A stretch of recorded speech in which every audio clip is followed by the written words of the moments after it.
What next? So when it gets into the body, the antioxidants are released out. Watch the videos that we upload over there. Otherwise, we're gonna be taking that short commercial break, and the coffee things happen or affect certain people. One of the compounds is still caffeine. You know, caffeine, as we said, it is a stimulant. We talked about it being a stimulant. Okay. Now, when you consume this coffee, studies say like 300 milligrams of caffeine per day is okay. That is like 3 to 5 cups a day. It's actually okay. So when you take that, of course, being a stimulant, it will get into the body, get into the get into the stomach. Then it is absorbed through the blood. Then it flows all the way, and boom, all the regions that needs the caffeine actually. It goes through the blood and then increases on the blood pressure. Wow. So you realize that when you actually take coffee, your heartbeat slightly skips a little bit. Not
So as we come to the end of the show, what word do you have for baristas out there? Because like we said earlier, you won't be a barista at 70.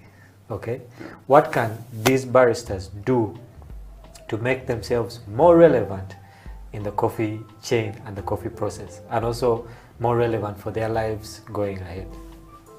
Okay. I usually meet baristas and I'll tell them, you're going to be active for 10 years maximum. You know, if you stretch it, 20 years. But you can, you know, graduate yourself. First, you've learned barista, basic barista, you know, add more skills, but also advance to maybe quality control. Because if you do R or Q grading, then you can get a job in a private farm or a coffee exporting or a coffee processing farm. That's one plus. Another thing, if you're a barista who has a background in agriculture, you can work backwards, you know, switching back to your profession. It's going to be good if you applied for a job, let's say quality control, and you're a barista, you have studied R or Q, and you also know some coffee agronomy. Definitely they will take you. Also, you're going to be better than someone who has studied quality control but is not a barista, because you know every employee wants a bigger package of you at the same price. So the thing is, if you're a barista, you're 40 years, you've overstretched to maybe 40, 45, at least learn Q or R. UCD has free, you know, these are free courses. I'm not speaking for UCD, but they are free. R and Q grading, they are free. You stand a chance to get a job in the coffee industry, in growing or processing farm. But another thing, we have some people we are with who have a background in agriculture or biotechnology. I know some who have switched back to research, and again they stand a higher chance, because if I applied for a job with a counterpart who is just an agriculture expert, but I'm also a barista expert, I know some basic of quality control, then I stand higher chances. And I'm going to get a job. I know guys who have done that. Done barista, then switched back to research. And they're doing amazing things. Because also the researchers don't know how good coffee is. They are preparing it, but then they don't know that you can make a mocha, latte, and you can make all these variations. It's also helping the research industry. When I was, you know, still in coffee research as an intern, our director by then banished instant coffee. And he was a new director. He was like, guys, we are a coffee research institute. Why are we taking instant coffee? Like, come on, guys. And not just instant coffee, imported instant coffee. Dude, you people should be taking the best coffee because you make it. You've earned it. Now, they have an espresso machine, they brew, they're enjoying. You see? But to bring that vibe, it takes someone who understands coffee beyond the bean to, you know, bring that vibe. Now they're happy people. They're like, man, I didn't know that my variety tastes this good. Because most probably the guy has made the variety and has not been drinking it. So that's the vibe. And you know, guys who are changing, you know, the research world also. They are baristas. They have gone back to research. The baristas, but they have gone into, because even private companies want researchers. They want agronomists.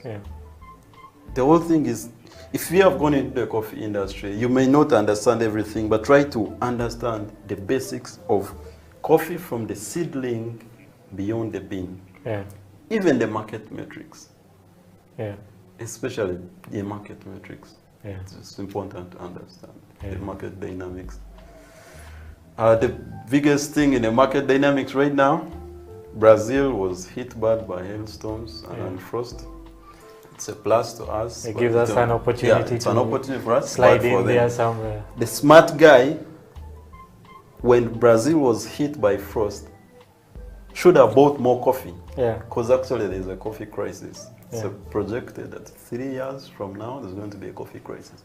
If you can buy coffee, buy it as much as you can, because it's going to be high. Sorry for the Brazilians.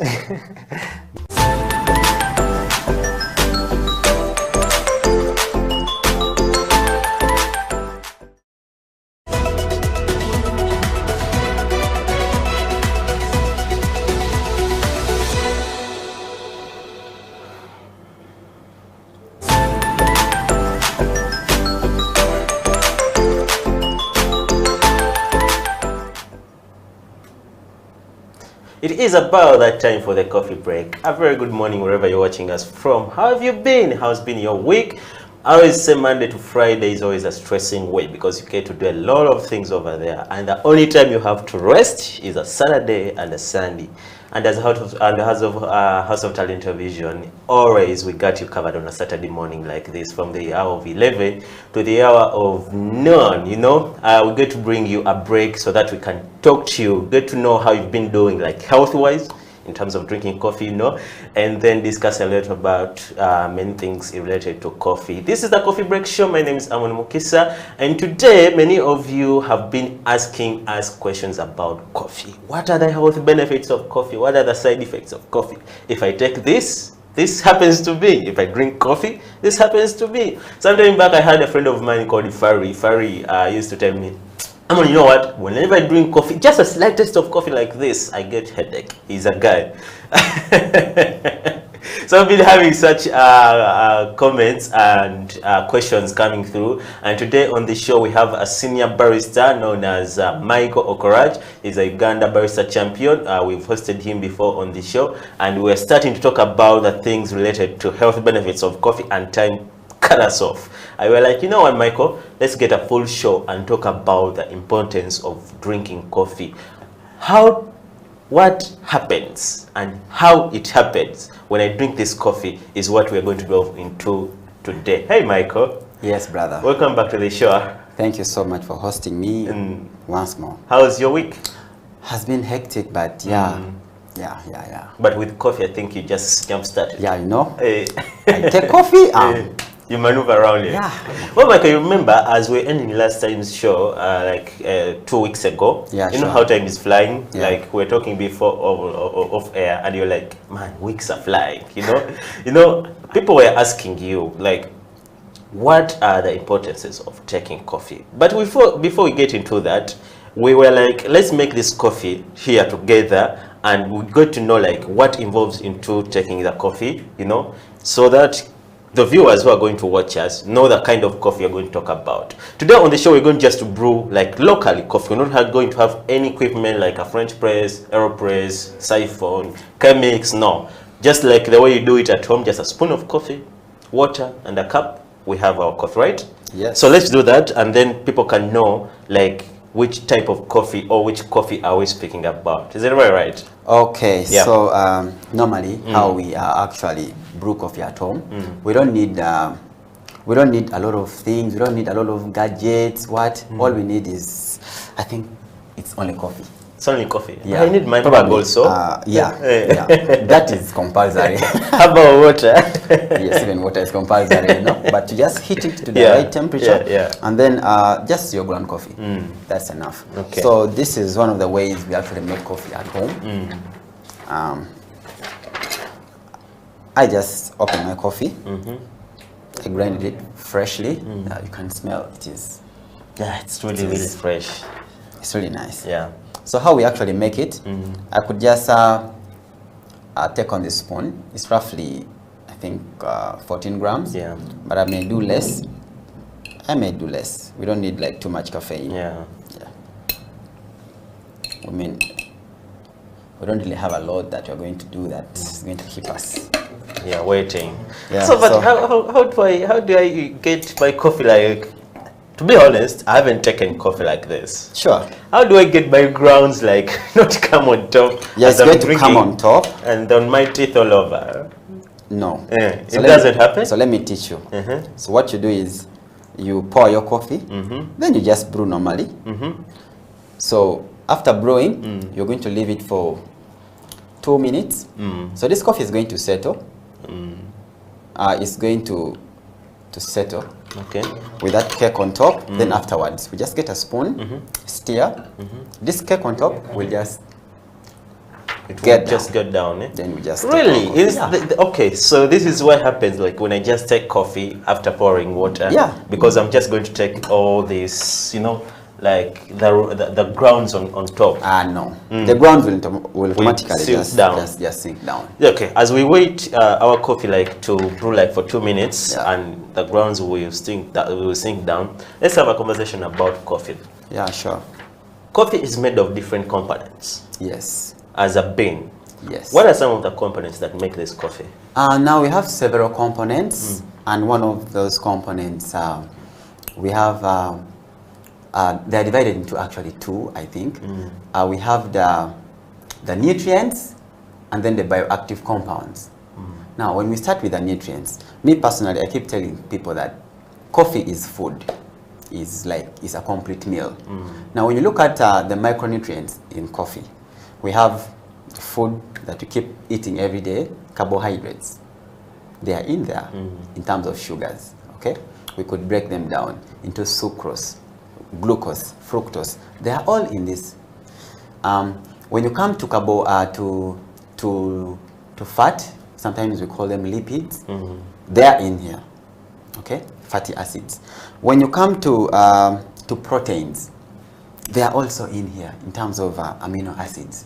So you realize that it's actually a complete meal. Then when you go to the micronutrients, we have the minerals. Let me give an example. One of the most common minerals that we have like vitamin. From vitamin B, vitamin C, the ascorbic acid, vitamin E, tocopherol, there are really very many vitamins, but they're all in coffee. When you look at the most serious vitamins like the Bs, vitamin Bs, we have, I don't know whether you've heard about vitamin B1, thiamine. It really has a very uniqueness in our body. Its deficiency has some great impact to us. When you look at vitamin B2, that is like riboflavin, is also one of the major compounds. But I think besides all that, there is one big nutrient that is vitamin B3. It's called niacin. Well, as you talk about all these nutrients and vitamins that are in this coffee, to a local person watching over there, yeah, how does he know that these vitamins or these minerals are in this coffee? Because it starts all the way from the farm. Coffee is grown from the ground. Okay, the grounds have thousands of minerals. Then these minerals are actually transported all the way through the stems, to the branches, to the fruit. Just like any other crop. Exactly, that's it. What doesn't coffee have? Because like Khalifa, you've mentioned every mineral in coffee. Man, what doesn't it have? I don't know. Me, I just say it's a meal. You're speaking about a meal. You know, yeah. I don't know if you guys have tasted something like oatmeals, you know. But one thing like oats, yeah, the oats expand. Coffee also expands, like if you pour in water. Yes. What creates that? The expansion. When you're brewing it, I think when you pour in the coffee and then you pour in the water, that expansion I think comes as a result of the carbon dioxide gas being evaporated out. Yes. For oats, I may not go deep there. Okay, for us we might not go deep in there, but one of the things we're going to talk about is like weight loss, which is associated with coffee. So I don't know if I'm right to apply that chronology of like this expansion that happens when you're brewing coffee. Also happens to me when I take coffee. No, I totally don't think that is true. I don't think that is true. Yeah. Okay, still talking about this coffee as a bean. It has a component called caffeine, right? Sure. What is caffeine to a normal person watching over there? Woo! Because it sounds like a complicated word. Caffeine. Okay, let's look at caffeine. Caffeine is one of the strong compounds, we could say, that coffee has. Because of its own uniqueness, its characters makes it extremely unique. Okay. Now, caffeine, scientifically, we call it 137 trimethylxanthine. What's that? It's 137. It is a compound, of course. It is a compound. Now, these compounds are made from different elements, different structures. Okay. Did you remember what when we used to study? I think we studied something about the benzene ring. That was In chemistry? Chemistry, something like benzene ring. So those structures actually make up the caffeine with of course others like the carbon, like oxygen and all that. They make up that component of caffeine. So it's just a structure. Does caffeine have like a local word to use? A local name? I've never heard of that local name. Caffeine. It's just caffeine. It's just caffeine. Yeah, Because but scientifically, as we talked about it, it's 137 trimethylxanthine. Yes. Because I really wanted us like to give it to this normal person who's watching at home, who hears the word caffeine and is like, okay, what's that? I think we can just break it down to something that that when you take it, it hypes you up. It hypes you up. It gives you that motivation. It gives that feel that makes you like shout up, you get crazy, something of that sort. Maybe we can relate it to some of the energy drinks. Maybe people drink like Red Bull, these other. That when someone drinks it, that person actually feels much more better, feels much more energetic, feels. Can we use stimulant? Maybe you could talk about it as a stimulant. Because it stimulates all your senses in your body. It stimulates, yes. Yeah. Yeah. Let's talk about like the growing and harvesting or production of coffee. Like let's start from the stage of like drying, okay? Yes. Because this coffee, as you can see here, we just got the coffee grounds, infused them with water, and now we are drinking this coffee. So it means if I'm drying my coffee in a very, very poor, bad environment, Yes. I'm going to drink all the germs, all the fungus, all the bacteria that is involved in this coffee during the drying process. Do you think that affects the coffee when we're making it, and how best can we dry this coffee? Okay, I think now that goes to quality assurance kind of work, whereby we teach farmers that when you harvest, first of all, you harvest ripe cherries. When you start your processing, you follow the criteria of this processing.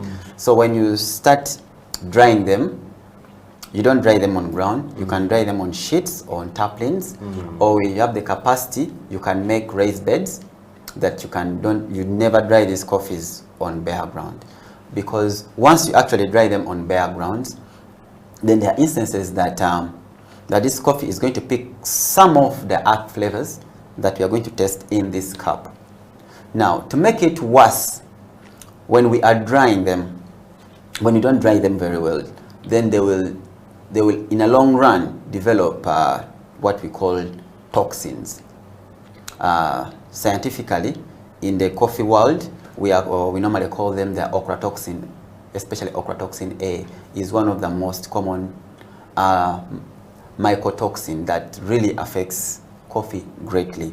That if coffee has a certain amount of the ochratoxin, sometimes when it is exported out, when these guys test those levels, when they're really very high, they send it back. Wow. So that is how serious that farmers need to be very critical in terms of different processing, in terms of drying, to ensure that they produce really quality coffee. Things like bacteria, they are very good bacteria, they are also harmful bacteria.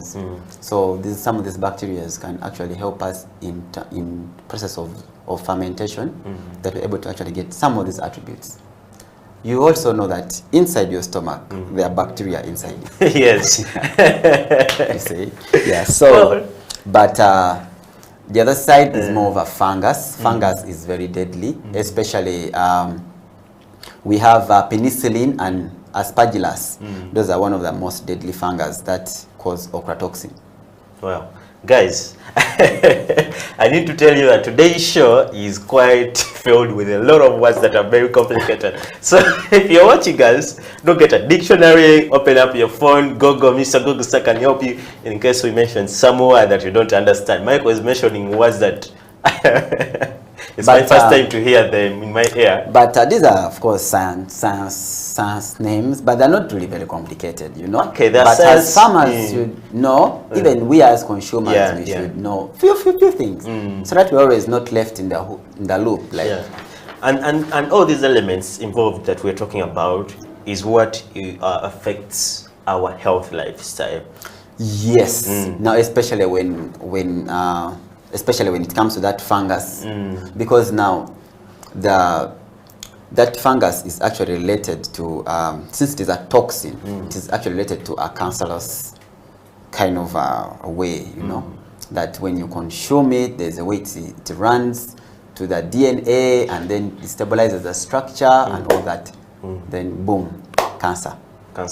Before we get into that, I need to remind you that we are streaming live on Facebook as House of Talent UG. You can go over there, look for our Facebook page, and then you can watch the show live. But also, you can follow us on our Twitter handle platform, that's at HTV1 Uganda, and the conversation is getting hot over there. You can engage with us on what you think about this coffee. Like, what do you feel when you drink coffee? How does it affect you? Has it had any health benefit on your side? You can go over there and share with us what you comment is, or what your feedback is about, like drinking coffee. Also, we're streaming live on YouTube. Our YouTube channel is known as House of Talent Uganda. You can go over there, subscribe and comment. Please don't forget to like that YouTube page so that you can watch us live as we're talking about coffee and health benefits of drinking coffee. Michael.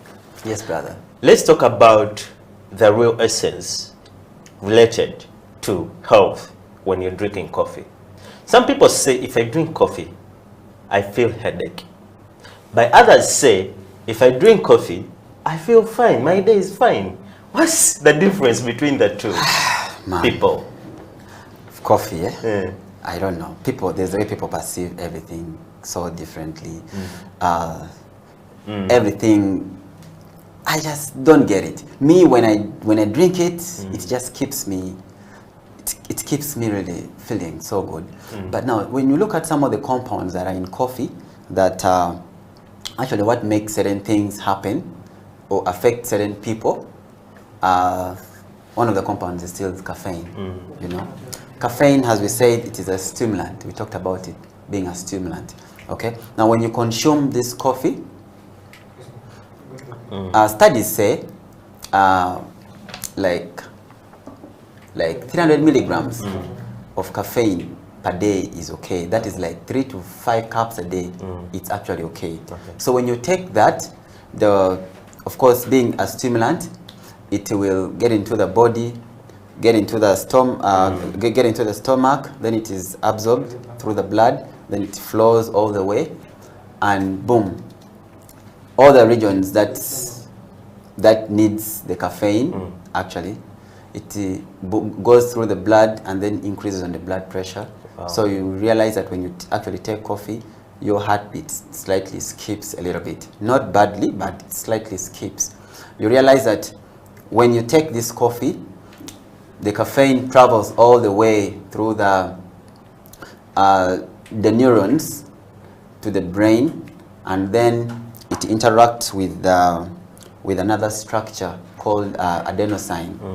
So it attaches that adenosine, because we realize that adenosine is that neuroreceptor that causes drowsiness. Sometimes you feel like you're so weak, that kind of drowsiness. So what caffeine does, it comes.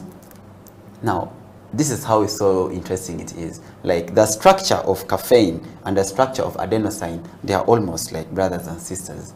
So what caffeine does, it goes and it attaches itself like this onto the receptor. It brings out its craziness. And that is why when people say, when I take coffee, actually I don't sleep.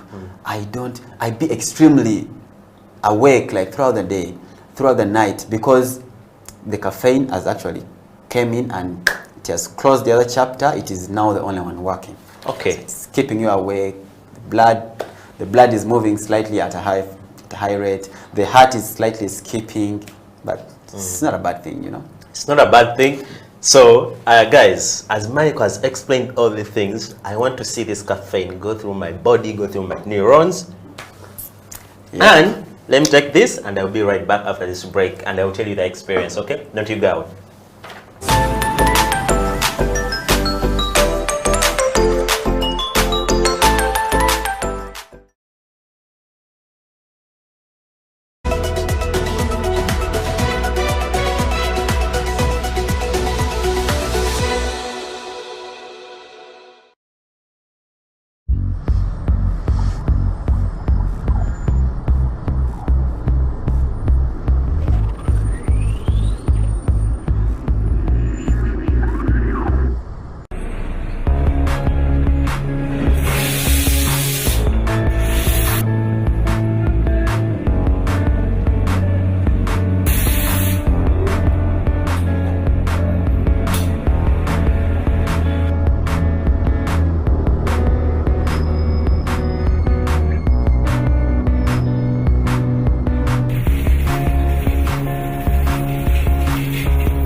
Welcome back from that short commercial break. You're still watching House of Talent Television, and this is the Coffee Break Show with me, Amon Mukisa, with Michael Korach, talking about the science of coffee and what are the health benefits of drinking coffee. Later on the show, shall be talking about the side effects of also taking coffee, because nothing is like only good.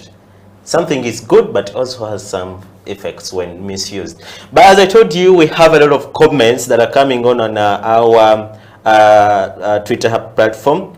We are asked a question: what do you feel when you drink coffee, or do you believe everything they say about coffee, and what is your experience when you drink coffee?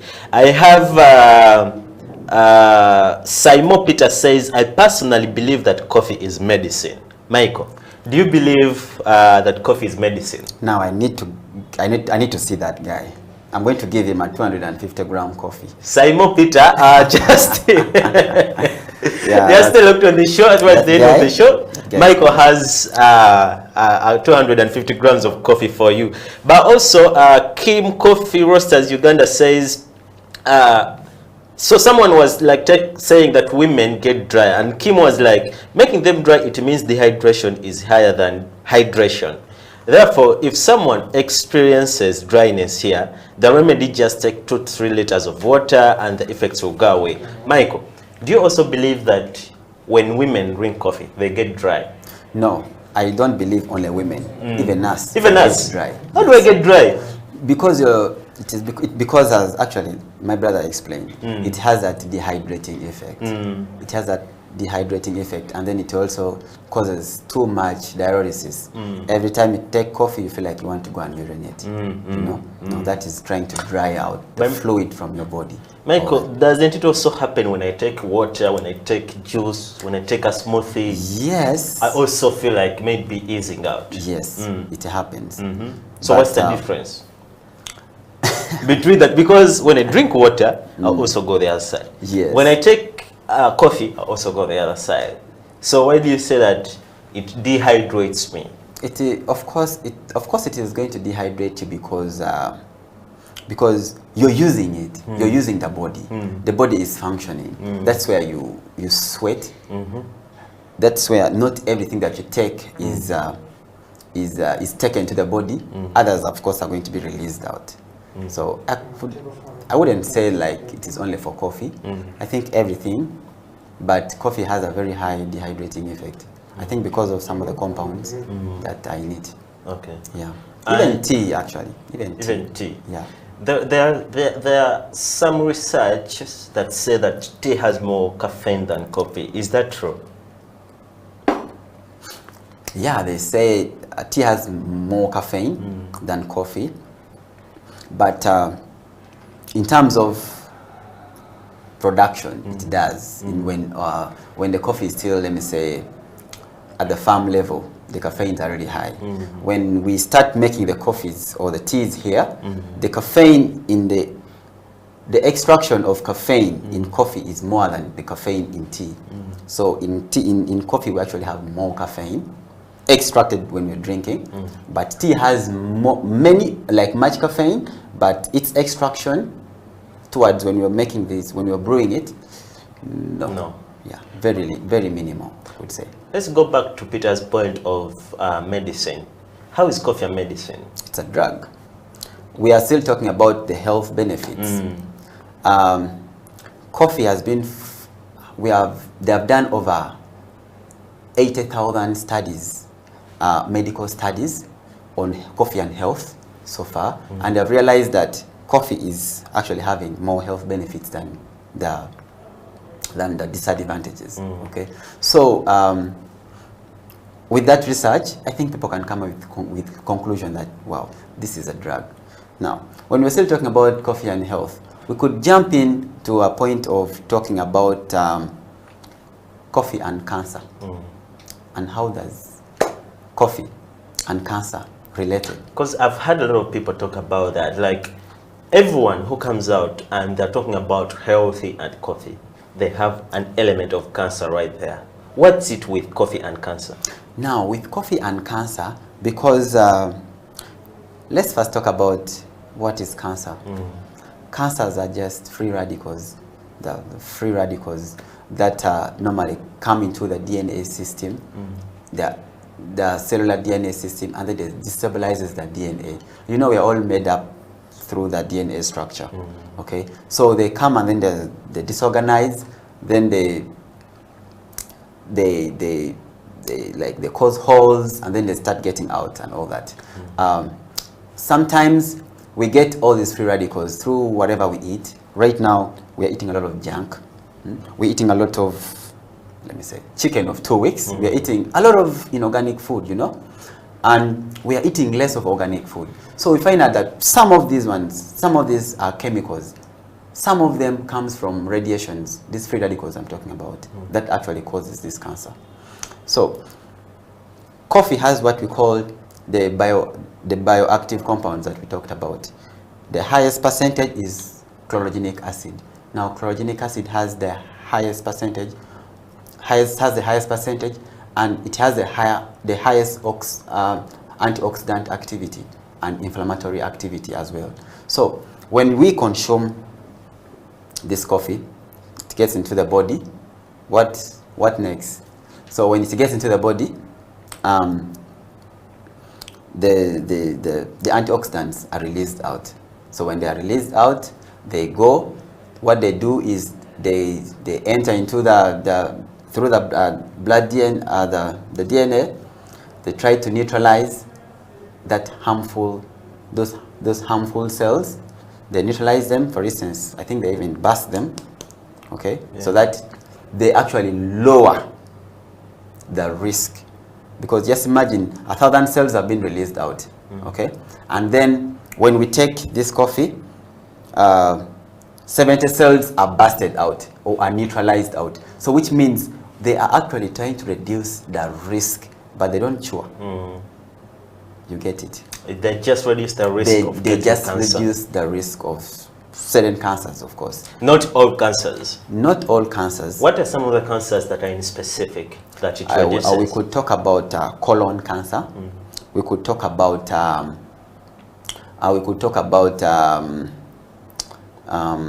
liver cancer. We talk about what did you say? Is there something called like brain cancer? Brain, of course, brain cancer. I haven't seen much research about brain cancer, but when you talk about liver, colon, mostly about it on the digestive, then prostate, all those things. Actually, yes. And there has also been a research that shows that when pregnant women take coffee, they stand a chance of like having abortion. Is it true? We talked about the minimum per day of coffee consumption. You know, when you consume 3 to 4 cups a day is actually okay. But just imagine you're consuming like 15 cups, 20 cups a day. Then that is too much. That's too much. That is too much. That's a misuse of that is a misuse. the substance of the coffee. Now just imagine we're taking 3 cups or 2 cups or even this cup and we're excited. Now taking 10 cups, how do you think that will be? The excitement will be too much, but the activity of the caffeine will really be too much in the body. And remember, this pregnant mother is carrying a fetus in the stomach, and this fetus is really, how can I say, this fetus is very fragile to this caffeine. This baby cannot take in that much caffeine. Remember, when it is absorbed in the body, it also passes to the fetus, you know? Because it goes through the bloodstream. Everything. So sometimes it may affect, sometimes it can lead to abortion. I could accept that. But in higher percentage of consumption. You see, I've had a lot of women who are friends tell me that doctor's recommendation is for me not to take coffee at all.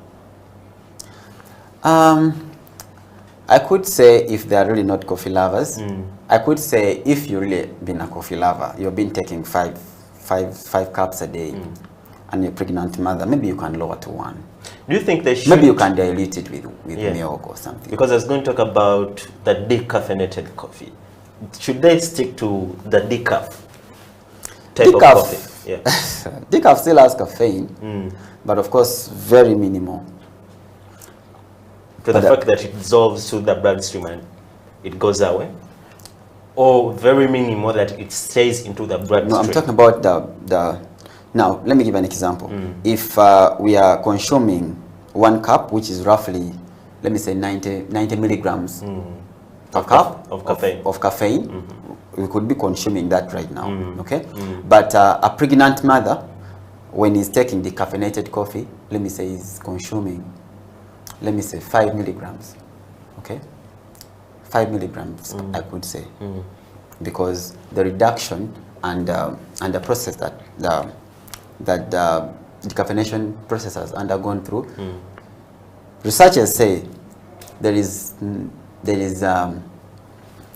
not any process that has extracted out 100% of caffeine. So you find that they have extracted 96, 93.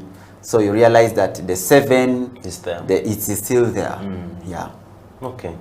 And also, let's talk about the point of like those who work out. I've gone through a lot of gyms. Okay, I rarely do work out, but I've gone through most of the gyms, just passing around, sometimes go with friends, work out a little bit. And there is a coffee station somewhere in a corner, in a gym. Wow. Do you think taking coffee before and after working out is important? Or is it advisable? Because remember, we talked about the caffeine, which is a stimulant. Yeah. So I assume if I take that coffee and I'm going to work out, I'll be having that stimulation throughout my body. So is it advisable to take that coffee before I'm going to work out? I think it is okay, because it's being really a natural drug. It is just a natural drug. Limitations to it is like when you consume it, it's too high. But when you consume, like when I go to a gym and they give me like 2 to 3 cups, it is okay for me, because I'm going to consume it. Then I'm going to start doing exercise. The caffeine itself is going to help in keeping me going. Okay, so as it is keeping me going, what am I doing? I'm actually burning fat. Okay, because there is a stage where we also talk about coffee and diabetes. You know, it also lowers the risk of diabetes. These are obese people. Okay, we talk about especially type 2 diabetes mellitus, that is caused when the body is actually having too much blood sugars in the body, that it cannot actually be broken down. Now it is taken and converted to fat. People become really obese. You get. Now caffeine helps us burn that fat out. So I think that's a good thing, you know. Well, this is a conversation that we cannot get enough time to exhaust, because Michael here is telling me that it's okay for someone to drink coffee when they're going to work out. But there are those people who have like higher energy levels, that the fact that when they just have a taste of coffee like this, they're like a whole tractor ready to rampage all over. So guys, you can get engaged with us on our social media platforms about this same topic. Like, what do you really think that are some of the health benefits, or what are the importances besides the health? I was talking to Mike and he told me that there's no any other importance apart from health, you know. So what do you think about the importance of taking coffee, and what are the effects on take coffee? Get to our social media platforms at HTV1UG on Twitter, House of Talent Uganda on Facebook and YouTube. Make sure you subscribe to YouTube and you'll be able to watch the videos that we upload over there. Otherwise, we're gonna be taking that short commercial break and the coffee break right here. We'll be right back.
So I used to love the way our barista used to present his cups. Yeah. For example, one day he presented some nice coffee.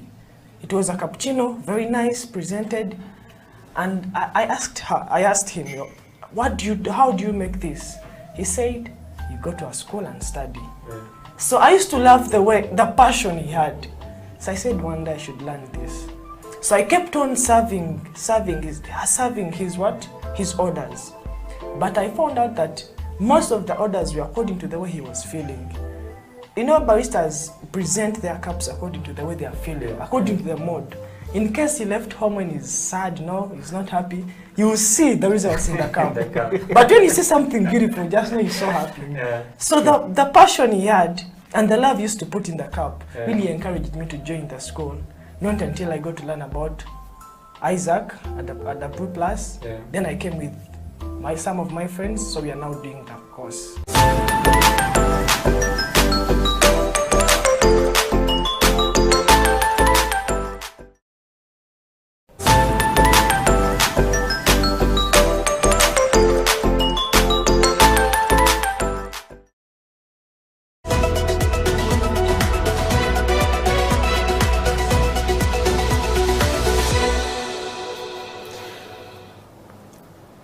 Welcome back from that short commercial break. My name is Amon Mukisa, and we're still here on the Coffee Break Show with Michael Crash talking about coffee and health.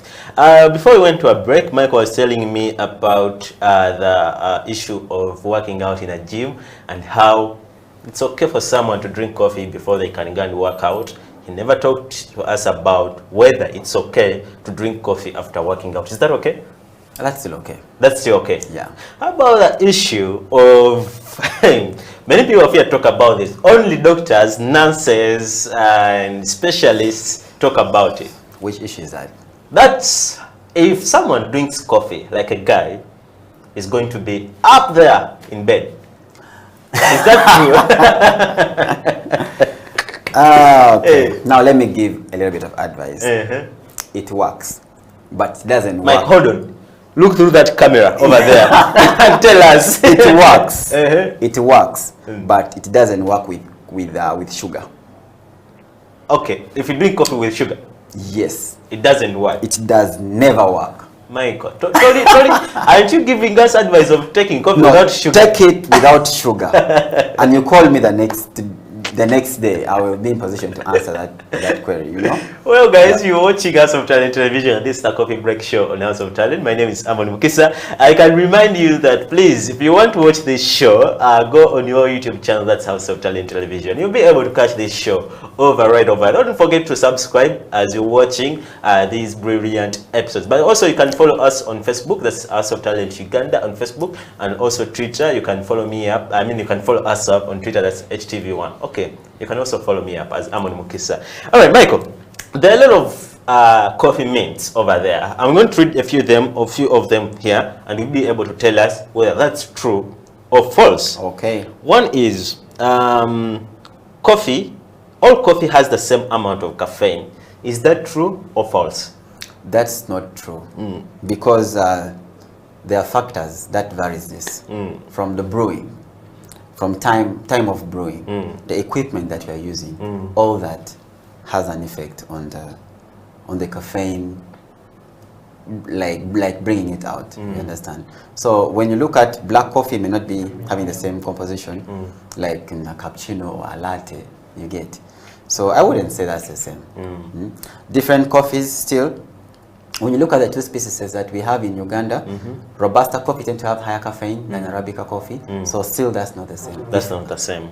If I make coffee from Robusta and I make coffee from Arabica, we won't still perceive the same caffeine. Okay.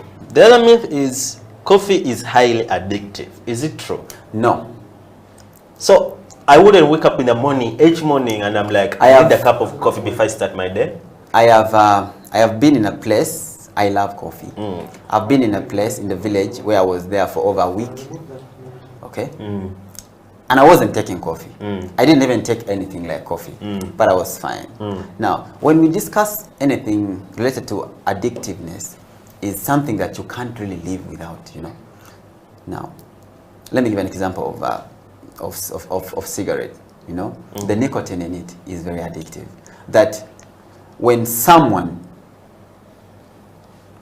bees a day without taking this, you find them when they're shivering, when they are like, they really want to smoke, you know. But me, if you leave me, just even you, if you have to go to the village and we're just going there, we have nothing, we can leave. So anything that is addictiveness for coffee, scientifically it is not proven. Maybe the one last one, because there are a lot of mints over there, out there, a lot of them. But one last one, and this is very funny for me. It says coffee stunts your growth. How true is that? I think that's a myth. I don't agree, because it would be short. But like really, we would be really very short. Some of us, you know. But I don't think that's true. You're like saying those short people do take coffee maybe in the morning. I mean, at their early age, and that's why they're short. That is genetical. That's genetical, not related to coffee. It is not related to coffee. How is coffee impacting my DNA anyway? Man, it goes through my bloodstream. Yeah, it goes through everywhere. Yes, but how is it really related to? I don't think that science is still. It's not real. For me, I say this is a myth.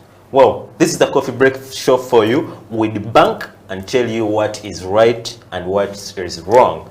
And you'll be able to only know that if you're watching the Coffee Break Show. Michael, you know, over the seas, I'm talking about the diaspora countries, UK, US, all those countries, Arab countries. Yeah. These guys take a lot of coffee. A lot. Too much coffee. A lot. And when we come down here to Uganda, we take, our domestic consumption of coffee is very, very a bit low, I think compared to those countries. I think our domestic consumption right now stands at around 6.5%. Okay, so why don't we have a culture of taking coffee like those people, and those people don't complain so much about all the things we talked about the show. Yeah. But for us here, we're still complaining about it. Why don't we have that culture of drinking coffee the way it is? I think it gets back to the culture, the background, I think, where the old coffee originated. You know, back in the 18th century, when the Europeans had that World War II, then they had to enforce Africa to come and grow these cash crops for them to actually build the economy. You know, when that happened, our forefathers and mothers were really left with, I don't know, we are left like, all these things are going the other side. Maybe because I have a feeling that they could have said that these things are used to make A, B, C, D, okay? They took them the other side. So up to now, we are still living in this myth of our foremothers saying, when I take coffee, girls don't take coffee, girls don't do this, girls don't do this. You can even look at in the old tradition, whereby women were not allowed to eat like chicken. You cook it for your husband. See? So all these kind of myths are still trending, especially with low level of education. People are not exposed. When you ask a girl, any girl, like, let's go for a cup of coffee. Me, I don't take coffee. Like, why don't you take coffee? It's like, I just don't. Like, give me a reason. My mother told me. So even her mother told her, even her mother also, her grandmother told her. So the story keeps like that. There is nothing, you see. Because now when you look at the comparison on these guys consuming very high coffee, okay? When you look at the diseases that these people are really suffering from, and then you look at the diseases we are really suffering from, and you realize that really coffee is really a very good thing, you see. Here we are suffering with a lot of diabetes, a lot of cancer. Let's look at the white world. I don't think that is really too much. Yeah. Okay. But because of this kind of myth with for our parents and all that, but we are trying to spread the gospel. We are trying to. People are coming to learn as we are here. That's the Coffee Break Show here, right here, because we want to demystify such things that people are thinking. Yeah. Let's talk about the issue of like side effects of taking coffee. Like I said before earlier on in the show, that each and every element on earth has a good side and a bad side. So what are some of the side effects of taking coffee? Okay, we talked about 3 milligrams being like an average of 400 milligrams or 300 milligrams being like an average consumption per day. But then beyond that is actually too much. Coffee becomes toxic in the body. It reaches a point whereby some people don't sleep. Insomnia or restlessness, you know, because the caffeine is too much. It is actively keeping you awake. That you're being kept awake. You understand? The body is not really used to that. You see, so I feel that causes insomnia. But if you don't take coffee, you get back to normal. But if insomnia comes in another version, then it becomes another disease. You don't blame it on coffee. Don't blame it on coffee. Because I've read through a lot of researches, and they're like, for you to avoid this insomnia, you have to like make sure that you take coffee before the hour of 3. Like if you take coffee past the hour of 3, 4, 5, and you always sleep at around 8, that coffee is not going to be dissolved through your body bloodstream. It will be still there. That's why you still keep awake up to the hour of 10 or midnight. So if you want to solve this, make sure that you take coffee in the morning, earlier like at midnight, midday, so that it's used. I think that's okay. So what's the other thing that if someone takes coffee is born to have? I think the other thing is abortion. We earlier talked about it with pregnant mothers. Because this caffeine is very strong when it goes direct to the fetus. It actually sometimes kills the baby or causes a lot of issues within the umbilical cord and all that. Then some of the other things we could talk about could be children. I think children below the age of 7 should actually, because they're also highly sensitive to caffeine, they shouldn't actually also consume caffeine in very, very high numbers. I think that is it. Well, how about about taking coffee when you're going like to, yes, we talked about like working out, but when you take coffee, for example, when you're going to like a football match, how does it affect you? Being a stimulant, as caffeine names it, it will just increase on the rate of everything. You know, it will actually increase on your performance. I think that is what you really need. How about these ones who take coffee without eating anything? How badly does it affect them? It causes drowsiness. Drowsiness. Yeah. Because of the caffeine, because remember it is using a lot of energy. It is using a lot of energy to make you do a lot of things. Blood is moving at a very high pressure. Everything in the body is just hyped up. So when that happens, then the body will demand for more food, like real food, to be digested, for you to get the energy that is supposed to be converted to all this. So I feel that is what normally happens. Okay. Yeah. Does coffee also has an element of alcohol in it? Like, do those two mix? Like mixing coffee and alcohol? If you drink, for example, I have a cup of alcohol here and I have a cup of coffee over there, and I'm drinking all of them at the same time. Now we're having coffee cocktails. We mix coffee cocktails, both alcoholic and non-alcoholic cocktails, you know, with coffee and alcohol. So they don't really matter whether you're doing them at the same time. They don't affect you in any way. Maybe just like hyping you up, I don't know. Because the alcoholic content could be, depends on actually the brands of the alcohol you're using, you know. Yeah. All right, Michael. Michael is here on the Coffee Break Show trying to give us all the details that are related to drinking coffee. What are the health benefits of taking coffee? What are some of the side effects of taking coffee? Because I must tell you that each time I wake up early in the morning, if I wake up at 7, at 8, I must have my cup of coffee. By me, I make it wise. That if I drink a cup of coffee now and it's done, I have my bottle of water right over there. So I can take as many cups that I want every day. Don't exceed 400 milligrams. Okay, as much as I want, I can say 5. That's okay. Yeah, 5.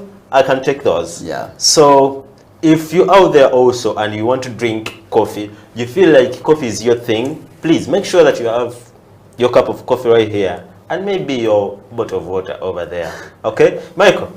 Yes, what last words do you have to tell to our viewers over there? I think you can look through that camera over there, and then you can be able to. I think to our viewers, I tell you that coffee is medicine. Coffee is a drug. It's a healthy drug, right? So please consume it wisely. Don't consume more than 10 cups a day. It becomes toxic in the body.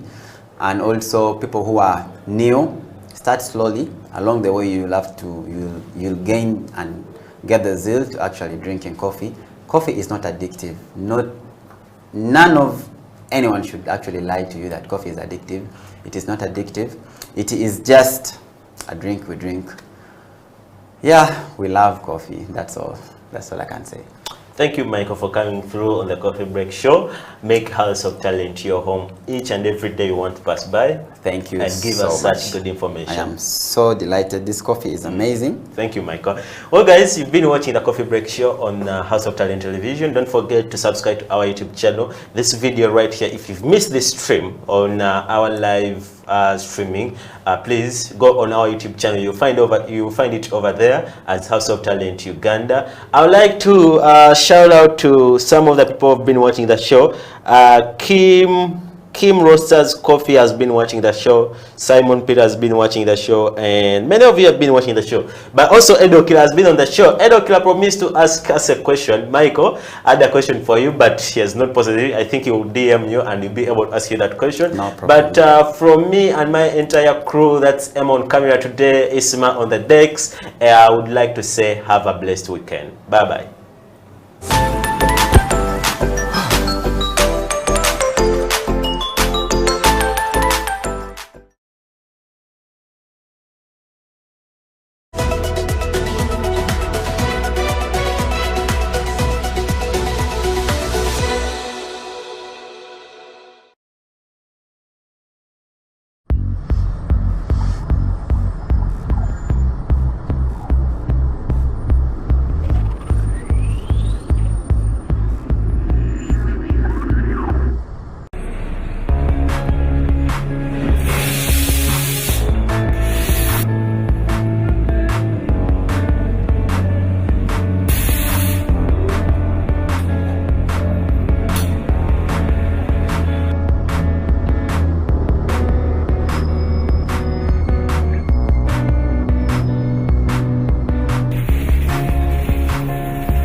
It's another beautiful day, another beautiful afternoon, or another beautiful night, depending on where you're watching us around the world.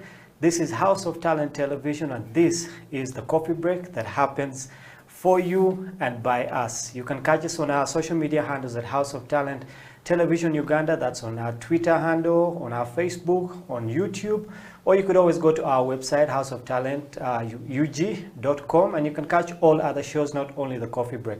Welcome again to the coffee break. Like I said, my name is Emmanuel, and the coffee messiah, Amon Mukisa, is not here with us today. I think he's out somewhere trying to convert other people to the coffee gospel, but we will have him in next time. But in the studio with me today, I have a man who has spent the last year getting involved with the coffee business. He's a new barista, but he's also an engineer. We want to get more into his life and understand how he balances the two. Ladies and gentlemen, welcome with me, Andrew Walakira.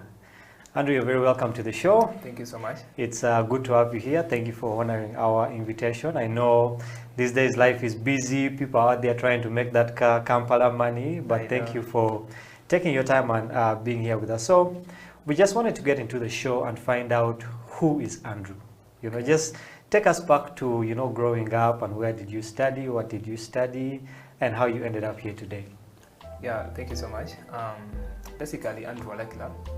I did my primary school at Good Time in Skawara.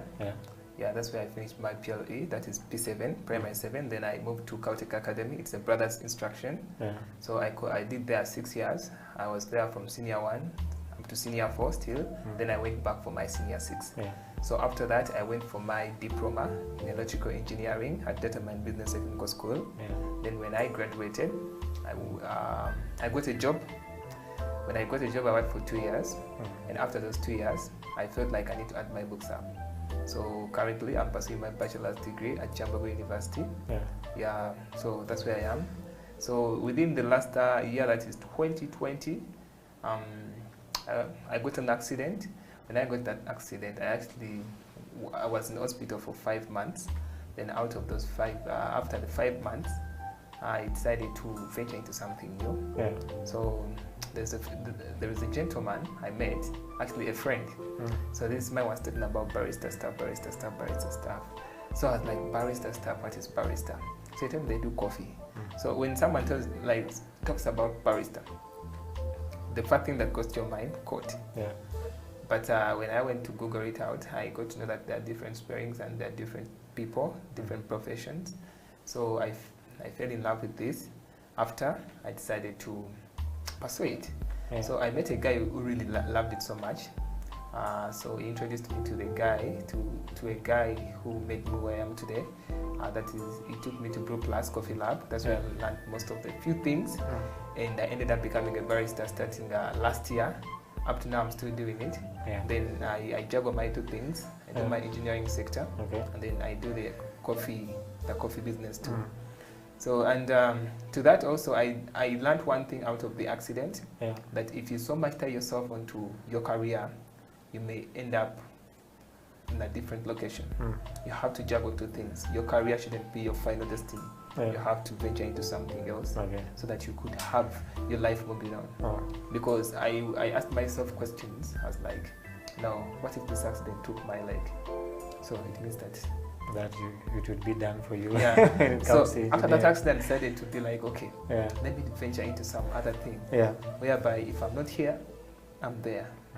And miraculously, sometimes the things that we jump into, sometimes maybe it's a good calling. It's maybe your purpose. How do you get to know that? Because I went to Brew Plus Coffee Lab. They trained me for 2 weeks, and in 2 weeks I was already there. They started taking me for functions, introduced me to different coffee labs like Enduro Coffee, like so many places. So I believe that's how my life has been. It's full of ups and downs, but at least I'm grateful for I still have life, and I'm still pushing on. Well, that's an interesting story, and you just mentioned Enduro. Every time someone says Enduro, we think about the coffee messiah, Amon Mukisa. I don't know if you have met him. Maybe I have. Maybe you will meet him. He's what we call the coffee messiah. He's trying to convert more people to get into coffee. But let's just take you back into your life. You said you went to Caltech Academy for 6 years. Yes, you were there 4 years, then 2 years. And after that, you went and did a diploma in electrical engineering. Most people actually, after S6, would be craving to go to campus. You know, Makerere, UCU, Chambogo, and all these things. Why didn't you at that time go to a university? Why did you branch off and go and do a diploma instead?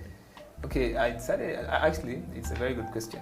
Now, after my senior 6, I expected to get a government sponsorship. And when results came out, I got 13 points.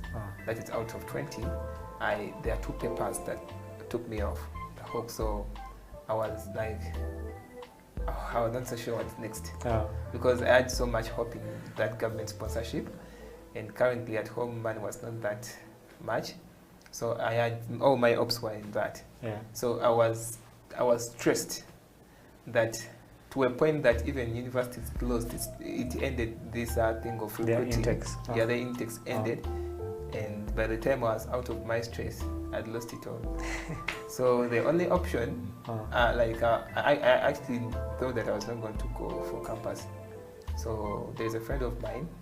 I went to their place. Then I found this flyer on the table. So it had Data Mine Technical Business School. So Data Mine Technical Business School, I looked at it, I looked through the courses, because I did PCM. So I saw a diploma in electrical engineering. I thought, when I looked at the amount, I was like, I can afford this. So I took it home. I told my big brother, I think I can do this if you can support me. So it's like, okay, as long as you want it, let me support you. So I went there. When I went there with my friend, actually we were 2, so I went there to inquire. Their intake process was still going on, so they gave me a spot. They told me you can start. So that's how it started, the diploma thing. So I decided I did a diploma. So during the dip course, I met a gentleman. He was at Makerere by then. It was like he took a nice step. First going for a diploma, because most people come here for bachelor's degree and they fail because electrical is kind of broad, because there is a lot of mathematics in it. So it was like it took like that's a big step ahead. So after the diploma, I jumped into work. Like I got a spot. I applied with my testimonial at a certain company. So that company I had even forgotten. So after my last paper, we were there waiting for the graduation thing. So they gave me a call. We said, testimony, you're good, you can come for the interview. So my diploma landed me somewhere. I got that experience. Interesting. So out of doing the diploma from Data Mine, you've gotten a job. You talked about this job being you were very busy at the time and very taxing, but we don't know what kind of job you were doing. So could you just run us through exactly what you were doing after you got out of school? So when I got this job, it's a solar company. It's called Solar now. So we design backup systems and we also install solar lightings just in case you need one. So this kind of job, you move to, let me say we're a client. So you have your hotel, you have your hospital, you have anything as long as it's a home or you just need solar. So solar, it's another private source of energy. So you call us in, I come, I see your place, I design a solar system. After I design it, I go purchase the equipment, then I install for you. So basically, it also involves a lot of electrical works because in case your house is not wired, there is not any electrical wiring in it. We do it also, putting safety first. Then after, we give you a backup system that will help you during the dark hours. But sometimes it can be also the source of energy. If you don't have grid, I also design a system that can take you throughout your entire day, because you can do it two ways. I can give you solar panels. Now, solar panels, these are the solar collectors that collect radiations from the sun. Actually, solar energy, it's the energy from the sun. It is free. You can never consume it all. It's always there. That's true. So the only thing that you need, its energy storage, that is a battery. So we designed it so well that it will push you throughout the entire hours. Yeah. So that's the kind of work I used to do. Design solar system, design backups, come, install. Yeah. And the work used to be hectic because I would move up countries, you go Karamoja, you go this place, you go this place, you go this place, you go this place. So you even grow old before your older ages. Yeah, so basically you're well traveled. You've traveled to most parts of Uganda. Yeah. Yeah, that's an interesting job. So during that time, you say that you had an accident, unfortunately, but also from your perspective, it was something that brought a breakthrough in your life. Okay. Yeah. So what was going through your mind after that accident? Because most times when people get accidents at work, okay, there's that depression and that stress that comes with it, and some people actually don't go back to do the same job. They always change. So what was going through your mind after that accident? Because I believe it was one of those crazy accidents where you're on top of a roof somewhere. I was in a motor. You on a motorbike? Actually, I was from work. So you're from work heading back home and you got that accident. Home, so yeah, so what was going through your mind, after that accident? Actually, for the first 2 months, I couldn't walk because I was stranded. So they took me to IHK. This IHK doctor, they told me you have to be down for 3 months. It was a blackout. Just good enough the compound was there for me. Yeah, they supported me throughout the entire situation, but in my mind I was asking myself, no, what next? I didn't know, I'd never tried anything new, so I was just there in the blackout. The first month, the second month, the third month. So in the fourth month, I used to ask myself, what next? So when they took off the cast off my leg, they told me, now you start to walk. Now I was like a baby. Yeah. You walk, try to walk and see whether your bones are now okay. I started to walk the first month. I couldn't. Yeah. And in my mind, I would ask myself, no, what next? Yeah. And the company guys would tell me, like, after you're okay, we'll come back and work. So after, like, in May there, 2020, I pushed myself to walk again. At all odds, I had to walk. Yeah. It was even very hard. I keep on telling people, if you are still walking, you have your 2 legs. Yeah? It's not that the other people who don't walk, or the lame people, like, they wanted it to, but as long as God gave you that opportunity and you're walking, I tested it. Those people go through a lot. Like, I tested it. You can't move. You become a burden. Yeah. Like, each and every time you have to tell someone, you, like, send help me to do this. And you see that someone reaches a point and is like, So in my mind, those things would come and recur. Yeah. So the 5th month, I had to push myself to walk again. I went for the physiotherapy. Yeah. I went for it on a daily basis. Thank God. I used to pray so much. I would tell God, man, I'm like, I need my leg back. I reached a point of not even praying in this like this. I would just kind of be like, now, God, you see my situation. If I can't walk, there is nothing for me. Yeah. So miracles happened. I started working. Doctor sent me off. Then when they sent me off, I went back to work because I wanted money. When you put money first, you're stressed. I was so stressed. I went back to work. I told them I won. They were like, are you okay? I'm like, okay. But when I went back to work, and I did the first gig, second gig, and now I can't do this anymore. If I keep on pushing, I'll still go down. Yeah. So my mind was thinking. So now God brought me to this coffee thing. So in my mind, when you're at your low point, it can either redefine you or it can take you off completely. So I loved coffee. So my mind loved coffee so much. I loved coffee. Like I would read about coffee too much. So my mind, my system rewired. So I'm like, I made up my mind. I'm going to do coffee in the meantime. So after that, I went back. I made up my mind. I have to quit this job. Whether I have money or not, I have to quit. And you ended up in coffee. If I continue doing it, I'll still go back in the same position. So I quit. Well, let's just hold on the story from there. We'll get back into it. You're hearing an interesting story about Andrew, how he started off as an engineer, got an accident, and ended up in the coffee business. You know, at his lowest moment, that is where he realized that he needed to make a change in his life and ended up in coffee business. We'll be getting to know more about Andrew, and later in the show, we'll also be brewing something like we always do. Do stay with us. This is the Coffee Break on House of Talent Television. We'll be right back after this short break.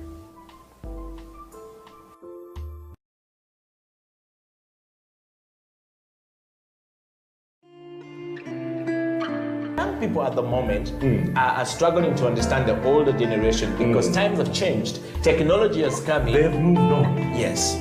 We're the ones sitting back and wondering, what is my child on to? TikTok has surpassed WhatsApp. The other one I call, I never call it Facebook, it's Bookface. Why are you on Bookface? Dad, it's Facebook. Yes.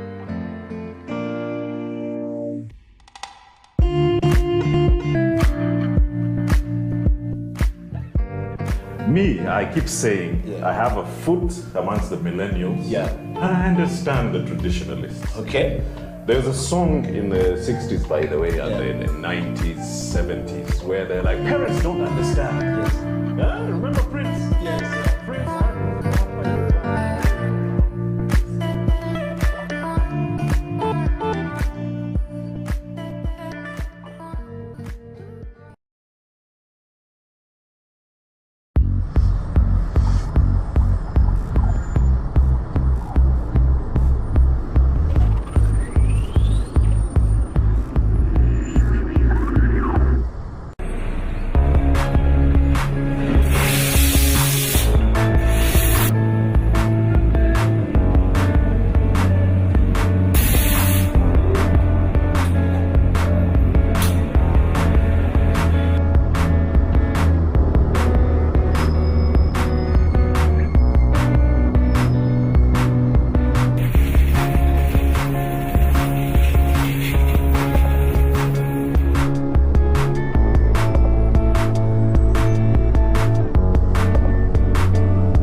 Wait, yeah. Welcome back to the Coffee Break on House of Talent Television. My name is Emmanuel. With me in the studio is Andrew Walakira, who has been telling us about his coffee story and about the different experiences that landed him into the coffee business. Remember, you can catch us on House of Talent Television, Uganda.com. That's on our website, or you can go over to our YouTube and our Facebook, our Twitter handles, and you can always get these shows live as we broadcast it to you. Andrew, welcome back to the show. Thank you so much. Before we went, you were telling us how you got an accident and that led you into a time of different thought. You were at a low point in your life, trying to walk again, then going back to work, doing 2 gigs, and then realizing, okay, you know what, I think I need to change my life, okay? And earlier in the show, you told us about a friend of yours who's called Bonnie, who introduced you to the coffee business. So I want to pick up our main topic from there.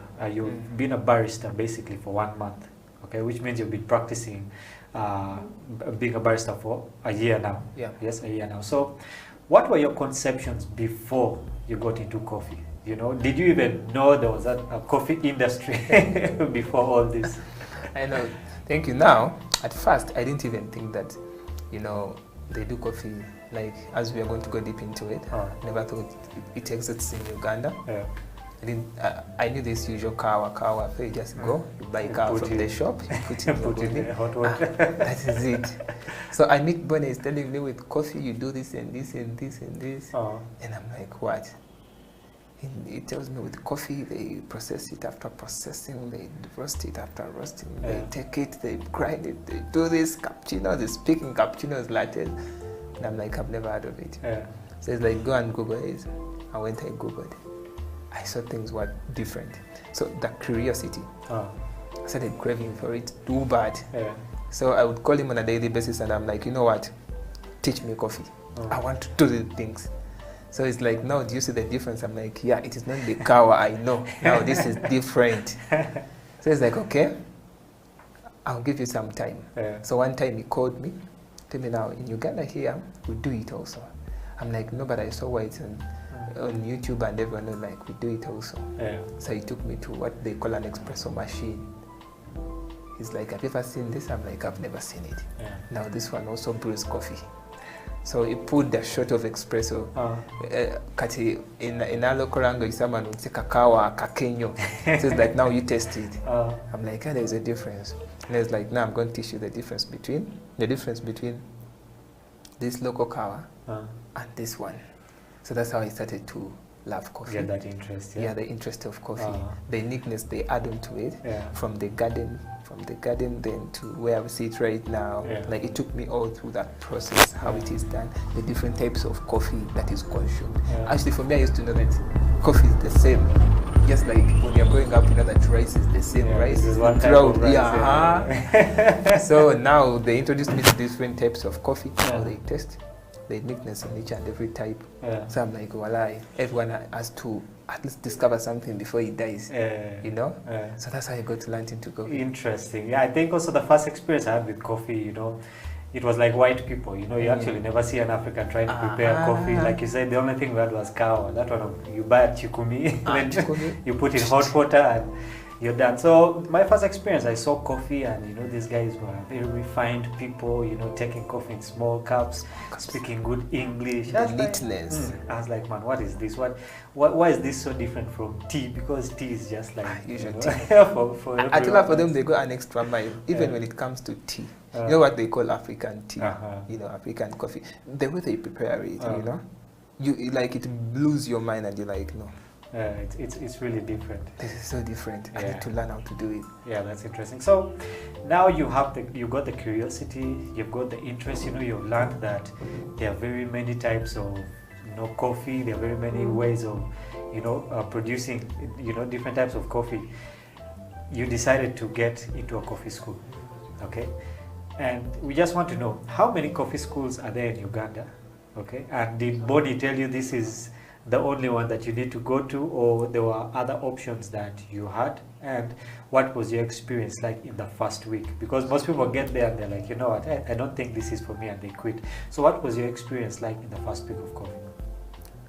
Now when Bonnie got me, he took me to a certain place. So he took me there for 1 week. So in that 1 week, I was like, no, I need much more. So he told me I have a friend, he's called Isaac. Isaac has a laboratory. Actually, they call it a laboratory because they do cupping from there. Cupping is where you taste, like they taste coffee and everything. So he brought me, he's like, I'll take you to Isaac. He brought me to Isaac. Now, just like, you know, we grew up knowing that the only toothpaste we know, it's Delident, you know?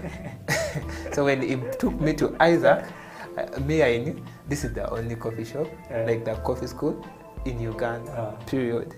So I was contented. Yeah. That contentment that I had, like I was contented. Now I'm in the right place because I saw this Chemex V60, this espresso machine, this, like everything was there. So I was contented. And when someone would call me and ask me, where are you? I'm at the best coffee school in Uganda, period. So the first week taught me coffee, how farmers deal with it, how they process it, and how it gets to our cups. It was an interesting story.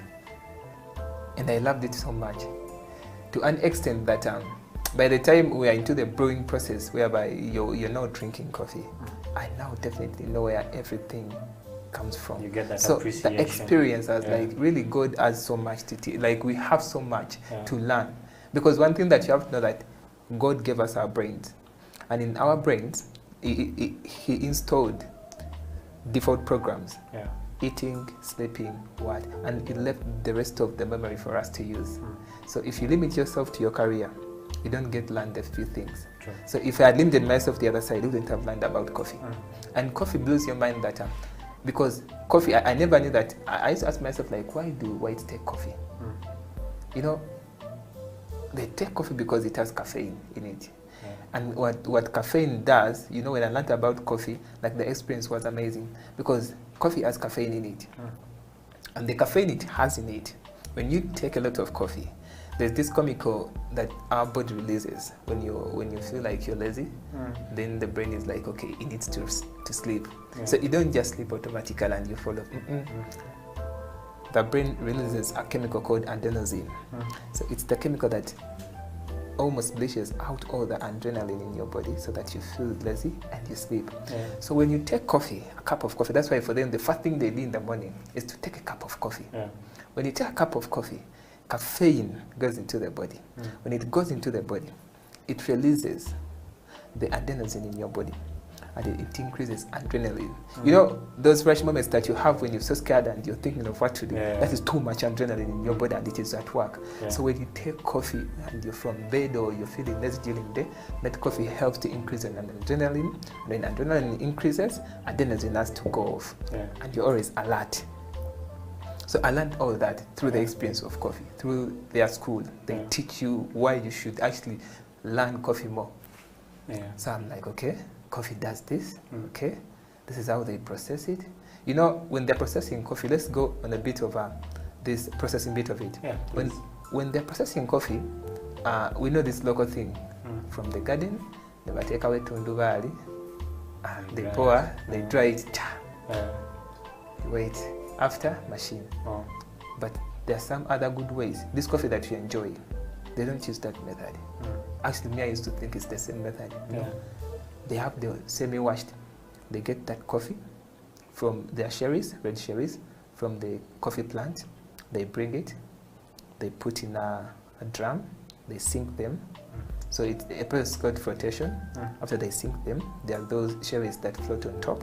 Now that means that those ones are useless. They take them off, then they bring up those ones, they put them into the pulping machine, they remove that the coating, the sheet, they remove it, then they remove it, they ferment it for some days. Then after they bring it out, they dry it. After they dry it, they oil it. After oiling, they roast it. They first grade it, because in grading there are those coffee beans that are small, there are those that are big. So in that grading, they have their screens that they use to take out the small ones, the big one. This one is good for export. This one is for our local people. You know, always the local people take what's not, you know. And so they sieve it. After they sieve it, then they roast it. So after roasting, then they bring to the people. They package it like this in such coatings. Then after, it's the coffee that you see, and you put in a grinder, you make your coffee powder, then you pull espressos. So I was taught all that story, and I was like, really? This was in Uganda, here, in my motherland? I didn't know about it. And I was moving to different places, and this thing, it was real. And actually, not to lie to you, people don't know about it. That is true. It's only when you meet a friend and introduces you to coffee, and you get to know that it's done in Uganda. And it's something that you can do as your second job. That's true. If you have a job and you're working 8 hours, and you have a cafe that can take you from 2 to the evening, that's another money coming in. Yeah, that's true. Yeah, so that's how I love the experience of coffee, and I fell in love with it. You know, you make a cup and you put a smile on somebody's face, and like, yeah, thank you for the nice cappuccino, thank you for the good latte. And I'm like, wow, this is coffee, and it's in Uganda. It's not the white doing it, it's me doing it. So Yeah, that's how I interesting. So now we've got you to a point whereby, you know, you've got the curiosity, now you've learned all these things about coffee, things that you didn't even know existed in Uganda, you know. I know that most people think you can only get coffee in these big hotels or in these, you know, big expensive restaurants, yet you can actually make coffee at home, you know. Yeah, there are many devices like the French press and all that you can actually use to, you know, make coffee at home. We'll get back more into this. We'll get into the part whereby, you know, after learning all these things, what did you do? Okay, what did you become? What did you get a job at a certain place and all these things? But we shall come back to that after the break. And after the break, we'll also be brewing some coffee. I know for some of you always wait for this part. I know there are certain people in the studio here who are anxiously also waiting for the coffee brewing. We shall get back to that after this short break. Get a cup of coffee. This is House of Talent Television, the Coffee Break Show with me, Emmanuel.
People at the moment are struggling to understand the older generation because times have changed. Technology has come in. They've moved on. Yes.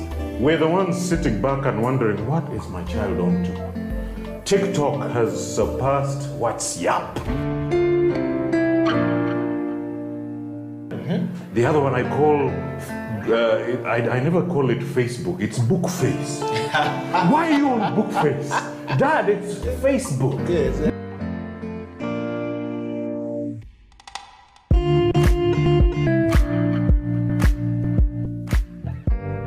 Me, I keep saying, I have a foot amongst the millennials. Yeah. And I understand the traditionalists. Okay. There's a song in the 60s, by the way, and in the 90s, 70s, where they're like, parents don't understand. Yes. Remember Prince? Yes.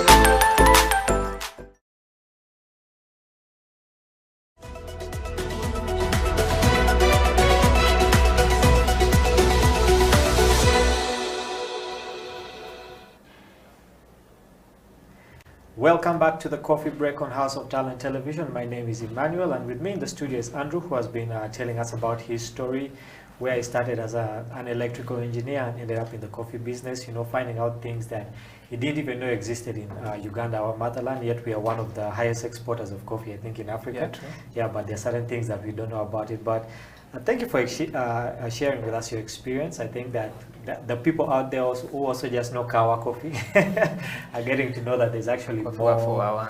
Yeah, getting to know that there's actually more that the coffee industry has to offer. Before we broke off, you were basically telling us how you learned a lot of things. So what happened after? You know, with your one year experience as being a barista, did you end up getting a permanent job somewhere? Are you freelancing? What are you doing right now with, you know, the knowledge that you got from the coffee so school? basically, I'm freelancing. My very tutor, Isaac, he keeps on getting gigs. So we do outdoor coffee gigs. For different occasions, just in case someone is there, he wants to. By the way, coffee can get you a woman. True. You know, that's a very important point, by the way. By the way. And some people nowadays, they're using this as a trick. You know, and people like don't know about this coffee thing. So if you bring your woman, it's there. Pizza. You know. So now you bring someone to make him a coffee with a hat on top. Designed really well. And you're like, bam, would you marry me? Definitely yes to. You've done a surprise. I've never seen it happen. He's seeing it on TV now. It's reality. Actually, that gives me a good idea for a proposal. You know? That's a very good idea. And so we've been doing these gigs. So I do freelancing. If someone needs help, I come in and work for hours. Okay. You pay me my hours. After that, I move. Yeah. So I building my two businesses. I do my engineering work because I'm doing the coffee work. But mostly during weekends is when we are too busy. Okay. When people are proposing, people are having these meetings, when people are having this. And there are those people who also want to make their wives happy. So you bring you and you make coffee, you give your wife a cake, you make a hat you give.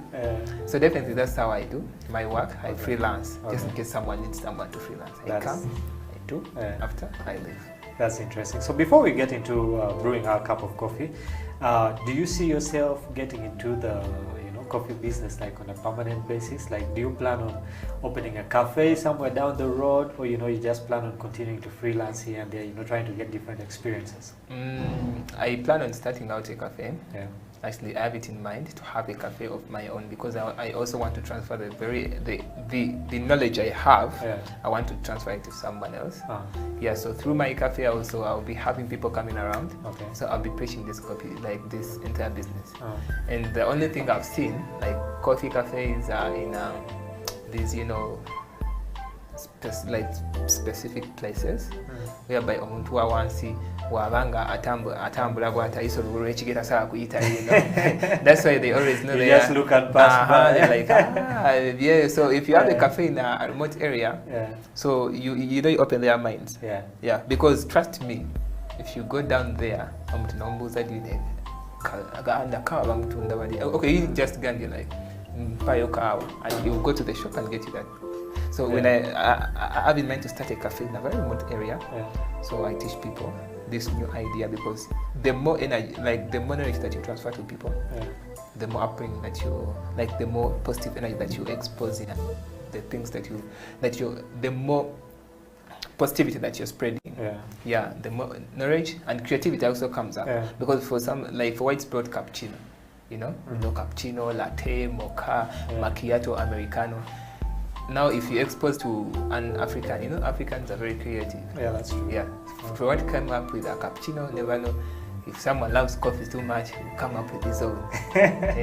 Or it comes something like Africano, like how you have the Africano and Chino, And some people will start creating coffee beverages from their own people. Someone loves his wife so much, and it's called Annette Chino. That's interesting. So I plan on doing that. Freelancing will end one time, I know. I also have it in mind to be somewhere. And have a cafe, transfer the knowledge, teach if possible, and also introduce people to various new things. The more knowledge you transfer, the more positivity. That's true. I like the idea of, you know, taking coffee out there to Omuntu Wawansi, you know, Yeah. people from down there, because I know so many times that, you know, when you look at a coffee shop and you look at the price of the coffee, you're like, this one is taking my money for the week. But I think with the idea you have, it will really be interesting to basically take coffee out there and get people's minds away from this cow of Chikumi where you buy from, you know, to the add shop. more value. Yeah, to add more value. That's interesting. Well, we're getting into the best part of the show, I believe. Yeah. After, you know, coming all that way, it's time for us to brew our cup of coffee. You know, so just run us through, you know, the machine that we have here. I know there are people at their homes with these machines. Yeah. They have never switched them on. They do not know what they do. Yeah. Okay. So just run us through this and just let us know what we're going to be brewing today. Yeah, so now this is it's called a desktop coffee machine. Yeah. Yeah, it's an home machine, by the way. It's not that expensive. Yeah. Yeah, just because we don't do research. Yeah. But this is something it's a budget machine. Why it's called a budget machine, meaning that someone no mtu wants us can afford it. You can afford it. So here, yeah, it has various parts. Here, on top here, this is where I put our water. Yeah. Yeah. So when you put your water, you close. There is something like a meter here that you have to follow. It can if you put water in here, there's it's like a meter. It shows you like it can hold up to 12 cups. So if you have a gig at home, you can brew your coffee at home. Okay. So we have now this is our decanter here.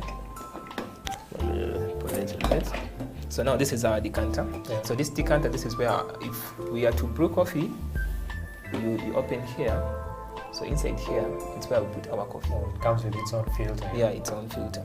So before you do anything, you first fill up water here. Yeah. You follow this here. Okay. Yeah, you don't go beyond the max. Oh. So after you cover, then after you open this. Okay. When you open it, now today we are going to brew our coffee. This is an SL14 variety. This is from our very country here. Yeah, it's from Mbale. Yeah, you know Mbale, it's a very nice place because it is mountainous, and this is an Arabica coffee. Okay. It's Arabica. Arabica means it has less caffeine and it's kind of very sweet. You know? The sweetness, but it's sweet in terms of coffee language. It is sweet because we have Robusta coffee and Arabica coffee. Now this one it's Arabica coffee, and why it's loved it so much. It has less caffeine. Its percentage is not that high. And it's not very rough on the tongue. It's a bit smooth. It's smooth, yeah. Yeah, it has nice flavors. Flavor, it means that it's chocolatey, white, all that. So today we are going to brew this. We're going to brew this coffee of ours. So it has that aroma in it there. You see? Yeah, that's a very good aroma. So this is what we're going to brew today. It's from Mbale. Yeah. By the way, people, if you're out there, go to the supermarkets and get yourself this coffee. It's there. And also from the Brew Plus, we always have it. So this, you have to have your spoon like this. It's not very, actually, it's very simple to use. Now this. So there's always a measuring that you need to put into consideration. How many cups of water, you know, to the ratio of how many spoons of coffee are we putting in. Yeah. So now this thing has almost like 12 cups. Yeah. So and this spoon of mine, it's more of like a cup spoon. Or how should I put it? It has a limit of 10 grams. So not to make it very, very strong. For 12 cups, you can use like 4 spoons of this. Yeah? Full. They should be full. All right. So we've taken our first one. For those watching us from home, in case you have this machine and you've never turned it on, this would really be a good time for you to turn it on and just, you know, go through the process with us. Or if you haven't bought one of these, you can always go out. Remember, this is a budget machine. You can get it and put it in your sitting room whenever you have a birthday party, you have some visitors coming to your place. You can always, you know, just put this there, install it in your kitchen, install it outdoors, and it will give you a very good brew of coffee. Continue with us as we continue the process to get this cup of coffee with Andrew. Yes. So we're putting our water, we're putting our coffee. Our coffee.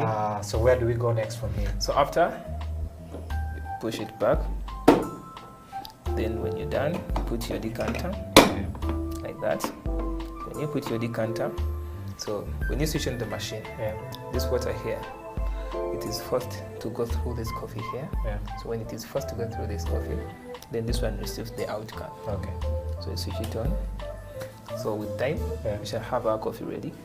Okay, so as we wait for our coffee to brew, you've had a very good experience being a barista for 1 year. Okay, so I know that there are people outside there also who are considering maybe a career change. Maybe there are students out there, you know, during this lockdown, most schools were actually closed. So most of the people are sitting at home doing nothing, wondering, okay, what can I do with my time, you know? So I just want you to tell the people out there why they should get involved with coffee. And, you know, what are the different benefits that they can get when they get involved in the coffee business? Thank you. Now, in the coffee business, there is one thing I discovered in particular. The first one, the people that you associate with change. You know, this kind of thing, it's made for the, you know, the higher class. The high class. And, you know, there's corporate people. So the more you do something good for them, it starts with coffee. The more coffee that you do, and it is nice. They start being your friends. So miraculously, you're there, they'll take your number. It's like, hi, Barista Andrew, let me have your number. Made good coffee. So one time you're there and you're seated, he gives you a call. I have a gig for you, come over here. And some of them, they have different people. They are connected. Remember, we have networks. You in particular have your own network. I in particular have my own network. So when you venture into coffee, the network changes also. The people that you associate with changes. And they also bring positivity to you. The more you work into these environments, you see these people, the way they operate, time, he comes, he picks a cup of coffee, sips it, it's at work. Your aspect also changes. You know, down there, you go to a restaurant, you sit, you start your cacao, and you start the jazz, you forget even about other things. But with the beautiful, like, the more you venture into coffee, neatness kicks in. Remember, you're dealing with beverages, serving people.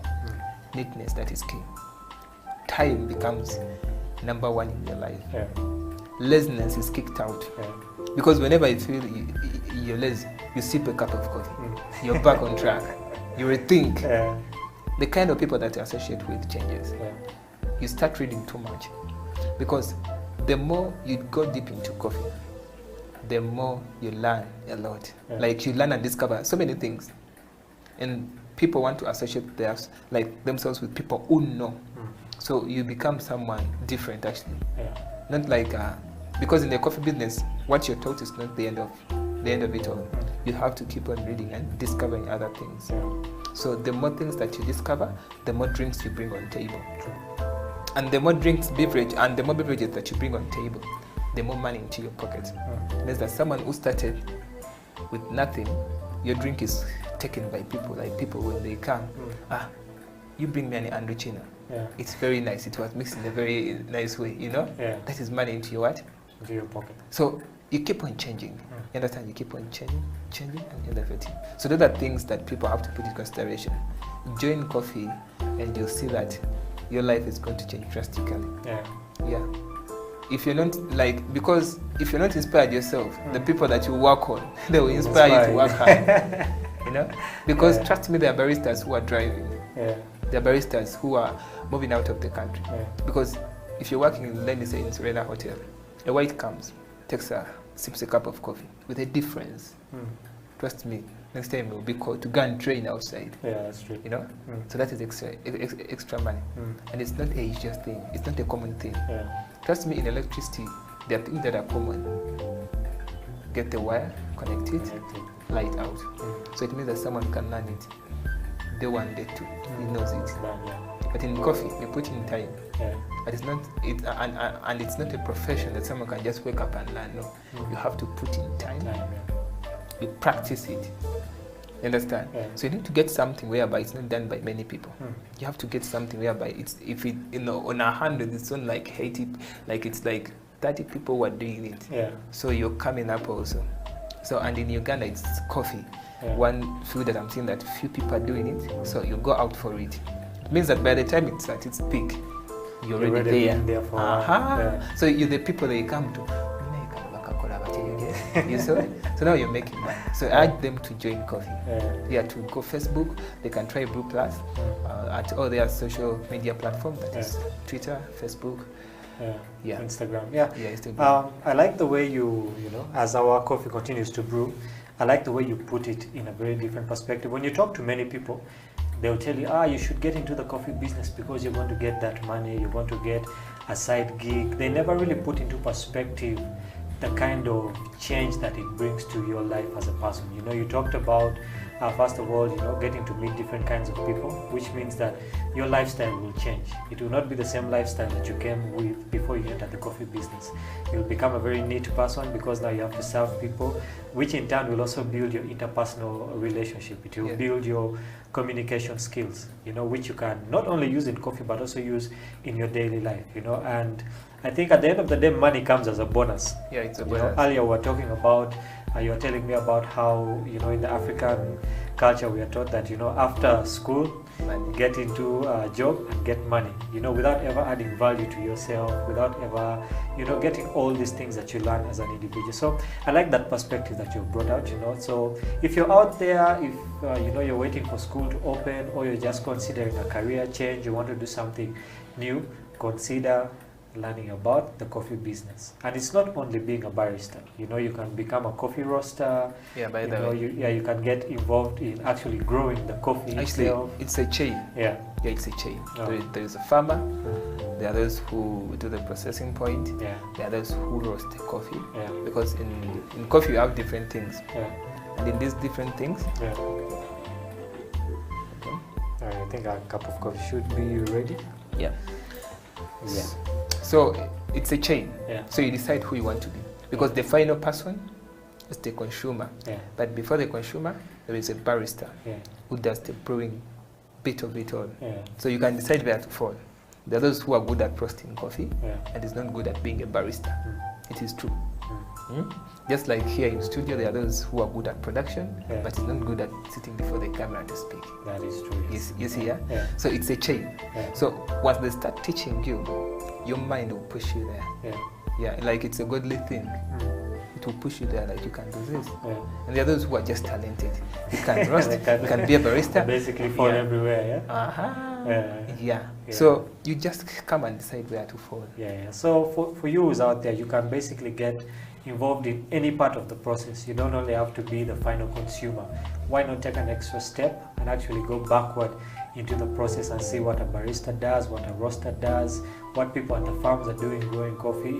It will be an exciting thing for you. And we've reached the part of the show where basically our coffee is ready. Yeah. And I think we can partake of it. But as we even partake of the coffee, I know that when you enter a coffee shop, okay, when you see the menu, there's like different kinds of coffee. You never know, okay, what's an espresso, what's an Americano, what's a cappuccino, you know. So I just wanted to run us through maybe the top 5 coffee beverages, you know, according to you as a barista, that you as a barista would recommend to the people out there. Yeah, so now I would recommend an espresso. Okay. Okay, it's something. Okay, an espresso, it's made by an espresso machine. Oh. It's a very big machine. Yeah. Now here you get your beans, you grind them, you make a powder out of those beans. Yeah. Then after you put under that coffee, that espresso machine. So it's always a strong shot. Yeah. It has a less caffeine in it. Mm. Those what they call high performance people. Yeah. They take it so much because early in the morning they take that espresso just to boost up their mind, like to be alert, to be active. Then the other one is the cappuccino, and it's widely taken here in Uganda. Yeah, it's cappuccino because it's a balanced beverage. It's coffee, which is an espresso. Then you have milk, and it has high foam, like it has a large amount of foam on it. Because the milk that we use in those, we steam it. We make a froth out of that milk. So it's a cappuccino. It's very nice. People love it so much. For some people who understand it, they even use a spoon to eat the froth. Then there is what we call a cafe mocha. Cafe mocha, we add chocolate in it, like 2 spoons of chocolate powder. Then an espresso, and plus milk, and then a froth. Then there is what we call a latte. Latte, it has a lot of milk in it. Yeah, basically for it, it's made with a lot of milk with less coffee, then less foam. And basically an Americano too.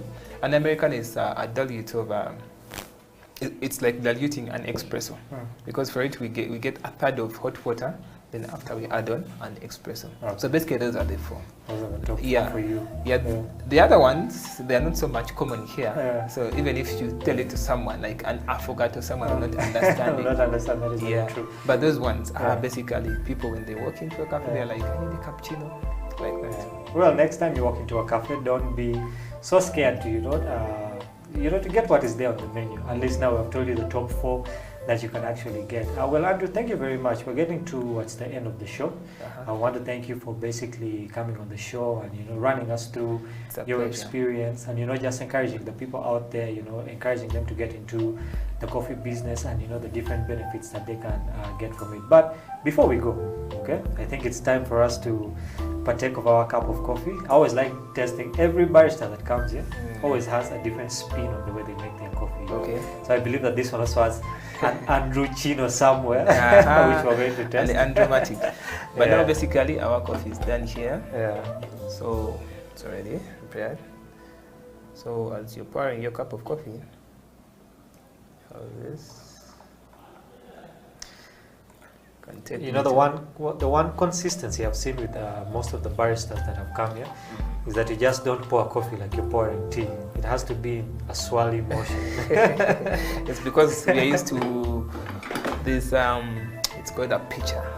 But the more you do it like that, also, yeah, it gives some bit of a texture in the coffee. Okay, we treasure coffee. Now. Not like then you just cha. You just pour everything. No, there's no treasure. The more uniqueness you add onto it, the more greenness that you add to your cup of coffee. And it also looks very professional, when you by do something like that. Well, Andrew, as we take a cup of coffee, let us toast to the coffee break. For you who's out there, thank you for watching the coffee break. It has been me, Emmanuel, in the studio with Andrew, who has run us through his story, and he has been telling us why you should actually get involved in the coffee business. For any more information on Andrew, or for where you can go, for Brew Plus, where you can go to study about coffee, let us know. You can always send us a message. We will get that information down to you. Till next time, this has been the Coffee Break on House of Talent Television with me, Emmanuel. Have a blessed day, a blessed night, or a blessed afternoon, wherever you are in the world.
People at the moment are struggling to understand the older generation because times have changed. Technology has come in. They've moved on. Yes. We're the ones sitting back and wondering, what is my child on to? TikTok has surpassed WhatsApp.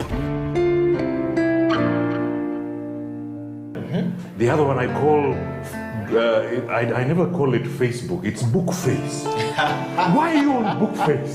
Dad, it's Facebook. Yes.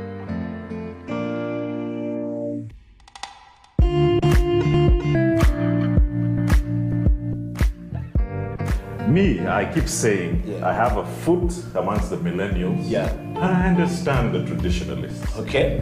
There's a song in the 60s, by the way, and in the 90s, 70s, where they're like, parents don't understand.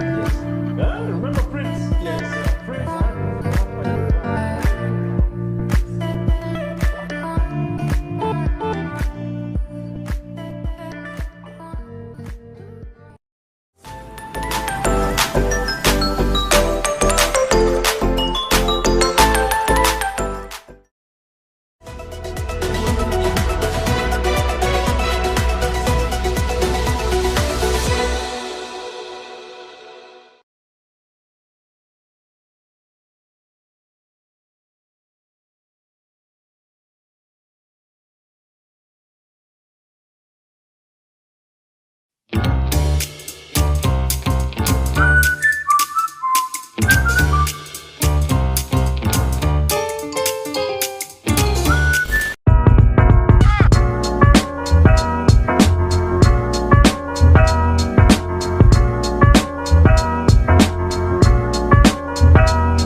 mbakomboze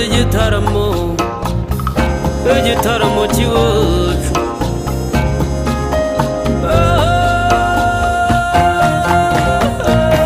iwacu turatarama ngwino urare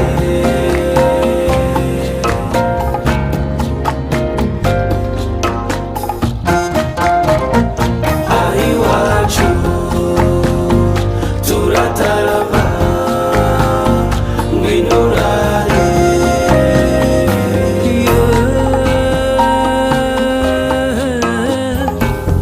iyo dukoze ku nyamirya iz'ubuhuha n'inkomangano biratwizihira cyane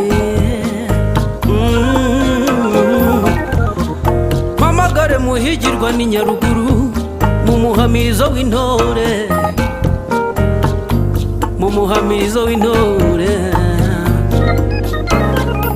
Sebaganji babukwege aseruke mu byivugo byiza mpamagare Sebatunzi ayihere mu miyuki akubwira intaha na batatu ya ruta mu kinyange cyarutiruka mu bakemba tugutaramire kandi uzagaruka iwacu turatarama ngwino urare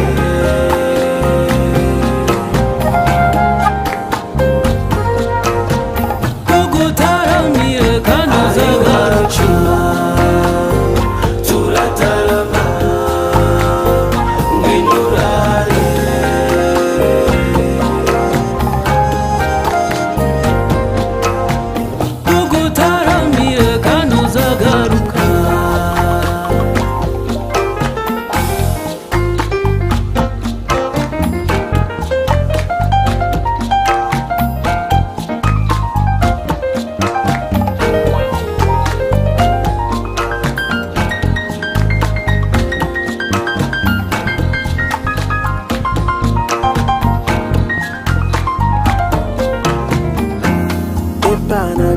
biso tolinga kobina ebana biso tolinga kosepela ka elongo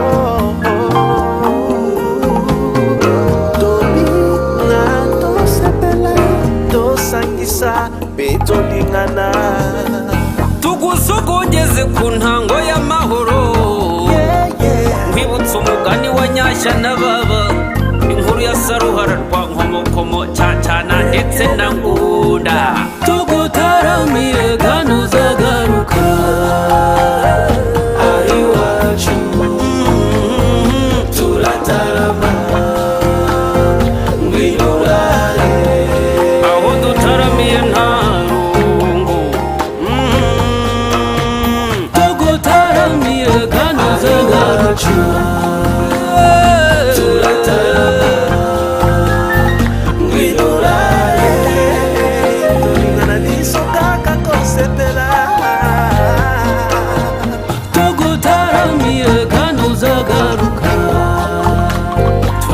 ijoro tukarita hanze cyambere wampaye inka cyuringanje reka ntugatsikire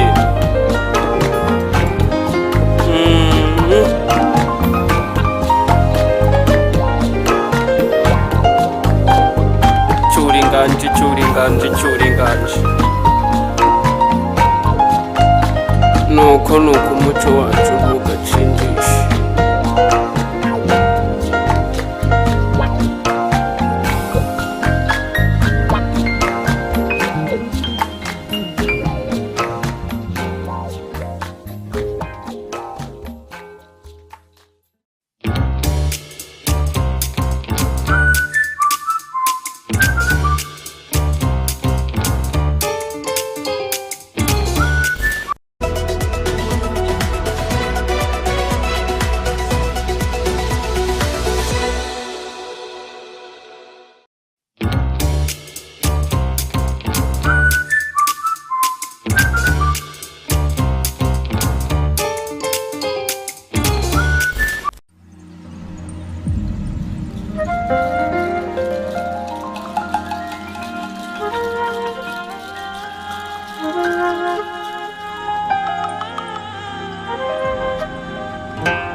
mbakumbuze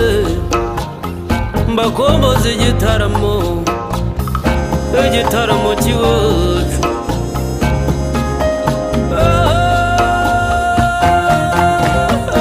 ari wacu turatarama ngwinurare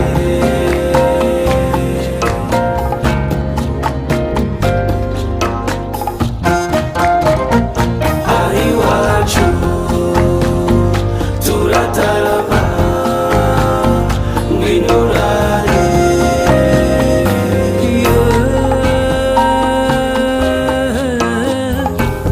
iyo dukoze ku nyamirya iz'ubuhuha n'inkomangano biratwizihira cyane mpamagare muhigirwa ni Nyaruguru mu muhamirizo w'intore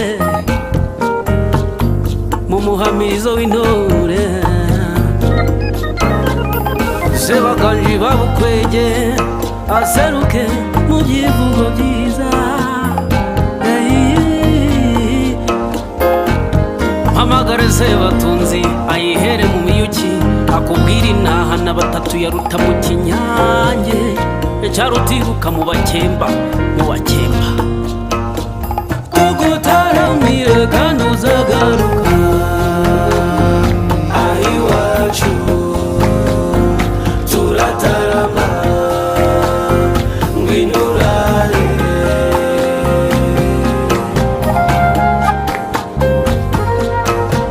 tugutaramiye kandi uzagaruka turatarama ngwinurare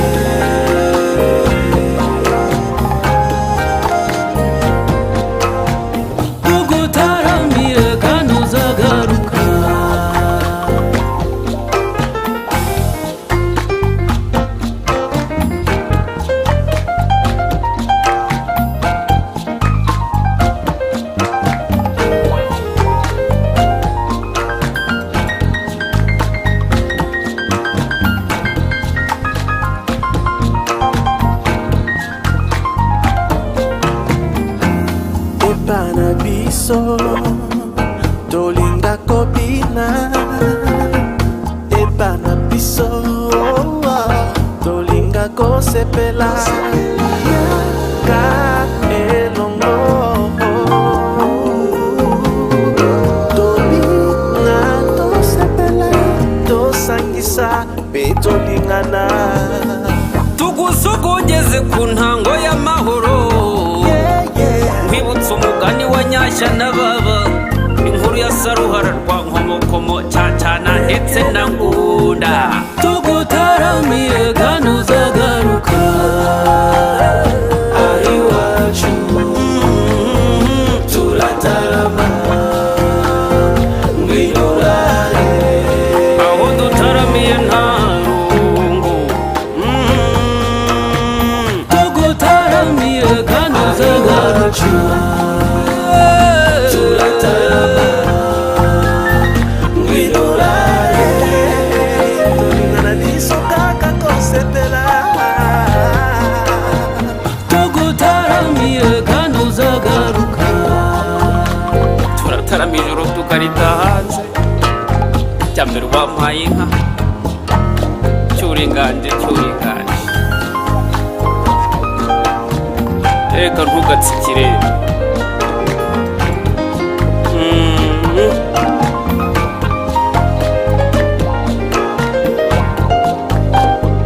cyuringanje cyuringanje cyuringanje nuko umuco wacu ugacindisha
itaranto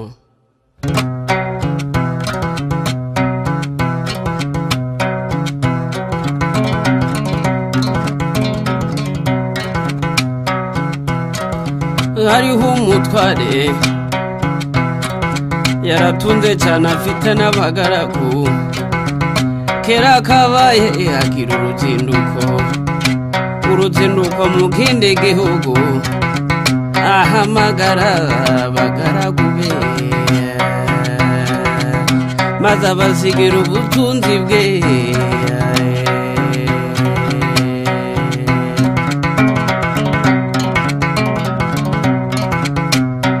umwamuhe itarane eshanu undamuhe ebyiri undamuhe itarane imwe itagirira kabiri maze umutwara arazinduka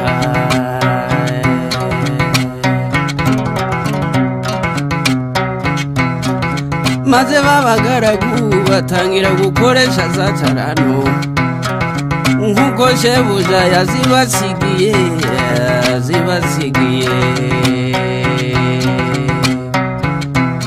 uwahawe shana aragenda arazigenza agenzura amesha hano uwahawe ebyiri nawe abigenza atyo agenzuramo ebyiri maze wa wundi wahawe imwe aragenda acukura icobo ayishamo ya tarano aratinyuka arayitabaye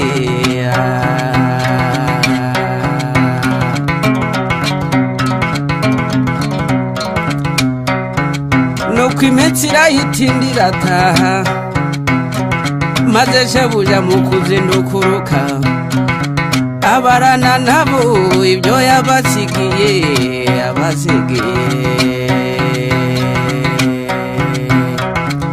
uwahawe shana araseruka ati databuja mwiza wansigiye shanu uzungutse izindi eshanu uwahawe ebyiri nawe araseruka ati databuja mwiza wansigiye ebyiri zungutse izindi ebyiri shebuja ati bagaragu banje beza nuko kuko mwakiranutse muri bike nico gitumye mbegurira byinshi ico nimuze mwinjire mu munezero wa shobuja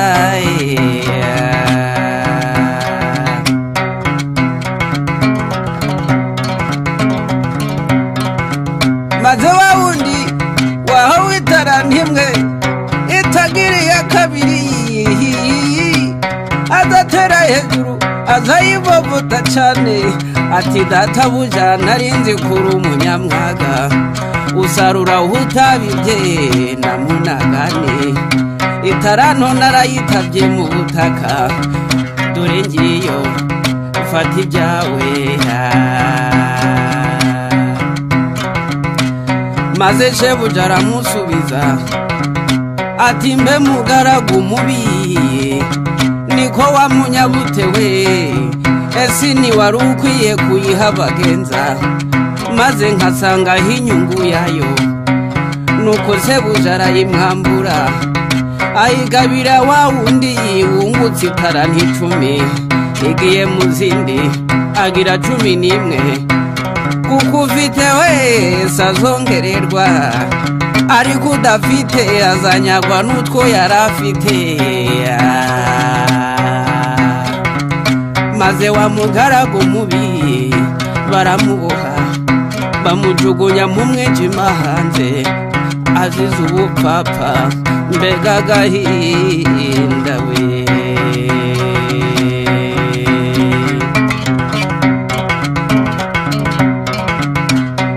itaranto yawe yikoreshe neza igira umumaro mu gihe gikwiye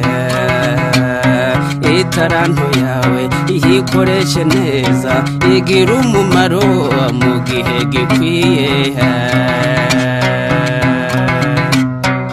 mbese gufasha abakene gusura abarwayi bikorwa by'urukundo gushigikirana imirimo myiza igihe twahawe aya mafaranga nizo tarantu twasigiwe ngo zigire umumaro igihe tukiriho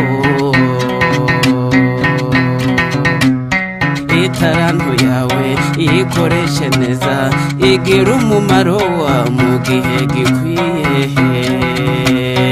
itarantu yawe iyikoreshe neza igira umumaro mu gihe gikwiye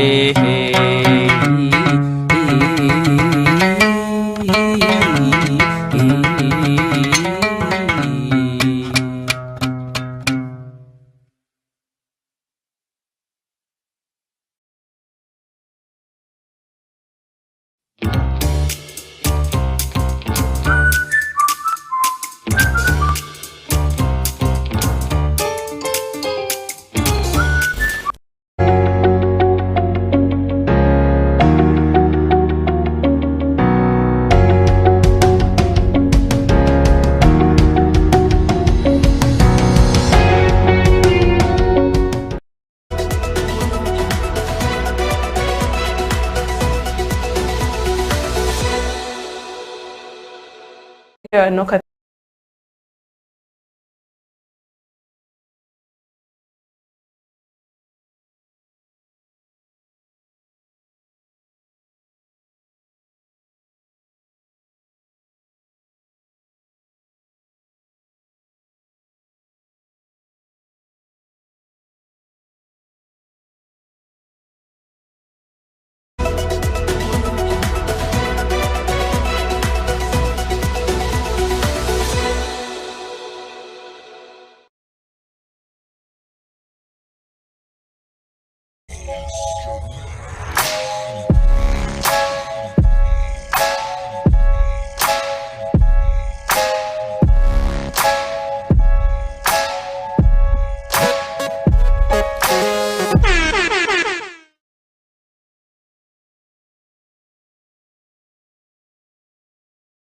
court at home, so I can't do anything.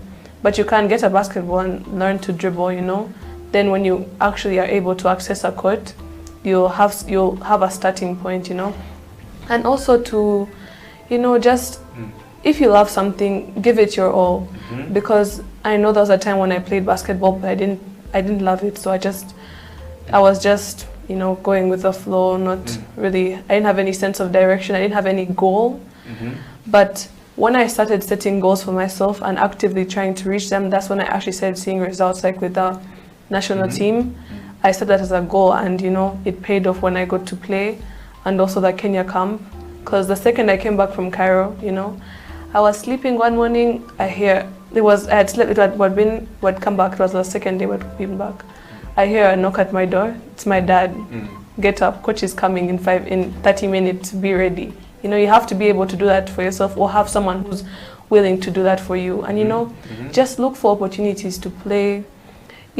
I know there's like a lot of people who can't, you know, it's not as simple as just waking up, you know, getting a driver to take you somewhere. But you know, look around, maybe your area, there's like a place you can go for pickup. Maybe you can borrow someone's ball, you know, just if you want it enough, you'll be able to put in the work. Yeah.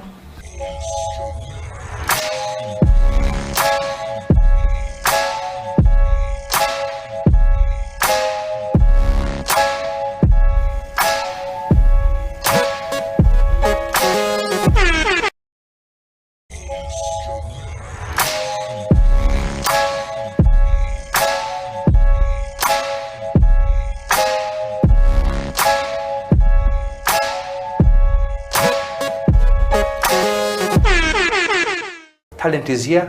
Uganda's got talent. That one is not proven. From boxing, athletics. Now Kenya, I mean, we came in the Olympics better than Kenya. For how long have we been there struggling before? But now we had more medals than them.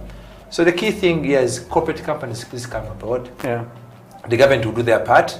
They will also squeeze whatever they can to come through. National councils will also keep on budgeting to see what they can do better on us. And also federations, all of them, basketball, football, whatever they come through. Let us have a fair share to everybody. I know football gets the biggest share in Uganda. I don't know why, but because I know my small analysis is athletics and basketball right now, and netball. These are the top 3 games in Uganda that have carried athletics, netball, basketball. Continental and worldwide, we're doing so much. So we need to also get a fair share to compete with football, which is getting $1 billion shillings plus. We should best be given that opportunity.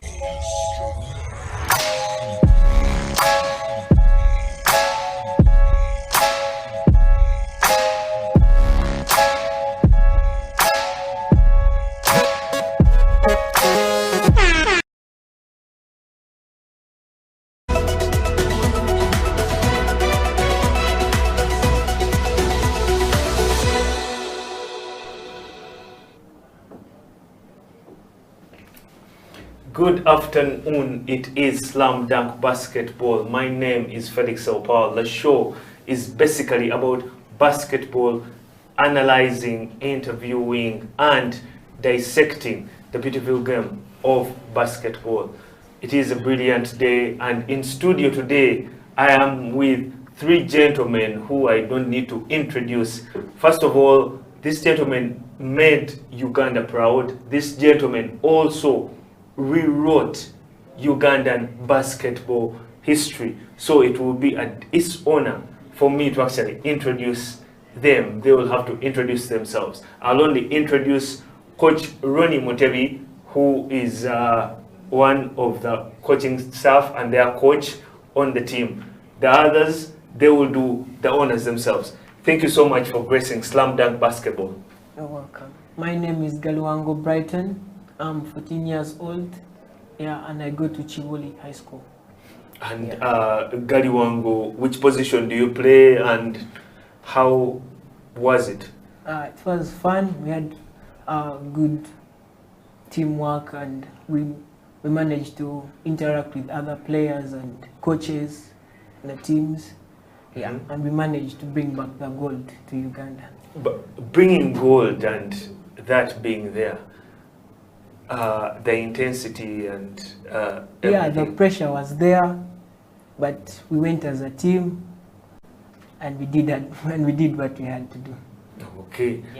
The gentleman on my extreme right, please introduce yourself. We are live on Facebook, on Twitter, on YouTube, and on our website, houseoftalentug.com.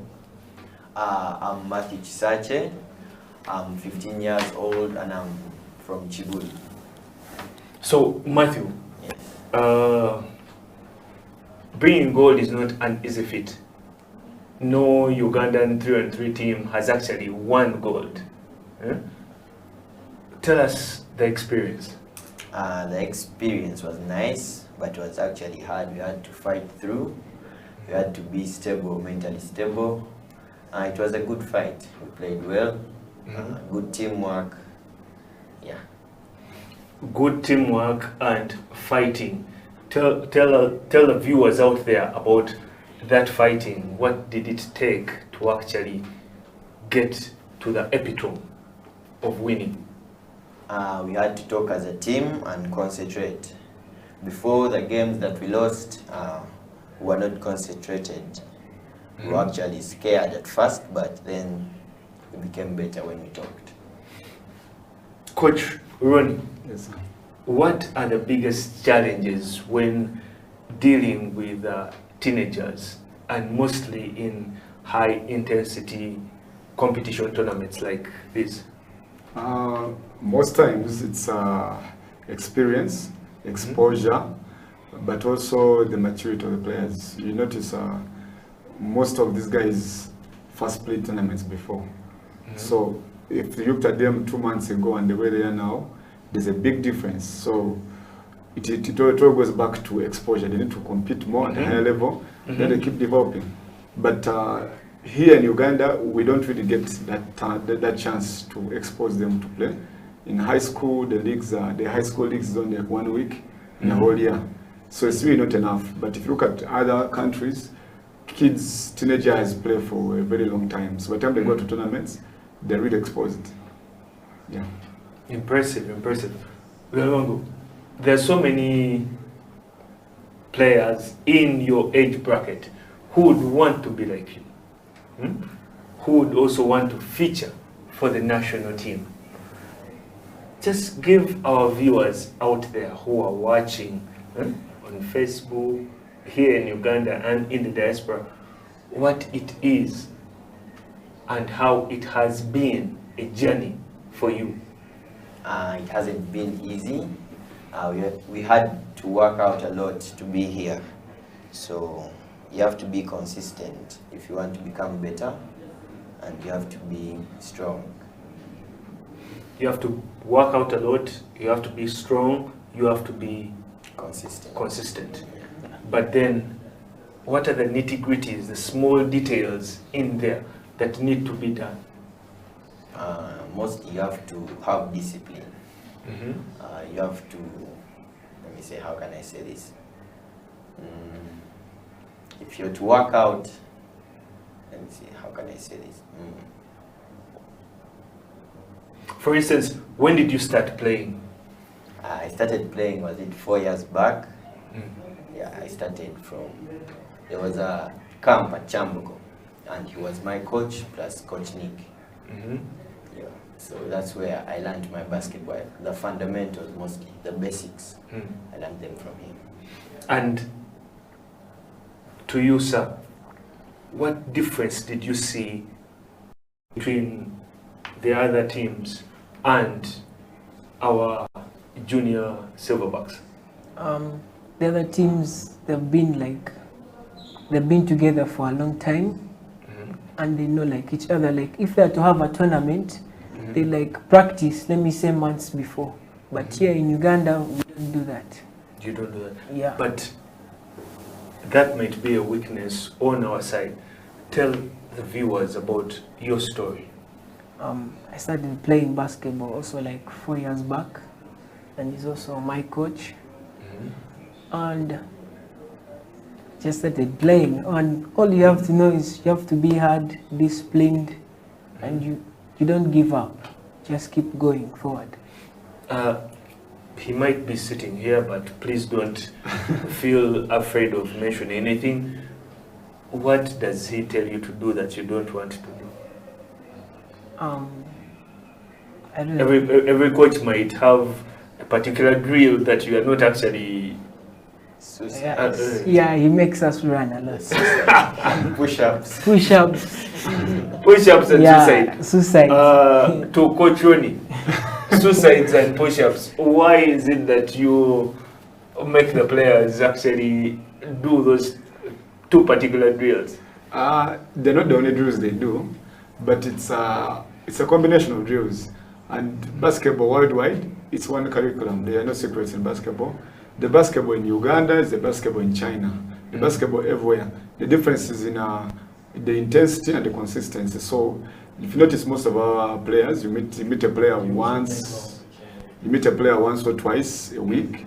So they don't have fitness, they can't push themselves fitness. Then you have short time with them. Then they are weak, we don't have enough time to eat, we don't have a gym. So if you look at opportunities of how can I make players stronger and fit, you use it within the context. We call it just control the mental load. Control the mental load. So if for example they are breaking down, if they are doing something and you feel they are breaking down or they're not understanding, instead of again shouting at them doing this, you give them push-ups. But if the mental load is getting on them and the workouts, then why are you making them run suicides? It's a change of drill. I would also actually be on their side, running the suicide. For the viewers out there, the suicide is a back to forth run from the start of the court to the extreme end, and it is done in segments. First quarter, second quarter, third, half, all the way and back. That is what they call a suicide. For the viewers out there. Actually, even NBA players run suicides, even college run suicides. It's not like it's only in Uganda. Everywhere they go, they're going to meet suicides. So it's not like a punishment of sort. It's part of their training.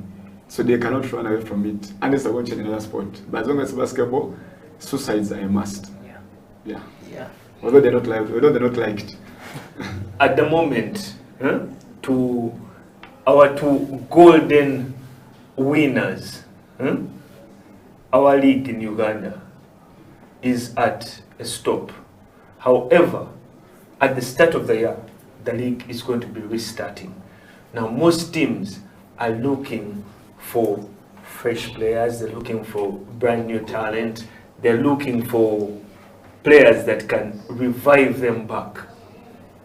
If you were to choose a team that you would play for, remember now the 2021 season has been cancelled, so we are back to the 2019 season.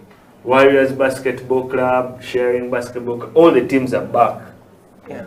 When the league starts next year, in January, which team would you wish to play for?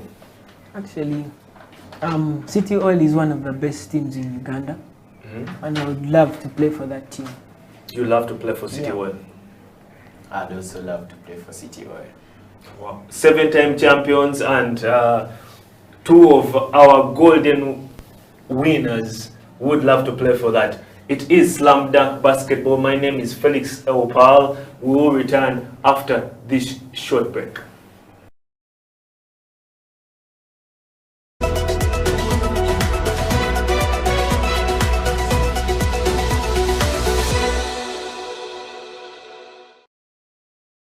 Believe in your skill and your potential to be a good player, because I know there were times when I didn't think I could do it and I wanted to give up, but then my dad, you know, he was there, he pushed me, he would wake me up for training in the morning. When the last day before I had, you know, shots weren't dropping, you know, you just need to have, and you need to have that self-drive, but you also need to have support.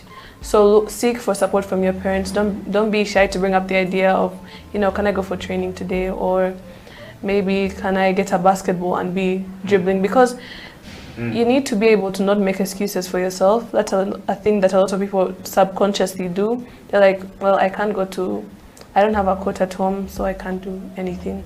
But you can get a basketball and learn to dribble, you know. Then when you actually are able to access a court, you'll have a starting point, you know. And also to, you know, just if you love something, give it your all. Because I know there was a time when I played basketball, but I didn't love it, so I was just, you know, going with the flow, not really, I didn't have any sense of direction, I didn't have any goal. But when I started setting goals for myself and actively trying to reach them, that's when I actually started seeing results, like with the national team. I set that as a goal, and you know, it paid off when I got to play, and also the Kenya camp. Because the second I came back from Cairo, you know, I was sleeping one morning, I had slept, I'd come back, it was the second day I'd been back. I hear a knock at my door, it's my dad. Get up, coach is coming in 30 minutes, be ready. You know, you have to be able to do that for yourself, or have someone who's willing to do that for you. And you know, just look for opportunities to play. I know there's like a lot of people who can't, you know, it's not as simple as just waking up, you know, getting a driver to take you somewhere, but you know, look around, maybe your area, there's like a place you can go for pickup, maybe you can borrow someone's ball, you know, just, if you want it enough, you'll be able to put in the work, yeah.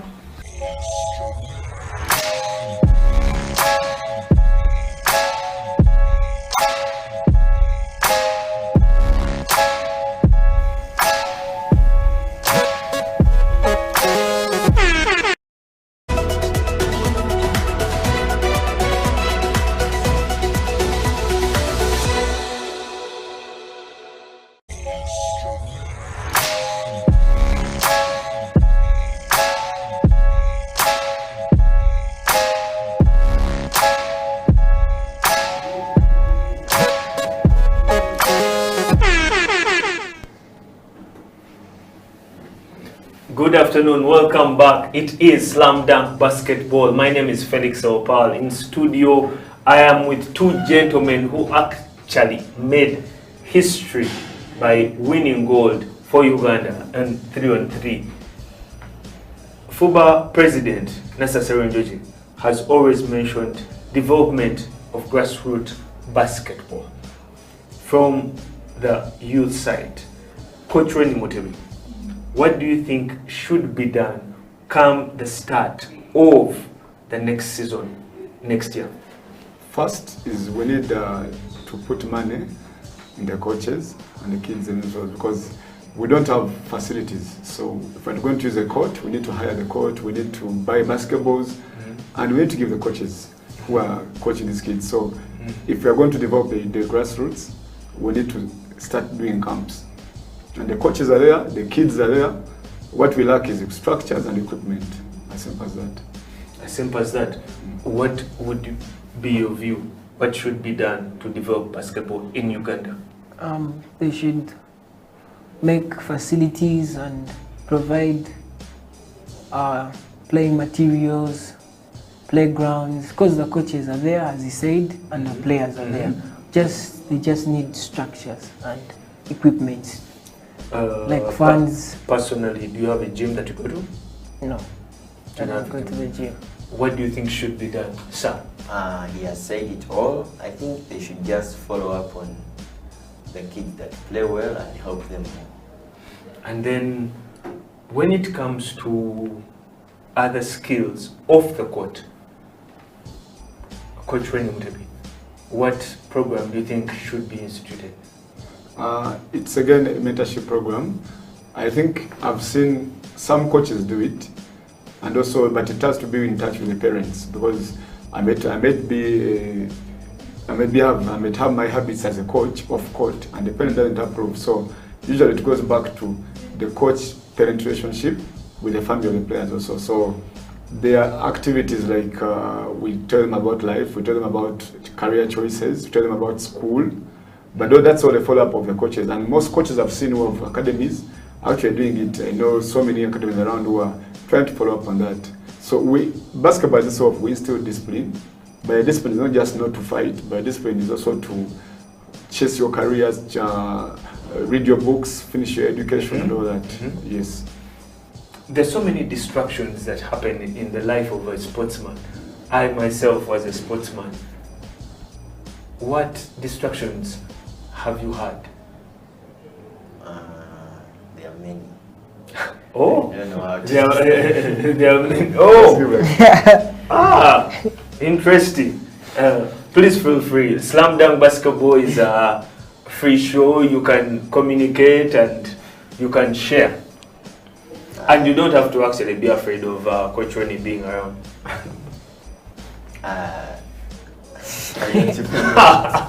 What to say now?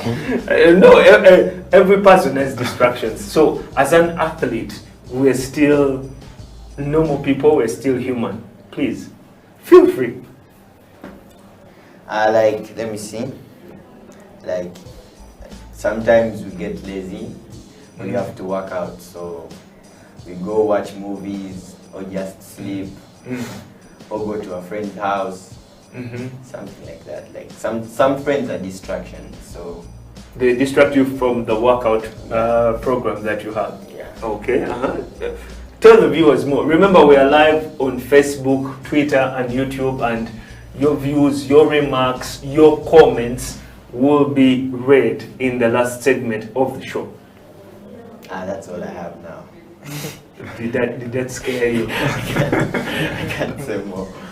You have your colleagues, friends watching, please. No. What challenges do you have, sir? Being just lazy, like you can have a workout tomorrow and today, then you're lazy and you're like, I have to go to train. But you have to go and work out. If you want to be better, you have to keep pushing and pushing. Yeah. You have to keep on pushing and pushing. Yeah.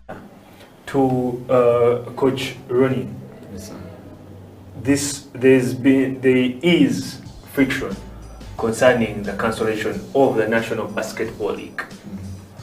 What is your view concerning the fact that City Oil, JKL, and KIU Titans decided not to be part of the league? I think what we need to look at is the current situation we're in, the COVID. It's not just Uganda, it's worldwide. And when you get such a situation, you need to prioritize as a group. Each club is different, and each club has different priorities and different views. For example, I speak in terms of Warriors. I know for us, life comes first. Before basketball, before anything else, the life of the player and the health of the player comes first. That's why, in the first place, we chose not to participate, and we knew this would happen.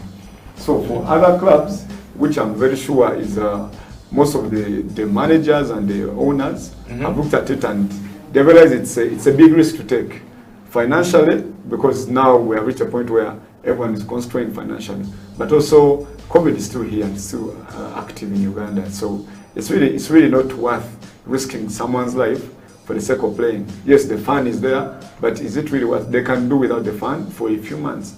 But that is on the side of the managers. But also there are clubs that feel we need to play more. So it goes back to what do they value, where do they see? But in my professional advice, given our circumstances and the structures we have, it was worth that we cancel. But when you bring out the issue of life and everything, yes, the lower division teams have been given a go-ahead to actually finish the league. So how does that balance? Yeah, like I said, these two gentlemen, I believe, would be featuring in local in the lower division teams. Yeah. And they will be nurturing their skills more and getting more skill advantage, more size to come and compete. So how does that work out? So the difference between lower division and the main division, the main league, is in terms of the finances, in terms of the contracts. If you look at the clubs up, they have players under contract, players under insurance, and then the clubs down, most of the players just volunteering. So if someone voluntarily says, me, I want to play, I don't care, I'll just play, it's my health. It's different from a player who's under contract. You have to pay them. When they get sick, you have to take care of it. Some of the clubs have players from abroad. So there's that bit also. So it is not just for the sake of playing, but also it goes to a bit of finances. Very good thing that we have two young gentlemen in studio here who are not part of the National Basketball League, but they are key stakeholders in our National Basketball Federation. What do you think the league being stopped?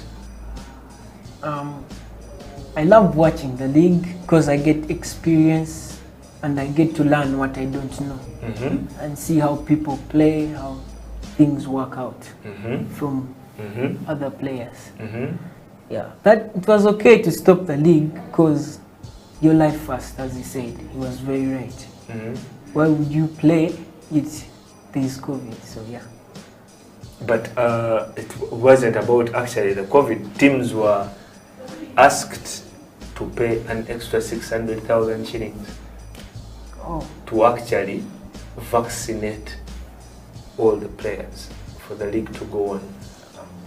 What is your opinion for the league stopping? Actually, I think it was okay because of the COVID because thing. I believe you're also a leader. And I believe the teams refused to play because of money issues, because of the COVID. The teams did not refuse to play for money issues. The federation decided that the league should stop. Oh, yes. Then, as a leader, I believe you've led on your team. Just give the viewers out there just your opinion. Well, I like watching the league too, but if the federation refused, then I don't know why. I thought they could. They had the money to pay, like for the players, for them. I thought it was all supposed to be on the federation, not the team. The money to pay for the players, vaccination is an onus on the team management. However, the player salaries and what are all to the team management. Yes, that is the difference. So I really don't know why, but let's just wait for next year and see. For instance, City Oil also decided to pull out. I had a conversation with their manager, Mohamed Sandru, and his argument was they were focusing on BAL. the Basketball Africa League. That is why they cannot risk their players to play. It is not an issue of that. Can I tell you something about that? Please. If you look at our league, how much does the winning team get? Nothing. Nothing. The team that has won the league, I think in the past 9 years, has never gotten. City Oil for the past 7 years has never gotten any reward money for winning the league. The past 2 years still, nothing has ever happened. So you have been at the FUBA dinners and you've seen that it has been nothing given besides the certificates. Yeah. So when you look at... when was the last time Warriors won? No, actually got prize money for winning the league. 2012 we got. 2012 we won the league and we got, but it was 3 million shillings. 2012. But, yeah, wow. But that's someone's salary. This is 2021. So to bring back to perspective, if you look at what someone puts in vis-a-vis what they get back, it doesn't make business. I don't know. It doesn't make financial. To me, that makes sense financially, because if I'm City Oil, I'm going to participate in BAL. BAL is roughly sponsored. Every team is given mad money. The money that can take them for the next 2 years is given in participating in BAL. So even if it were you, you would prioritize where is the money at in terms of if I participate, where do I get back? Because these teams also need to. We play to also get money back. So as management, I would support the idea of if I'm playing a league which does not give me money, and then there's one which gives me money, I'd rather participate in that one. There is this question amongst basketball enthusiasts. Now that this league, this season has been cancelled, the new season is coming on, and it is going to be afresh. We're starting from a new cycle. Warriors, which team do you think they have? You are currently still Warriors coach. For now, I think every team is just a Warriors, because I don't think there's a team that has contracts with players. Warriors. Yes. So to answer your question, Power has contracts with their players. So even Warriors, Power might come and sign these two young gentlemen. It's okay. But wouldn't you have to play for Power?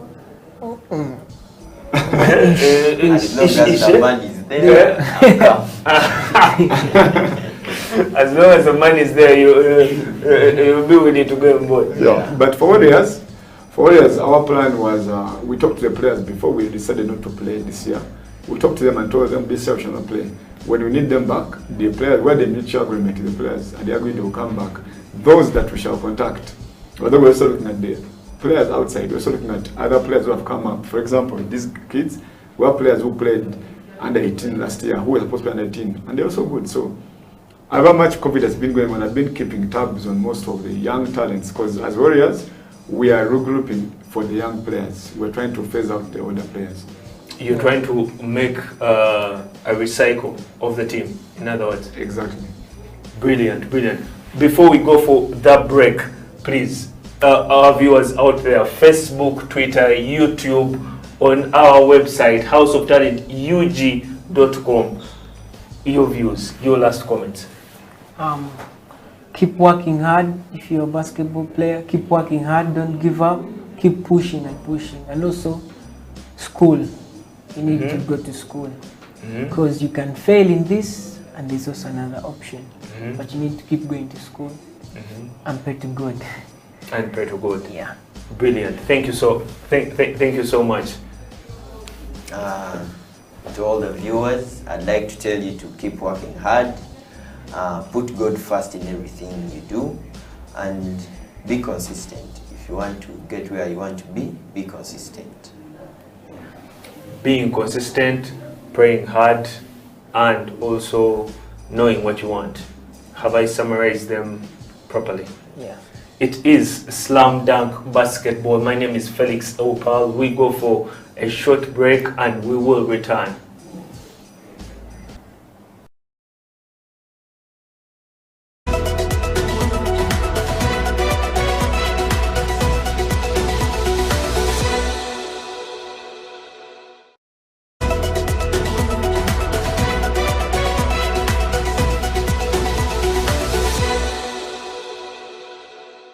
first and foremost, thank you very much for hosting me. I'm really, really humbled, and I'm blessed to be here. Yeah, surely. Talking about basketball, personally, my journey of basketball started from far, very, very far. That was in high school, and in a situation whereby we did not have enough exposure. We didn't have coaches. We didn't have the facilities like we do have them right now. I'm saying this like there's so many years ago. There are not so many. That was about. I began knowing basketball in 2007. That was at KPC when I was in P7 vacation. That is end of 2007 actually. That KPC North. That's when I first touched basketball. Then 2008 when I joined Namibia in Senior 1. I saw people playing. Actually, the people whom I saw there playing and inspired me were Sally of, he played for Chambogo Warriors, if you remember him. The left-handed. Yes. And Omongin, last I saw him playing for City Oil. Those were the guys whom I found in Namibia. I was in Senior 1. These guys were playing basketball at another level. And we would actually just go there to watch them. You know, for us by that time, they couldn't allow you to step on the basketball court that those guys are on, because they were senior 6s, you are a senior 1. You just the best you can do is watch. Other than that, you don't step there. But nonetheless, that's where I started. Beautifully, or I would say lucky for me, that when I was playing with those guys, once in a while when they could see me about midday 1, when the sun is very hot, when they are still resting and waiting to come. So when we would go to court and, you know, try a few shots here and there, and then they would come and they meet us, they would see what we are doing, and, you know, they would identify talent. I don't know if I can use that word. So, you know, one or another, they identified my talent. They realized I could at least throw in the ball. At any sport. They would just give it to me. Although I was weak, I didn't know how to bounce. They only told me one thing: throw in the ball. And throwing in the ball gave me an opportunity to play with them. When I was in Senior 1, Senior 2, but still, of course, I still had people who didn't believe in me, and it was challenging.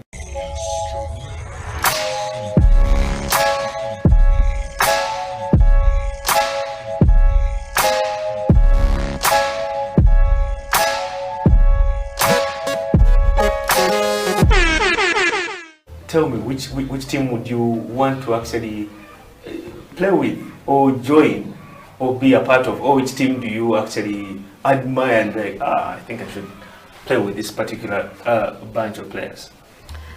For the teams I admire, KCCA, JKL, UCU. Basically the top 3. The top 3. But also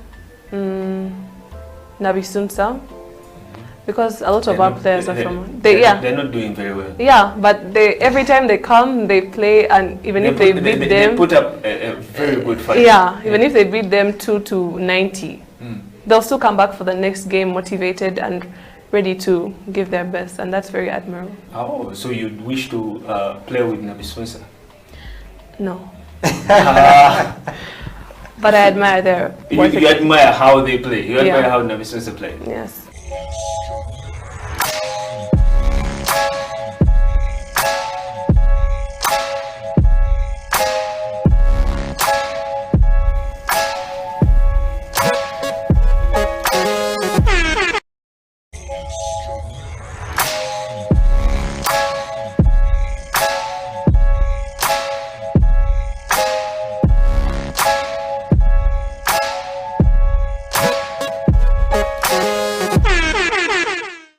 So maybe when I was working through with our Minister of Education and Sport, our State Minister for Sports, Mr. Honorable Hamson Obua, and with Mama Janet Kataha, if they can have that, if they already just have a committee of all sportsmen they have in Uganda, the federations, as they work through with National Council of Sports, even the minister, calm down, because when we excel, the minister will get the credits. You understand? Yeah, I get it. Recently, 2019. The last time when we got a chance to be free, that's when the president hosted all the people come from Commonwealth Champion Games and all the medals people have been awarded. So it shows you that the key area things right now is how can we get a capital base. That is through corporate companies in Uganda and the government. So my simple way is corporate companies. Come and own your team. Come and own these Ugandan clubs. Come and own national teams. I mean, 2017 Mandela Group of Company owned Zone 5. Yeah. It has been talked about for up to now, forever. So we have a request for that. That's my thinking. Where can go better? Yeah.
Talent is here.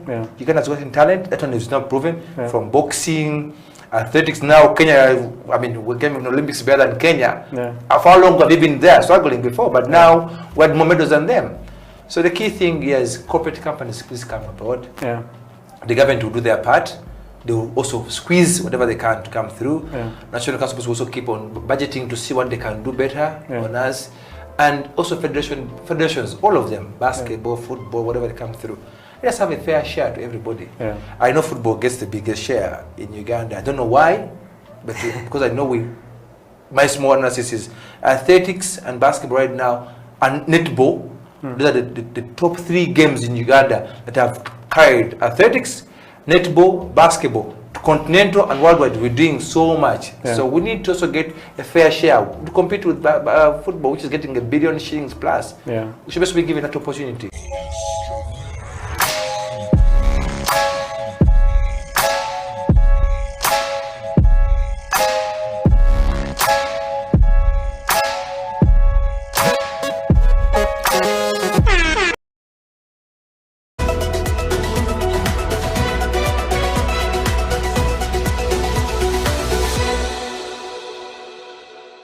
First and foremost, thank you very much for hosting me. I'm really humbled, and I'm blessed to be here. Surely. Talking about basketball, personally, my journey of basketball started from far, very far. That was in high school, and in a situation where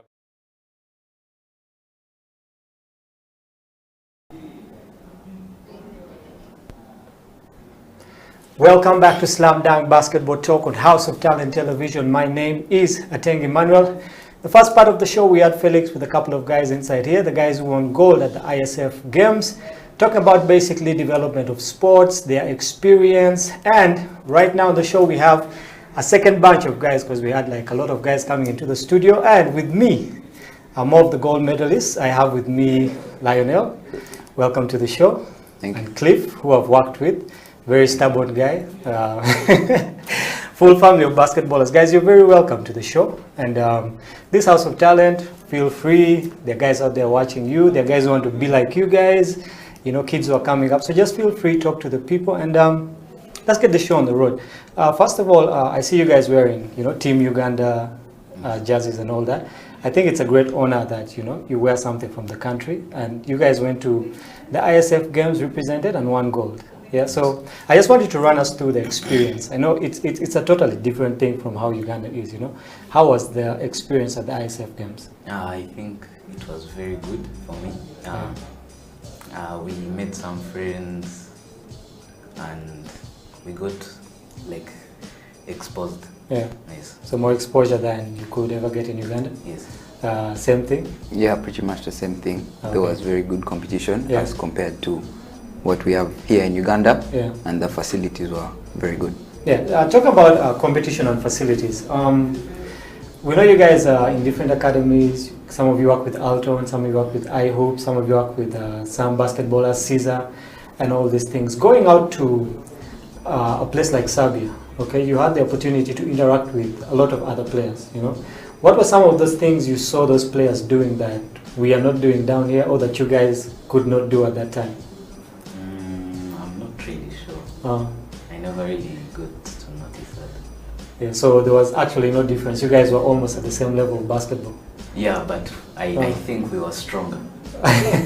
Stronger in what way? Mentally, physically? Mentally, physically, Yeah. So, okay, that's interesting. I just want us now to come back home, okay? Like I said earlier, you guys are in different academies. You work with the Altons, you work with iHopes, and all these things. What are some of those things that these guys are teaching you in these academies that has enabled you guys to reach the level of basketball that you are at right now? Start with you, Lionel. One of the really important things that we've learned is to have a good character. Okay. Because character is what determines our position in life, and Yeah. if we're going to be successful or not. Yeah. It is very important to have a good character. Yeah. If we didn't have good character, I doubt that would have been selected Yeah. to go and represent Yeah. Uganda. Okay, so you're talking about good character, but what is good character? I might think I have good character, yet when you look at me, you're like, this guy's character is a bit off. Good character could be the way you stand, Okay. the way you look at someone when they're talking to you, and the way you react to someone when they do something. Okay, that's very important for basketball. Yeah, Cliff, what are some of those things you've learned at the academies that you know have led you to being the superstar that you are right now? Same character and discipline. Yeah. All right, so you talked about character. What is discipline? Okay, because discipline, like if you go to school, discipline is getting a stick and beating up someone, yeah, to put them on the right track. Yeah. So when it comes to basketball, yeah, what would be discipline? How would you define it? Listening to your teammates. Yeah. Yeah, and being a good team leader. Being a good team leader. Okay, that's interesting. You are the captain, right? Yes. Okay, so you being the captain, all right, and I know all these guys are different. Okay, all of you do different stuff, come from different backgrounds. Lionel might be crazy and we don't know about it, you know. I know your brothers are crazy, you guys are always going at it. How was it handling a group of other guys at the same age level? Yeah. How was it handling these guys who are at the same age level with you? As a captain? It was somewhat difficult because, like, he would wake us up. Yeah. Yeah, and the other guys weren't yet awake, so we could go knock on their door, they wouldn't open, Yeah. and coach would shout at us sometimes. Yeah. So he's the straight up guy. Well, that's interesting. Another thing I want to talk about is basically the team. Okay. Basketball is a team sport. It's not like tennis where it's you and your racket and the ball. Okay. Basketball is a team sport, and all of you depend on each other. I think I watched. Was it your final game or the semi-finals? All right. You guys had that last shot from Matthew. Okay. And the ball movement was really good. All right. I watched and I was like, this is some good basketball. Okay. How important is teamwork in a game like basketball? Because there are certain players who are superstars. They can play by themselves. Okay. But how important is teamwork in the game of basketball? Without your team, you're nothing. Yeah. No, let's explain more on that. Because imagine, Lionel, Michael Jordan, did he need the Bulls? I don't think so. He didn't need the Bulls I at all. think he could have done it on another team. Yeah. But I think the fact that he was on the Bulls with Scottie Pippen Yeah. was very pivotal for him. Okay. Yeah. So you guys have the idea that one guy can make a difference in the team. Yes. One guy can make a difference, but everyone Yeah. can make a bigger difference Okay. than the difference that one guy can make. I like how you say that. So let's imagine Cliff in a situation whereby you have 5 Michael Jordans on the team. If you were a coach, how would you run this team?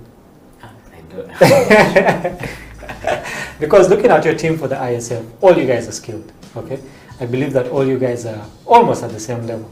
Okay, so what are some of those things that the coach Egao, okay, told you guys when you were getting into the games? Because I believe that even for him, when it came to subbing you guys, when it came to moving the team around, it's a really hard thing for a coach, okay? So what are some of those things that the coach told you guys that enabled you to get all the way to the finals and win that gold? He said that this may be our only chance. Yeah. Yeah. So we need to get out there and do our best. All right. Yeah. That we need to share the ball Yeah. when we're playing, and we need to trust our teammates Okay. and do what we have been coached Yeah. and told to do, what we've been practicing Yeah. during the practice sessions. Okay, interesting. So let's move on a bit. You played in Serbia, you played in Uganda. Do you guys have any hopes of playing college basketball, high school basketball in the States, or it's like, you know what, Uganda is it for me and I'm staying down here? Do you guys have any hopes of playing up? Yes. Yes, You do? definitely. Okay, Yeah. so that begs the next question. You guys have watched the Americans play, you've watched people in the EuroLeague play, kids of 15, 16, crazy athletes, okay? So what are you guys doing to make sure that you're better than those guys? Because you can't just go to the States and take someone's place. You have to be better, okay? So what are some of those things you guys are doing right now to make sure that in the next 2, 3, 4 years, you can actually go to the States, you can go to Europe and take a guy's spot on a high school team or a college team? You have to train every day. Yeah. What does training entail? I'd wake up in the morning, do a couple of push-ups, and I'm done for the day. You can wake up in the morning, Yeah. work out, in the evening you go for basketball, Yeah. and then you train, and then like at night before you like, okay, you shower, then before you sleep, Yeah. you do like a couple of push-ups and stuff. Yeah. So Lionel, when you go to work out, okay, I know that most of the times you have a coach by your side telling you what to do.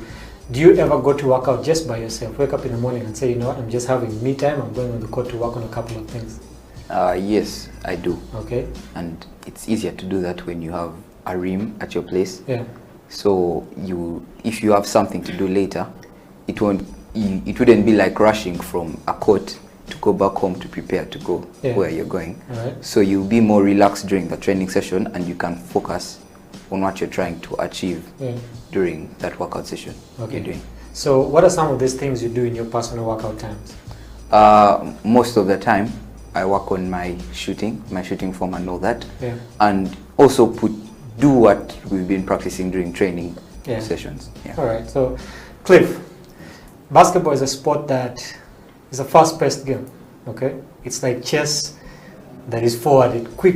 You have to make like quick decisions. Okay, any second you waste, that is time gone.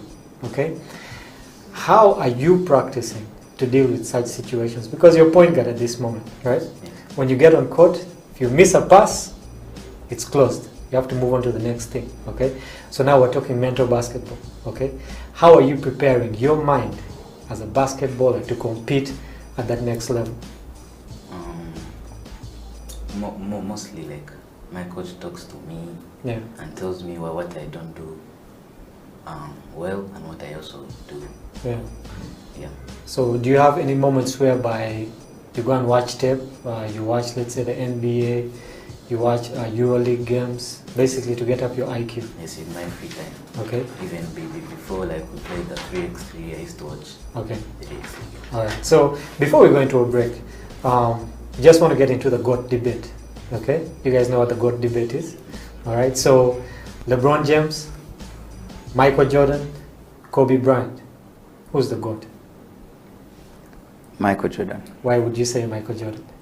He has more accolades Yeah. than LeBron James and Kobe Bryant. Yeah. And I feel like he had the greatest impact Yeah. on the game of basketball, Okay. because he made it known to the world Yeah. more than any other player has. All right. Yeah. Same thing? Yeah, basically. Yeah. Michael Jordan. But Will Chamberlain has more accolades.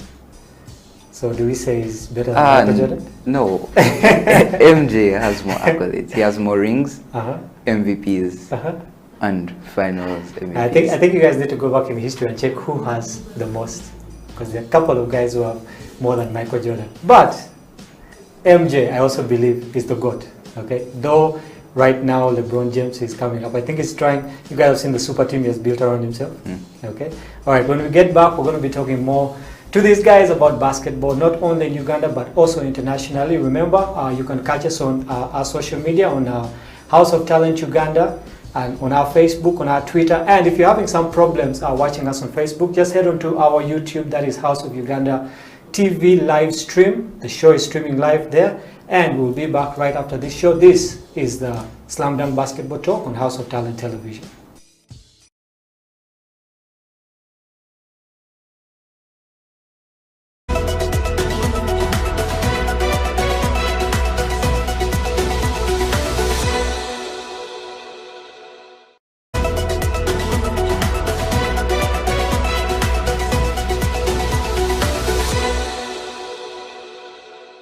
First and foremost, thank you very much for hosting me. I'm really, really humbled, and I'm blessed to be here. Yeah, surely. Talking about basketball, personally, my journey of basketball started from far, very, very far. That was in high school, and in a situation whereby we did not have enough exposure. We didn't have coaches. We didn't have the facilities like we do have them right now. Although I'm saying this like there are so many years ago, there are not so many. That was about, I began knowing basketball in 2007. That was at KPC when I was in P7 vacation. That is end of 2007 actually, that KPC North. That's when I first touched the basketball. Then 2008 when I joined Namidyango in Senior 1. I saw people playing. Actually, the people whom I saw there playing and inspired me were Sally of, he played for Chambogo Warriors, if you remember him. The left-handed. Yes. And Omongin. Omongin, last I saw him playing for City Oil. Those were the guys whom I found in Namidanga. I was in Senior 1. These guys were playing basketball at another level. And we would actually just go there to watch them. You know, for us by that time, they couldn't allow you to step on the basketball court that those guys are on, because they were senior 6s, you are a senior 1. You just, the best you can do is watch. Other than that, you don't step there. But nonetheless, that's where I started. Beautifully, or I would say lucky for me, that when I was playing with those guys, once in a while when they could see me about midday 1, when the sun is very hot, when they are still resting and waiting to come. So when we would go to court and, you know, try a few shots here and there, and then they would come and they meet us, they would see what we are doing, and, you know, they would identify talent. I don't know if I can use that one. So, you know, one or another, they identified my talent. They realized I could at least throw in the ball. At any sport. They would just give it to me. Although I was weak, I didn't know how to bounce. They only told me one thing: throw in the ball. And throwing in the ball gave me an opportunity to play with them. When I was in Senior 1, Senior 2, but still, of course, I still had people who didn't believe in me, and it was challenging.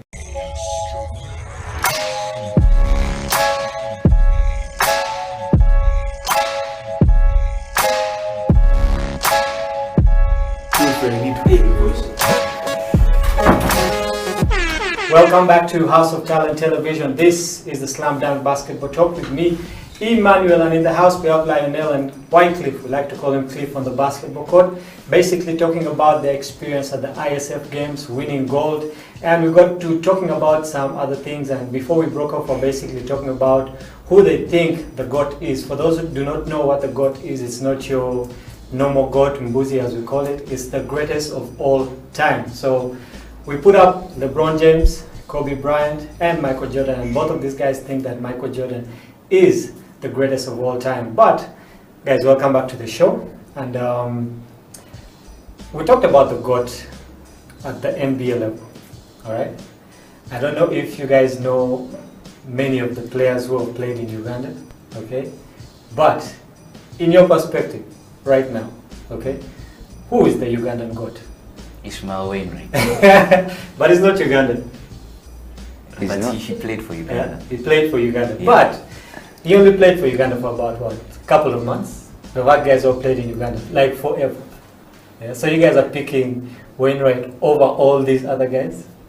I think so, yes, because he has made it farthest than the other Ugandans. Okay, but with you guys know Stephen Omoy? No. See. Yeah, so I think you guys actually need to take time and just know the basketballers who came before you. So we had a guy called Stephen Omoy, okay? He's considered the Michael Jordan of Uganda, all right? Super good basketballer, almost made it to the NBA, but a couple of things here happened and he couldn't make it.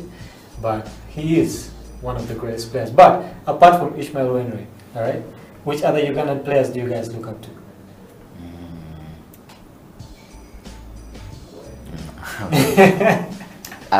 One I can say is Tony Drileba. Yeah. Yeah. So why do you look up to Tony Drileba? I knew his name had to come up somewhere. During the lockdown, Yeah. at Alton Basketball, coach organized Zoom meetings Yeah. with other people who played basketball, Yeah. and they would share with us about basketball and about life in general. So I really liked what he talked to us about. Okay. Yeah. He's a super good player. One of the things that sets him apart from other players in Uganda, he has a high IQ for basketball, plays really good defense. You know? And you guys should learn things from these guys. I know that most of the time we look at the NBA, we look at all these other leagues, and we think our guys here are not good enough, okay? But we have super good guys who play in the league, all right? So yeah, guys, take time, talk to these other guys and just get to know, basically their basketball journey. Moving on, the teams in Uganda. And I'm sure I know the answer to this question, all right? But if there was one team in Uganda that you guys would play for, what team would it be and why? Cliff? My mind is City Oilers. Yeah, obviously. Why? Why would it be City Oilers? I think their players are good, Yeah. and their players are good because their training is good and their facilities are good. Yeah. Yes, and that's why I would want to go. Same thing with you? Yeah, also the City Oilers. Right. Yeah, I like how you talked about them having good facilities. Okay, you guys have played in, I believe, different countries. Okay, and in comparison, okay, how would you rate the facilities in Uganda versus, let's say, the ones in Serbia where you guys played at? What do they have there that we do not have here? I think because where we played from, Yeah. they have many courts around, and it's free. Yeah. Yeah, you have to go and pay to. Yeah, you have to go and pay and then. Yeah. So what about the other stuff? Because I saw glass boards, good floors. Yeah. Here we're still suffering with the wooden stuff and all these things. And how important are facilities in the development of a basketballer, according to you guys? I think they are very important. Yeah. I'd say they are in the top 3 most important things Yeah. that you'll need. Because if you do not have good facilities, and let's say someone in the US has good facilities, Yeah. they already have a slight advantage over you. Okay. Yeah. So Cliff, what are some of these facilities that, let's say they gave you a chance to talk to the National Council of Sports, okay? Give you a blank paper and say, Cliff, write down the facilities you want that will make you a better player, okay? What are some of these things that you could actually list out? You just need more basketball courts around Uganda. Yeah. Yeah. So the more basketball courts we have, the better our players will be? Yes, and it will become more popular. Yeah. Okay, so the popularity of the game, you say, will make us better and more basketball courts, okay? So I have basketball courts, I don't have basketballs. Am I becoming a better basketballer? Alright, so you see, I'll put you in a situation where you have a whole list, okay? And they say list out what you want. Okay, let's say 1, we'll put basketball courts, okay? What next on that list? Basketballs. What next? Then you could add some specific touches to the court. Yeah. You could say what type of boards you'd like, what type of rims, because there's a single rim and the floor. Yeah. So what I'm asking you guys this is that there are actually guys who watch this show who are stakeholders in basketball, okay? And you guys are the future of basketball, all right?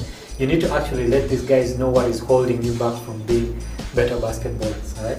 If I was you guys, okay, I'd ask for all kinds of crazy stuff. Apart from the basketballs, apart from the courts, I'd ask for basketball apparel.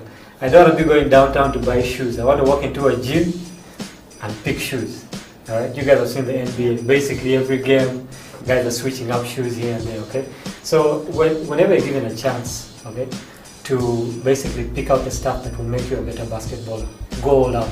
That's advice I'll give you guys for guys like us who are playing basketball. All right.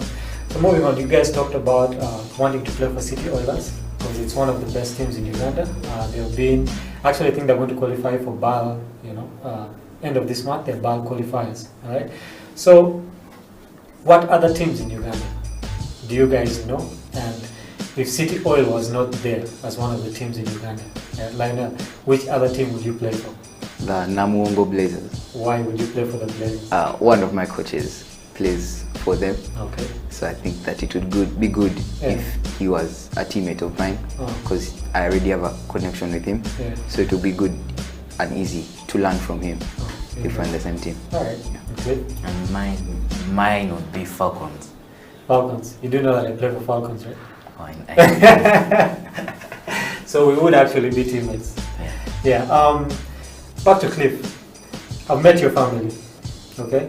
And your brothers, your sisters all play basketball.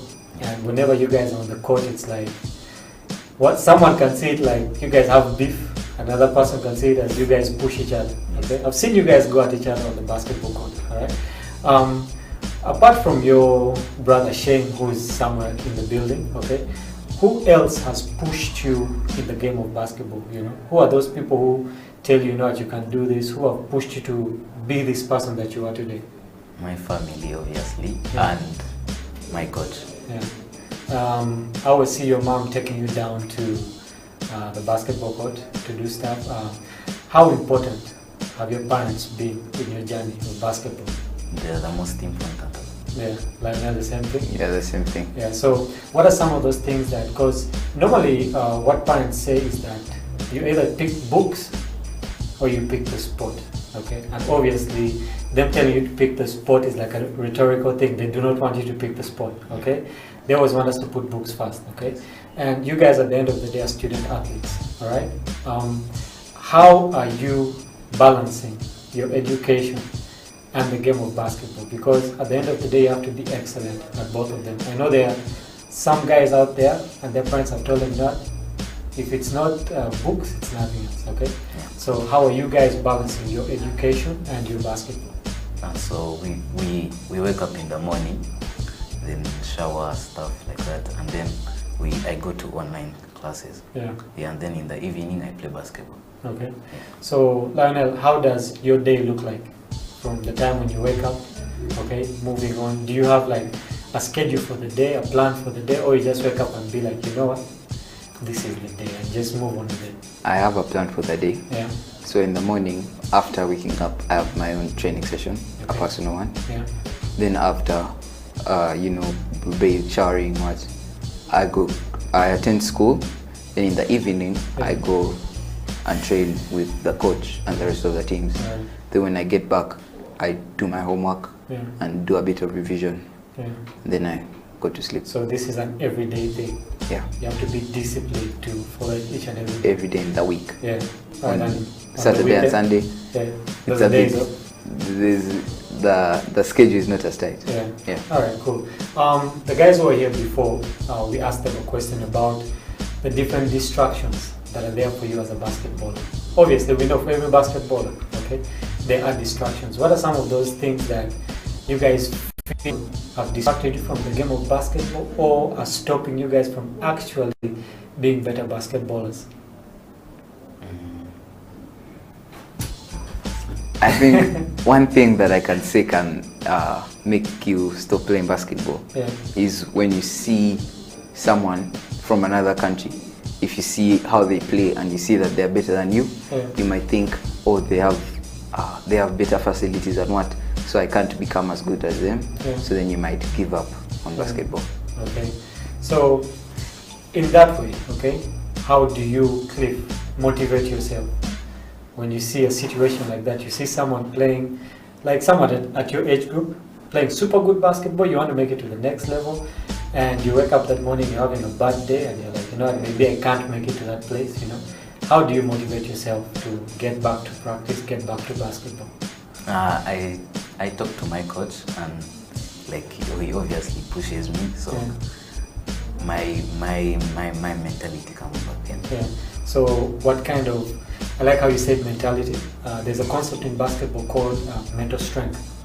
Okay, and if you're not mentally strong in the game, it's always going to cause a problem. And this is away from your coach. This is away from your brothers who always push you.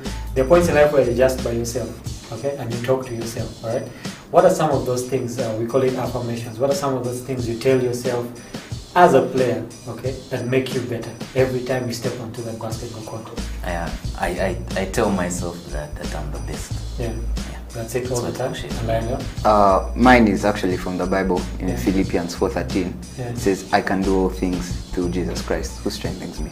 Interesting. And did you know this before or until you watched Steph Curry? I knew it before. All right, you're watching the Slam Dunk Basketball Talk on House of Talent Television. My name is Atengi Manuel. We're going to take a break right now, but we will be right back. Remember, you can catch us on all our social medias and on YouTube at House of Talent Uganda live stream. We'll take a break right now and we'll be right back. This is the Slam Dunk Basketball Talk on House of Talent Television.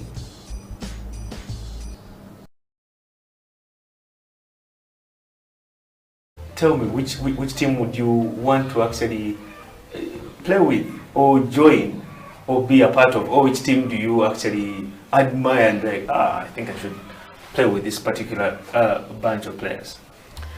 For the teams I admire, KCCA, JKL, UCU. Basically the top three. The top three. But also Nabisunsa.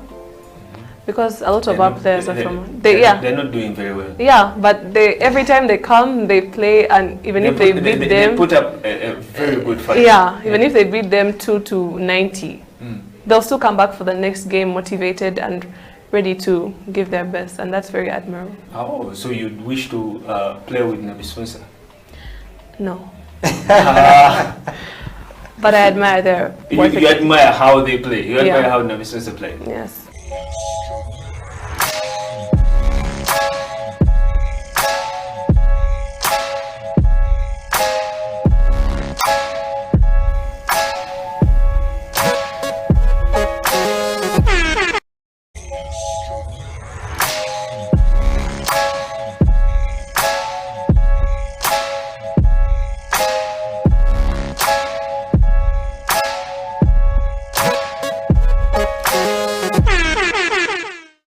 So maybe when I was working through with our Minister of Education and our State Minister for Sports, Mr. Honorable Hamson Oboa, and with Mama Janet Kataha, if they can have that, if they already just have a committee of all sportsmen they have in Uganda, the federations, as they fight with, as we work through the National Council of Sports, even the minister, calm down, because when we excel, the minister will get the credits. You understand? Yeah, I get it. Recently, 2019. The last time when we got a chance to be free, that's when the president hosted all the people come from Commonwealth Champion Games and all the medals. People have been awarded. So it shows you that the key area things right now is how can we get a capital base. That is through corporate companies in Uganda and the government. So my simple way is corporate companies. Come and own your team. Come and own these Ugandan clubs. Come and own national teams. I mean, 2017 Mandela Group of Companies owned Zone 5. It has been talked about for up to now, forever. So we have a request for that. That's my thinking. Where can go better?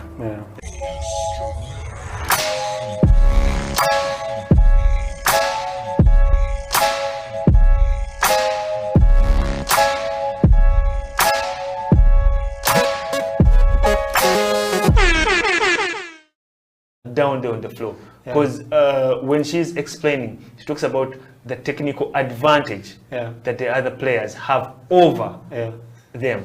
Yeah, I mean that goes back down to the organization. Okay, when a team is that organized, they're always going to have forget skills, you know, forget skill advantage and all that, just technical advantage. For example, how City Oilers is organized in our league. You know, they will always have that advantage over other league teams. Okay, so them going there also seeing, you know, the advantage that those teams have. Okay, she realizes that, you know what, sometimes it's not only about the skills that you have or the God-given talent. Okay, sometimes these things go down to organization and the technical bit. It's good that Hudson is down there with them. You know, he can actually take all these notes. Yeah, I hope he has a big book where he's been noting down. Hopefully, you know, hopefully he's just not on tour, you know, going to see the pyramids. Taking a camel ride. Things, I hope he's actually taking it down. So if a child like that who's, you know, I think below 16 can actually see that the technical side is very important,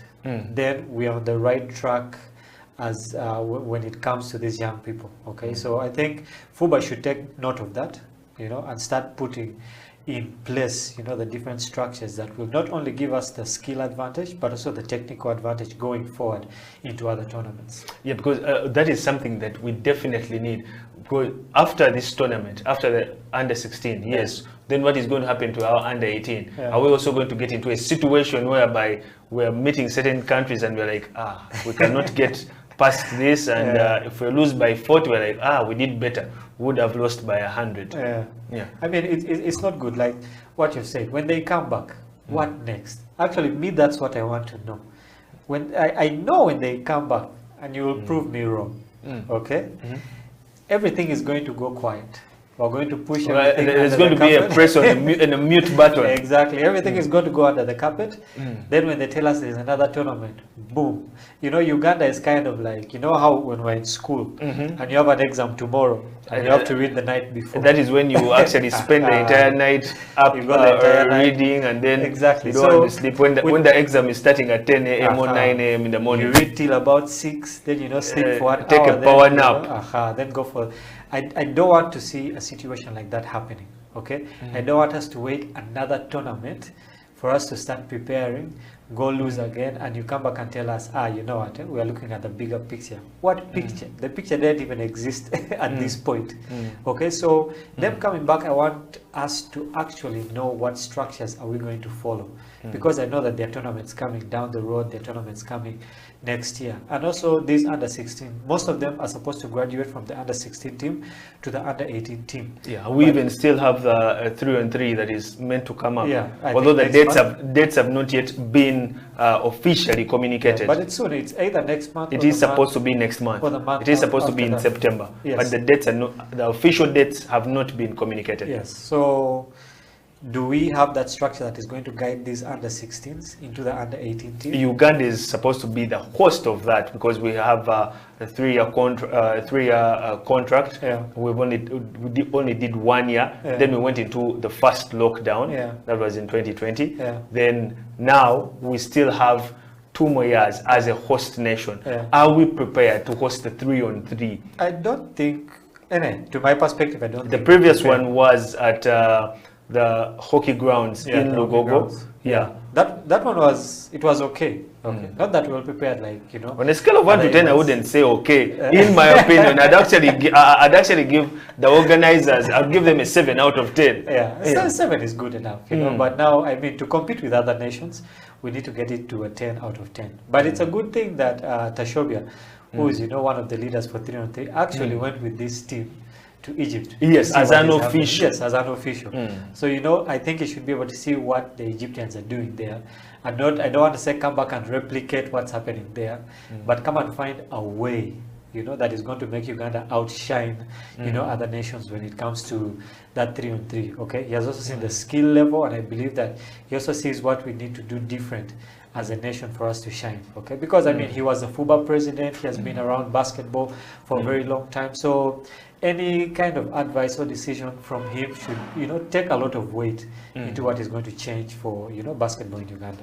Yeah, for the fans watching us out there, it is Slam Dunk Basketball Talk. We are live on Facebook, on Twitter, on Instagram, and on our website, houseoftalentug.com. The Junior Gazelles will be up against Egypt this evening at 6 p.m. East African time. They need the 6th man, they need that cheer, they need to see that the numbers are up there and you're watching them, because that is the motivation that also any other player, not just in basketball but also in another discipline, needs to know that there are a number of people behind you, watching you, wanting you, and also needing you to get that victory. Very true. Yeah, like you say, to the people out there, let's forget about the negativity. I know there are certain people who are just waiting for us maybe to be trashed again so that they come back with more of their negativity, but let's avoid trying to be negative on social media, especially when it comes to these young kids.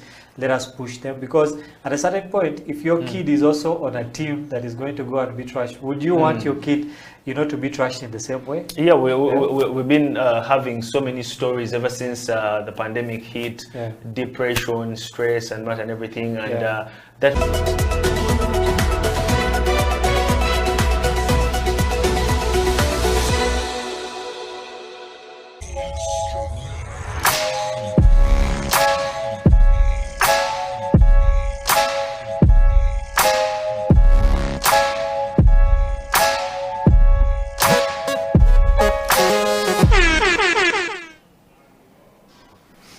Welcome to the final segment of Slam Dunk Basketball Talk. It has been quite an amazing show, and today is a very special day. Slam Dunk Basketball celebrates 1 year today, and in studio to celebrate that is the team that actually won gold in Serbia on the 3-on-3 World FIBA Championship. Thank you so much, gentlemen. Thank you so much for doing the show proud. And it has been quite a journey. So many things, ups and downs. And Merab Cakes, thank you so much for our wonderful cake. As you can see here in studio, they are here with us. You can give out your shouts out to our fans watching Facebook, Twitter, YouTube, WhatsApp. Yeah. And our producer for the show, Patricia Cahill. She always keeps in the background and everything, but she's here, right here for this. And Mr. Eddie Okila out there ensuring that everything is happening. Not forgetting Ismail. He's also somewhere there in the background. And our dear camera person, who also doesn't want to be mentioned for particular reasons. I will not say why. So, gentlemen, lady, please, to Slam Dunk Basketball and to so many things to come. Emma, what is your word before we cut the cake? My word is just to the whole team here. Thank you guys for making it a year. We've had a baby and the baby is going to grow. And thank you to these guys who came to represent with us. And yeah, basically, I'm just happy that we made it here, and I know that we have many more years to go. So kudos to everyone who has been involved in this. To Patricia Cahill, the person who has been doing this in the background but ensuring that it happens. What is your word to the viewers out there before we do the honors? Thank you, guys. I want to actually thank you, Felix. I want to thank you, Emma. I want to thank Eddie. I want to thank the production team for this 1 year. 52 shows. Those are 52 guests and more. And we're very, very happy that you guys welcomed us into your homes. Our viewers, you welcomed us into your homes. You've been watching all throughout the year. Kudos to all of us. To next year. And from, lastly, the word from the captain of yes. The Capitano. Capitano. Tuwe akagambo Capitano. Gold winners. If you want to be world champions. World champions 3-on-3. First remind them. World champions 3-on-3. Basket. We need to push.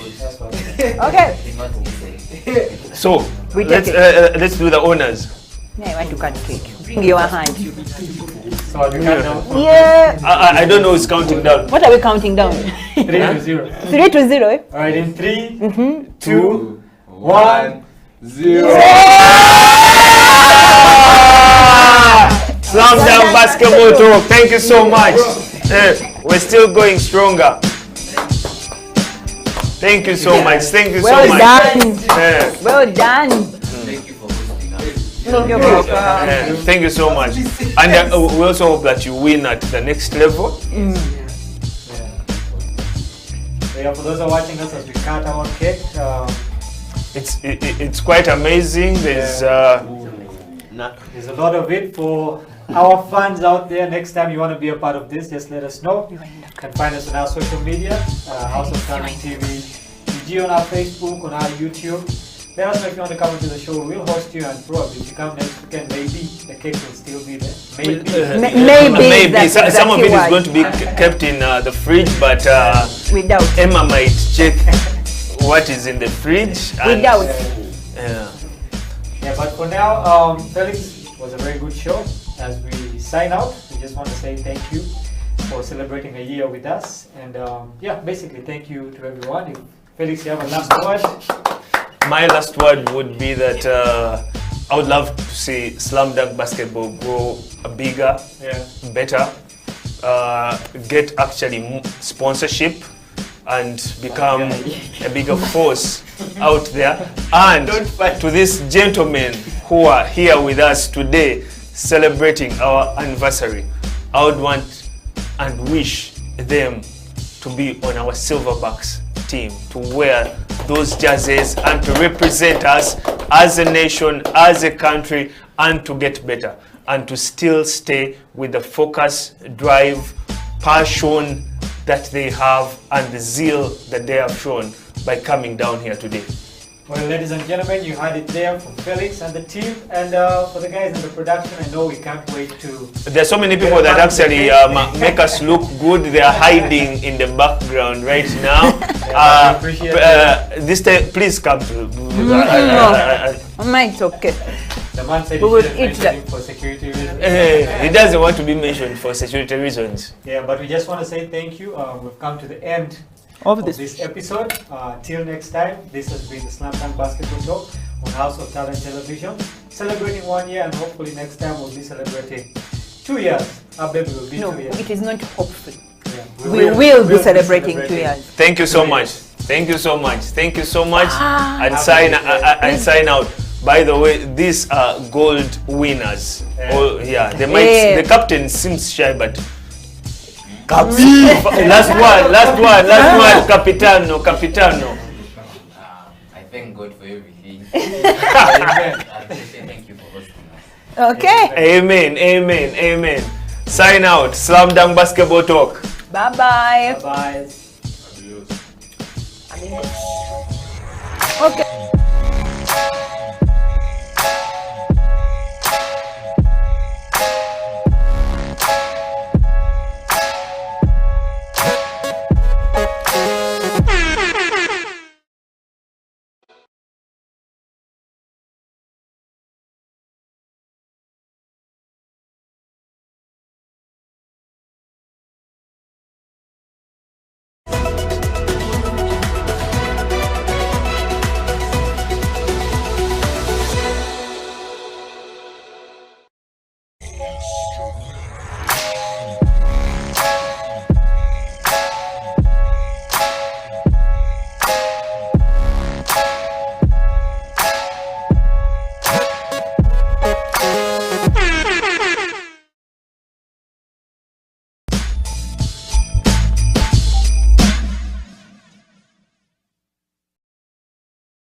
People at the moment are struggling to understand the older generation because times have changed. Technology has come in. They've moved on. Yes. We're the ones sitting back and wondering, what is my child on to? TikTok has surpassed WhatsApp. The other one I call, I never call it Facebook, it's Bookface. Why are you on Bookface? Dad, it's Facebook. Yes.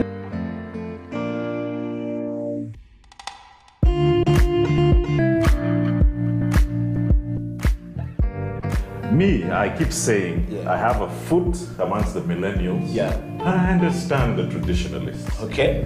There's a song in the 60s, by the way, and the 90s, 70s, where they're like, parents don't understand. Yes. Remember Prince? Yes. Prince.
The year 2022, and at exactly 25 minutes past the hour of 11 a.m. we stream to you live and broadcast to you live the first ever coffee break show on House of Talent TV. How are you doing? My name is Amoni Muksa and I welcome you to the coffee break show.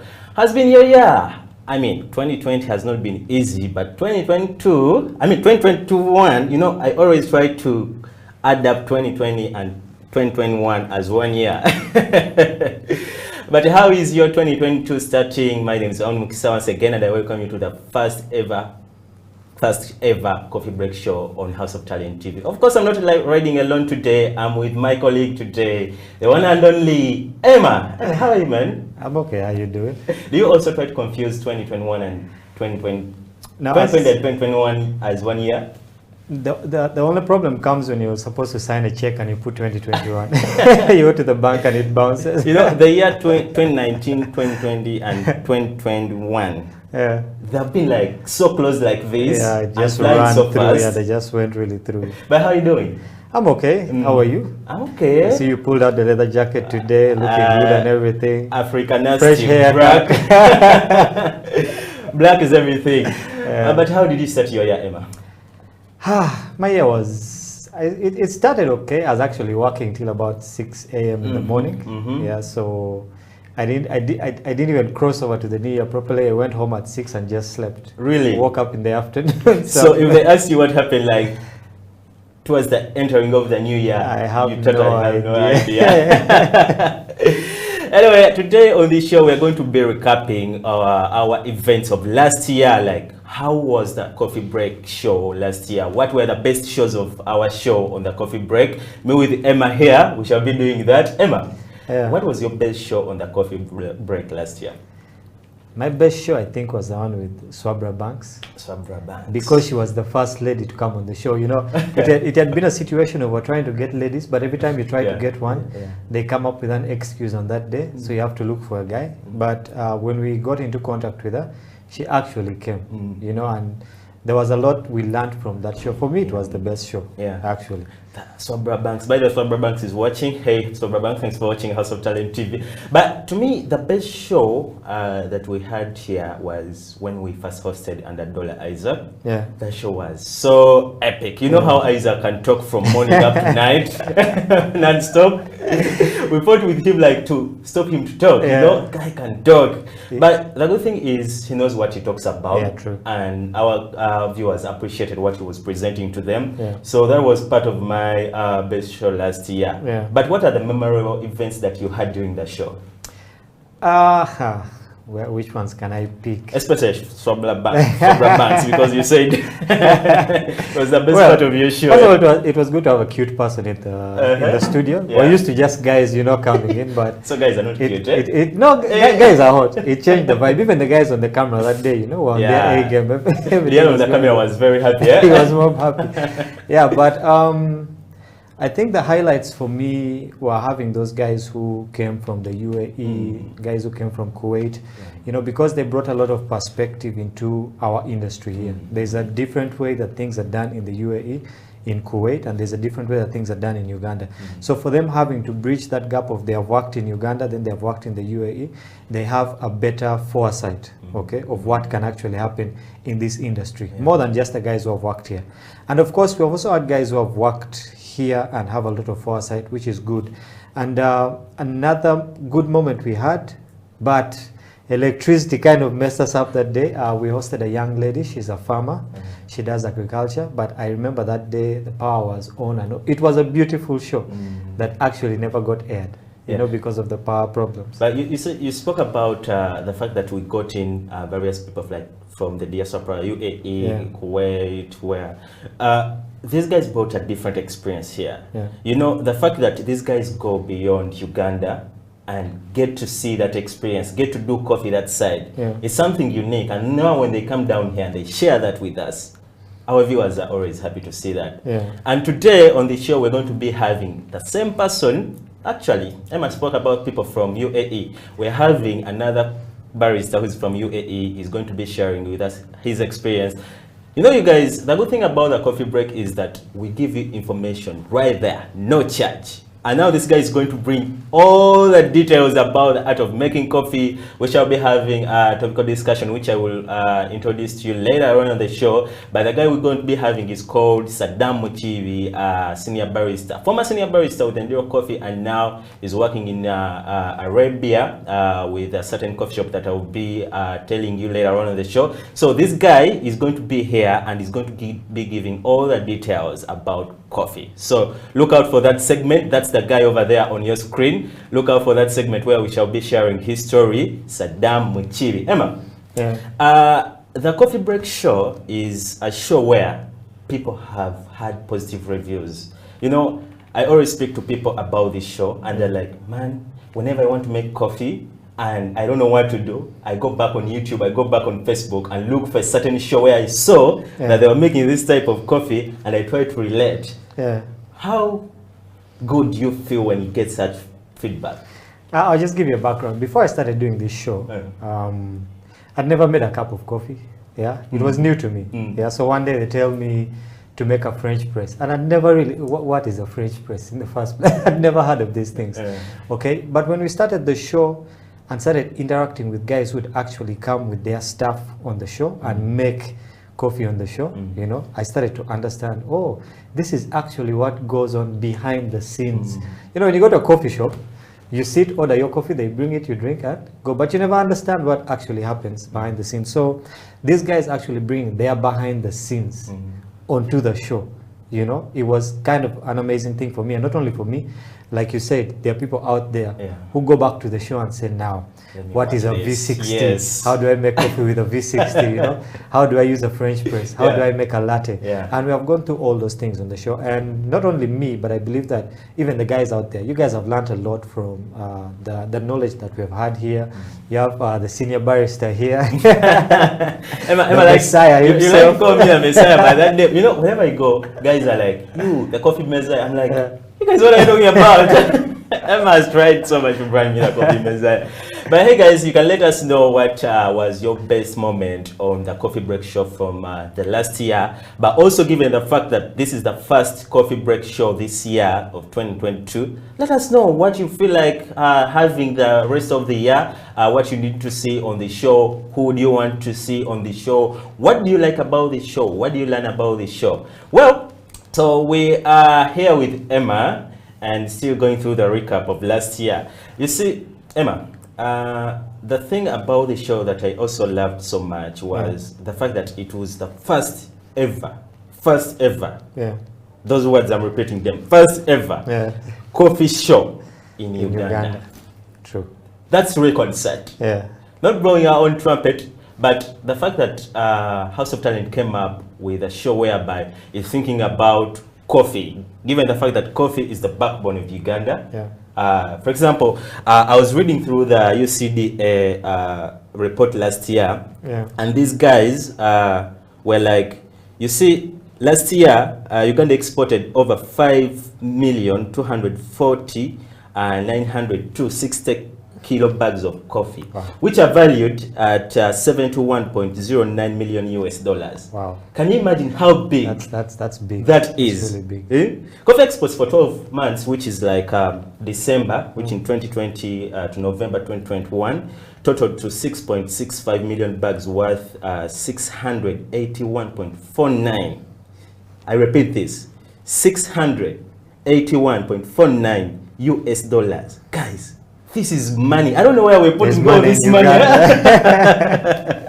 Compared to 5.40 million bags worth 514.37 US million bags, which we exported the previous year, the other year, 2019. So the previous year of December and November were very, very good. So with this information that we receive, it shows that the Coffee Break Show has had impact, a huge impact on coffee development and also coffee production, coffee awareness in Uganda. And our goal is to see that Africa and worldwide, we are the #1 show of the coffee. We'll get there. We'll get there. We're already there. So Emma, what do you think that these guys are doing with this kind of money? Because $618 million. That's a lot of money. Yeah. And now when I see, okay, I'm not trying to go political, but when I see Uganda that it's over like in a 61 loss, like, I mean, like the debt they're being demanded as a country, I wonder, why can't we utilize that money? This coffee is our backbone. And we get up there. So what do you think is being done with this money, or what could be done with this kind of money? There was a saying for 2021 that Kampala has refused. Yeah, but now if we're saying Kampala has refused and the figures you've just read there, that means there's actually a lot of money that, you know, is flowing in. And imagine that is just from one sector, that is coffee alone. Okay, and there are not that many people involved in coffee. That's the most amazing thing. I mean, you can count the number of baristas, you can count the number of farmers who are educated, leave alone the farmers who just grow it there and sell it not knowing, you know, what happens in the process. There is a lot of CEOs who own businesses. I believe your boss also. And with all that money flowing around, like you asked, where is this money going? Where's money going, yeah? It's just that I think that people have not yet found a way to tap into that money. All right, so the money is just, it's swimming there, just waiting for people to tap into it. I mean, if I decided to start a coffee business today, or start a farm, or start a coffee shop or something like that, I believe that I would have tapped into that. Now, how much do I get out of it becomes the only question. Yeah, so you have to get into that door to tap into all that money, and it's there. Yeah, it's there. Money is there. Yeah. The fact that we have all this money circulating is just tapping into the right vessel, so that can, you know, be helpful.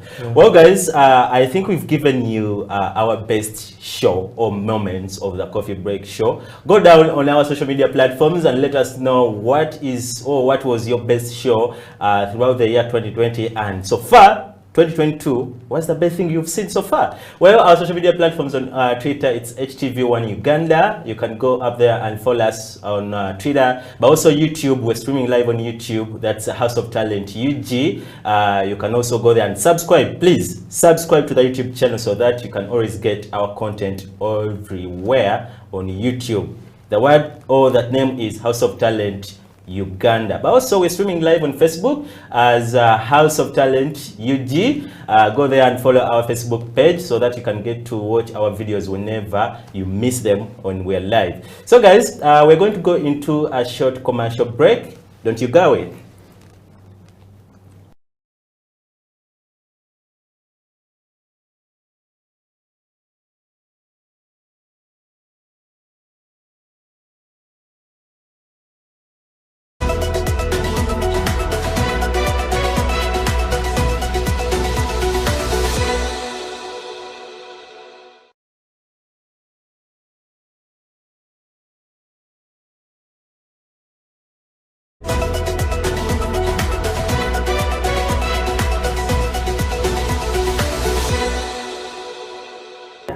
What are some of those things that we can do, all right, to make sure that Uganda becomes a nation that actually consumes its own coffee? Because we have, you know, the Bubu, by Uganda, okay?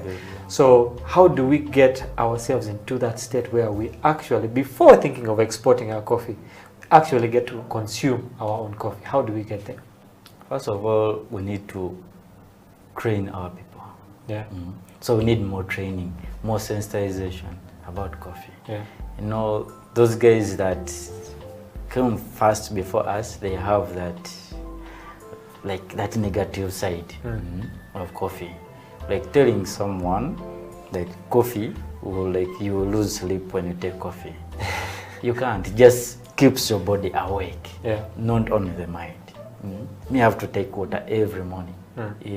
So if I take water every morning, I can take like 5, 6, 7 cups of coffee and I sleep properly. So we need to sensitize our people, and we need to give them an example that is true. Ethiopia is a good exporter, but quality coffee in Ethiopia comes from Migachafe. That quality coffee is consumed within the country. So you first appreciate what you're growing before you take it outside. So you need to train so much. from the farm level. Like 80% of our farmers, they just grow, sell, but they have even never tasted the coffee. Many like a much percentage, a good percentage of our farmers. So from the farm level to the general level, we need to train. That is that's what we need to do. Even though we put each coffee at a lesser price, like the consumption will not go high. So we need to first train. Then other things will be coming up. But training is the key to everything. Like we need to sensitize our our Ugandans good about coffee. Like after taking coffee, you feel this, you get this. Like we appreciate what you are growing. So you see Ugandans taking more of the matoke. Like they appreciate more than sending it. Okay. So training is the key to everything.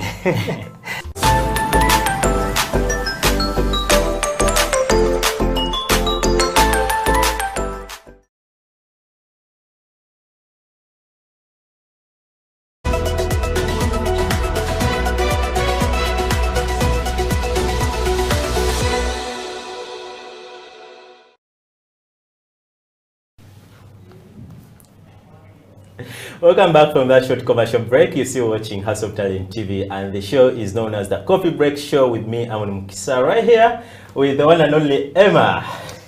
Amon, what's up? I'm just here, man. You know, the vibe of being around coffee is something that's epic. Given the fact that you get to, smell those scents, get to read about certain information about coffee, is something that I like about being in coffee. What do you like really about amazing. being around coffee? Coffee itself is a community. Like actually the word coffee is people. The phrase. So it's like a community, especially in Uganda. There's a particular community of people who actually take coffee. It's not yet, coffee hasn't really seeped its way through, our Ugandan culture. So there's just a group of people who take it. Even when you go to the cafes, there's a particular group of people who take it. So with every community, it has its own nuances. There are relationships that are formed. Like I would never have met you, if it wasn't for coffee. That was the initial thing that allowed us to meet. And met guys like Isaac of Brew Plus, met many amazing guys. So the starting point was coffee. Then it has all these branches of creating relationships, creating different kind of business ideas, different kind of content. What we are doing right now is because of coffee. So coffee is not only a drink, it's not only an export, it's an amazing product that can actually birth a lot of things. And we can see the results even, right here, right now. Well, what would you say, like you've hosted various shows about coffee, over 20 shows about coffee. What would you say that we are lacking in the coffee industry in Uganda? You as a person, like according to the experience you've had and also the interactions you've had with various people, what would you say that it's that one thing that we are lacking to get up there? I think the thing we're lacking is unity. Because I realized with most of the guys who actually came on the show, you have a certain set of baristas, then you have a set of roasters, then you have the farmers. But sorry to interject in there. But you see, in coffee, it's okay. It's the same general thing, but there are segments. Like you find a barista is very, very good at being a barista, but you find a roaster is very, very good at being a roaster. For example, the guest we are going to have, Saddam Muchibe, is very good at being a barista, but it doesn't stop him from getting just an idea about roasting or about farming. But you find, remember the show you had with Abdul? Abdul is a good roaster. Very, very good.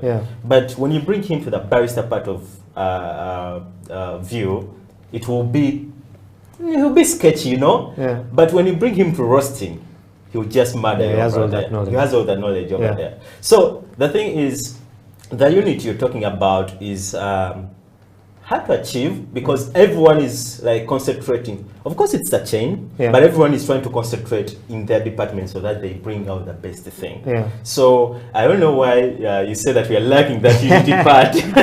Yeah, so I like how you said it. They actually call it a chain. Yeah. So if there is just one breakage in the chain, it divides both sides. Yeah. You get that? Okay.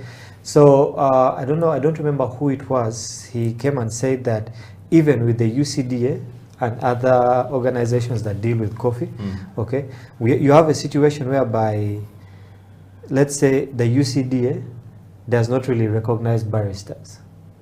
Yeah, you can go and ask any barista if they have been to the UCDA office and had a discussion with them about, you know, what their profession.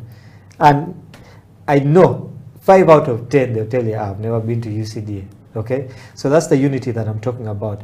If the roasters and the UCDA and the farmers can actually come together. I know there are different cooperatives here and there, but you know the thing with cooperatives also, there's a cooperative of this side. It's like having a circle of this side, then having a circle of that side. They never really get together.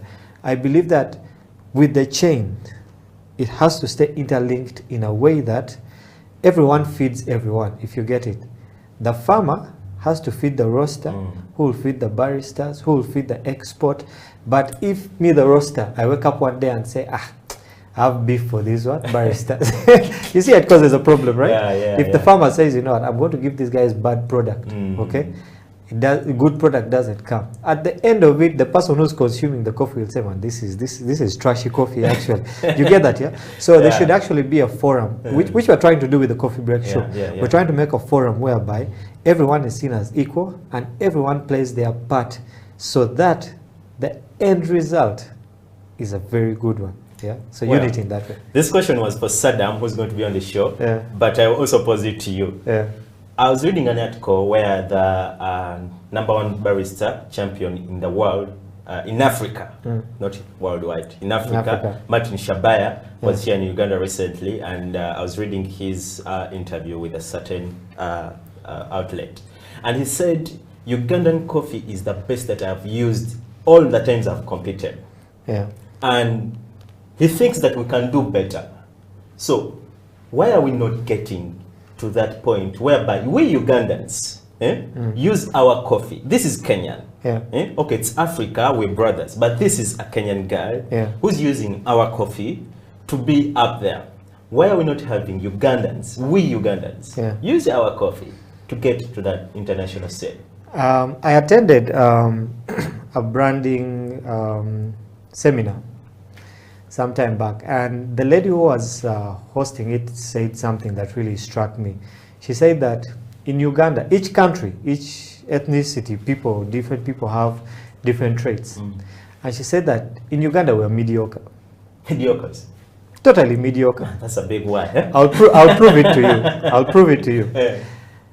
All of us say, as long as I have my money to eat today, I've paid my rent, I'm set. Yeah. As long as I can get my money to buy a piece of land, put a house on it, get married, I'm set. Okay? Mediocrity. As long as I can do this, I'm set.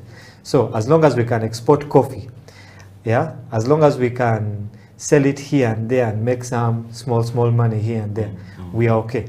You see that kind of mediocrity? Yet you have countries like Ethiopia, you have countries like Brazil and other South American countries who have taken this whole thing to a whole new level. And the funny thing about it is that people take Ugandan coffee, then rebrand it and say this is Kenyan coffee, this is Brazilian coffee. Then they do something better with our product that we could have done.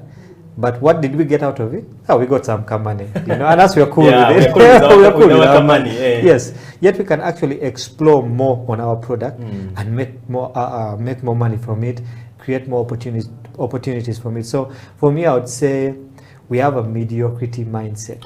Well, guys, I'll pose this question to you. How do we get out of this mediocrity kind of relationship or kind of working style, whereby everything that we try to do is just a joke? You know, that's maybe the right word. For example, I was having a conversation with one guy. This guy is a tech guy.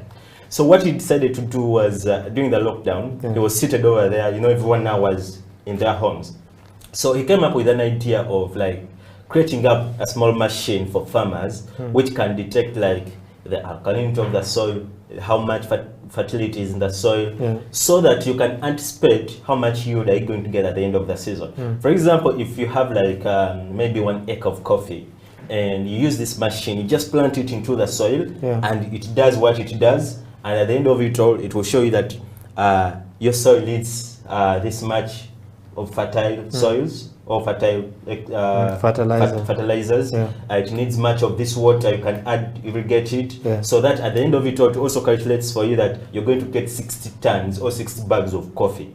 Such innovations, why can't the government come through to sponsor, at least give a hand to these guys? Because this guy has used his equipment, has used his values and resources, but he has managed to do all this. So just imagine we had a government come in, sponsor or give a hand to these guys. And we know that if we have over like maybe 6 acres of land of coffee, and this farmer is anticipating maybe like over 150 kilos, 60 kilos of bags of coffee at the end of the season, and we increase our export of coffee, but also increase our domestic use of coffee, because we're having plenty of coffee coming through on the market. And through the coffee break show, we can also make awareness of coffee to the people. So what can be done to help, or what do you think the government or anyone else there, because it doesn't necessarily be the government, can do to help such guys who come up with such innovations? Yeah, I mean, let's take the setup of Uganda's education. We go to school, we study, we're expected to come out and look for jobs. Okay, we have been put in that mindset of we have to look for a job. Look for a job. Yes, you have to look for it. Okay, then you have this group of guys who actually sit down and invent something. Okay, and like let's say the guys of Safe Border, you know, during the lockdown, guys came up with very many good ideas, some which were actually used. So there's that group of guys who actually come up with all these ideas. But the limiting factor for them is maybe the resources, the financial resources, the manpower and all this. But remember, we have been taught to do what? Look for jobs. We have not been taught that you can create. And you know, put it out in the market and actually be a what? Let's say be an employer. Okay. So for such a guy, you find that there are people at the top there who will look at his invention and ask themselves, okay, what can I get from this guy? Okay, how much money? What can I rip off from this guy down there? And the guy down there is not willing to give them anything because it's his idea. He should rip off from it. So the guys up there will just sit on that idea and be like, you know, it's a good idea, but it doesn't make sense for us because it won't make money for us. Okay, they don't see the bigger picture. They don't see that a farmer somewhere out there in Kasese or wherever is the one who's actually going to prosper. And that causes a chain effect of when that farmer prospers, the next guy in the chain will also prosper, and Uganda as a whole. So this guy is just looking at how can I put money into my pocket. So they will sit on all, I believe in every campus, especially the guys doing engineering, agriculture engineering and all these things, guys have ideas, but people are sitting on them. Well, guys, take the conversation on our social media platforms. That's Twitter as HTV Uganda and Facebook, House of Talent UG+, YouTube, but use the hashtag #TheCoffeeBreak on House of Talent TV. Let us know how can we engage these people who have ideas so that we have a bigger picture. We come as a union or a unison together so that we have a bigger picture of something that we're doing great here in Uganda, especially for coffee. Well, coming up is Saddam Muchiwi. He's going to be letting us know how best can we brew coffee, and we shall be also talking about how best can we have women in the coffee industry as Uganda. Well, don't you go away. We're going in for a short commercial break and we'll see you soon.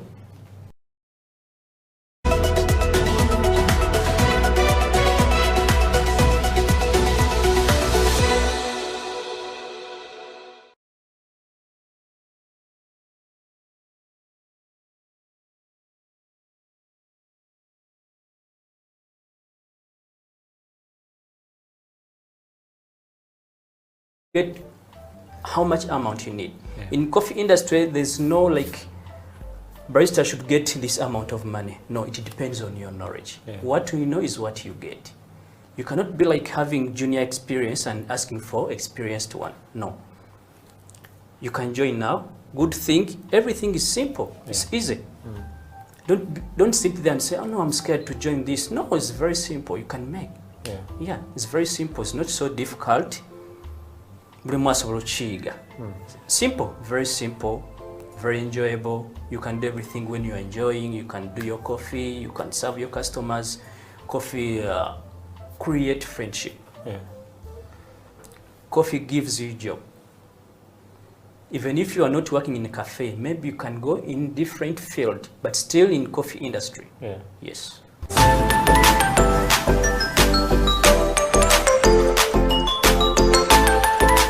put up the camera.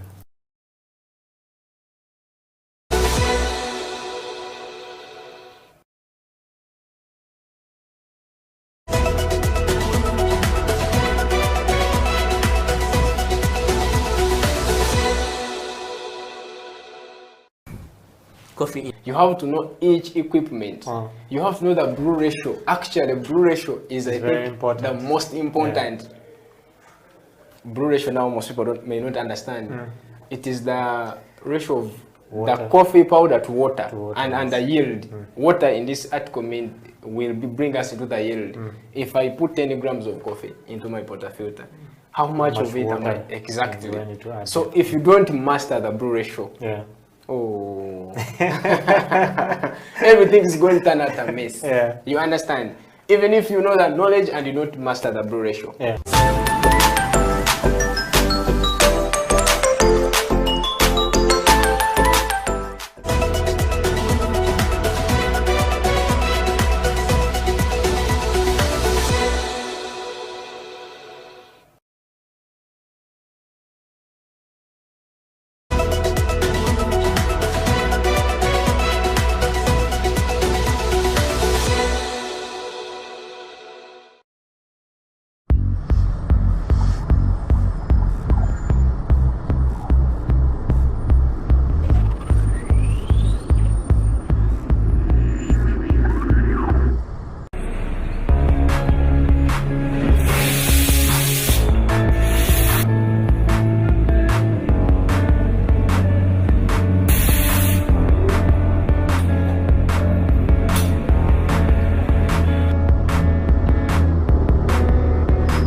Welcome back from that short commercial break. You're still watching House of Talent Television. This is the Coffee Break Show with me, Amon Mukisa. And without further delay, let me introduce you the one and only barista Sadam. Sadam, welcome to the show. Thank you, thank you. How have you been? I'm doing good. Happy New Year. Thank you. Does it still apply? Happy New Year? Of course, we are still in January. Yeah, so it's still new. Are you Ugandan? Of course I am. Ah man, the hair looks Forget about the hair. So in you can just put something Bazungu small. Zungu, Yeah. Where have you been, Sadam? Good. So I came back for a vacation. Yeah. So I've been working from UAE. Okay. So after a period of time, I decided to come back and chill. Well, guys, like I told you guys, Sadam is a former senior barista at Enduro Coffee, and also right now a head barista in a certain coffee shop that will tell us more about it. And Sadam, yeah, how long did you work with Enduro Coffee? Almost, I think, 4 years. Yeah, I joined the Enduro Coffee after school. That was in 2015, December. So, and in the first I joined it as a cleaner. Yeah. But there was this guy called Calvin Chiinji. Now he's working in Dubai. Big up Calvin. So he introduced me to the coffee industry. I used to see him the way he's doing things. So one day I told him, I think I can do whatever you're doing. It's very easy. Like, really? Can you come and challenge me? Like, yeah. The first day, so he told me to tamp. In the first place, I didn't know what stamping is, so I just, with a lot of energy. Well, a good thing for guys on the coffee break now, yeah, they know what stamping is because we've taught all of They do? Yeah. Oh, mashallah, that's good. Yeah. So with time, he started to train me, and here I am. I'm a great barista. I believe in myself, yeah. But you know what's funny? All the baristas we've had on this show, yeah, the story is quite similar. Like, no barista joined the coffee industry without like having an inspiration from someone, but they just go direct from somewhere. What I'm trying to say is that no one has come on the show and said, I went to the coffee industry or to be a barista like because I wanted it. Yeah. So even your story is the same, like you started as a cleaner, then Calvin was here, and then he told you, can you compete me or can you outgrow me? Yeah, in fact, he said, I think you'll be a good barista. Yeah. So he decided to pave me in the same direction. And he's the man actually behind my story. Speaking about a man behind your story, you know, when I'm here with Sadam, you guys don't know the story behind me becoming a barista. Okay. Guys, allow me to introduce to you the guy who trained me. He's a mentor, he's everything. Has trained me how to become a better barista, because when I joined the coffee industry, these are the guys who trained me. So here we're chilling with the big boys, okay?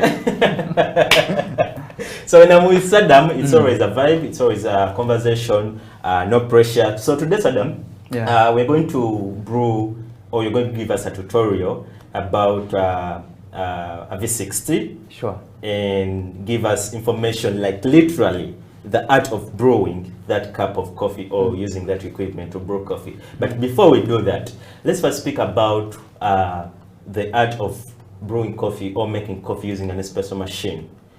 Most times we have baristas come on the show and they're talking about things, but when you go deep down, you realize that they're just gambling. Can you give us like, what does it take to have a good cup of coffee using an espresso machine? Yeah, sure. Yeah. Yeah. So literally, it's all about extraction. That's the drama. It starts from there. Extraction. So you need a set of few things, because in brewing or in coffee extraction, you have to know what you're doing. Yeah. So you need a scale to measure the amount of coffee you're putting in. That's dosing, yeah? Yeah, dosing. Yeah, then you need also a timer. You have to calculate. And this is on a professional part of... Of course. Yeah. Yeah. So actually, let me first go back years before. Here in Uganda, we don't have these sets. You just wake up in the morning, start the machine, grinder, pull coffee, ta-ta-ta-ta. You don't know what you're doing. You tamp, then you go. Now, the challenge came my first day in UAE. It was a challenge. We're getting to that. Your experience in UAE. All right, then let's go first back to the topic. Yeah. So you need the scale, as I told you. You need the timer. Then you're good to go. Scale, timer. Yeah. And you're good to go. Yeah. Of course, with even a cup. Yeah. And then the whole setup. But these two things are very important. What does it take like to have because we've gotten all those sets, timer, the grinder, the cup, and the scale. So what does it take for me to use these things to get a good cup of coffee? It just needs your presence. Man, I can be present and things that I'm making, you know, no. Coffee is all about time and what you put in. So when I talk about your presence, it means you have to be there and you have to look at every step. You mean I think you get me. Yeah, I get it. Like literally, you're saying, me being physically present is not only enough. Yeah. I have to be there mentally and physically. Exactly. So that I know maybe if I do this, the repercussion is this, right? Exactly. Okay? Yeah. So Saddam, you know, what I admire about you is that whenever you're trying to make anything like a beverage, you give it 100%. Yeah? So briefly take us through espresso worlds, like to have, because espresso is the mother beverage of all these beverages. It's about foundation. Since we're talking about the espresso machine. Yeah. So how do I get that good espresso cup? All right. After having those what I've told you, then you have to grind your coffee. You put on the scale, you tear. But you need to start with some amount of coffee you're dosing. Remember, we are dealing with specialty. So you need at least to start from a higher dose of 20. It's not very high, but it's normal. 20, you dose with 20. Then you have to know the energy you're putting on there. Because before you extract, you need to lock some parameters. So if you say you're using a dose of 20, it should be 20. And before you change it to maybe 18 or 19 grams of coffee you're putting in the basket, you need to first note. Whatever you're doing. So if it was 20 in the first place, you have to note down it's 20. What I've skipped, you need also a pen and a paper. If not, a notebook. What? Pen and paper on station? Pen and paper on station. Give it to me. It's called consistency. You have to. You just started getting amazing, eh? Yeah. Pen and paper on station. Yeah. Consistency. Yeah, remember we are dealing with mind, so you might forget. And I note down everything. Yeah, so it's better you note down. So if it was 20, I'll start with 20. Okay. Then you dose it, you extract, you test your coffee. If you find it not that much good, so you have to change something. Okay. But you have to first check on your recordings, where did I go wrong? Where you noted. Yeah. Okay. So it will be, actually it will be even very easier for you to know where you went wrong and you fix it within a matter of time. Sometimes the grind setting, it could be right, but the pressure you have used, maybe it's hard. So you have to reduce it to a lighter one or a medium energy. And you have a good cup of espresso. Of course. Well, I told you guys we're having the art of making coffee right here, and Saddam is here giving us the nits and gritties of making a good cup of coffee. Saddam, let's talk about baristas in Uganda. What do you think that Ugandan baristas are lacking? Because I'm sure you've gone through various stations, especially in Uganda. What do you think that they're lacking to be good baristas? I think they are not lacking, but the industry is not supporting them. Have they done what's enough to have an effect on the industry, or to have pressure from the industry to support them? That question goes back to you now. You're on the ground. I'm on the ground, but you're on the ground. But in my own terms, I would say the industry. Yeah.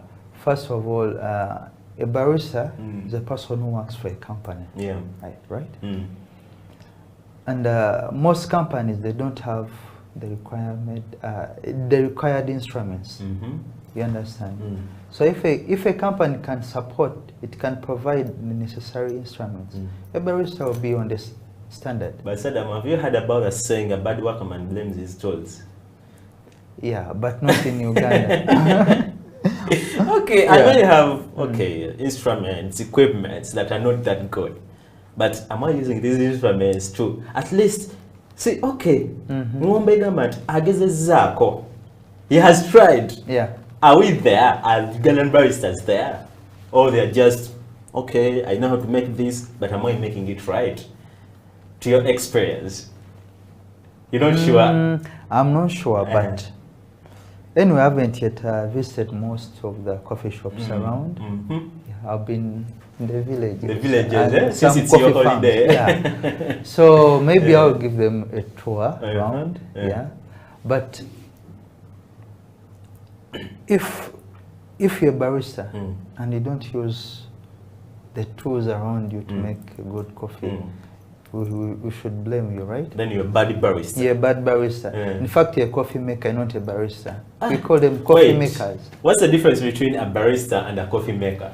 A barista is someone who is professionally, how can I say, he's professional in doing whatever he's doing. So he will love a cup of coffee, so he'll give it 100% of his shot. Yeah.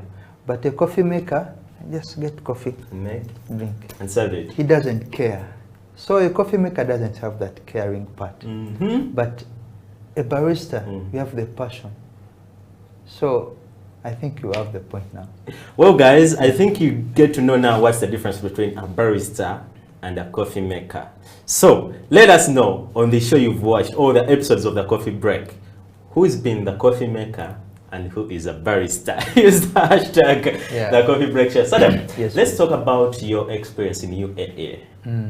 How was it like to transition from Uganda to UAE? You mean the journey or the like the experience the to adjust, It wasn't that much hard because before I joined the UAE, I used to work with Calvin. Your mentor? Actually, I first used to work with Calvin, then yes, my mentor, then a barista, Saint Alvin.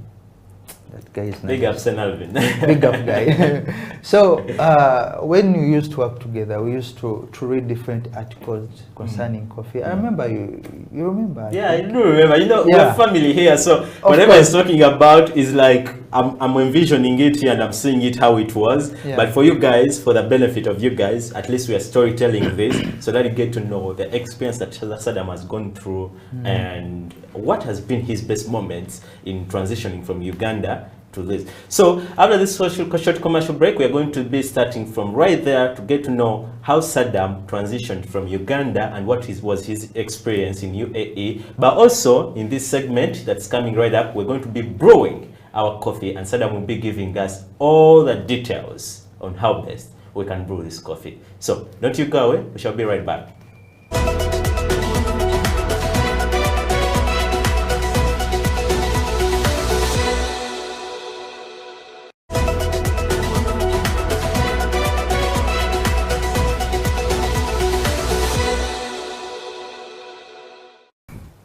Coffee industry is very wide, it's very big, it's very full of opportunities. Don't sit there and say, I have nothing to do. You can join the industry. You can get whatever you want. If you give it time, invest in it. By giving it time, don't look for money, don't look for big salary at first. First learn. After learning, you'll get how much amount you need. In coffee industry, there's no like, barista should get this amount of money. No, it depends on your knowledge. What you know is what you get. You cannot be like having junior experience and asking for experienced one. No. You can join now. Good thing, everything is simple. It's easy. Don't sit there and say, oh no, I'm scared to join this. No, it's very simple. You can make. Yeah, it's very simple. It's not so difficult. Simple, very simple. Very enjoyable. You can do everything when you're enjoying. You can do your coffee. You can serve your customers. Coffee create friendship. Coffee gives you a job. Even if you are not working in a cafe, maybe you can go in different field, but still in coffee industry. Yes.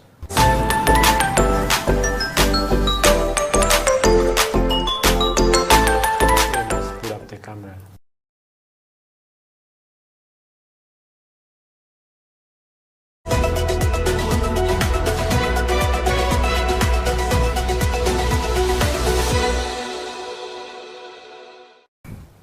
Coffee industry is very wide, it's very big, it's very full of opportunities. Don't sit there and say, I have nothing to do. You can join the industry. You can get whatever you want. If you give it time, invest in it. By giving it time, don't look for money, don't look for big salary at first. First learn. After learning, you'll get how much amount you need. Yeah. In coffee industry, there's no like, barista should get this amount of money. No, it depends on your knowledge. Yeah. What you know is what you get. You cannot be like having junior experience and asking for experienced one. No. You can join now. Good thing, everything is simple. Yeah. It's easy.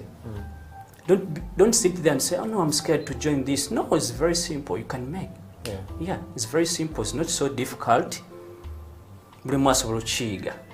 Simple, very simple, very enjoyable. You can do everything when you're enjoying. You can do your coffee. You can serve your customers. Coffee create friendship. Yeah. Coffee gives you a job. Even if you are not working in a cafe, maybe you can go in different field, but still in coffee industry. Yeah. Yes.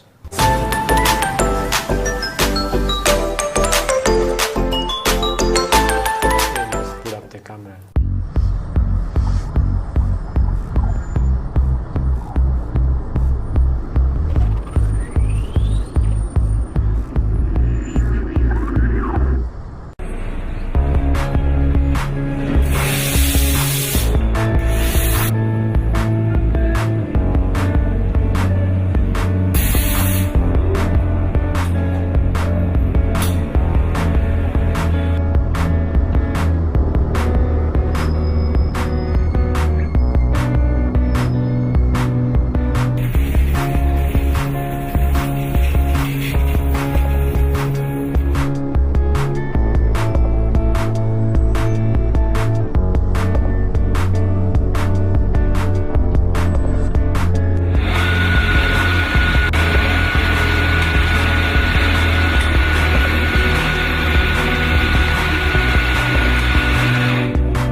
You're still watching the Coffee Break Show on House of Talent TV, and welcome back from that short commercial break. My name is Aman Mukisa, right here on the Coffee Break Show. Well, I need to remind you guys that you need to go on our social media platforms. That's Twitter as HTV1UG, and follow us. You get to see the good content, good videos, good episodes that we put up for you out there. And also Facebook, you can go down there, and YouTube as House of Talent Uganda. You know, this show is watched by a quite number of people, and just read through your comments. I have Mbonye Bright Richards is saying, please Saddam, give us all the best that we can, because we are anticipating for the best brewing tutorial. That's Mbonye Bright Richards. But also Rosie James is here saying, Coco, my brother, I can't wait to see your tutorial. And Adola Isaac says, nice show, my brother Saddam, I can't wait to see also the tutorial. And there is what's his name? This is a funny name. Maureen K.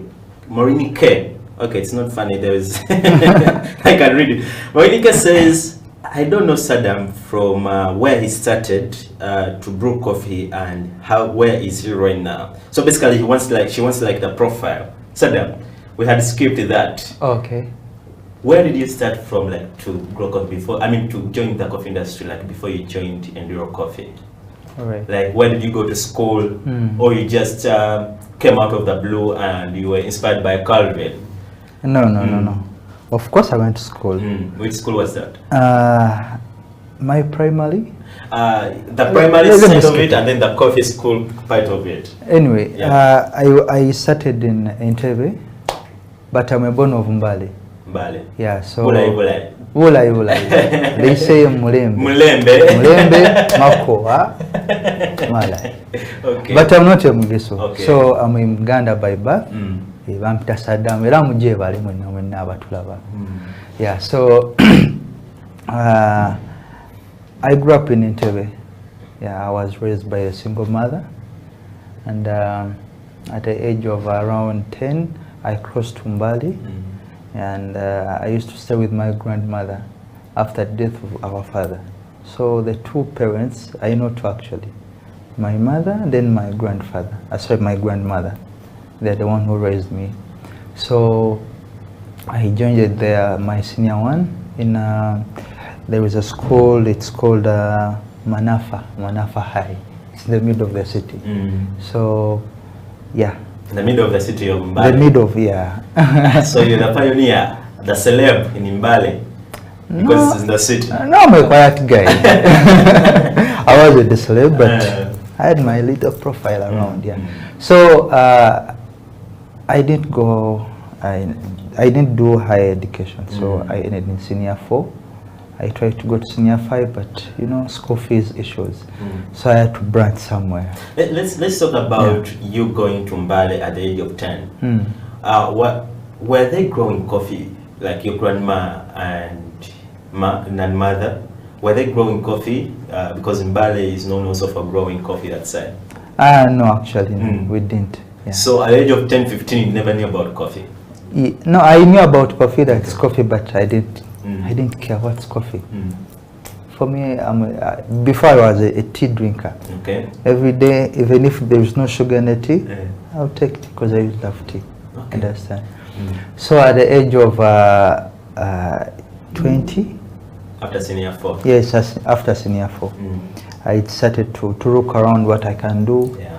So in my vacation of senior 4, I first went to, there is a place there in Kampala. They do furnitures, you know. It's called, it's in Wise actually. So I started to gamble around for 3 months, but I knew there was no future here. You didn't feel that thing? I didn't feel the vibe. Yeah. So not cheetah, you understand, not cheetah kangambe. So I went back to Mbale. I was stuck somewhere, you know. I was in the middle. I didn't know what to do.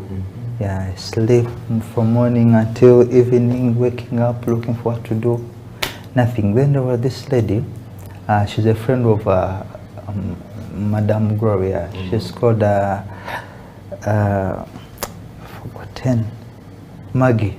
Maggie. Yeah, Mrs. Maggie. Maggie is Gloria is the CEO of Enduro, so they are friends. Eh? Yeah, they are friends. Maggie, she's working with Jenga projects in Mbale. She's the vice president there. So she was my neighbor. So one day she came to me like, Saddam, the year is ending. We have to plan for the next year. What's your plan? So like, what are you talking about? Do I have to have a plan for the next year? I asked her. So she told me, yes, you're a man, you have to think ahead. So I told him, but I don't have a job. Like, do you want work? Like, yes, anything. Do for me a CV. So here was another drama. I didn't know how to do a CV. I'm being honest.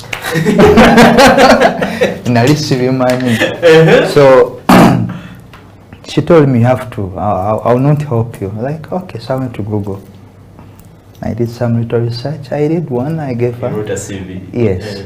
So the following morning, she told me, are you ready for the interview? Like, do I have one? Like, yes. So I asked her in the interview what they ask. Like, you go and figure it out, your man. Like, okay. So yeah, at that moment I knew naino kubeera omusajja. Singa ebyabagisumba kusala mbalo. No, it was another topic of life, you know.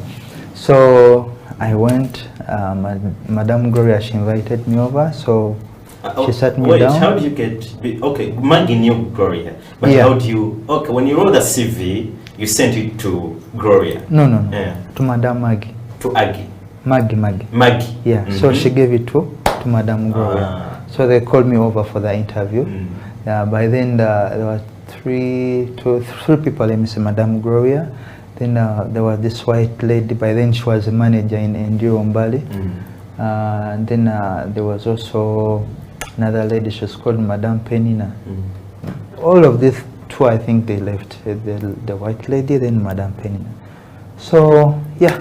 What was the reaction when you got a call? Because you had suffered from going to the furniture store, and then went back to the ginger growing in Mbale, and now you get a call, you're coming in the city. What was the feeling like to know that you're coming back in the city and you have a good job you're going to get? Actually, I didn't know that I was coming in the city. You thought you're going to work from that side? Yeah, and I did for some few months. So I was given a chance to work as a cleaner. They asked me, are you willing to work? To start immediately or tomorrow? Like, I can start now. I was so eager. Yes, I wanted to work, you know. Yeah, so my first day they showed me around, so I started to clean. Then Calvin saw me and he liked me. I think that was the chance also to get to the coffee section. Yes, so he liked me. So I started to do my fully paid job as a cleaner, but I could spare some time to learn. So he started to teach me slowly by slowly. I remember he had exams, so this was my chance to prove the company that I can do. So they wanted to bring a guy from the city to take over his position since he had some exams. Yeah, but I told him, no, I can handle. Confidence. Yes, I had the confidence. I was a good teacher. That's like after how long of you training? Like 3 months. 3 months. Yeah. Okay. Underground training. Underground training. But 3 months is quite a good time for you, like, to train hands-on. It was a good time for you, I think, to adjust. To come out and say, I'm confident I can do this, right? Yeah. So after you giving you the mantle to do coffee, because you said there are coffee makers and baristas, for you to become a barista, how did you feel? How did you receive that? The first day on the duty, I was so nervous. I could shake. I could shake that. What was your experience like? What unique moment do you remember? What you did, like, and you like, whenever you remember about it, you laugh. Did I do this? Yeah, I remember. They asked for a mocha. I gave them I gave them a latte. Then there was this lady. She was called, I've forgotten. She came shouting, "Sit down, sit down!" She was the manager? No, she was a waiter. A waiter. Yeah, she was a waiter. Like, no. So she started to teach me. But I knew, but it's just, I was nervous, you know. I was nervous since it was my first time to take over a station. Yeah. Now like, okay, teach me. Like, okay, you put this after putting the chocolate, you should extract the espresso, mix it together, then steam the milk and pour the latte. Like, just like that. I knew what to do, but I wasn't thinking. Because you were nervous. Yes. Well, guys, that's one thing, by the way. If you become successful, especially as a youth in this world, one thing you have to do is be confident of yourself. Because the moment you're not confident, everything will bypass you. But also, like, not undermine things. Because you see how Saddam came as a cleaner. He didn't mind about cleaning, but he knew what he wanted. He wanted to work. He had that zeal. So he ended up, like, going to the coffee section from being a cleaner. Now he's the big guy here doing coffee. Exactly. Quite a story, man. Yeah, so it's all about the confidence Yeah. and being humble. Being humble. Yeah, these two things pushed me. Yeah. Okay, let's first speak. You have become a barrister now. And how long did you do it before you decided to go to UAE? In Uganda? I went in UAE in... No, like, how long did you be a barrister in Uganda? For 2 years and 8 months, let me say. 2 years and 8 months. Yeah. And you have all this knowledge. I've had guys come No. here. Before I went to UAE, this is the experience I had in Uganda. So now I'm having experience of 5 to 6 years. 5 to 6 years in the industry. You have all this information, you're confident. Yeah. We've had guys be in coffee like for 10 years, but they literally can't even explain what a coffee bean is. What are you doing that's unique for you to know all these things? Of course, every day you have to do some little articles. You know, coffee is growing, so there is new ideas. So if you don't do any research and sit and relax, of course you stay there. So you have to look for it. Yeah, people pay a lot of money to have this information. I have a friend of mine is a trainer in Dubai. Yeah, he's having a training school? Yes, a training school. So he told me he invested himself approximately to 60 Ugandan million. He had to put in himself. In Dubai? Yeah. To train? 60 million? Yeah, 60 million. That's quite expensive, man. That's what he told me. And I believe. Because one day I wanted to upgrade. So roughly I used 3.5. Yes, a course of let me say 6 hours. It costed me 3 point something million. Yeah. So guys, if you want to join the coffee industry, you say what you need to like invest. It's not just a matter of like coming out and you become a coffee maker. You need to invest so that you can become a barista, right, Sadaf? Yes, a professional barista. A professional barista. Actually, no, those are all stages. In the first place, we'll have coffee. Then you gamba kanko, coffee maker. Coffee maker. Yeah, but because of passion, pushing harder, then you become a barista. You know, so from being a barista, there is also a pro barista. Yeah, professional barista. So you have to, invest in yourself more, then you upgrade. Well, you spoke about farms in Uganda because I was asking you about like what experience have you had in coffee bars that you visited, but you've been so much in farms. How do you find the farming practices deep down in our farms? Are they giving us good coffee or they're doing bad practicing methods for farming? No, they are doing amazing job. Amazing job. Yeah. Before I went to UAE, I visited some farms. So in the first place, what I saw, I wasn't happy. But when I went back the second time, I was really happy. The way they take care of their crops, the processing ways, the way they put in on the African beds, raised beds. Yeah. Back then they just used to sweep on the ground to make sure the ground is clean. Just remove the leaves, little sticks, cow's shit, Then they pour the coffee. This time around I was so happy. They made their beds, so they put coffee on top. Under some hours, then they take it off. They know what they are doing, But back then, yeah, one day I got a goat lying in coffee beans. I was like, what? You never get to tour. It's not good. But now there is a lot of changes. Okay. Yeah. So, what were you really looking for in the farms as you went deep down to the farms? I have a friend now. He's a producer. It's called Semakula Derek. Yeah, he's working with Chanzo Farm, washing station. So I went to CP Falls. Okay. Yeah, so they are doing their production that side. So you had literally gone to see what's happening down there. Yes, what's happening. Okay. So we went, we did the harvest together, and I was so happy with the team which I worked with. They knew what they were doing, so they could look only for the ripe cherry.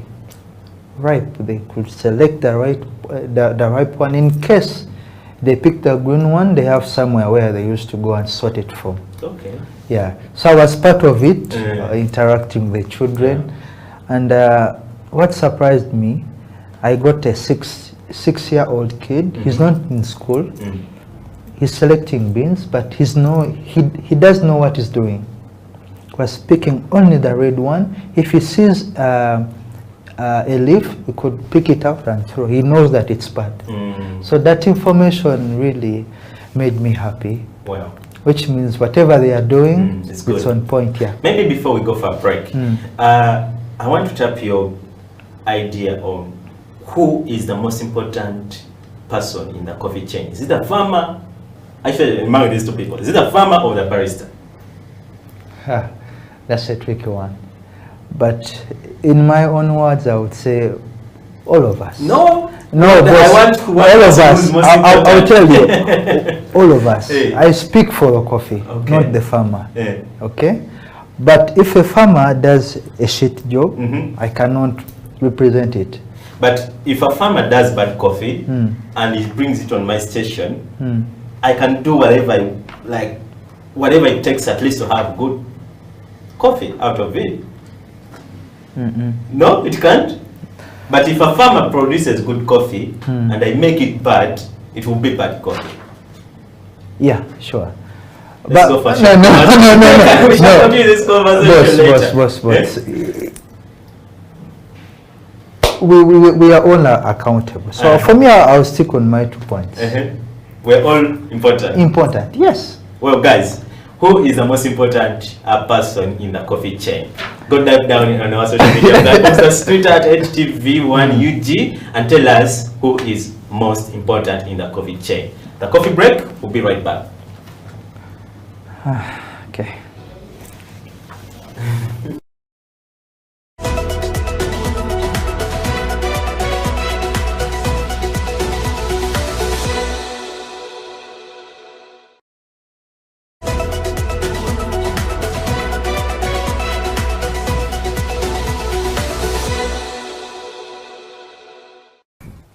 Coffee industry is very wide, it's very big, it's very full of opportunities. Don't sit there and say, I have nothing to do. You can join the industry. You can get whatever you want. If you give it time, invest in it.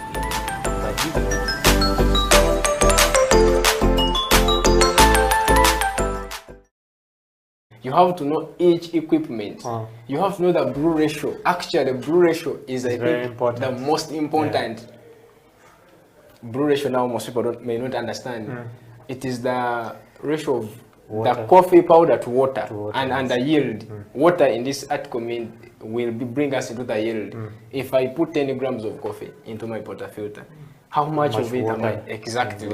So if you don't master the brew ratio, everything is going to turn out a mess. You understand? Even if you know that knowledge and you don't master the brew ratio.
You have to know each equipment. You have to know the brew ratio. Actually, brew ratio is I very think important. the most important. Brew ratio now most people may not understand. It is the ratio of the coffee powder to water, and the yield. Water in this article will bring us into the yield. If I put 10 grams of coffee into my portafilter, how much of it am I exactly? So if you don't master the brew ratio, oh, everything is going to turn out a mess. You understand? Even if you know that knowledge and you don't master the brew ratio.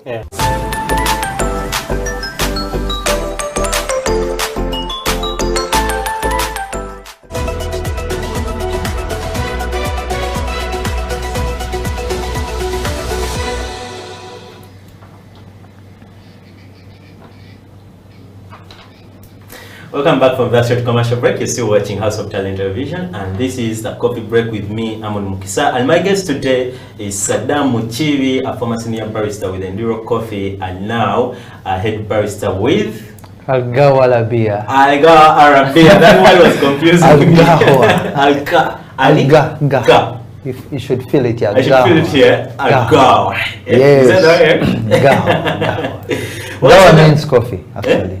Means coffee. It means coffee in Arabic. In Arabic, yeah. In Arabic side. Gawa. Gahawa. Gahawa. Gahawa. You know how to speak Arabic, huh? Nah.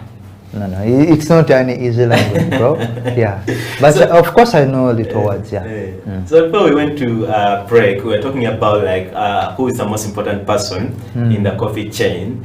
And behind the camera, of the camera, we were having a conversation of the fact that we talking about the chain, and now we are bringing out only 2 people, which means no longer chain. Okay, so now Saddam, who is the most important person in the coffee chain with all the people involved in the chain? So that's now a complete chain. Aye, boss. Everyone is important. I will not say these people they do they put less effort. No, everyone in the chain puts 100%. Yeah, so still I'll stick on my answer, everyone. Okay. Everyone is important. Everyone is important. I cannot have coffee without a farmer. I cannot have a coffee without a roaster. I cannot have a coffee without a producer. So they are all important, and we appreciate their work. They are all important. So Saddam, let's go into our tutorial for today's show. What are we going to do today? I see very nice equipment here. Yeah. So we are going to have a V60. Yeah, a V60. Yeah. Sure. Okay. So a V60, what's it made of? Like, how was it, or how does it work? A V60, it's a filter coffee. Yeah. It's a filter coffee. You do it manually. It's not like an espresso whereby it's a machine. You know, you craft it. Okay. Yeah. So we are going to craft 1 cup for you. Okay. Yeah. 2 cups for us, you know. 2 cups? Hey. All right. Okay. No problem. So 2 cups then. The floor is yours. Give us the tutorial. See, I'll do one. Then you also do one. I also do one. Yeah. Okay. We have all the time. You have Let's the time? go. Cool. Yeah. So I'll show you the way we do it. See how I'm folding the folder. Sorry, the paper filter. It should be like this. You lock it down at the tip. Look. Wow. Good to go. But before you start the brew, you have to make sure that it's wet. And you should put enough water. So I use approximately 100 to 200 ml of water. Is our kettle of water. I think you can add in some little water. Yeah, sure. Okay. Just help me. We decided to keep our water here just to keep the temperature. Yes. Yeah. So I like the way you folded the paper filter and threw it over there. I wish we had it in a slow motion. It would really look nice, eh? As you can see the paper filter, and I love the color. Like when you see the color of our paper bag, the cover. Yeah. When you see the color of our paper bag and the color of the filter, something that looks nice when you're making coffee. Eh? Yeah. Those are the coffee colors. Eh? Yeah. Okay. So we're going to wet our paper filter. So here I start. Okay. There you go. I don't know if you guys can hear the sound of the dripping water into the decanter. Oh God.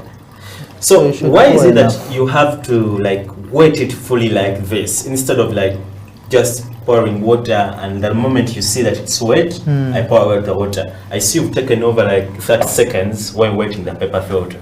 I should wash it, you know. These papers, they trap dust and it has its own smell. That peppery taste, you have to kick it out. Yeah.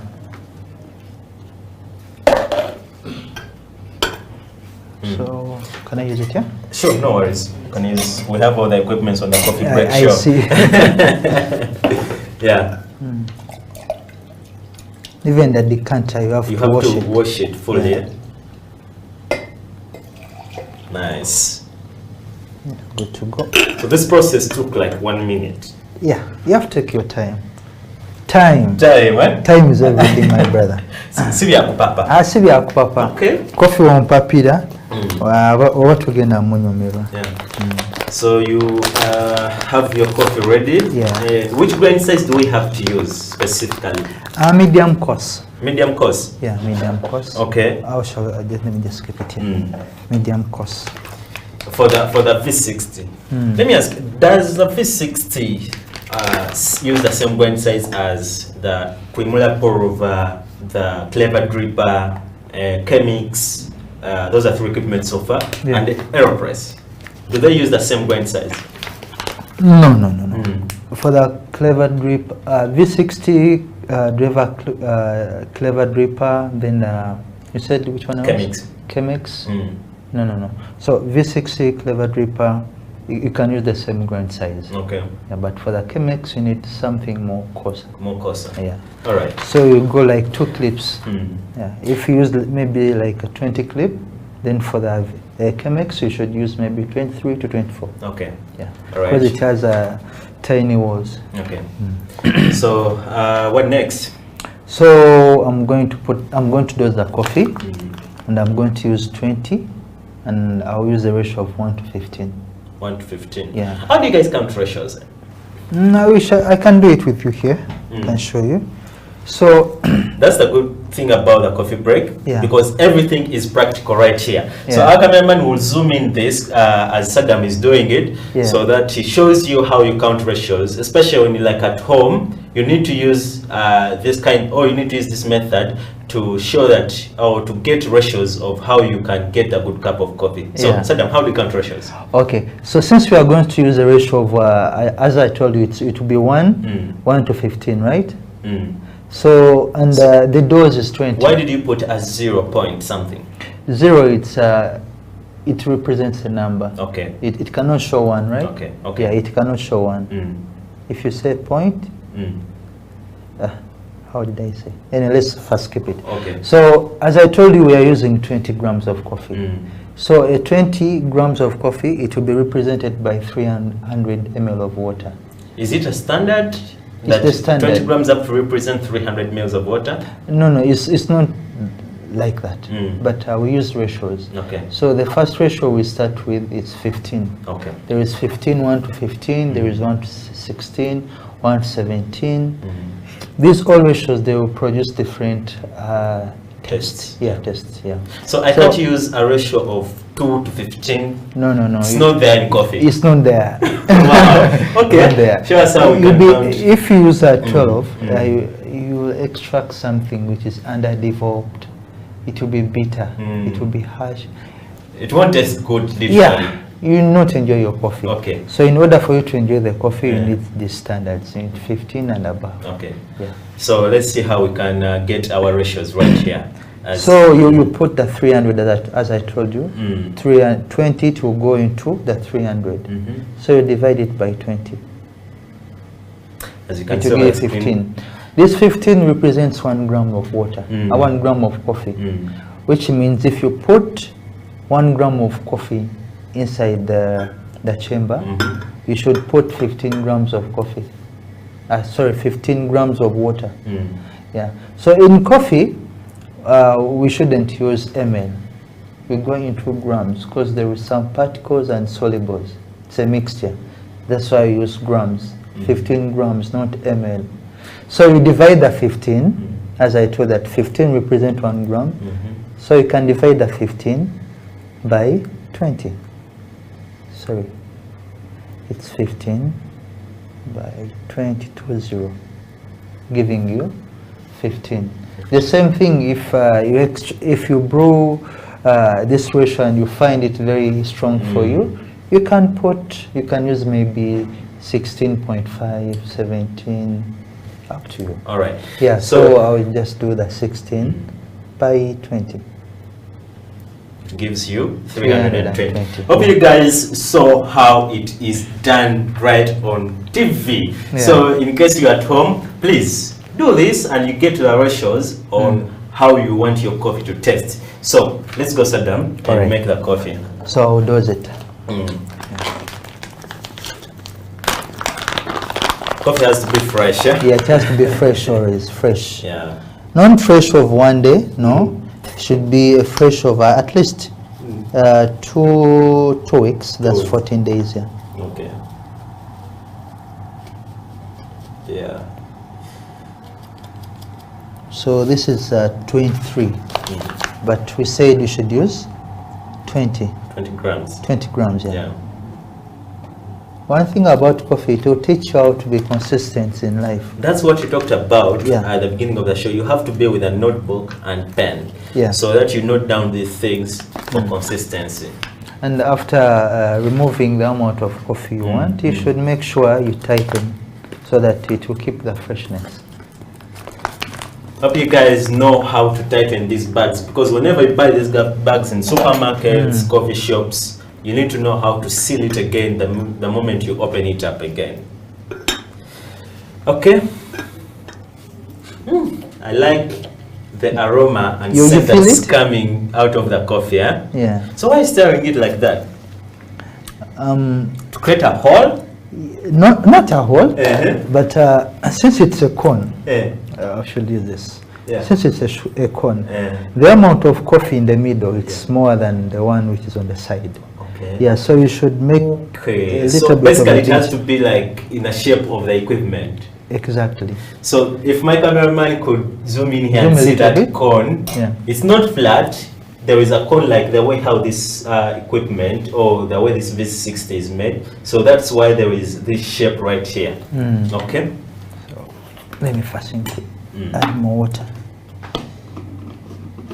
Nice. So there is no there's nothing like, okay, it has to be flat so that I can get a flat bed. Yeah.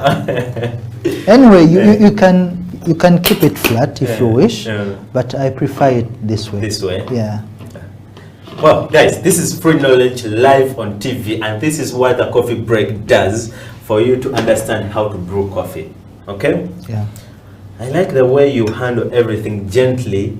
I think this is the way how this cup of coffee is going to come out, like in terms of taste. Of course. Yeah. So there you're tearing? Yeah. I have to put it on 0. Yeah. Yeah, because I have to measure the amount of water. Yeah, in case if I forgot to tear it, it will give me different results. I may end up putting less water or more water. Okay. So it's always good to put it at 0, yeah. Okay. All right. Okay, so I'm going to start. Before you start, you have to start that time. So you should start at the same time. So I'll first put 50 ml of water. Sorry. My colleague Emma always says whenever they are pouring it like that, he asks himself every time whenever he sees a barista doing that, why do baristas like pour in a swirling or rotational mode? Yeah. Why? The V60 cone, it's made of some narrow, how can I say it? There is some design the ridges. Exactly. Yeah. So it pulls the water in a certain direction. So if I say to pour in a different way, it may affect my cup. Okay. Yeah. Nice. So this is the second pour. So there are times you pour like You need to pour 4 times, 3 times, 2 times. Yeah, but all it will depend on what you are looking at.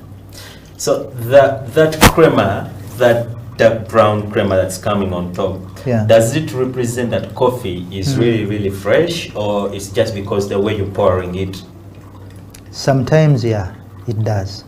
So it doesn't necessarily mean that coffee is fresh? Yeah, no.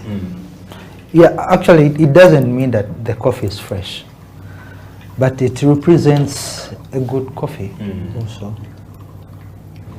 So I had a conversation with some guys some time back, and we were arguing about that. Like the moment you have your coffee brewing, you don't have to stir, you just have to let it like coffee drip into the cup or the decanter. Why did you stir for the coffee in a P60? Now, in coffee extraction, there is a lot of things which we should all understand. What you're looking at, that will be one of your main reasons why you're doing it. So for me, I'm doing it to increase my extraction levels. Yeah. Secondly, to make sure that every ground it will be hit by water, it will hit the water. Every ground will be hit by the water. During the blooming process, the first pour, if you bring in this ground to be mixed with water at this point where you start in, won't it affect the cup of the taste of the cup of coffee, because it didn't mix with water at first and didn't maybe like take away the astringent flavors at first? Won't it like affect the cup of coffee, because now when you stir it, it's going to mix with the other beans or with the other grounds that have been immersed or infused with coffee? No, it will not affect. It won't? Yeah, it won't. So you mean like one particle of coffee doesn't affect a cup of coffee? It does. Yeah, it does. But in extraction, in brewing, it doesn't. It doesn't. Yeah. So, and we're done? Yeah, we are done. Very simple. Guys, look at how the coffee So our looks like in a extraction means glass. our time is 3 minutes. 3 minutes of extraction, and you're done with your nice cup of coffee. Of course, I like the lighter bit of it. It's not something that looks like it's strong. Yeah. And something that you can drink over and over and over and over again. So we get our cups right here. You guys, I can't wait. Very nice.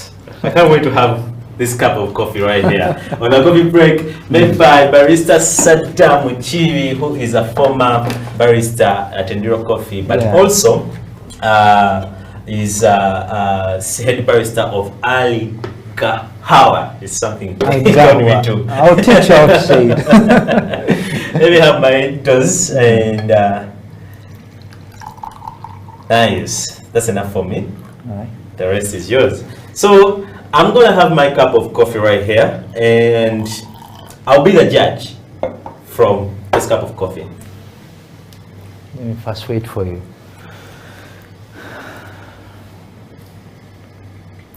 Wow. Wow. How is it? This is a very well balanced cup of coffee. In terms of taste, in terms of smoothness, in terms of acidity, everything is balanced. And the aftertaste is too sweet. Very, very sweet. Well guys, this is a tutorial of the V60 that you could make at home. If you want these equipments right here, go on our social media platforms in the comment section. Let us know the equipment you want, and the House of Talent will help you connect you to the people or will get you these equipments. So this is the coffee break, and Saddam, as we finalize the show, or we get towards the end of the show, let's talk about women in coffee. Just briefly. How can we get a number of women in the coffee industry?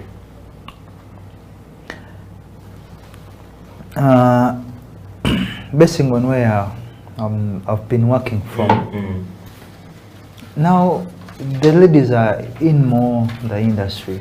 If you look at the, excuse me, if you look at the competition which held in Dubai,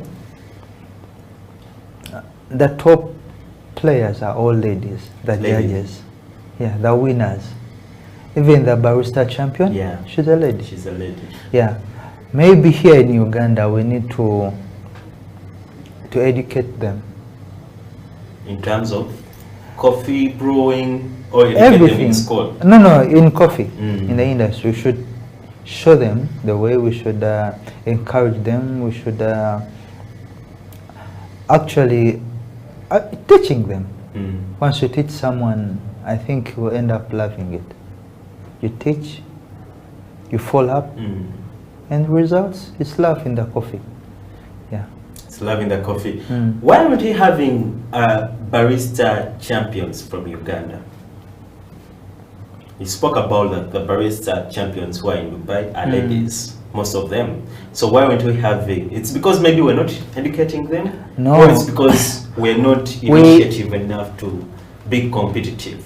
We are educating them, but as you know, some ladies, if you take coffee, it will affect your... Yeah, the mean.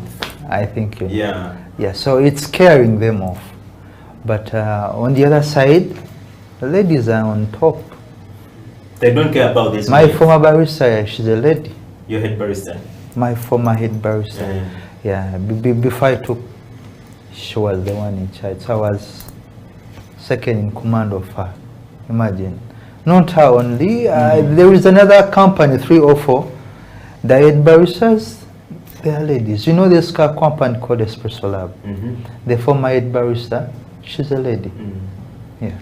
But would you say that also like the pay in Uganda in terms of salary is affecting the ladies' involvement in the coffee industry? You know, men as like, if you're not getting enough on the job, at least people in Uganda call it kuiriba. You know, they will do that. But ladies, when they ladies will be in a specific job full time, and what they get is what they get. Do you think that's also affecting like ladies getting involved in the coffee industry? About payments in Uganda, I'm not so sure, but it could be. It could be. It could be. So maybe they should do something about it. Who should do something about it? UCDA. UCDA. They should put standards on baristas. Yeah. What I know that here in Uganda, baristas are being cheated. Honestly, are being cheated. So, Madam, she's called Madam. Say her name. Madam. I even forgot. But she's which Madam are you trying to? In UCDA? The lady in UCDA. You're talking about Claire? Claire, Madam Claire should do something. They should sit down. They should put standards on baristas. One day, I have a friend. He's working in Mbale. He told me they pay him only 300. 300. But he's a barista. For man. Yeah, it's not enough even to pay for the rent. So maybe they should do something. This message is coming, please. This message is coming direct from Saddam to Madame Claire on UCDA, to UCDA. Yeah, to the board. To the board. To the board. UCDA, please do something. Do something, yeah. Our baristas are being cheated. That's why most of the baristas are running outside. Yeah. They here in Dubai, they are paying at least good salary. I should go to Dubai. Okay. But if they pay us well, I think we should bring all this energy to our industry and we make it on the map. Well, as House of Talent TV, we're definitely cutting out this segment and we're sending it to Madame Claire and the board at UCDA. Saddam says, please do something on the standard wage of baristas so that we can have the top cream, the cream in Uganda. So that maybe at a certain point we shall have a champion, world champion barista from Uganda. Sure. Because at the beginning of the show, I talked about the fact that Martin Shabaya said that he uses Ugandan coffee to compete in all the competitions that he has been in. I knew. He's been using Ugandan coffee. I knew it. You did? Yeah, I knew it. I went to CP. I got some motorcycles from Kenya. I asked the guy, why are you taking this coffee? Like, I'm taking it to Kenya. But it's in CP. And then they will brand CP, it's Uganda. They will be branding it as Kenyan coffee. Yeah. Wow. So guys, we're heading towards the end of the show, and Saddam, what last words do you have for the viewers out there and Coffee Break viewers out there, plus the world at large? I'll conclude by saying to Uganda baristas, guys, you should do enough research and don't give up. Don't give up in anything you're doing in terms of coffee, even the personal lives. Dream higher, you get whatever you need. Then still on our board, UCDA, please, on the other point which Mr. Amon said, please think about it. Yeah, think about it and continue supporting our industry. Yeah. Well, thank you, Saddam, for those nice words. Well, guys, I would like to make a shout out to the guys who have been watching the show. Gad Rogers from Twitter has been watching the show. Eddie Pages on Twitter has been watching the show. And Pinky has also been grilled on the show. So, guys, we're just at the early stages of the start of the year 2022. What I need to tell you is find something that you can do best and concentrate on that. If it's coffee, go deep down in coffee. Give it all your life. Give it all the passion that you're supposed to put into the coffee industry. Because you see this cup right here, it can bring you things that you can never even imagine that you'll get in a short period of time. I'm not saying that it's something that you're going to do and right away in 2 days or 3 days you get something out of it in terms of money, in terms of skill, in terms of value. You need to invest time. Anything worth investing time, please, you should go for it. And for this time round, as a coffee break show, we're telling you, please invest time in coffee. Because coffee is well paying. Coffee is a skill that you won't get away. You train grandchildren and daughters and sons, nephews, and you'll be training them to make a good cup of coffee. It will only help you also to make coffee that will bring in money into your pocket, but also to help you to make a good cup of coffee for your own benefit in terms of health, in terms of physical and mentally. Okay, so guys, invest your time in coffee. As the coffee break show, from me, Diallo on the camera, the producer of the show, that's Emma, and as House of Talent at large, we say have a beautiful 2022.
private sector is not yet fully utilized, because not everybody can be employed by government.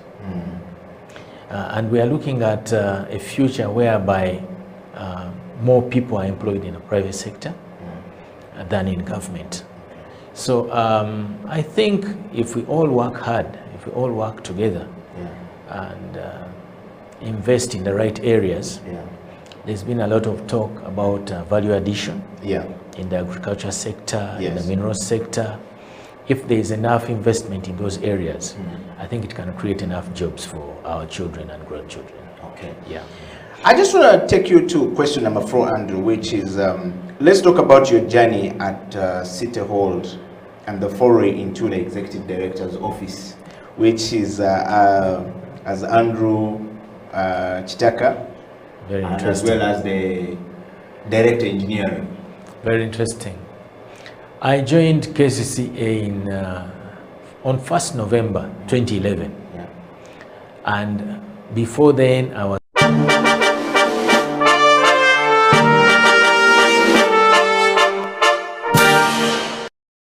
for so much. CEO of whatever. They give so much. This is the reason why you're actually on the bench. Because of my credibility. Thank you so much. But now they attack you, they vilify you. And the goal is to weaken you financially. Is to weaken your owner.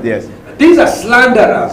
So I'm glad that someone would stay up at night to ask and learn about me. And I pray that in the next 2 months, because I know many Ugandans who travel overseas, when they go there, one of the things, because the media has been so much, and Sam Kutesa, the Minister of Foreign Affairs, has really not done a good job. He has dropped the ball on this issue. Why? So many of us are being accused of being gay killers, including me. You've just heard that person. Uganda is being accused that we kill gays, which actually is absolutely untrue. And because of this, it has affected our tourism. It affects people who go overseas to do work or study. It affects whenever you go to a conference. Hi, my name is Eddie Okiela. Where are you from? I'm from Uganda. Oh, you are the gay killers. And then you begin to describe. So one of the things that I've done is I've written a book, which should be coming out.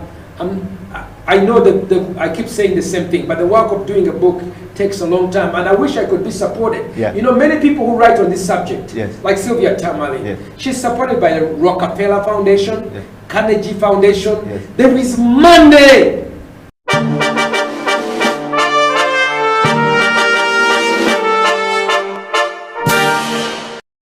Is a very big brand, and as we go on, we will probably discuss the things we're trying to do to see that things change for the better. Good. Sean, on the CEO bench, for everyone who is following, we're live on our YouTube studio where we actually stream from. So YouTube studio, for everybody asking for a link, is actually House of Talent Uganda.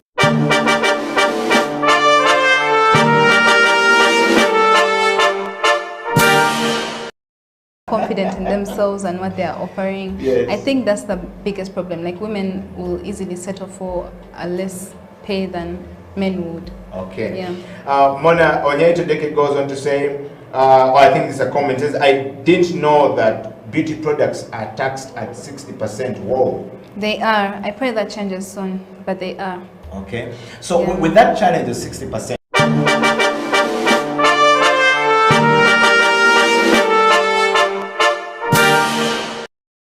setting up the company, you're doing tours all across the world. You know, a personal account is great, but how these things are taxed becomes important for your business later on.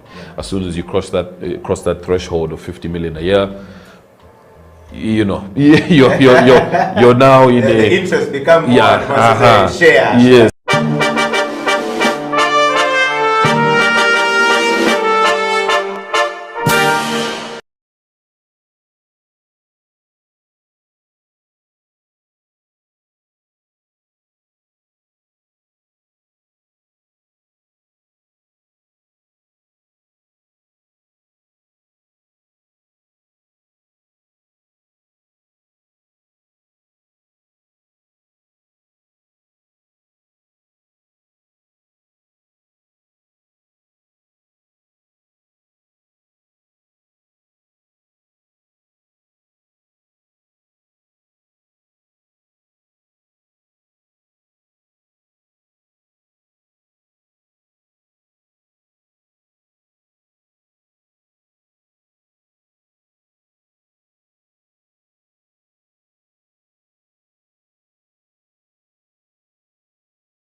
able to follow the show later on in the day, and of course as you get into your holiday.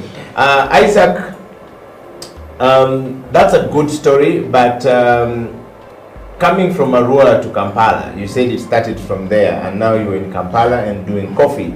Let's talk about your journey into the coffee itself. How did you get into coffee, and how did you find it? Coffee, as I've told you, I was introduced to coffee by a friend of mine who was already a barista, and he was already in the field. So why did he feel like he needed to introduce you to coffee? Actually, we are so close friends today. By the time I finished school, things were not easy. So I was still at home looking for job hunting. So at some point he told me that, is it possible there's a place here to join barista, because he also did the same course I did, but he was already working while paying his school fees. So I joined through that way. He introduced me to his boss. His boss liked me. At first it wasn't easy, because you know, with they are introducing you to a sector that you aren't familiar with. Even when I told my brothers, they're like, coffee? Come on, we have coffee at home. What are you going to talk? Does Arua actually have coffee? Arua has coffee, but not much, because of the soils, the climatic condition, but it doesn't grow more, like it's not into more of coffee. So they're just going into like training the people from Arua to understand coffee and how to grow it. Okay. Yes. So what type of coffee do we find in Arua? Arua, majorly it's Robusta. Okay. Yeah, Robusta. And these farmers are actually growing coffee and selling coffee. What quantity of coffee do we have in Arua? Actually, to Arua, as I've told you, it is not the coffee growing culture is not as much as other areas. Yes. So they are just being trained to join the coffee business, because the climatic conditions there are a bit harsh for coffee to grow. So they are trying to educate them about which type of coffee to grow in those climatic conditions in those areas, like Arua. You said that at home you're already drinking coffee. Yes. So what type of coffee was this? Was it the Nescafe that we use for? What type of coffee was this?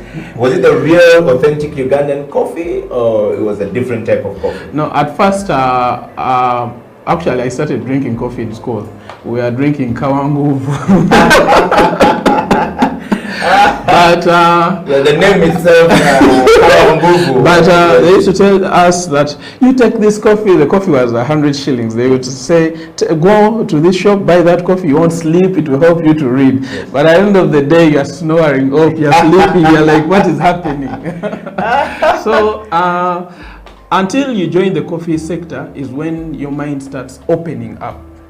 So the coffee sector, the more knowledge you get, the more knowledge you have on coffee. Yes. Once you join it, the more passion you have for coffee. Okay. It's all about, once you start the journey and you say, now I'm going on the journey of the coffee, you get a chain, because coffee has a chain. You're either a farmer, a middleman, a roaster, a barista, a kappa, or you are just a consumer. Okay. So me, I'm a consumer. Okay. I'm also a barista. Okay. So I brew my own coffee. Good. Yes. I want to take you back, Isaac and Dama, to the West Nile area where you come from. The West Nile area where you come from is known for trade. Yes. And of late you're saying you've been drinking coffee nguvu. Where was the coffee nguvu coming from? Actually, the coffee nguvu, actually, I was at school by then. But how long ago was this? That is 2009, 5 there. Okay. 5-9 there. Mm-hmm. But I studied from Kampala. Mm-hmm. It's where I grew from. I just went to the village. I always go there to visit. Okay. But I was born in Kampala, grew up here, so I studied from here all my life. So most of my time I spent it in Kampala. Okay. Yes. So majorly, I haven't been going to the village like to be there for years. Or it's where I grew from. So I have started just recently going there to start preaching the coffee gospel. I call it the coffee gospel. Yes, yes. So I'm like the coffee pastor. So at some point, I feel like I was introduced to the coffee sector. I feel my brothers home should also have the same knowledge about coffee the way I do, so that it spreads. Because we are trying to see that we increase on the coffee consumption. In the West Nile region? Not only in the West, but the whole of Uganda. Because few people are taking coffee. Most of the coffee of Uganda is exported. So we're trying to like train people and also teach them to understand and to start taking their coffee, that they are also growing. Because you can go to Kapchora, you can go to Mbale, and you make for a farmer a cappuccino and you say, this is your coffee, and he will say, you know, we are bazungu. But once you bring him to the lab, and you walk him through the process, then you say, Mubutu Nzikiriza. This is my coffee. Yes, this is my coffee, Nzikiriza. So Isaac, that is quite very disturbing, because it looks like there's a breakdown in the chains and the knowledge and wisdom surrounding coffee, because the farmer doesn't know that the coffee that is grown or she grows from wherever she is actually changing lives to people who sit in offices and, you know, healing people as well. Coffee is meant for treatment as well as, so they are not aware of this until you bring them to the lab. What does that say about our coffee and about our coffee industry? Majorly, it shows that the farmers aren't being like, there's lack of preaching the coffee gospel. You see, if you don't preach the gospel to every corner of the earth, no one will get the information. So what we do, we tend to organize farm trips, farm tours. We go, we sit down with the farmers. We tell them, like after they have harvested their coffee, where their coffee ends up. We go with roasters, carpers. We participate in coffee activities whereby the farmer gets to know that, after planting and harvesting my coffee and processing it, this is where my coffee is ending up. You get the point? So we share the knowledge. The coffee sector is all about sharing knowledge. Most people think like it's all about like, I'm a trainer, I'm a teacher. It's not like that. Today you're learning something from Isaac. Tomorrow Isaac is going to learn something from the farmer. You get the point? Because the farmer is the one that does the 60% of the work on the chain. So at the end of the day, you need the farmer more on the chain. Because at the end of the day, you have to even advise him on the quality of coffee. That when you follow these procedures and this, it helps the coffee to taste better. You get the point? So at the end of the day, you have to invest in your own knowledge. If you want to learn something from the farmer or the roaster, go approach the roaster. If you want to learn something from the carpers, go to the carper. Tell him, how can I be a good carper? You get the point? So at the end of the day, the roaster is sharing their knowledge with you. You are sharing the brewing knowledge with the roaster. Because you are in the midst, you are sharing even the common mistakes the roaster may be doing, or some roasters may be doing. Because if you go to the roaster, he will tell you, I roast my coffee like this and this. This is the procedure it undergoes. Okay. Yes. Isaac, this is really interesting. I want to just, we're going to have a dialogue here, and then we have something to share. Please share it with the person who need it. And people out there, on the coffee break, we are talking about coffee and the importance of coffee and understanding of coffee from your perspective, from where you sit. It is important that as a coffee grower, you actually appreciate that we appreciate your coffee. It is important that you take time to understand the type of product you're putting in the market, and how your product is actually becoming more and more important in our lives as we go. So it's a coffee break. Find yourself a cup of coffee, take a break. We will be right back after this break when you have a cup of coffee, and continue with this conversation with Isaac. And Isaac will be telling us how his knowledge of being a barista and now a teacher with a school for coffee baristas is changing lives of the young people in and around Kampala and across the country. So we'll be right back after the break.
Welcome back from that break. This is the coffee break where we discussed everything about coffee and the knowledge, the ins and outs of coffee, and why you should appreciate growing coffee or why you should go into the coffee farming. It is intended to make sure that we get the best information about coffee and also, make sure that we spread the love of coffee across the country, because this country was once built on coffee, and coffee continued to be the great revenue earner for our country. So we need to make sure that everybody know more about coffee and are actually aware about coffee and are able to drink coffee and appreciate the value of coffee. If you're a farmer, we want you to grow coffee in the best possible way that makes its way to our cup, so that when we drink where we are, we feel happy, we get healing, and we continue to appreciate. That way, the farmer is growing. If you're a coffee drinker, we want you to appreciate better the process that coffee goes through, so that when you pay a shilling or $1 for that coffee, you actually appreciate the value and the processes that the coffee has been through to make its way to your cup. In the studio with me is Andama Isaac Raksan. Is that the correct name? Yeah. And welcome back to the show. Isaac, we would like to know your story. What are your experiences in coffee? You're not having a school, but let's start with the experiences as a barista. How has it been like, and why did you choose to go into school and teaching, not to go on as a barista?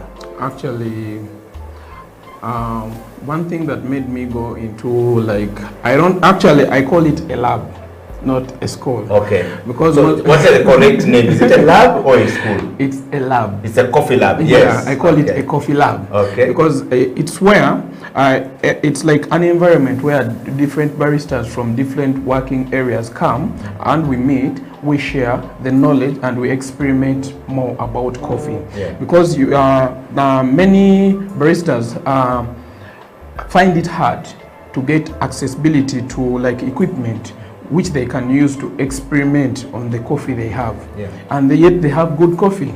You get the point. So I call it a lab whereby every barista, majorly the people I've worked with, we come down, we sit down, someone is bringing in their coffee samples and is saying, Isaac, can we test this coffee? Can we do some brewing on this coffee to see what are the attributes in this coffee? Is the coffee good? You get the point. Yeah. So it's where we come and do all the experiments. Okay. Yeah. Why did you choose to organize to start a coffee lab? What was the need? What was the drive? One thing I can say, at some point we are facing challenges in the barista world. Let me call it the barista world or community. We're having baristas. People are calling themselves baristas, but when you come down to the knowledge bit of it and their working way, it's not of professional barista. You get the point. You find someone has been promoted from, let's say, from the kitchen to barista, or from the barman side to barista. So the person is trained on job, whereby the person knows how to operate the espresso machine, but when you ask him to talk about the coffee that he's using to serving the customers, you find it's hard.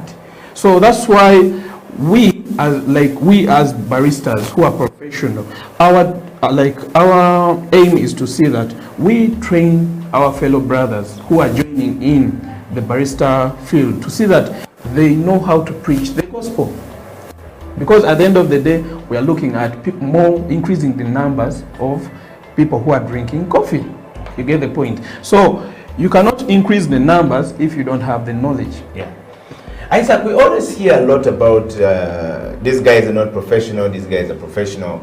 What is typically, or who is typically a barista? What do they do? What's their role? Actually, a barista, one thing that makes you qualified to be a barista is not that I know how to do the machine, I know how to do the cappuccino. Anyone can do the cappuccino. We have seen people buying homemade espresso machines, making their own cappuccino from home. Does that mean that you're a barista? Certainly not, but I've learned how to make the coffee. So yes. What is the... So it's all about the knowledge about the coffee. So what makes a barista a barista? Yes, it's the knowledge they have about the coffee. Okay. Because at the end of the day, it's coffee that you're going to preach to everyone. Because at the end of the day, you have to talk about, like, let's say there's coffee here. Yeah. When I serve coffee here and someone appreciates it, he will ask me questions. Why is the coffee good?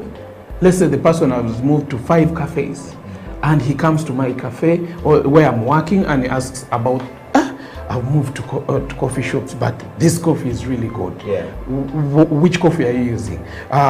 Is it a blend? Is it a single origin?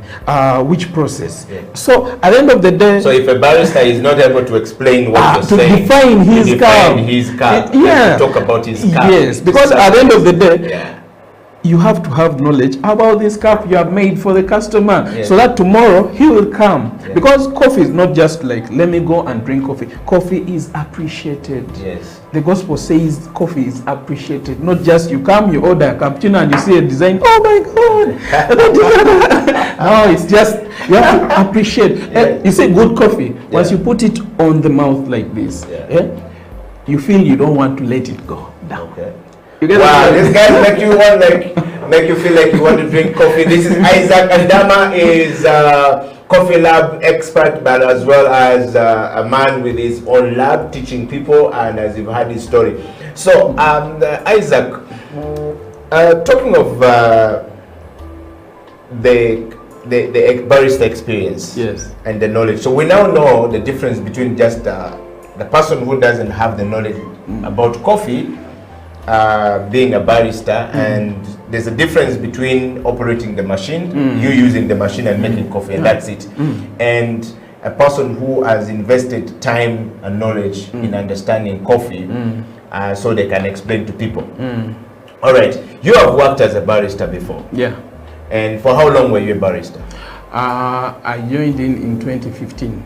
Okay, and you worked for how long? I'm up to now, I'm still working as a barista. Okay. Because apart from training, I still do outdoor coffee. Okay. Like coffee on events.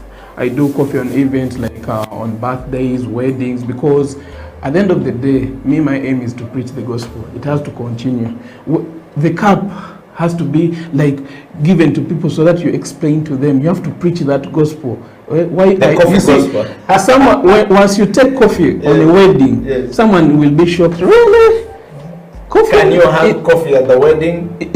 They see it as if it's something new. Yeah. But the idea of me taking coffee there is like to expose. Coffee. To see that I get my numbers go up. Because in a day, the world, you find 2.25 billion cups are taken in a day. So, where is Uganda? How much of that 2.25 billion of coffee, which you're saying taken in a day, how much of it is coming from Uganda? That's what I'm saying. How much how much are we drinking from that population? And it's over that. You get the point. So, at the end of the day, you find the consumption rate in Uganda, it's down, still down. What is the effect of that? If the consumption rate is down, how are we affected by that?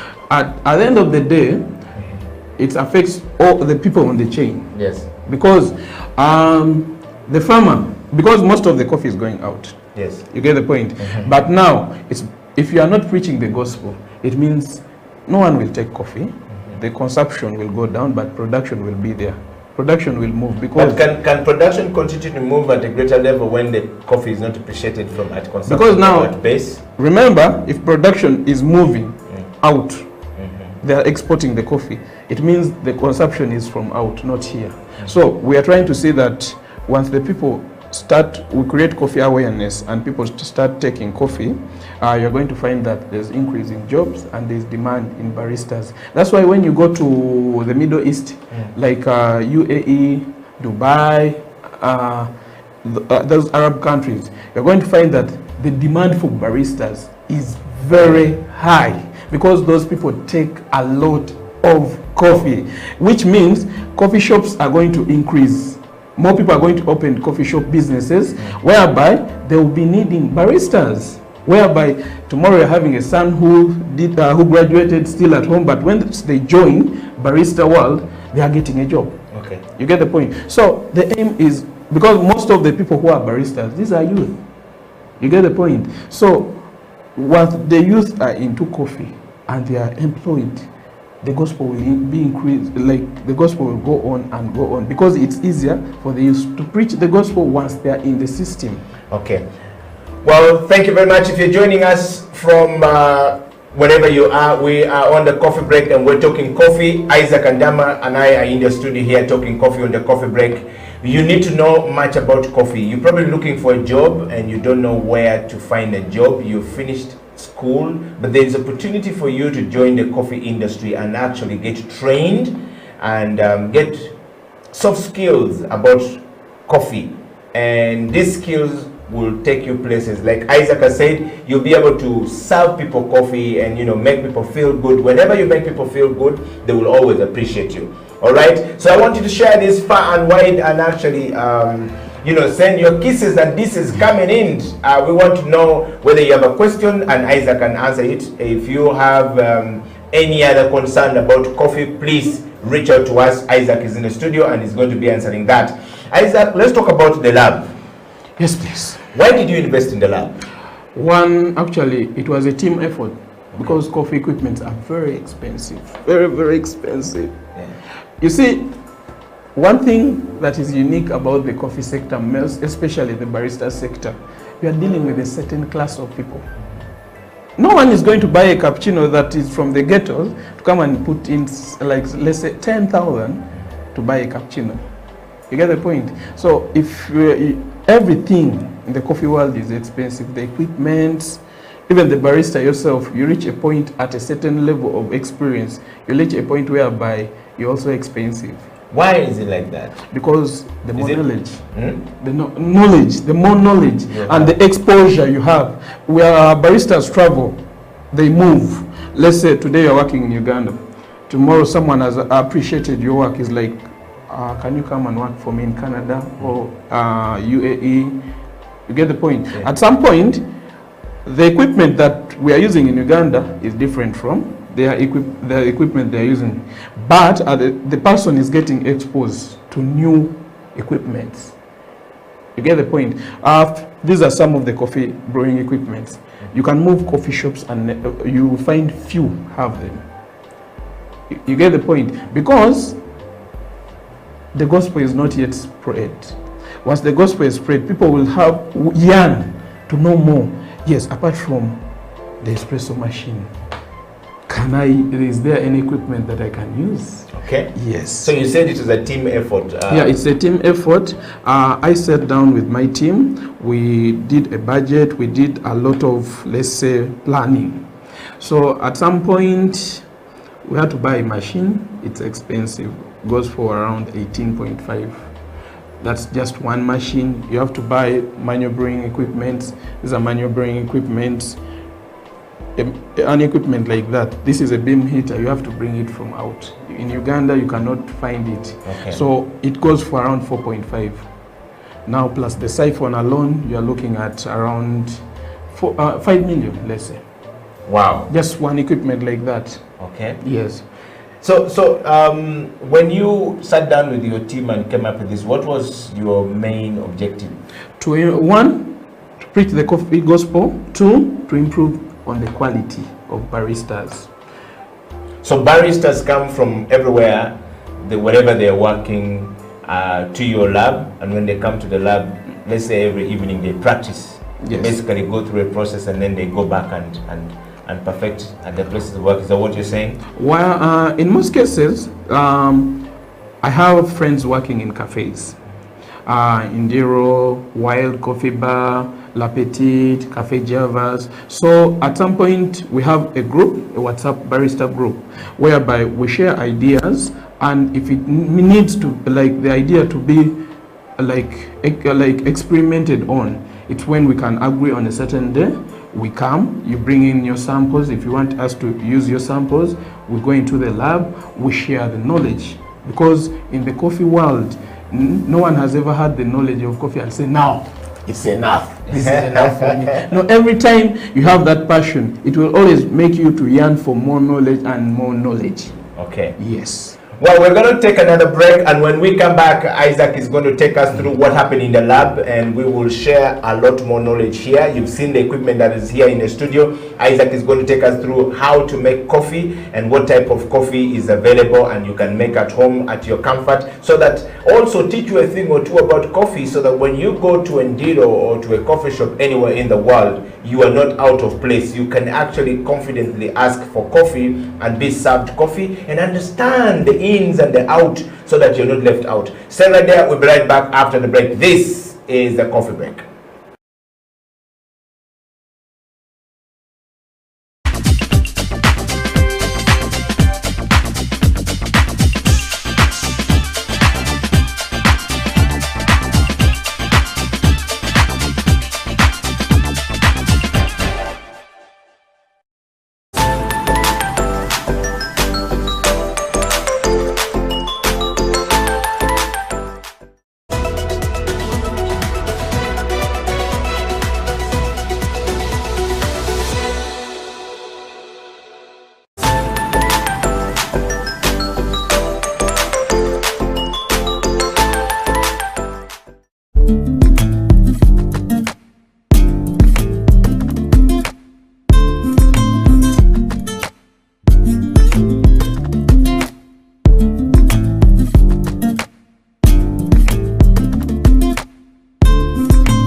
Welcome back from that break. My name is Eddie Okila and this is the coffee break. We took the break for Isaac to set up his studio, and Isaac is ready to take us on this last part of the show. We're going to be taking you through how to make coffee at home and what it takes to be a barista. From the lab, we brought the lab to the studio. Isaac, take it away. So what is this? We have too many things. Can you take a minute to explain? Actually, there are not too many things. There are just a few things. Okay.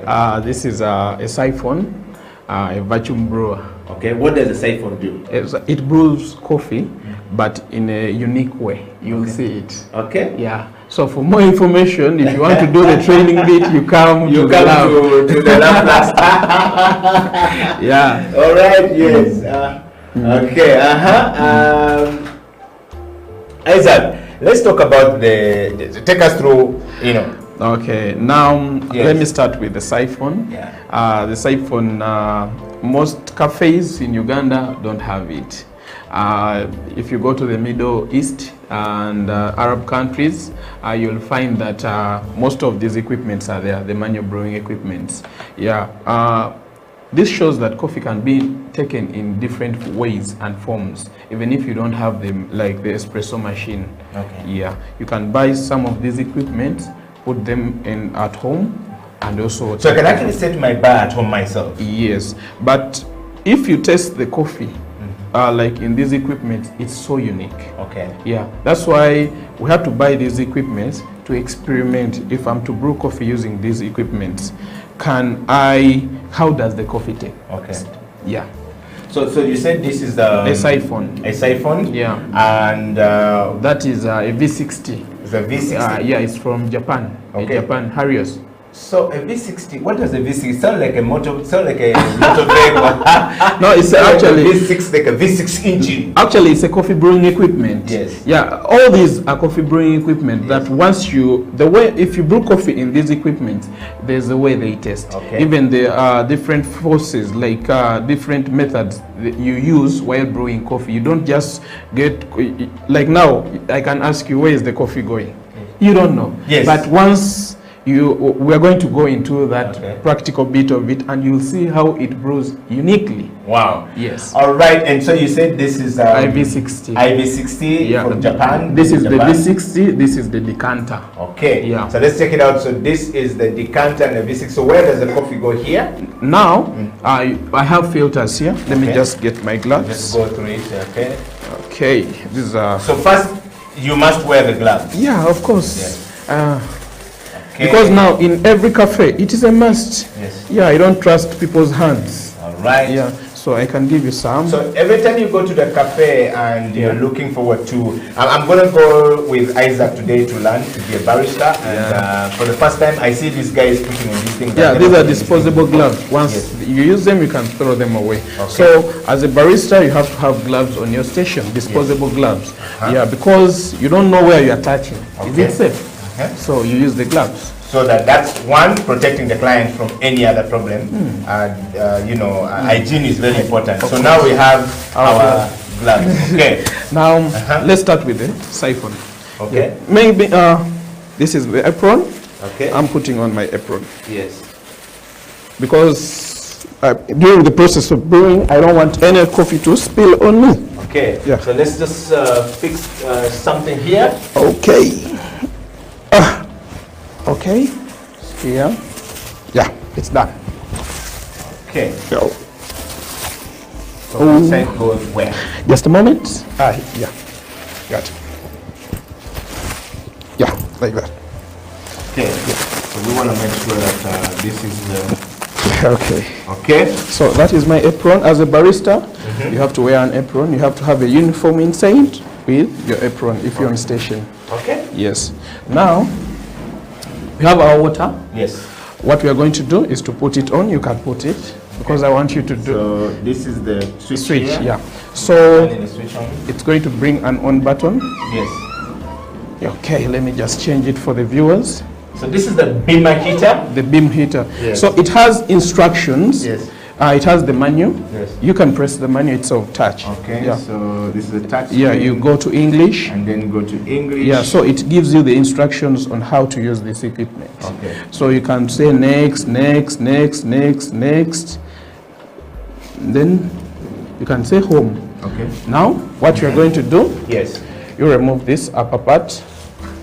So this process is going to take you a couple of minutes when we work with Isaac just to make coffee, and this is our last part of the show. Today on the coffee break, we're learning how to make what type of coffee, Isaac? Brewed coffee. Brewed coffee. We're brewing it. Okay, so we're brewing now, the coffee. this is the filter. All right. Every equipment has its filters. Okay. This is the filter.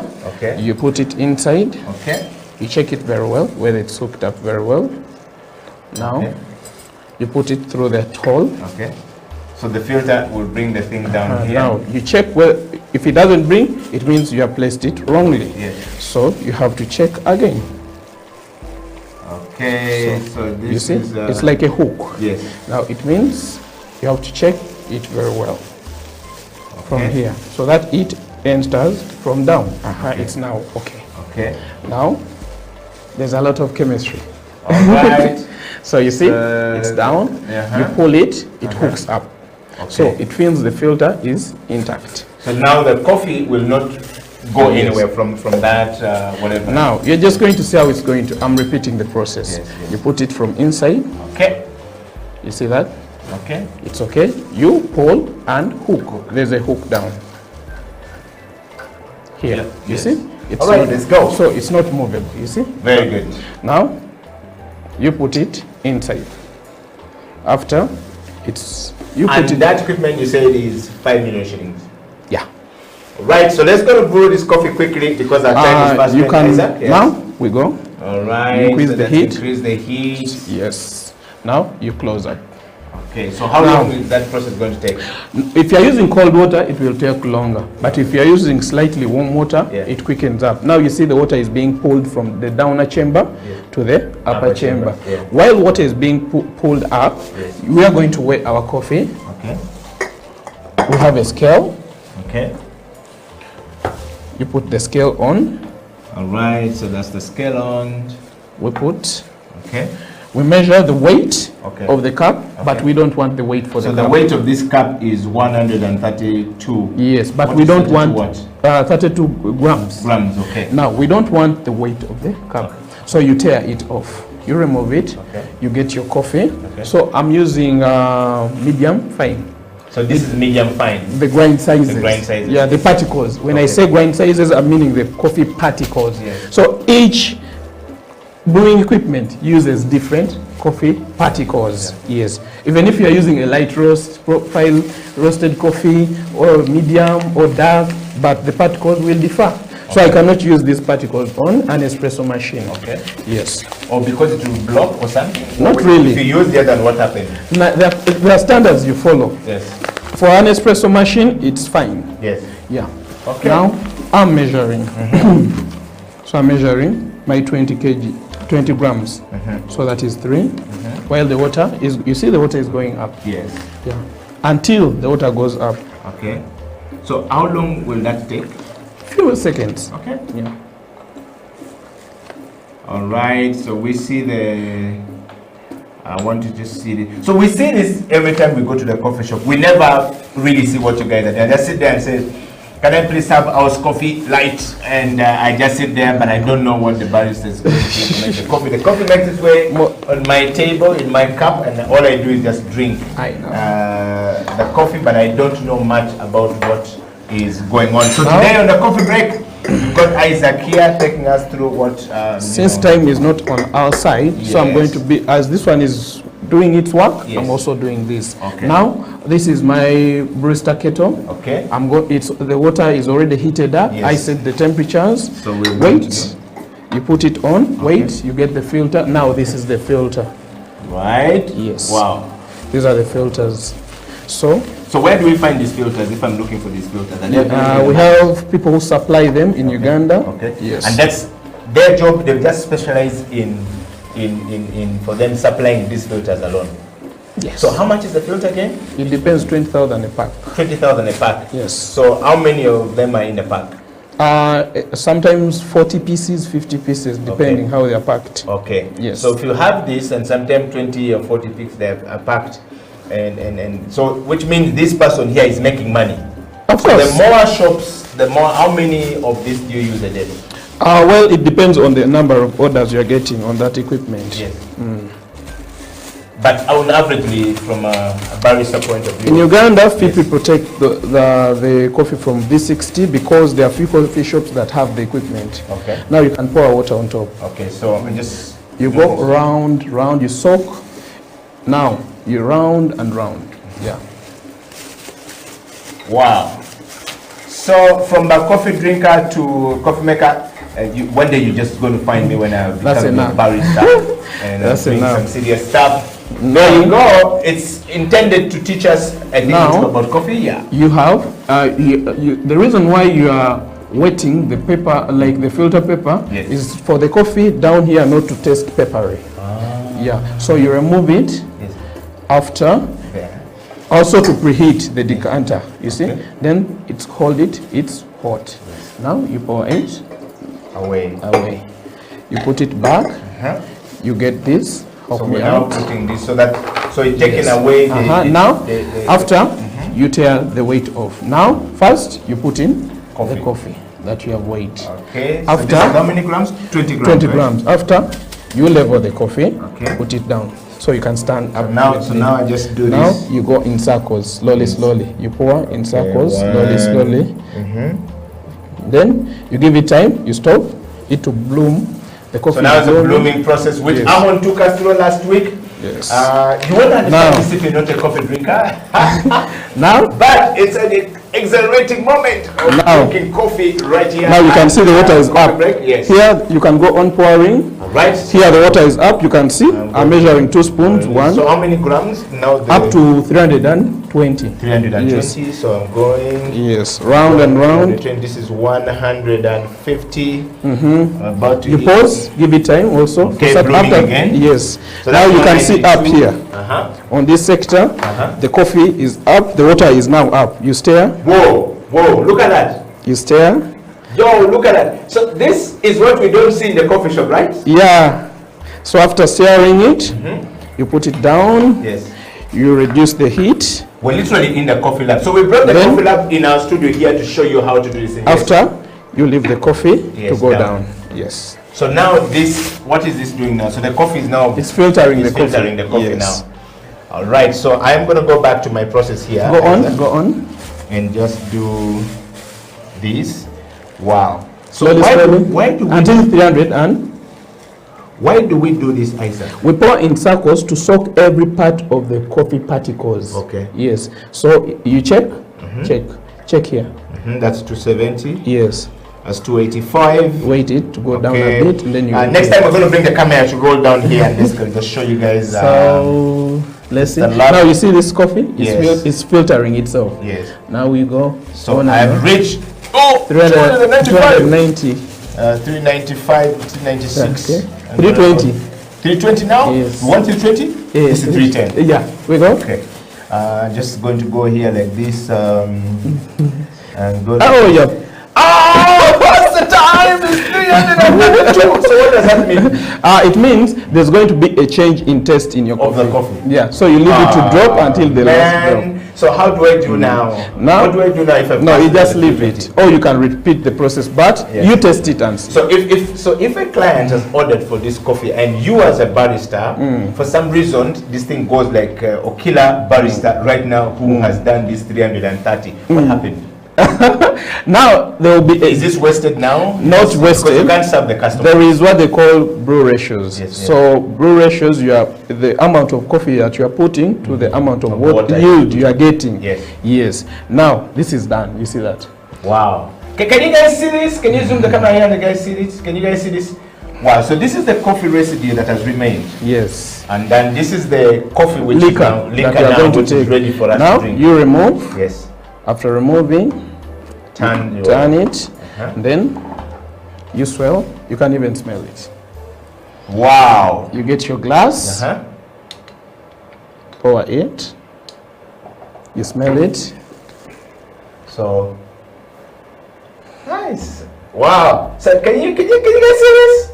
This is what the coffee break is all about, right? So, and Kelly Maktavish, I'm enjoying your show.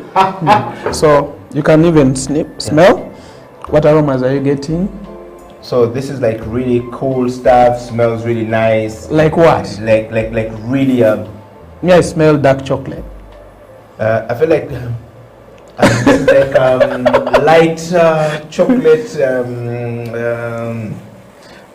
Okay, let's test and we see. Let me test them. How is it?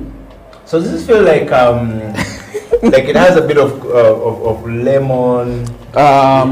Citrus. Yes, citrus flavor in it. But test again. Is it with high acidities or low? This is low acidity. Low acidity. Yes, it means you go back to the. If you want something mild, now this is mild. So you use these ratios. It means the water was more than the coffee you put in. Yes. Yes. But I don't get headache. Like most times when you take coffee, some people get headache immediately. You taste the coffee like this, they feel headache, and then they start saying, I'm feeling headache and stuff like. You see, coffee is like a catalyst. It speeds up enzyme reactions. Correct. That's why you shouldn't take coffee on an empty stomach. Because at the end of the day, you're going to feel hungry. Okay. Yeah. So you can test. It's sweet, eh? Okay, so let me test that. So which one is this? Which one? So we're going to test this right now. Yes. All right, so this is a coffee break, and we are basically going through the last part of the show. Let's take our time. Let's take our time. It's 1 hour, 2 minutes. Exactly. We're going This to one finish is the show done. and go. Okay, let's test this. Yes, and smell. Let me give you. Okay, this. Okay. Feel like it's stronger. So this is the process you guys go through in the lab. Yeah. So you baristas come together, and you have to go through this every now and then. Wow. So at some point, when you go to the Middle East, they like this type of coffee more than the espresso because they okay. While taking this coffee, This is like a citrus, like it has lemon grass, like lemon acidity. Lemon acidity Yes. in it, yeah. So it feels like So this when I take this coffee, when I know why they like this coffee very much, because this coffee is going to help them detox. Yes, it's so right. basically this coffee is going to be a little bit more easy to treat cancer. Yeah. And if you have cancer, this is probably something that you need to use to, detox. Wow. And the other thing with the good thing with this coffee, So you don't feel. Is this heavily decaffeinated or is less decaffeinated? it's caffeinated. It's caffeinated. Yes, not decaf. Okay, so how much caffeine do we have in this? This one has more caffeine than the espresso because it releases while you are soaking the This has more caffeine than the espresso. Yes, because the caffeine is released quickly in the water. Because if you look at the process, it's a pour over process, whereby you're soaking every part of the coffee and the caffeine is being released in the water easily. Than the pressure way, which is the espresso, whereby water is just like comes pushed on the bed of the coffee up to down. Wow. Yeah. Well, the coffee break has brought you Isaac and Dama Raksan from the lab, and you want to tell us more about your lab. How do we find your lab and Akasha. how do we participate in your lab? At Cementi, Akasha. You see, I'm in Rua, in Gulu, in Mbarara, in Soroti. How do I find you? How do we get through to you? I'm based in Share town, with them. Yes. opposite Akasha Mall, Cementi. Yeah, but I'm in Mbala. I don't know where Akasha Mall is, Isaac. Well, in most cases, I haven't started opening up branches. Yes, yes. So you can but, find But me in for town. example, do you have like a telephone number? Yeah, I have. Email? Can you share I it have. with the people on the camera? It's You know, if the camera my is email. My email is brewpluscoffee@gmail.com. Yeah. All right. This is Isaac and Dama. Brew Plus. Brew Plus. Yes. Coffee. Yes, we brew it with excellency. Let's go back to that video again. I'll show you that video again of Isaac and Dama doing his stuff in the lab. We visited his lab and we checked the lab, and it was quite a very amazing experience. So please, can you just show us that video of Brew Plus studio, or rather lab? There you go. So that is your lab, right? Yeah, that is my lab. Yes. Yeah, that is my machine. The grinder is mine. So that's the espresso machine. The espresso machine. Yeah. All right. So let's see. So how do you see the process right there? Actually, now At first I made an espresso, then I had to make a cappuccino. Okay. Yeah, you're going to see the process. So you have to be clean. At all time? Yes. Right. Wow.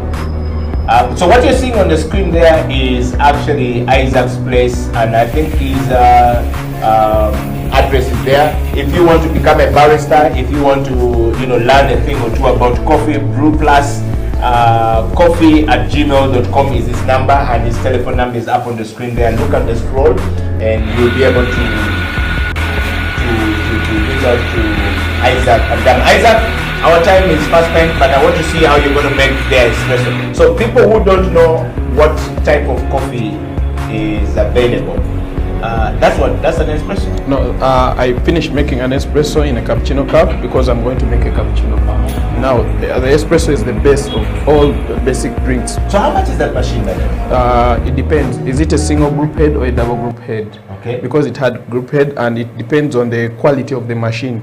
A good machine is like Simonelli, Lamazocco, and Sanremo. Me, I'm using Sanremo from Italy. Have you heard the language there? Sanremo, I think I will try and bite my tongue. But are these machines available in Uganda? Yeah, they're available. So if you want, we have machines ranging from 10 million, 15 million, 18 million, even up to 25 million. Okay. Yeah. So really coffee is a thing. If I invest in coffee, I will make money. It's just a question of people don't know what to do and how to go about it. Yeah, it's just that we are trying to say that the gospel is being preached. Okay. So that people understand a lot about coffee. Isaac, are there any challenges you can share with us about coffee? Challenges, it's one, if you don't have knowledge, you'll lose interest quickly because you won't have that passion. It's the knowledge that gives you the passion that takes you far. Okay. Yes. And what about, apart from that, is there any other challenge that you would want to share with us? The challenge is like... if I want to invest into coffee, where do I start from? First, you have to know which chain are you going into. Are you going to be a farmer? Are you going to be a barista? Are you going to be a roaster? Then if you are going to you choose one at what you are going to, the chain in which you are going to be in. If you're a farmer, you go to the farmer, learn how it's done in the farm. If you're a barista, learn it in the barista lab, or we have academies, we have labs. Are these labs available in Uganda? Yeah, we have. We have ACA. It's an academy for baristas. How long does it take for somebody to go through ACA Academy? Well, every lab or academy has their own doctrines. Okay. So you visit them, you talk to them, you ask them about their packages. Which one did you go to?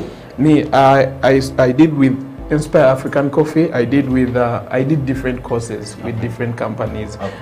Because with coffee you have to advance. I did with ACA. I have my certificates from ACA. I have from Inspire. I have from UCDA. Uganda Coffee Development Authority. So by which one? I thought that Uganda Coffee Development Authority would be the best place for us to go. Is that our national? Yes, it is the best place you can go, but once there's an opportunity to learn more from different places, invest in it. Okay. Because at the end of the day, even farm tours, I'm still investing in the farm tours. Okay. Yes. Isaac, if I'm a farmer, can we bring the farmer? Have you ever thought about bringing the farmer into the lab like here? I always do have farmers coming in the lab, because at the end of the day I share my work with them, then we sit down and they're like, can I get time and come to Kampala and we talk about how you do the things. So once they come and you start explaining to them this or that, it's so amazing. They go back and say, oh, so let me change the way I've been doing this. Yes. Okay. Thank you very much, first of all, Isaac, for coming to the show today. And for all of us, all of you guys out there who have been following, thank you very much. We will definitely share, a lot more with Isaac. We're going to invite Isaac back onto the show next week with a machine to basically show us what it is like to invest in the coffee machine at this level, if you want to invest in the coffee. And Isaac, you said you're taking coffee to West Nile. I have some friends from there. Stephen Adrapi is there. Jaffa Remo Amin, the son of former President Remo Amin. And I have a couple of them in the West Nile who drink coffee. Are you about to start an investment into your home area? Actually, at first, I'm still building strong pillars. How many people do you have? How many people do you have from your home area who are into coffee here in Kampala, from Arua? Actually, my family side. Yes. Once I joined the coffee, all my brothers, most of them started like falling in love with coffee, having the idea to join, and most of my brothers are now baristas. Okay. Yeah, others are just consumers. Are you making a life out of coffee? Yeah, I don't regret, because at some point, even after I finished studying, I did engineering. Yeah. But even after I did engineering, I found that in the coffee sector, it's different from other sectors. Because at the end of the day, with coffee sector, there's always a job. You get the point? There's a job. Immediately I finished my course, someone took me over and said, come and work with us. I like the way you work. My first salary was 350. Ha! You get the point? By then, I had to upgrade. Up to now to hire me as a barista, you're looking at 1M and above in Uganda. Well, you've had it for yourself. If you're looking for a job and you're still home and looking for a job that pays you well, you probably need to listen to that advice from Isaac. This is the reason why the coffee break actually exists. Isaac, your final word going today. What is your best advice to a young man out there who doesn't know how to do it, who's struggling with life, come out of school, does not know where to go and where to start? What would be your best advice for them? My best advice would be join Look into coffee. that camera and give my best advice would be join coffee. The farmers that I've met always tell me one thing in Uganda, emwanyi terimba. Ladies and gentlemen, and that coffee break, it's a wrap for us here. Emwanyi terimba. It means that coffee doesn't lie. And until next week on the coffee break, my name is Edio Killer, Isaac Andama, Raksan from Arua, making life in Kampala using coffee. Until next week, we toast to the coffee, Isaac. Where's the coffee? Right there. I want to test this coffee. So let's test the coffee. And we will continue to bring in this. Kelly McTavish, this is your show. Whenever you are back in Uganda, we want to toss to Kelly. Until next week, the coffee break, we're signing out.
itaranto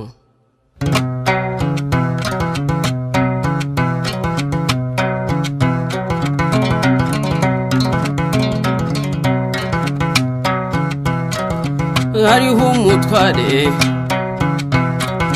yaratunze cyane afite n'abagaragu kera kabaye agira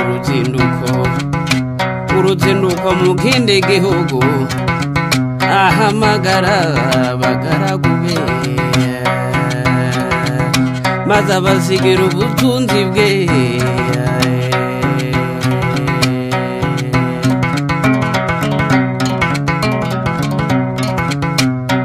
umwamuha itarane eshanu undi amuha ebyiri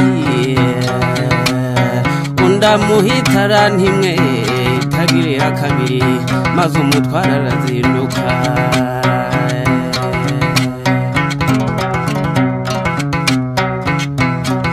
maze babagaragu batangira gukoresha za carano nk'uko shebuja yazibasigiye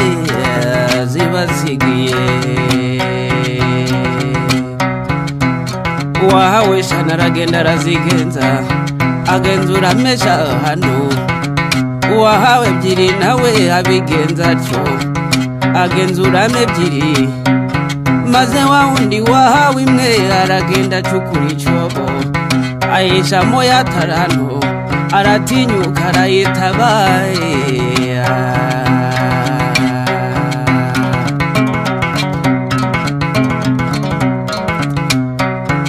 nuko iminsi irayitindira ataha maze shebuja mu kuzindukuruka abarana nabo ibyo yabasigiye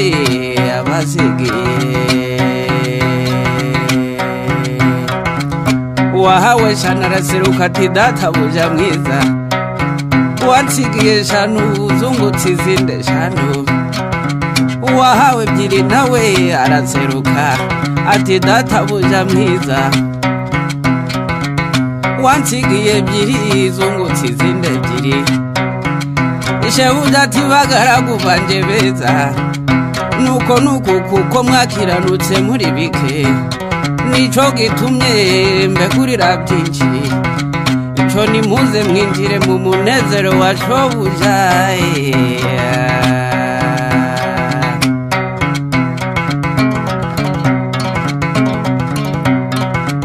maze wa wundi wahawe itarane imwe itagiriye kabiri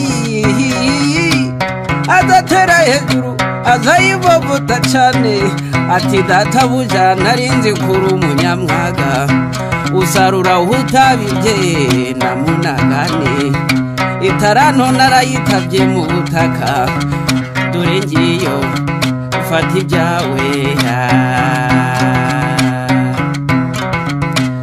maze shebuja aramusubiza ati mbe mugaragu mubi ni niko wa munyabutewe ese ni wari ukwiye kuyiha abagenza maze nkasanga inyungu yayo nuko sebuja arayimwambura ayigabira wa wundi wungutse itara n'icumi igiye mu zindi agira 11 kuko ufite wese azongererwa ariko udafite azanyagwa n'utwo yari afite maze wa mugaragu mubi baramuboha bamujugunya mu mwijima hanze azize ubupapa mbega agahinda we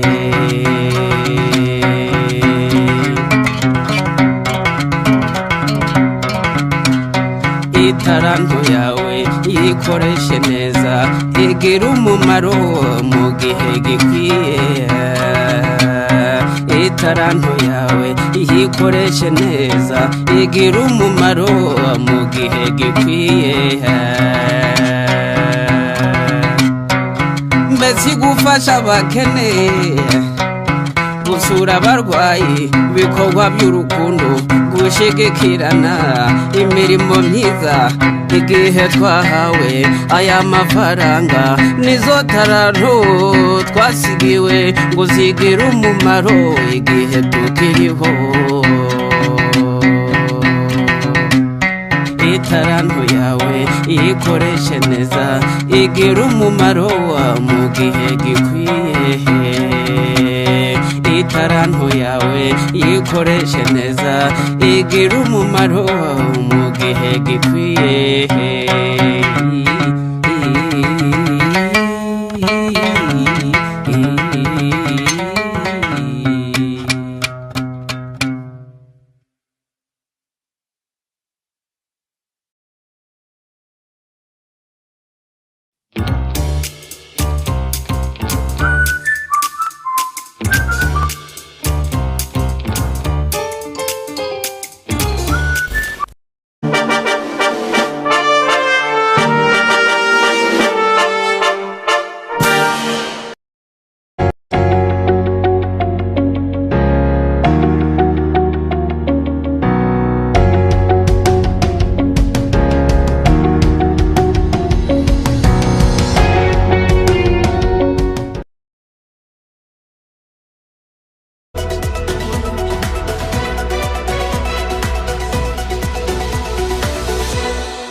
the video, stereo, radio.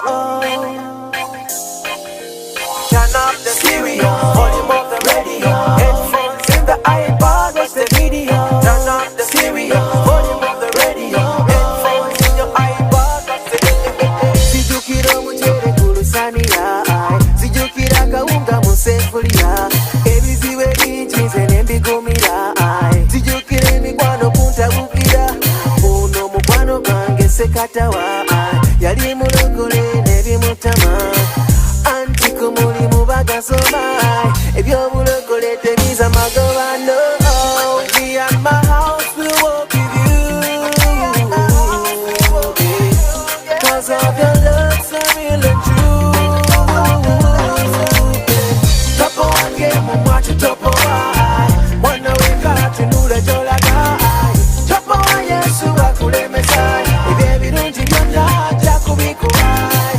Topo wange mumwacho topo wai, mwana weka tunula jogedai. Topo wa Yesu wakulemesai, ebirungi byonna ajja kubikuwai. Ono sister Teofisita yali alina kulasa mu kanisa, mwatu bali bamazeyo kwanjula, ekyali kisigaddeyo nga yembaga. Tetwamanya Jeff gye yava, ow'amamotoka gali 8, okukutadde n'edduka mu kibuga. Nzanyisa nga dduniya, bunaza bamuzalawa, omukwano gwe bambi ne baguyiwa mu binika. Yazirika yatabuka omutima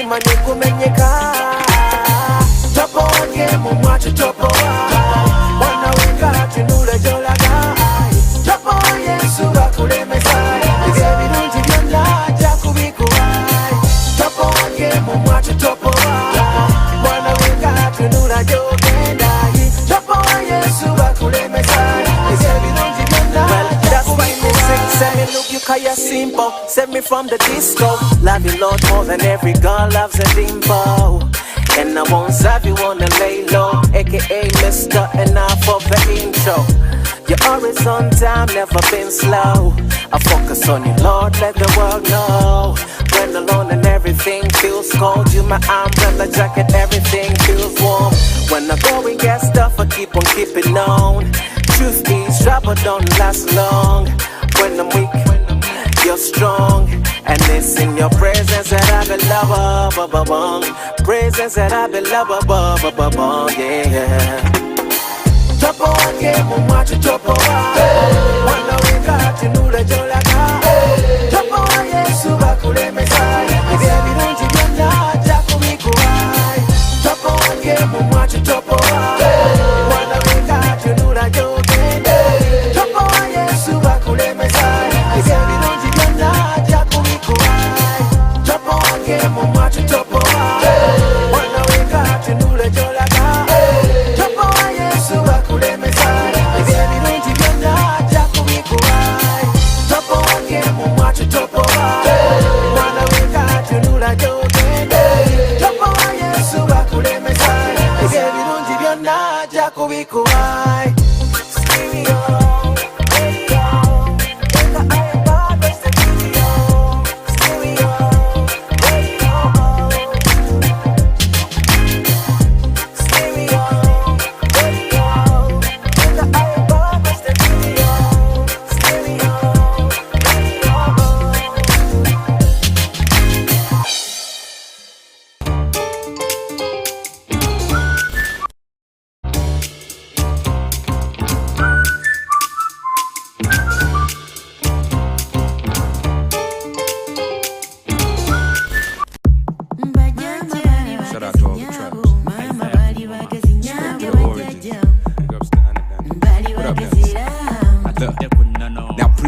I was still raised right, so we were always culture boys, but boys would be boys, so sometimes we'd be them and soldier boys. Had quite a few friends with army dads, real soldier boys, red top status. They walk in and you better hold your voice and tongue and watch your mouth, cause they could be drunk or packing, no time to stomp you out. Just throw you in the back of the pickup or ghost your whereabouts. UG, KLA, home of the Impala, we're all different tribes, but everyone's bound to speak some Uganda like Mugamba G. That's from my old schoolers to Sidori G. That's from the new students with that slang edition, from urban to local tradition, while handing down that history through those oral renditions, like the story of Kintu. Musajja Nenteye, Kintu ya Wasanambi, Mwanyina wa Warumbe is only one of the stories that explain things like our origins to death and everything in between. Oral historians before us young MCs at the scene. Mental recordings, those been in my makeup since time immemorial. Respect to those before me, yo. Lwaki mu bisudde kali ebyali bituyamba bajjajja baali bagezi ngamba batuyigiriza empisa nyabo lwaki mu bisudde kale ebyali bituyamba nga bajjajja baali bagezi ngamba batuyigiriza empisa anti tuteredde entende tugamba gyebala okuva ekyaddondo paka mu kyaggwe ne bugerere amasaza ndabya asatu ng'ate obusozi musanvu anti akabbiro mukuya ate emmamba olw'omanya enzira nkuba jjejjerevu anti buganda nza kulembera okukuza ku nnono ng'ate oluganda lwenkulembeza sisimba lukono ku mmere esira namanja yuyanca olujjuliro gye lwadda tetumanyi naye ate tukkuta paako ku mazinyweko byali bya buganda abazungu be bajja kati ensiwa ate zituswaza biseera byali bya nnono tubuuza tufukamidde nga twalula abalongosaako n'okukyalira ensiko kusoma kwabu n'ensi n'oluzungu ne luwamba tubuuza watagwani gyebale mbu byabakadde ettofaali tukwebaza lisonze yebale magulu nnyondo awangaale nange embeewo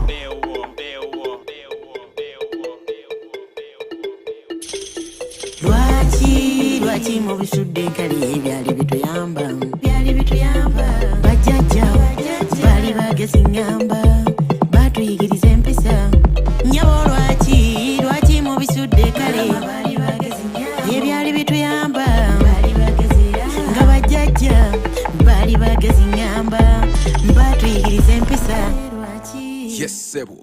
This is how the culture was handed down. Around the fire till we gather round. Different rituals for different tribes. It's how the tradition was kept alive. Spiritual emphasis behind the drums. The old voices here that guide the young. So as me and Nelly say, trade them balls. We give respect to those who came before us. Chadondo bugedede maokota busiro chagwe fenna batugunjula dda abemamba balangira nakinsige enjovu katimvuma abefumbe n'omutima fenna batugunjula dda ruyonga ku ngoma kugambye bamugunjula dda Isaiah kapeti kakabi kugambye bamugunjula dda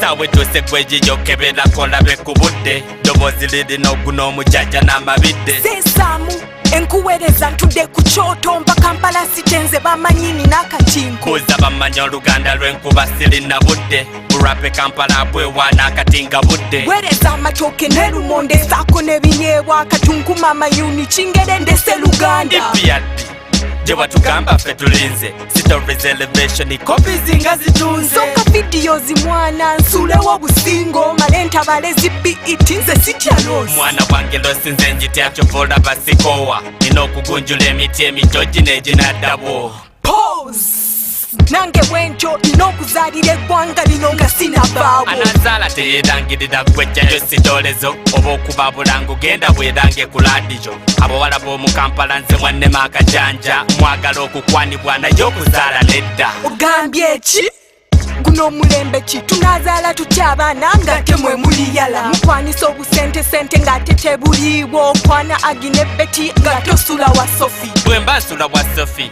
ye yankwana lwaki ansa yammwe yes buli abagambako mwagala abasajja bokka bajjayo zidoola zino ennaku bwengula ekikomando nti nedda topiki njikoye tudde ku birala obonga nani mu Uganda sizonya nti yeeno mbonga n'oyo yenna n'akyusa eggwanga anajja bw'emize emibi wano ng'okusumagira mbonga n'oyo yenna anaafanga ku bakyala breast cancer amalwaliro tulina matono mbonga n'oyo anaaleeta enkyukakyuka mu nsi okusomasome nga nkimanyi omulimu weeguli mbonga n'oyo anaakendeeza kutya gaasi kuba ku kampasi ng'oyo okwekalakasanga ze mbonga n'omusajja najjawo ebinnya mu kkubo alwanyisa enguzi ng'eno asasula n'abasomesa mbonga n'oyo yenna anaafanga ku bavubuka kulwanyisa yala mu zigeto ffe tubba bubbi mbonga n'oyo yenna nga masita pulana akoleyo site mu Uganda nga tulina endala mbonga n'omusajja anaafa ku muntu w'ensi akendeeza akabeeyi ka sukaali kake wansi mbonga n'oyo mu nsi yange atatunda bintu kuba mmanyi nti saawa yonna nanga ntundiramu kati gwe bonga nange bonga nange obonge nange obonge nange bonga nange nkugambye bonga nange tobonga n'abayaye bw'oba oyagala okukyusa bonga nange bonga nange obonge nange obonge nange kugambye bonga nange nze nkoyo kubonga tobonga n'abayaye bw'oba oyagala okukyusa The Royal Highness Drift on the beat Big Mott Peace Music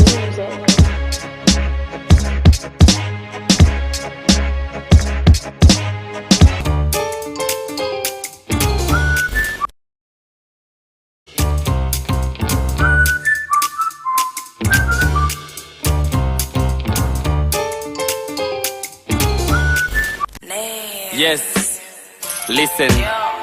Yo, tebyali byangu mukusooka bwe nalisebo nga ntandika otambula eno n'eriba producer nga bakwepena gw'osasudde yabula studio nga zabbula enfudu tukuse beat za kwegayirira nakeera bwanna wanca abba n'akisenti ku ngoma kakubidde walo ready vibes nanyaniriza bwe lwaki enkeera awo ne mmanya nti yantegeera translation mulondo nangero nsumulula mwebaza okubeera nga nfudde kino kyendi mwebaza okuba engoma ezikyamula abatuuze beat yino jangu kolabo ziwoomera amatu ideas zampa za kuwangula mbe wakabi bwe ntambula ya mbusa gano magwayita ku bbali mulondo bw'ogulya ennyo gukeetadda ku musongola producer bangi benkoze nabo nga bakabyera na jono taata wa janga lonze yantegeera.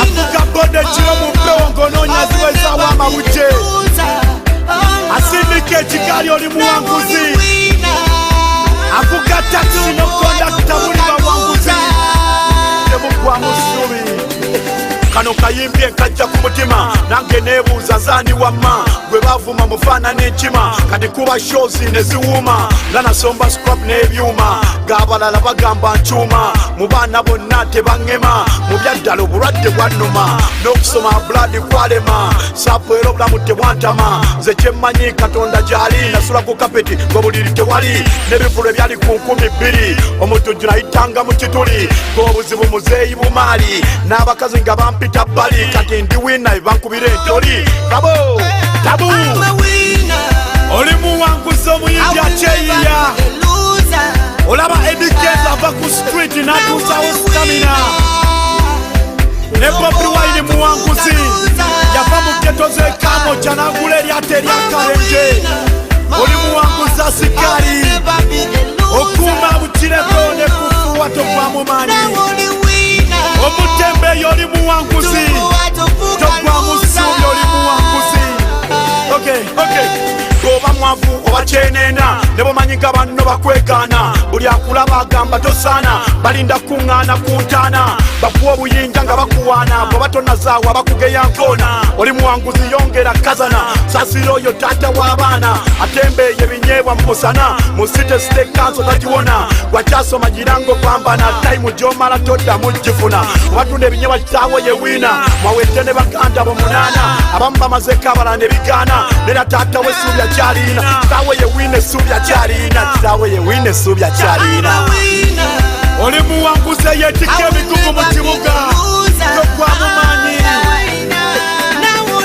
oli muwanguzi ow'amaduuka omukwana akeeri togwamu ssuubi obusuubuzi mu kikubo togwamu maanyi atunda emmere n'ennyaanya n'obutungulu ku kkubo owalonike kulemya okusasula togwamu maanyi ojja zisasula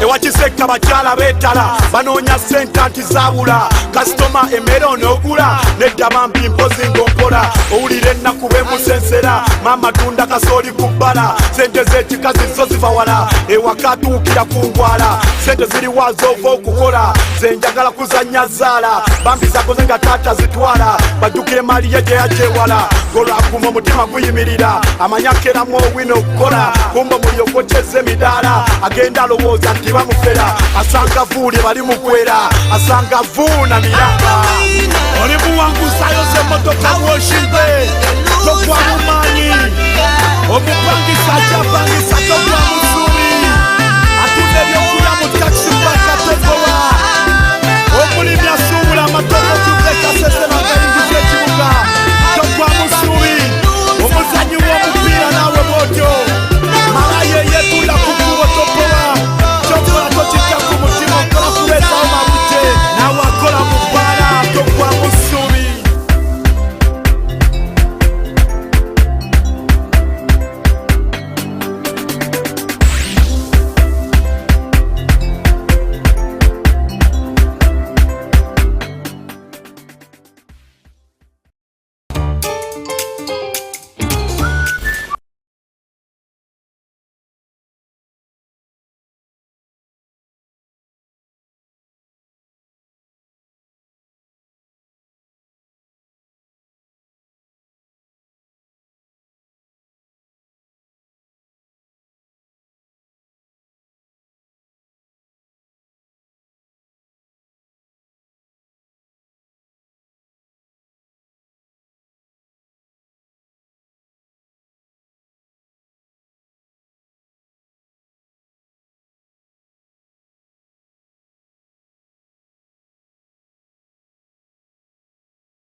Time to hustle, make that paper, stacks and chips and get paid.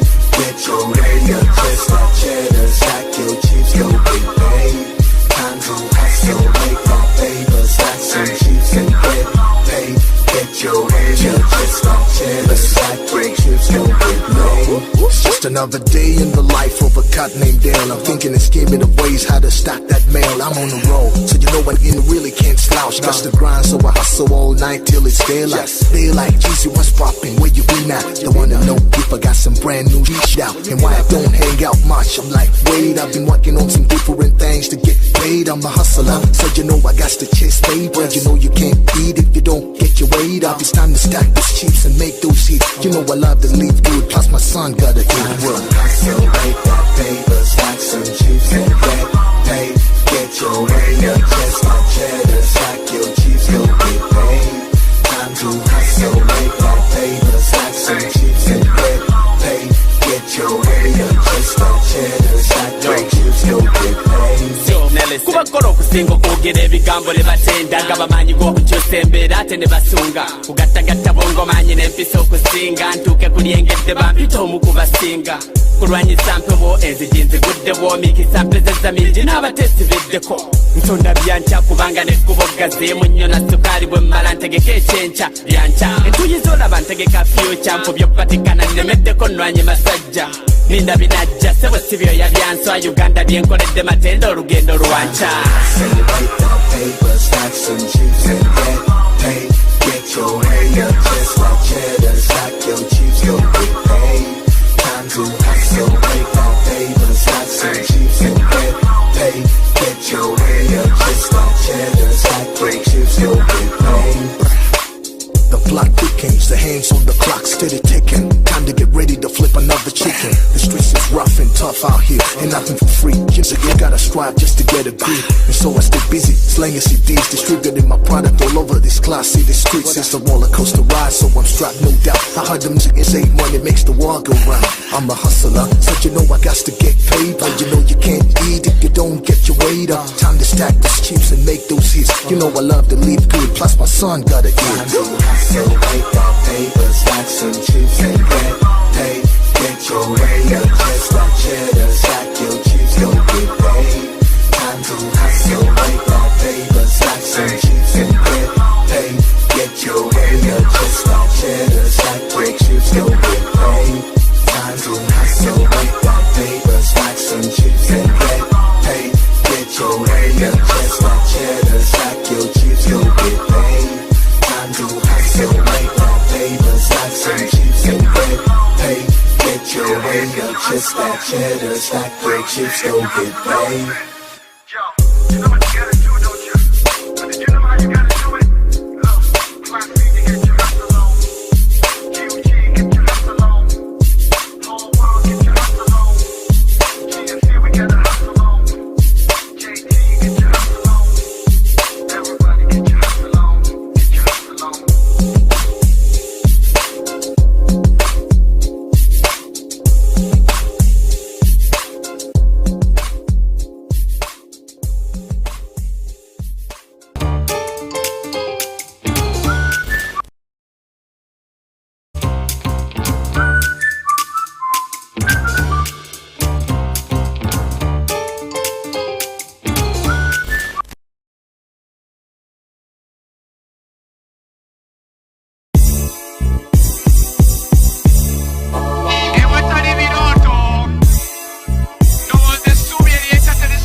Hey Van, here we go again.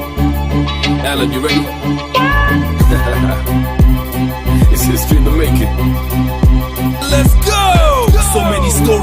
hood, half a tragic. No toys as a kid, to me cash was magic. Outside my window was a wall, that was graphic. Now my view is just so damn panoramic.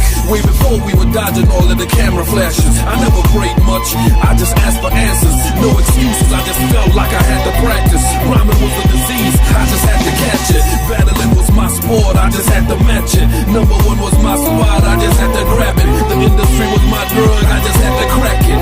This is my future, I can't get past it. So if the industry's a drug, I get us hooked. Knew I was gonna make it when I had Dennis shook. I've dropped hit records with unfinished hooks. Yet all my records deserve to be in the Guinness book. Look. I had a dream to be a star. I had a dream to be a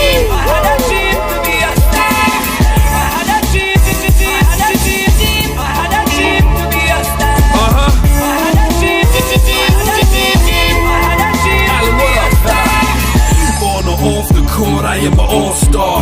If I'm sitting on your dad, you ain't on par. I am here, pioneer the all-spark.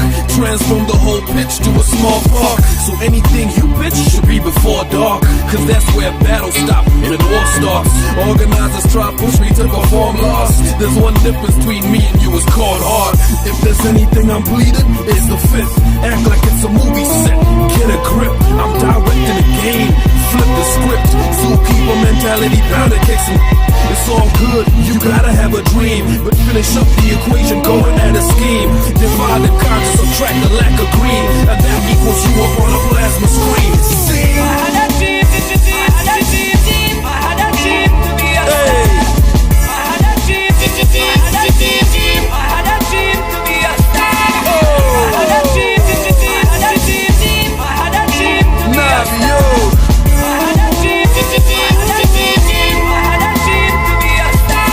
Yeah, I am the truth, even when I'm lying. Sleepy eyes, cause I'm dreaming all the time. The game's ruler, keeping it in line. I never bench, the game's teaming with my shine. Even my boys weren't believing I was primed.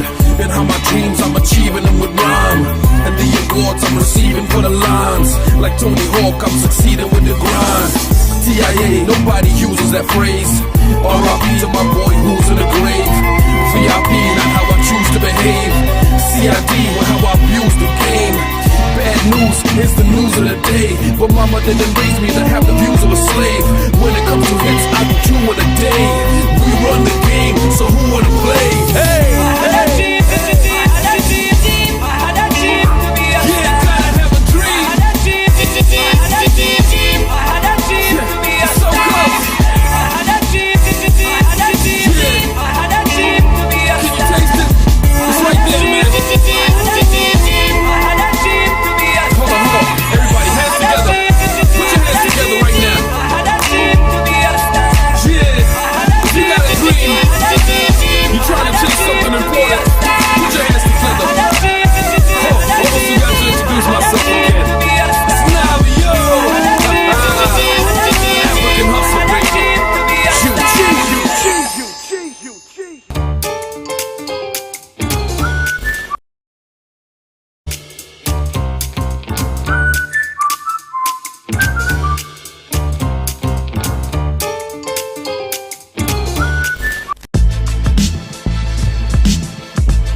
twali twesisinkanyeewa naye ekyo nga tonnakiddamu mbulira onzudde otya obadde onnoonya mbulira obuuzizza otya yanaakutumya oyo akusudde ku kyokya sembera lekera okwemutya weebuzaabuza tunula mu maaso toweetya abamu bamanyi nga rapa bamu bamanyi nga b-boy sibyowakana abamu bamanyi nga eddoboozi eryogerera omuntu owa wansi yonna gyendi abamu bamanyi nga yimba kyendi abalala banda babuuza musomesa wuuyo abatamanyi babawuza fala wuyo nakyo kinkolera kuba mbayita kuli talaba olwo abagamba nti nina amasaana abiri gali maaso abiri gali mabega nkoto lwaki balowooza bwe batyo kuba nzinengera gyenva nejengenda banji bandaba naye tebantegeera banji bantegeera naye tebandaba banji bandaba naye tebantegeera banji bantegeera naye tebandaba banji bandaba naye tebantegeera banji bantegeera naye tebandaba banji bandaba naye tebantegeera banji bantegeera naye tebandaba abafere bantya bwe bandaba bo tebaddamu kucacyanca bakirako bingubiridde mu kyenkya anti ndi mubufu obukodyo nina nkuyanja bategera waggulu nempita wansi ne banteeka ku kkono nempita ku ddyo mbaleka basembye kya bulijjo obukodyo bwe gaba mazzi ewange yeewali ensulo ewange gyensulo olumu onoonya n'ombula olumu nsula nkola olumu nsiba ntabalira ekumpi n'ewala sinti mbewala mirimu gyenkola gyanfula naddalabikalabika nenga mazzi gansuwa banji bandaba naye tebantegeera banji bantegeera naye tebandaba banji bandaba naye tebantegeera banji bantegeera naye tebandaba banji bandaba naye tebantegeera banji bantegeera naye tebandaba banji bandaba naye tebantegeera banji bantegeera naye tebandaba amagezi ganeesera abateesi baneesiga ate abagezigezi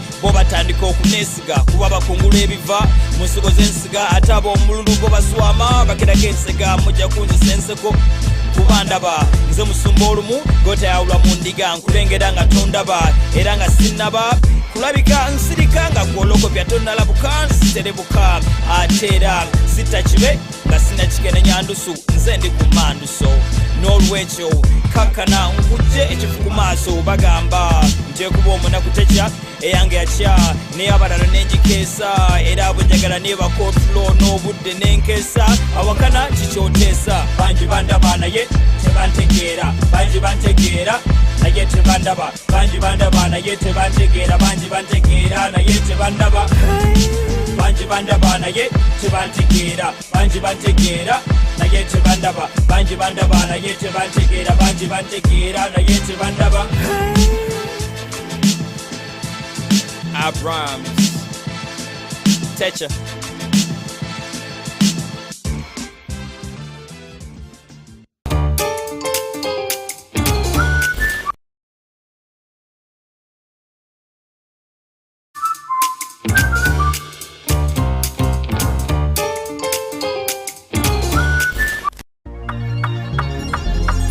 Yes, ha, my name's the myth.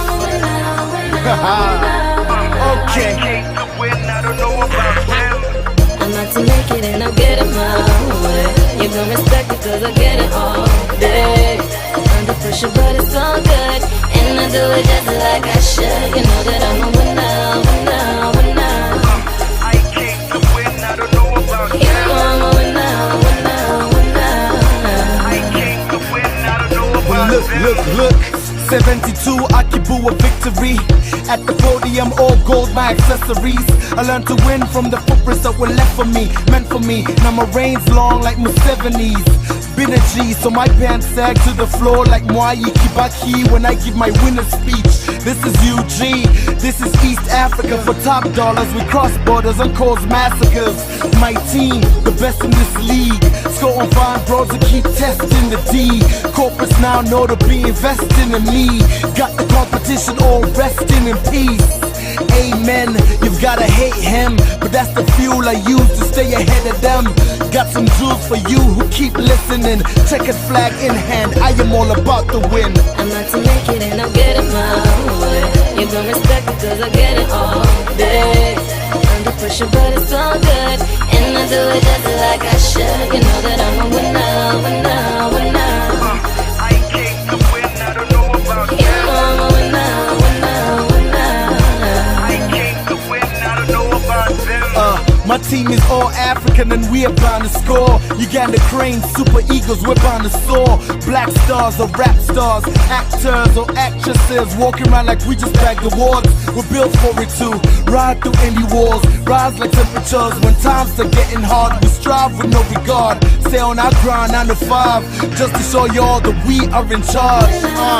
When the gun goes off, stay in the lead to the finish line we cross. Something that we had to be for all the times we lost. Now it's all victory, better record my quotes. I am out to get it all, my team will get involved, just so we can guarantee the win on any course. Best believe that my word is born, so now until I'm gone, I'm about to win, let them see the loss. I'm about to make it and I'll get it my way. You gon' respect me cause I get it all day. Under pressure but it's all good, and I do it just like I should. You know that I'm a winner, winner, winner. I came to win, I don't know about you. You know I'm a winner, winner, winner. I came to win, I don't know about them. Look, I got the win in the bag, so clap for him. UG flag in the back, this cat's owe him. Groupies love when I rap, see I'm scoring. Each track I'm spitting the facts, this cat's boring.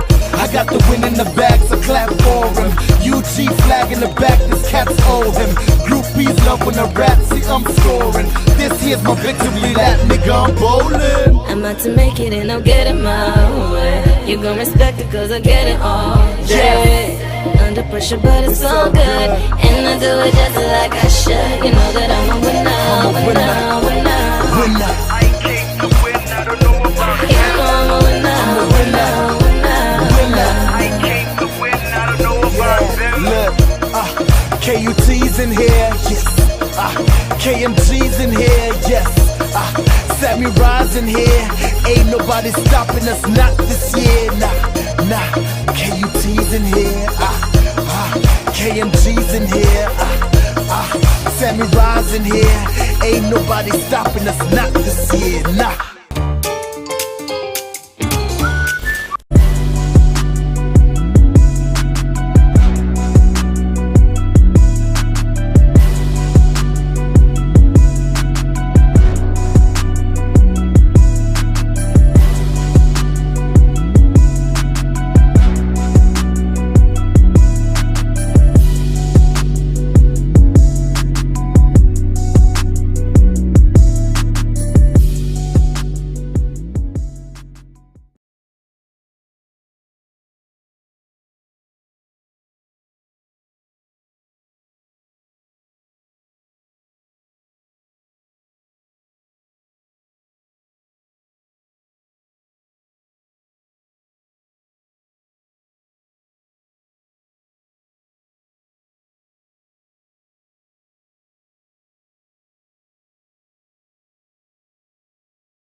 Has tested our hope and faith as individuals, families, and the country at large. Besides destroying many aspects of our lives, the novel coronavirus has also affected our human rights in many ways.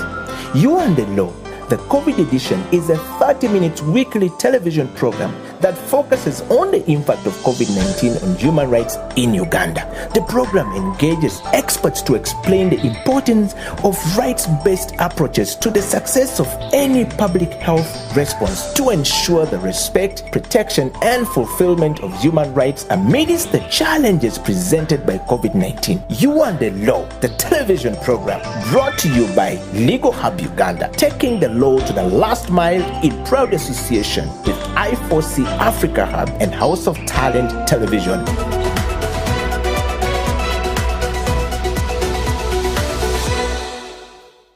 In countries like Finland, they designed a program for 5 years to do serious food literacy. If you went to Finland today, no restaurant will serve you supper past 7 p.m.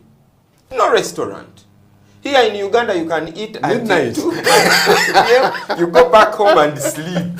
You see? And wake up to have breakfast at 8.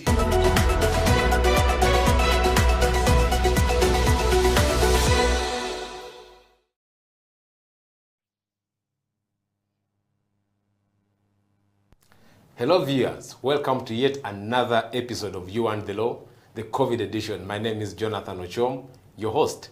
As you all know, You and the Law is a 30-minute weekly television program that focuses on the relationship between human beings, Ugandans, yourselves, and the law in Uganda. As you know, the law affects every aspect of our lives, whether it's about food, whether it's about traffic, education, everything that we do rotates around the law. In this edition, we are discussing the impacts of COVID-19 on human rights. And specifically for today, we'll be discussing how COVID-19 has affected the right to food. Do you know your right to food? When was the last time you ate? But what does the right actually mean?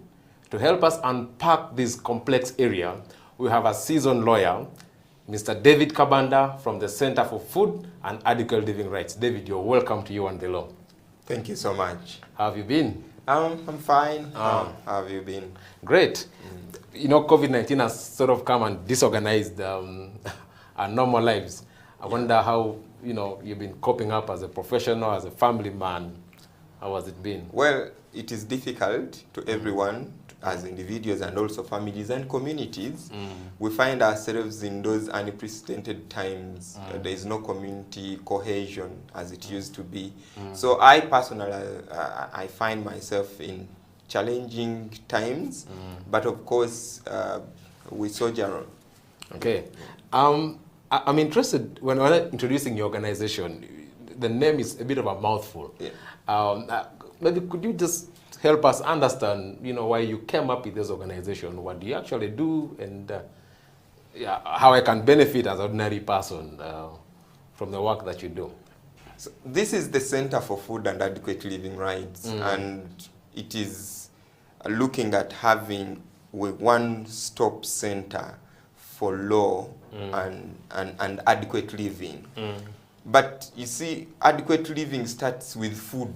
This is what many people do not understand. Yeah. The moment someone wakes up, the first thing to think about is breakfast, then lunch, then supper, then in the middle you need water, you need a snack, you need fruit. So the entire life of a human being rotates around food.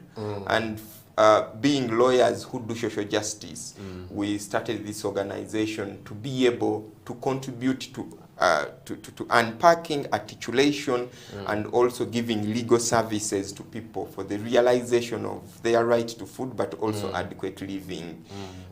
Because you cannot talk about food and you disassociate it from economic rights or trade. So the two work together, and this is why now we have this organization, the Center for Food and Adequate Living Rights. Oh, okay. CEFROT. CEFROT. Yeah, I mean, the name is really... yeah. So the acronym is CEFROT. CEFROT. Okay. Maybe that's fair. Yeah. So David, you're talking about adequate living rights. You're talking about the right to food. But what is the idea, behind this right? If we, as a concept, like what does a right to food actually mean? Before we start discussing the legalese and everything. Thank you for asking that question. You see, the right to food, interestingly, many people do not even think that there is such a right. Many people, when you talk about food, this is one of the things people take so lightly, yet it means everything to them. But the definition is simple. The definition according to international law and the UN is only realized when every man, every woman, or child, as an individual or in community with others, have access to food. At all times or means of its procurement. Access to food. All times. All the time. And means to its procurement. Or means to its procurement. Interesting. And you see, this is where I started from. Every woman, every man, every child, alone or together in a community, have access to adequate food at all times. So you realize that it is already unpacked. We are talking about a man. And there is a reason behind that. A child's nutritional needs are different from the needs of an adult. If a child has been born we are now speaking with parents. From the day they are born to the 6th month, they must be exclusively breastfed. Okay. If you take that breast milk, it is not beneficial to you. So every man, every woman, or child, whether alone or together, and the together component comes in, some people live communally. Yes. And we have other also organized institutions like schools or like prisons. Yes, If portion you- bins. The moment you take me into prison, then you have an obligation to take care of me. Yeah. You cannot just abandon me in prison. You cannot take me to prison and you don't feed me. So whether alone or in community with the others, have access to adequate food at all times. That is also very interesting and Yes. important.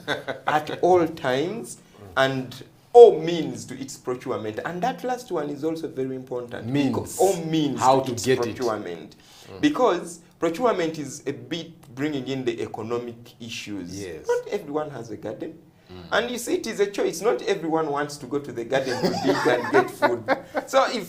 But you must make sure that your population has means to the procurement of food. Yes. I mean, interesting. Yes. I think for me, access, the means, and then the time, like at all times. All the it's time. Very interesting. Yes. So you've sort of unpacked the idea for me in a very, basic and simple way. But then I know that for ideas to work, they need to get some, force of law. So I'm wondering, do we actually have like a legal framework, be it global, be it African or even national level, that guarantees this right? Because some people could say that those are just your ideas, your wishful thinking. Without a law, how do we enforce it? So I'm wondering, is there any legal backing for this right that you're articulating very well? Actually, what I've just talked about is picked from the law itself. Oh, okay. Yes. Now, this is the legal framework. At international level, many people, because now we are talking with everyone, we have the Universal Declaration of Human Rights. Yes. Under Article 25, we are talking about the right to adequate food. You understand? Article 20. This is way back in 1948. So there's a new word there, adequate. Adequate. Not just food, adequate food. No, and I'm going to be speaking about that. We are talking about adequate food. And I'll be, explaining that. Then, after that, in 1966, we have the International Covenant on Economic, Social and Cultural Rights. Yes. Article 11, also articulating that state parties to the convention, to which Uganda is a party because we signed it in 1981, that every state party must respect the right of everyone to adequate food. Then after that, we have the African Charter on Human and People's Rights. Now we are getting home. Yes, we are getting home. Under Article 16, it is also well articulated. Then after that, we have the East African Community Treaty. Hey, our friends Uganda, Kenya, Tanzania, Congo, Burundi. It was signed in 1999, and the many other protocols that have come along the way. Okay. Under Article 130, 118, 113, 100 itself, they talk about nutrition. In fact, I have taken a lot of time without suing the East African community. I don't know what I'm doing, because in it, every country that state party to the East African community must have, they even give it a very exotic name. Yes. Strategic food reserves. Strategic food reserves. Yes. I think they were deliberate on picking that word. Strategic food reserves. For us in Teso, we have granaries. Are you suggesting that the state should have a huge granary where food is reserved? What would that mean actually in practical sense? Yes, in practical sense, the government must have a system of having its own granaries. Of course, we call it food reserves. There is no country, even if we go to at individual level, I don't know what happens in policy making and what our leaders think. Even in my personal house, the first thing I check out is food. Do we have food for an entire month, a week? You understand? So every country must have those strategic reserves. In case there is drought, in case there is that hunger, then you release some food to your people. You control the price. You understand? But we don't have now here. We used to have but I think they were sold. Okay. And then at the country level then? At the country level, okay, you took me to that. Then when we come back home here, we have some laws. Some laws are not very good, and I'm going to tell you why. But let us start with the Constitution. Yes. In the directive principles, the objectives, it is clearly spelled out. One, that government must establish, we call them national reserves in our Constitution. Okay. National food reserves. Then secondly, it is government's obligation to make sure that every Ugandan eats nutritious food. Yes. Okay. And it is government's obligation under the Constitution to create massive awareness about this critical component called the food. Massive awareness. Yeah. Then if they are doing that, then they have dispensed their obligation. And beyond that, when you go to chapter 4, we are talking about human rights now. Yes. Under Article 20, the government has obligation to respect freedoms and fundamental rights of every Ugandan, including the right to food. Yes. And although it is not, it's specifically mentioned from Article 20 to 45 in chapter 4, but under Article 45, we are talking about other rights that are not specifically mentioned. Yes. That is our Constitution.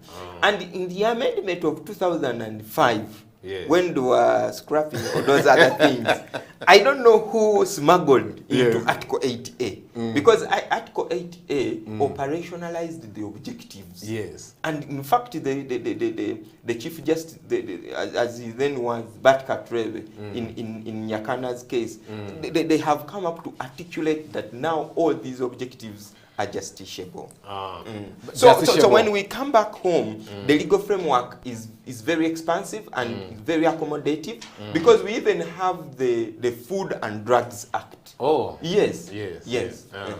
I mean, you know, quite a revealing, explanation from you, and you've even touched on the aspects of the state obligations, which, raising awareness. I don't know how many people have been aware that actually the government of Uganda has a duty to let you know about nutritious living, about the kind of food that you should eat. But maybe that's an interesting point for us to pause for a quick break, after which we'll resume the conversation with David Kabanda, who is Executive Director of Center for Food and Adequate Living Rights, a non-government organization here in Kampala. Let's go for a break. We'll be right back.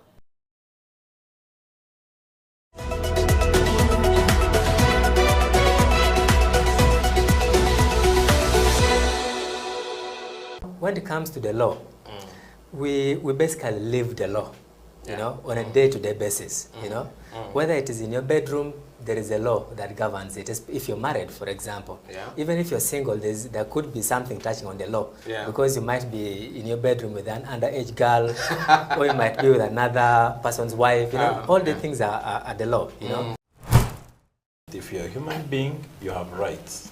Those rights are called human rights. They are examples: the right to health, the right to freedom from torture, that underscores human dignity, freedom from slavery. You're not supposed to be someone's slave. If you look at our penal code, it sets out another marriage laws.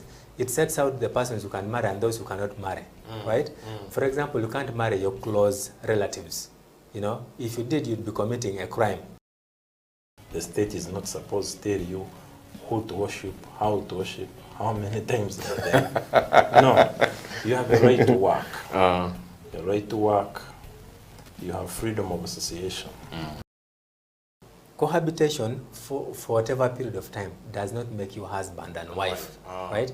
And that is why we emphasize to people that when the relationship is still hot, you must ensure that you do what? Marry. Yes. For human rights to be respected, protected, and fulfilled, relevant government programs must actually work. Medicine should reach hospitals, oxygen should be there, health workers should have gloves, teachers should be present. Now they are mostly absent, and they have left the profession, a good number of them. They are into trading. So things must work. If things don't work, human rights are not respected, are not protected, and are not fulfilled. COVID COVID-19 has tested our hope and faith as individuals, families, and the country at large. Besides destroying many aspects of our lives, the novel coronavirus has also affected our human rights in many ways.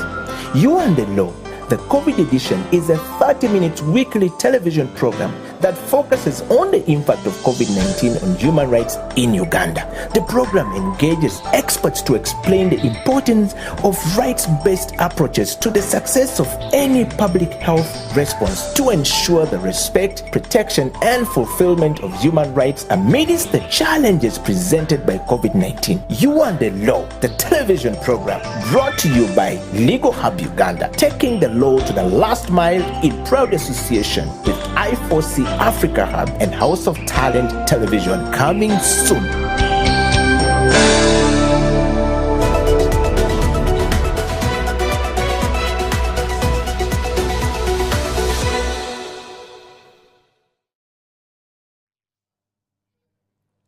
This is You and the Law, the COVID edition here on House of Talent Television, brought to you by Legal Hub Uganda in partnership with I4C Africa Hub.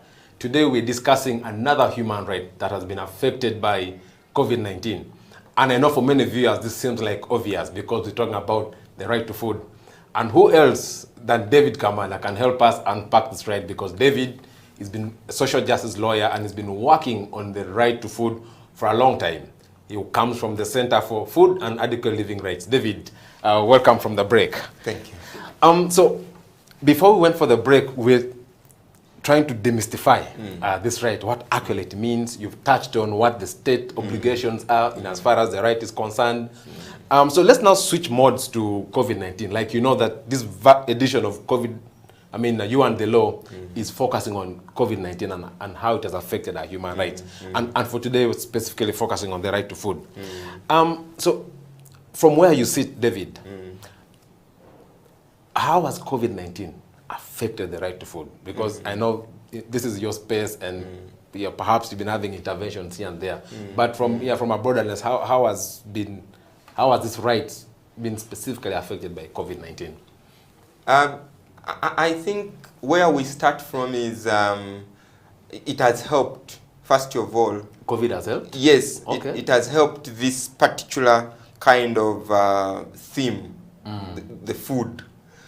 And why am I saying this? I want to start with being positive because one of the essential things that the government had to even procure was food.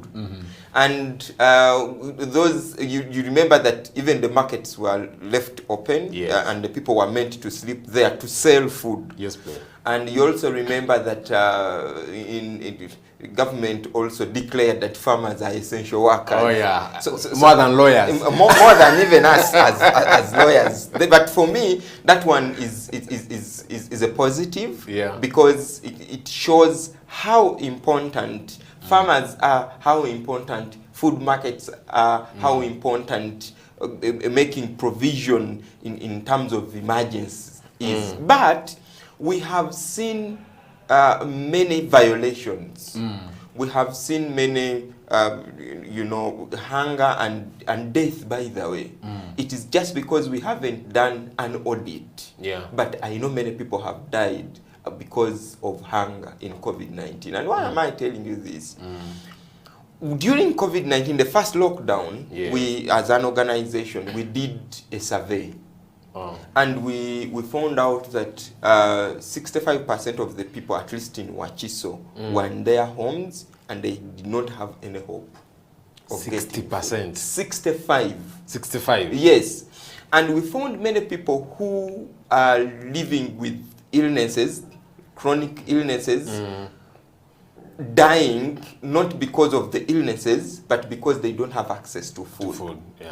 You see, when you're supposed to take medicine, it must be taken with food. Some even they tell you take with milk. Or take this medicine after food. Yes. And then all of a sudden you are locked up. You walking or going to the hospital was first of all limited. It was very difficult. You saw pregnant people being even beaten on the road by security agencies. So many people found themselves entangled. They are at home. They don't have food. They don't have medicine.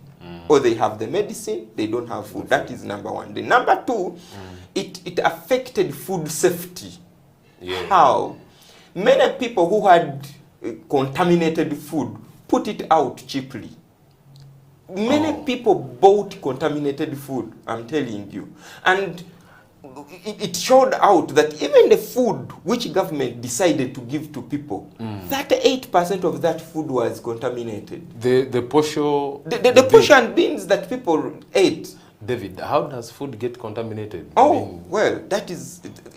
You see, food... The contamination starts way back in production, in the garden. How? Be very careful when you buy food in Uganda or in the main markets in Kampala. I've started telling people and lawyers specifically, because we need to live longer and serve the community. Yes. Grow your own food or pick the food from where you are certain, because Ugandans are using many chemicals and the chemicals are causing cancer. Makerere University has just given out research which indicates that 98% of the food in the 5 markets in Kampala is contaminated. 98. Have you gone to these markets and you find tomatoes having whitish substance? Yes. At EU right now, you cannot take any product which has mancozeb. That whitish thing is called mancozeb. It's a preservative or... No. It is a pesticide and a fungicide, sorry. So many people ignorantly use it even in the market. And consumers also want to buy that one with the chemical. And then we like eating kachumbali, cutting. And this is what I want to tell to Ugandans. That yes, we are talking about health diets, eat vegetables, eat raw food, but you need to be extremely careful. No Ugandan has the capacity, or they have the capacity, but no Ugandan produces the food that is safe for yourself, for your consumption. The many rejects from the exporters are dumped back to our market. And who regulates? Before you export any product in Uganda, there is what we call phytosanitary. You know, they check whether there are no chemicals and everything. But in Uganda, who checks whether what is put in Nakasero or everywhere? I thought to have the National Bureau of Standards. No, who tells you? We have the Government Analytical Laboratory. What do they do? They are there, and this is what we are discussing right now. That Ugandans are very comfortable with the leadership that they have. I should say the leader, and I don't mean the political leadership. I mean the technical leadership, because we have district level leadership, which is supposed to check all this. And we are speaking to Ugandans. Some Ugandans are not listening. But where we came from, we were talking about COVID-19 and how it affected the right to food. The right to food safety. After the lifting of the lockdown, there were too many items in the shops, in the supermarkets, which had expired. Those items were never taken out. People bought. They're disposing them cheaply. Myself, I bought water. Many Ugandans don't know that water expires. You mean mineral water? Mineral water, that water you buy on the shelves in those bottles. You be careful. You read the expiry date. You'll find that you are drinking expired water.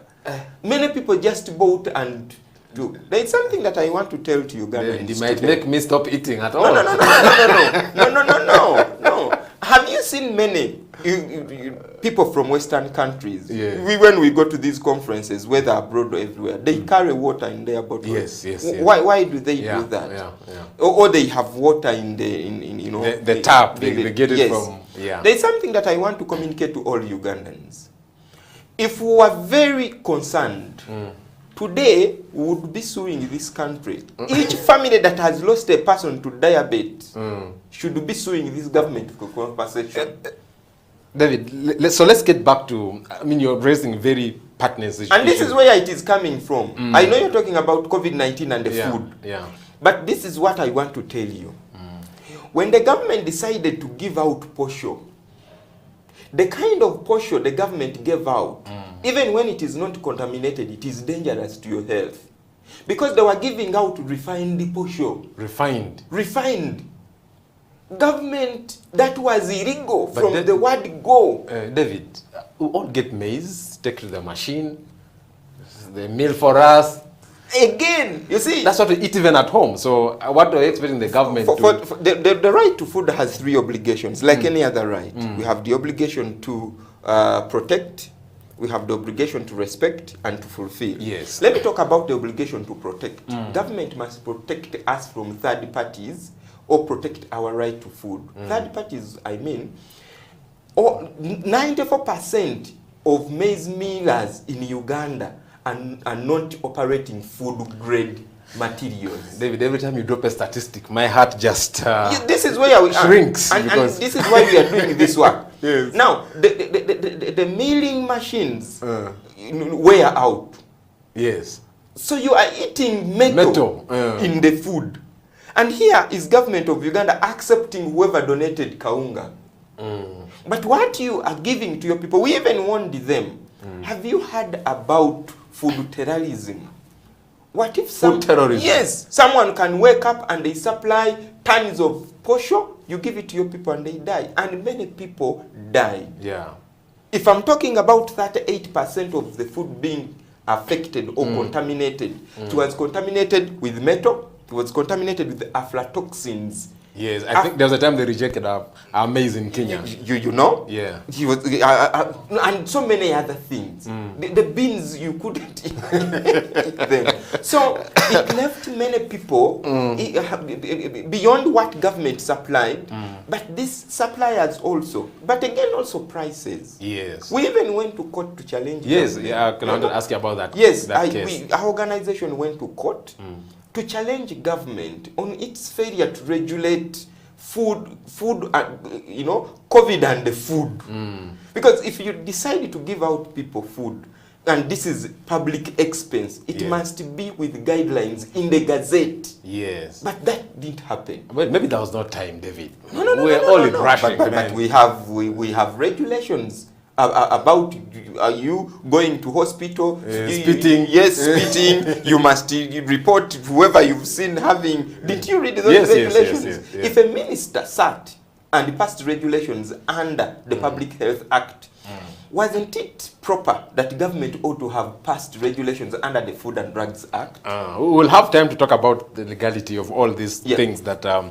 But you've touched on government interventions so far, and I wanted to just ask: is there anything good that came out of the government interventions? Because you seem to paint a very scary picture. What are some of the? What would you think worked in as far as government interventions to protect the right to food during COVID-19? No. Anything that government that you think is... No, I want to tell you that whatever was positive was just circumstantial. It was a mistake. Yes. But if we are talking about deliberate interventions, whatever government did was illegal in the first place. Seriously. And I want to speak to the face of government and I tell them, whatever you did during COVID-19, giving people food, was illegal. It killed some people. If you want to do audits, do them. If you don't want to do, of course, Ugandans don't care. They will sleep in their grave and that is it. You cannot wake up and just give me a parcel that there is food there when you don't know actually what is in the parcel.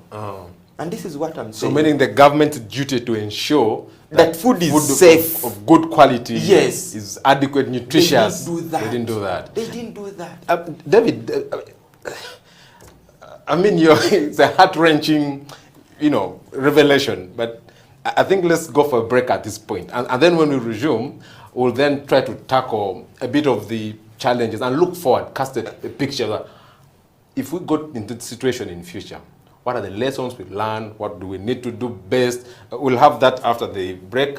Viewers, you're watching You and the Law, the COVID edition, and today we are hanging out with Mr. David Kabanda, the Executive Director of the Center for Food and Adequate Living Rights, a non-government organization that focuses on ensuring the right to food in this country. This is You and the Law, the COVID edition, proudly brought by Legal Hub Uganda in partnership with I4C Africa Hub. Let's go for a short break. We'll be back.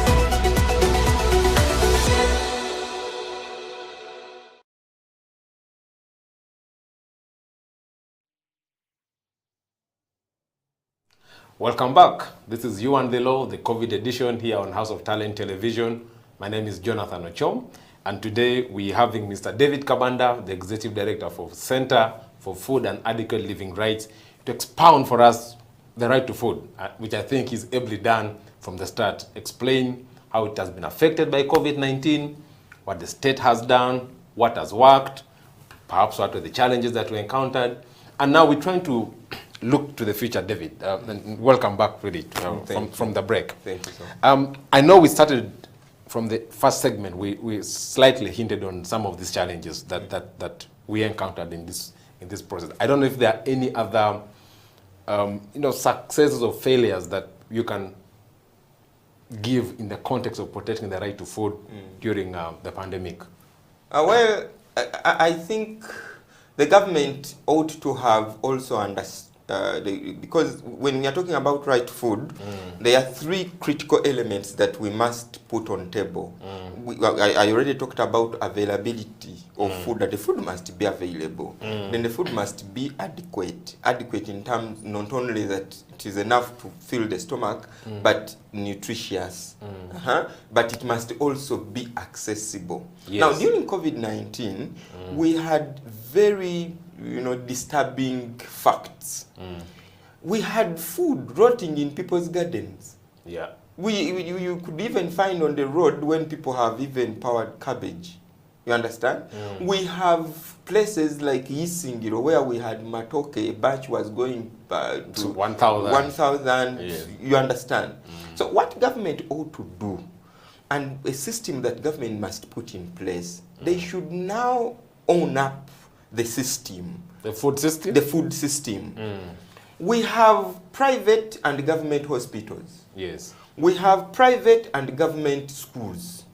Did you get what I'm talking about? Yes. What is failing us here now on the right to food is we do not have a government arm when it comes to food. Because do you know what ought to have happened is, if you know that food in this particular place, we are in a pandemic, but it is plenty here and here people are dying, then you must facilitate its transit to places where there is scarcity. Yes. Right now, we have Kalamajongs who are dying because of hunger. Yeah. I have seen World Food Program, crying out loud. But we have food here. We have food in some spaces. So we think that if government puts its mind to these three elements, availability, accessibility, and adequacy, will go there. And I want also to mention something on adequacy. Yes. I made a statement that each family that has lost a person to type 2 diabetes, they need to sue this government for compensation. And do you know why? Many people in Uganda don't know what and how to eat.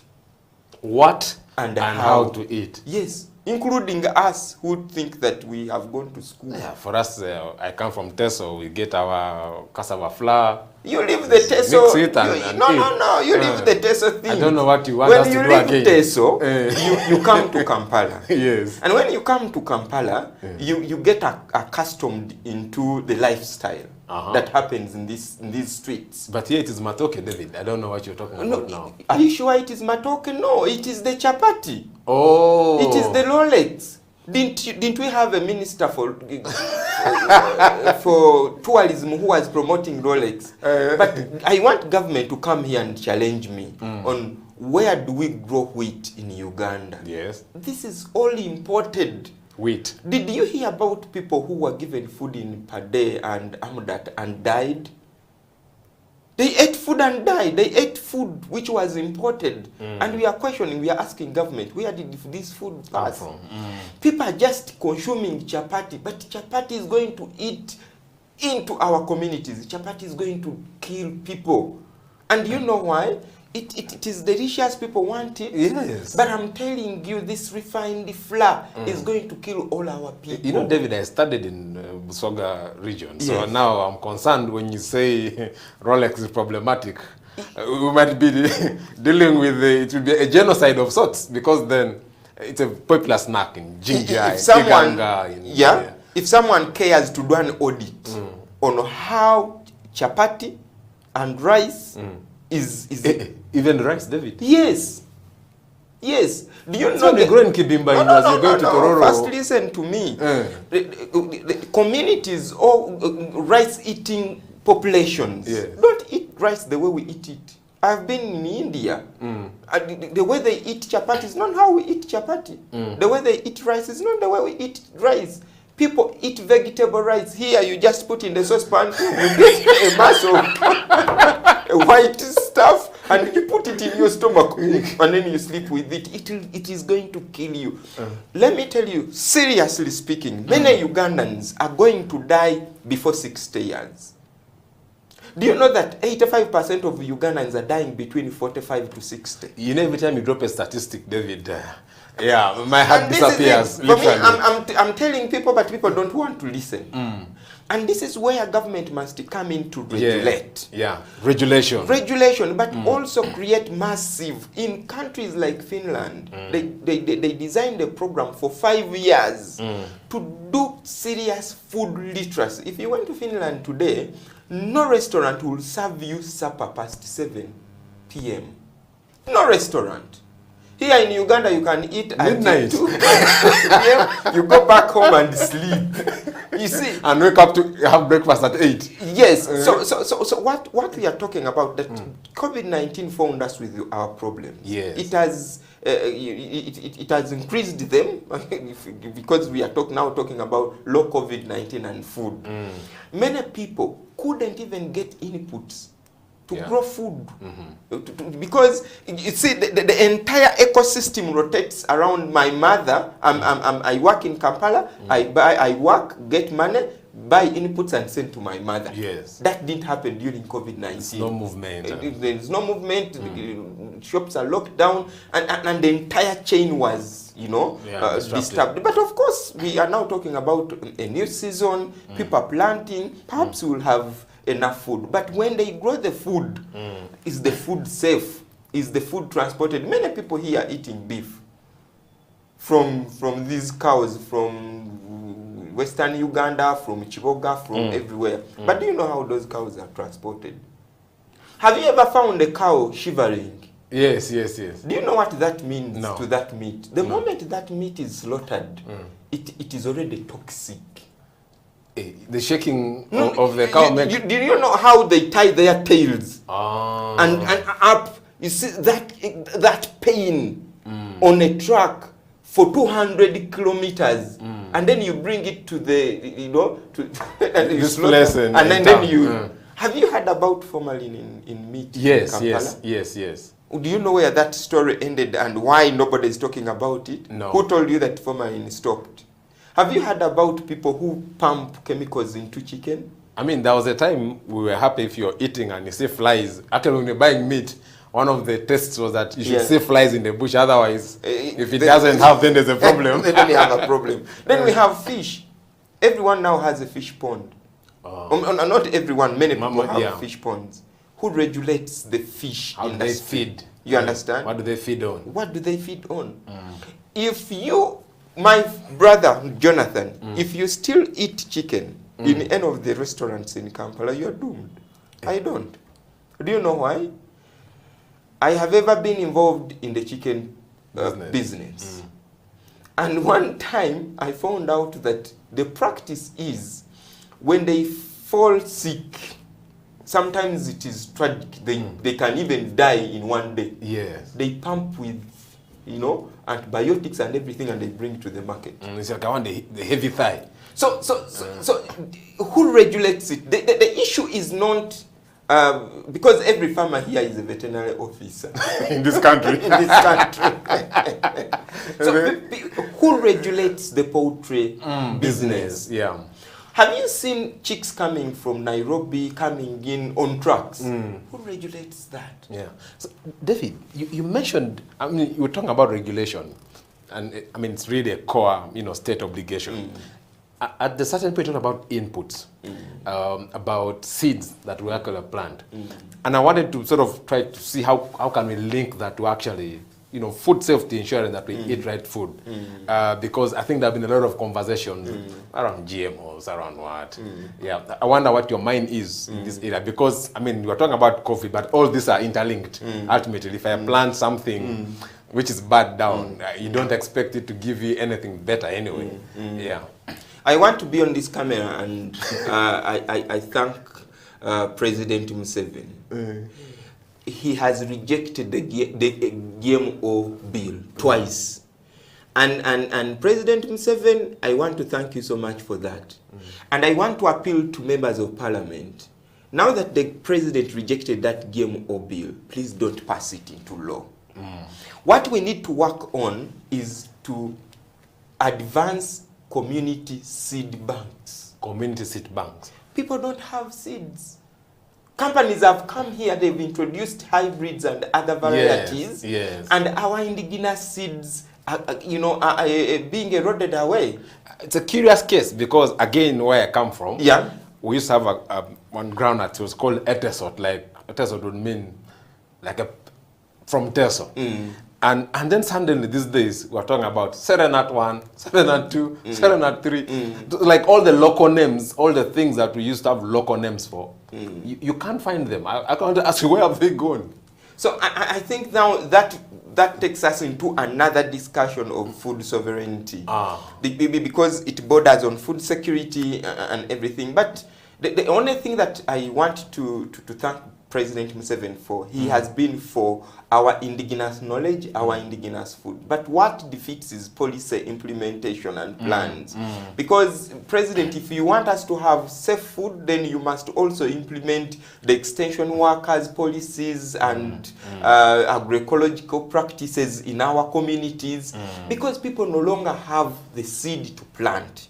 And when we get the seed to plant, we are getting these hybrids, and we do not know how that are created they in are affecting laboratory. them. Yes, and how. And by the way, people must be very careful. This food is affecting our genetic makeup. Seriously speaking, and this is why it must be regulated to the core. It must be regulated. Listen. We are going into a generational crisis. And you know why? Science has indicated that we have what we call the 1,000 critical days of a human being. And where am I reading That's about this? 3 years. No. From the day you are conceived to your second birthday.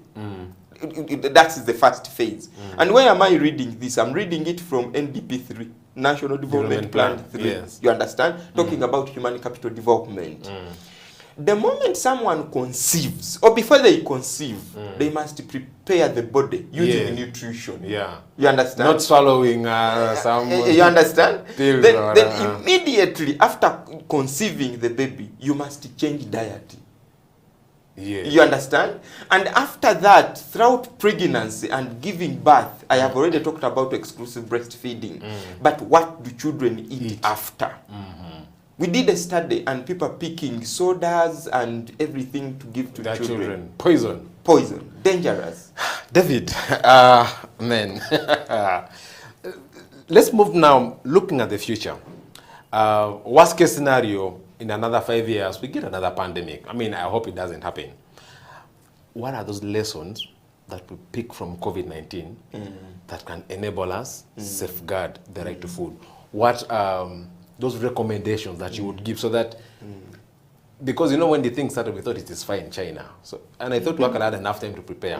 But now, it just caught us off guard. So in, say, 10 years, if this ever happened again, what would be those things that you say, for us to manage, if something of a similar magnitude came, this is how we would protect the right to food? Of course, the right to food creates obligations and responsibilities. I have talked too much about obligations, but there are also obligations on people. The people, if government tells you it like this, you realize that the pandemic has killed many people who had underlying illnesses. If you had diabetes, it was very difficult for you to survive. So the first thing is, eat properly. The government sometimes has created awareness, NGOs like us are doing it. Make sure that your immune system is strong. You understand? That's where we start from. In preparation for any pandemic going forward, let us eat fresh food. Let us eat safe food. You have enough ammunition. To fight back. Yes. That is number one. Then number two is on the obligation side, government. Yes. Where do we start from? We must make sure as government that we have food reserves. We do not have a middle, we can't take sides.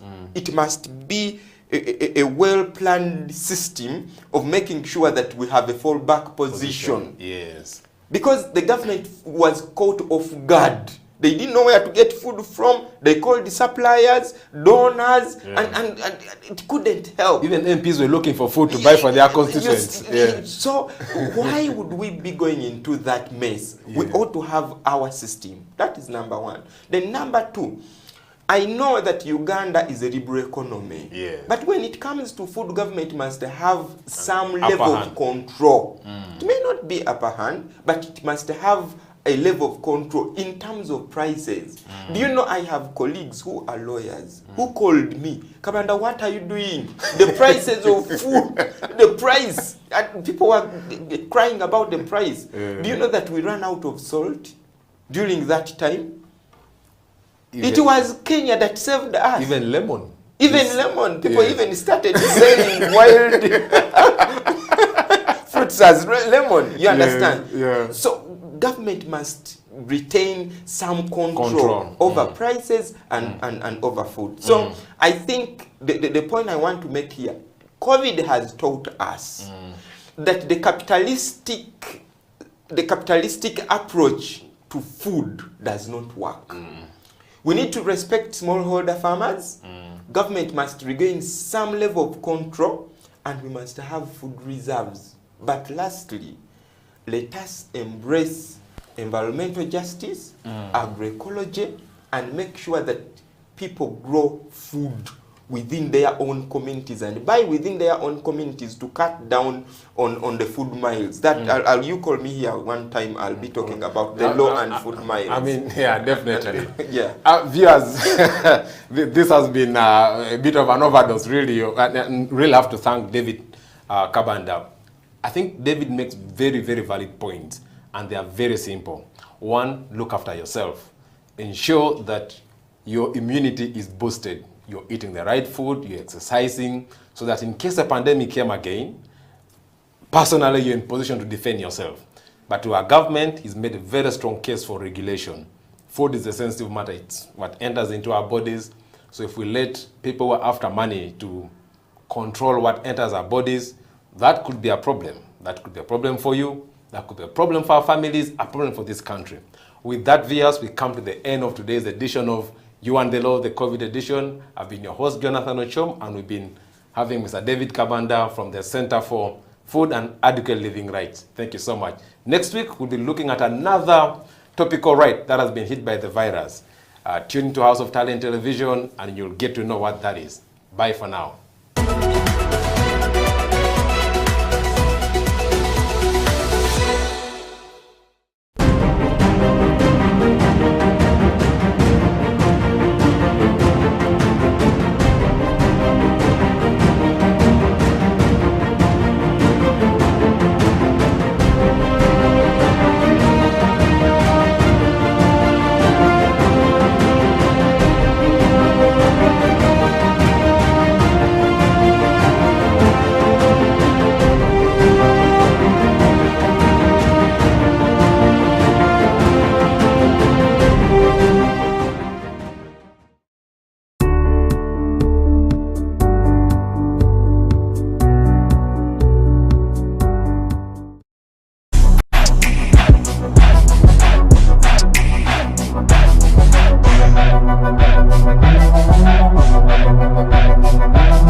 It is a creative industry talk. My name is Eddie Okela and this is House of Talent Television. Welcome to the program. This week on the program, we bring you the story of those who are doing it in Uganda. And of course, we are always talking about local content development by Uganda, build Uganda. Do we really understand what this means? Do we know what local content development means? Everyone is talking about it. And today on the program, we decided to focus mainly on the woodwork in Uganda. You know, the creative industry talk is talking about, you know, furniture building in Uganda. Do you buy Ugandan furniture? Do you have a Ugandan furniture in your building? Or are you all the way flying to China and to all these other places to have furniture from there? Yet you have people who are doing this woodwork in Uganda. On the program today, we focused their story and of course the interview to the young men who I found around the streets of Kampala. One day I was driving and I was looking for Ugandan furniture, and so I used to drive on the same road over and over, and I see this place and there's just a couple of young people just doing their stuff, you know, crazy ideas and, you know, things put around the place, and I decided to give them a visit. It started raining, so I stood there for a couple of hours watching and seeing what was going on while I wait for a table to come to my office. And indeed, they made a table. So what I was looking for was, do they really understand what they're doing? Do they understand the art, you know, behind the creativity that they're actually, you know, involved in?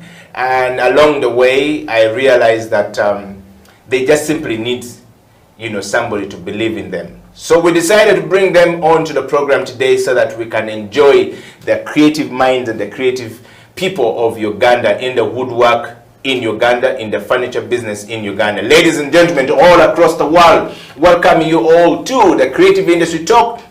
And of course, my guest today is a man from the eastern part of Uganda. David Anderson Onyango was one of the people leading that particular business, you know, on that particular street in Kampala, Uganda, to the furniture business and supply in Kampala. David, welcome to the program. How are you doing? Here we spread the love. When you do this, you must spread the love. So you have to spread the love, yes. Welcome to the program, and I'm going to take off my glasses so that the creativity can start. First of all, we want to start from a very lighter note. Who is David Onyango? Well, I am David Onyango Anderson. As you said, from the east, but born and raised of Kampala. Okay. I've roamed the streets of Kampala. I've seen my childhood through Kampala, my best and worst. And I am now a woodworker, a law student, and a mental health worker, all in one person. Yes. So when you say you're not a woodworker and a mental health worker, but first we want to take you growing up. Who was David growing up? What did you want to be in life? What were you looking for in life growing up? Well, growing up, I went to school in Chitante, right here. I was a very argumentative person. So I think law was always the option for me. But I was interested in art as an option, as a main part of my life. I was interested in creating beautiful things because I saw beauty in the things I saw most of the times. So I think that explains my choices in both law, which is something I'm passionate about, and woodworking, which gives me the chance to create art physically and see it. Okay.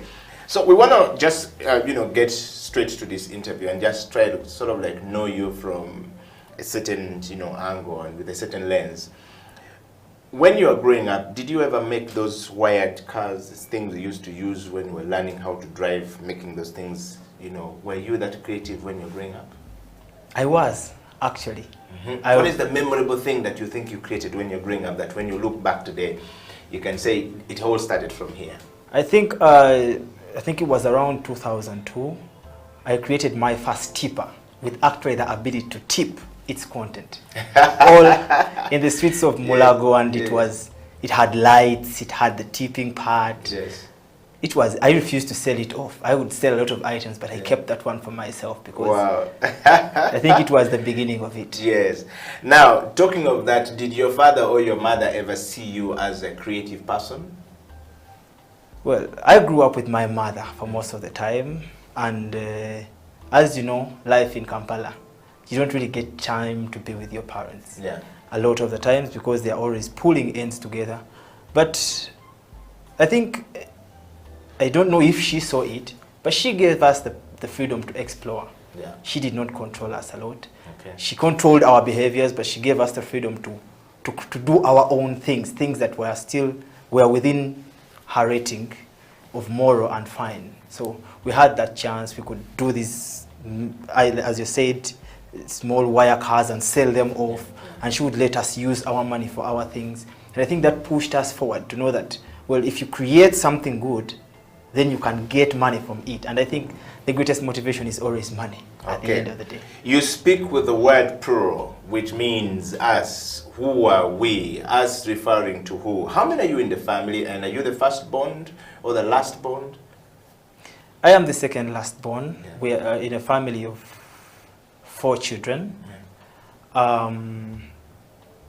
Yeah, I have a bigger brother, I think, who comes up more in the plural form. I have a sister who is a graphic designer. Still, I think art is in the family in a way. Yes. And my big brother was the inspiration into woodwork at the main part, because there's a bigger age gap, so he went into the business before me, and he pulled me into it. But even in the start, I mean, he inspired me a lot. Okay.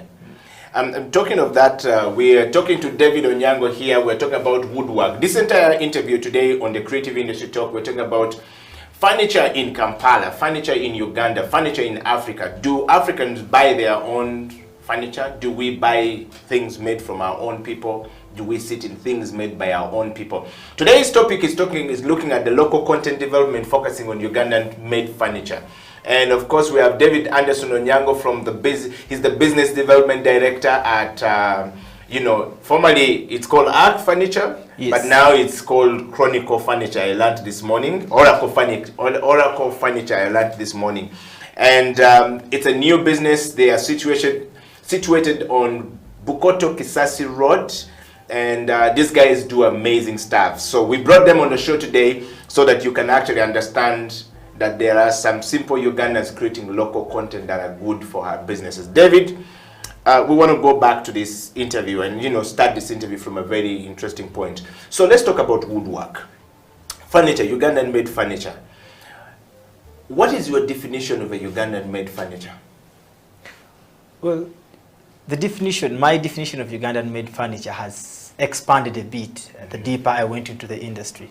Initially, Ugandan made furniture was woodwork. It had to be woodwork. But the creative minds that we are, Ugandans, we've expanded. We've expanded into the medium density fiber boards, that is MDF ordinarily. We've expanded into reclaimed wood furniture, where we have the pallet furniture. So it has really grown, but to me, the definition would be that it's a piece made by a Ugandan in Uganda, and with our own creativity here, because we have a different scope of creativity from everyone else. All right, very good. And what is your understanding of Buy Uganda, Build Uganda? We are always talking about Buy Uganda, Build Uganda. What is your understanding of Buy Uganda, Build Uganda? Bobo. Well, Buy Uganda, Build Uganda, I think this is what employs us as Ugandans to come back to develop and support our own pieces of furniture here, our own items here, made by our creativity and our materials. And it pulls us back to understand that we are going to receive furniture that has been made based on our ability as Ugandans, but feel proud of it because it is made here by our own and from our own materials. Talking of that, David, most times we think that, when we're looking to buy a bed, I go to Nina Interiors of this world, I go to big time furniture shops to get a bed. But also there are these guys on the roadside for low cost housing conditions, furniture where people usually just go to, buy their bed for at that area. But we tend to think about validation and the point of buying furniture from the sense that I want imported furniture. That is when I feel that I have spent my money right. Having started this business, what motivated you to move towards it, and why? Why yet the odds against you are quite too, straight that I will go to Mina Interior to buy furniture from, or I will go to slightly, moderate, place to buy furniture from there because I want to, there's this notion that a Ugandan made furniture is not good. Well, my main motivation was and still is the fact that when I look at the furniture from the what you call the high class sell places, I don't see any difference. They actually work a lot on budget. So our local furniture, our local carpenters here do produce items, let's say a bed, using the same materials, the same quantity of wood and even more, and waste it. But because they demand so less from themselves, they keep it at a given rate of quality. They didn't seek to compete with they had actually quoted themselves as the lower end and gotten satisfied with that. All right, you guys are coming in to sort of like redefine the thinking that has always been there of we can make the Ugandan wood look good, and a person can be more prouder to buy from Uganda and even custom make something to their taste. How has that journey been like, and how are Ugandans responding to that creativity? Initially, it was hard, really hard, because most of these people, when they get their money, they want to go and buy this piece. I mean, buy it, take it home, and then they're done with that purchase. And sometimes, due to less capital, the manpower, you need the time to actually create this. So first of all, you demand something which is very rare from someone, and that is first of all trust and time. And these are very valuable at the same time. So it's really been a challenging journey, trying to get people to trust you and then give you the time. Okay, so having gotten people to trust you and get to this level, let's talk about your first customer when you started. The very first day you guys walked out to start something. What did you create for a customer? Did you create for yourself? How did you start? Initially, we actually worked from our own home. So we depended on our own contacts. We began with friends. First with family, then friends. Then my own realization was that the recommendations are better at the end of the day. So we began getting the recommendations. Until, it became a bit hard to invite someone to your home to show them furniture. So you had to now think of a location. And that is how the journey started. And the trust came from people who knew us, because they knew we had something to lose more than money itself. And then the other strangers that trusted us because they trusted someone else. Until we've reached at an extent where we are able to at least now attract trust without a middle person and without prior knowledge of the person. Okay. David, just before we go for a break, would you quantify and qualify that as being, that very last part of it says, as being, attributed to the fact that when you did something, the person you made for felt happy and felt like, I can recommend these people? Or how did you get to that point of building trust? Because trust in the foundation of business, globally, economy is built on trust. I trust you, I give you business, I trust that you take my creative thinking and turn it into a reality, and you give me this furniture that when I sit in, if it's a chair, I feel good. If it's a table, I feel nice to sit and take my cup of coffee or eat food. If it is bed, when I go to sleep, I feel comfortable that this is something I thought about how I wanted the bed to be like, and I went to David with my creativity, and he turned around my creativity into a reality. Well, definitely, it is because we've been able to pay back these people's consideration, the customers' consideration, exactly the way they give it back. Take for example, when you, most of the times, first of all, when someone trusts you and then they give you the time, so one thing they don't want is an excuse. So you keep it out of the equation. And then there's also the ability to own up to a mistake because you can't eradicate them. But every time you own up to a mistake, it gives you the relationship between the customer and the maker and the seller a sort of a new fresh page to begin from, because it is not something everyone does. Okay. We're talking to David Anderson Onyango from the Oracle Furniture, Limited, straight out of Kampala from the Bukoto, Kisasi Road, and these guys do amazing stuff. You need to check them out. They're on the Creative Industry Talk. We are going to take a break, and when we come back, the interview with David will continue while we dive into the whole point of creativity. What is creativity by his understanding, and does what he does every single day represent the whole heart of creativity? Furniture, Ugandan made furniture. Do you have a furniture in your house, by the way? If you don't have one, perhaps you need to consider these guys. All of us dream big, but you must have somebody who can bring your dream into a reality. Stay right there. I'll be right back after the break. This is the Creative Industry Talk. If you create a space which enables people to think and thrive, that's a bonus. Before I started working officially, I used to do a lot of freelance work. And as a young freelancer, my laptop was on my back. And I didn't have an internet connection. I didn't have an office desk. It was difficult for me to work at home.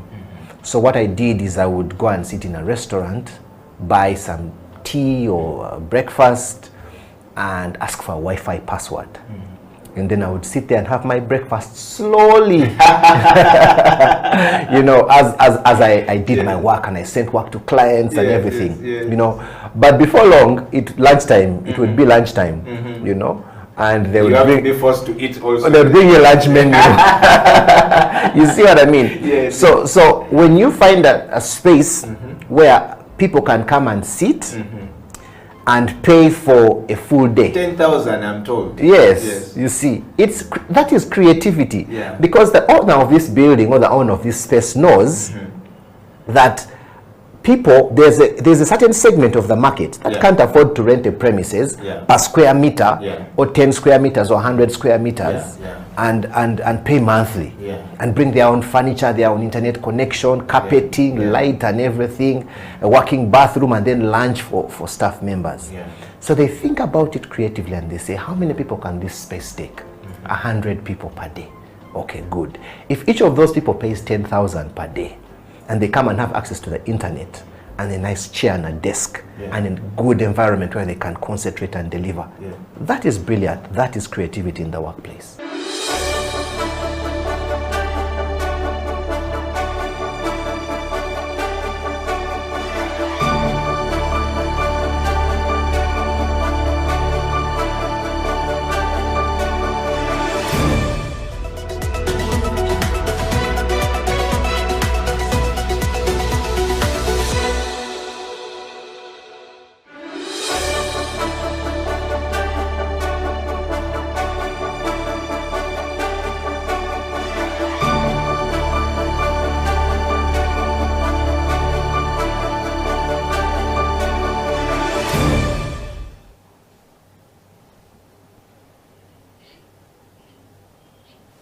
It is a Creative Industry Talk, and welcome back to the program. In the studio, we are talking to David Anderson Onyango from Oracle Furniture Limited. David, welcome back to the program. David, a lot of time when I am dreaming, everyone in life dreams of something good, something, fantastic, something, nobody wants to live a poor life, and we believe that everybody is born creative. We all aspire to have something good in life. Furniture is one of those things that we want to have at home. Nobody wants to be in a house that doesn't have good chairs or good beds or or a TV stand and stuff like that. We want to talk to you about creativity from the point of how you take my creative thinking and turn it to a reality that becomes the table or become the TV stand that I use at home. And most times you know, carpenters in Uganda, all world over, they always say that if a carpenter is too good to produce something for you, then they are too difficult to deal with. They take too long to produce the stuff. Typically, take us through the process of you taking my thinking and turning it into a reality dream of a furniture, of a table that I need to have home. And how long does it typically take? Because sometimes you take way too long that people get frustrated. That's why we go for imported wood. Well, it is very true, and it is a great challenge to, I think, the furniture industry generally. And I think that is what gives a lot of platform to those people that sell finished products. Yes. But for custom woodworkers, first of all, you have to understand that the time is not negotiable. The time of production, actually, the process through which this item is supposed to be produced cannot be altered. Usually the altering comes with its own effects. So first of all, it takes honesty to please tell the customer or the person ordering that after this description, it will take this time. And I think while you give the time, you need to put an allowance for yourself based on how busy you are. So the biggest challenge with oftentimes in the furniture industry, they call it the technical curse. Yes. Because the more skilled someone is, then they develop the pride first of all. Then they develop the fact that they are irreplaceable. They're like, you will go and then you will come back. So that is not a business mind. Yes, but for a person that wants to do both woodwork as a passion and as a business, you have to balance through these things. You have to balance through these things. You have to keep enough pride so that you don't let a customer push you into a shorter time when you know it is impossible to fulfill.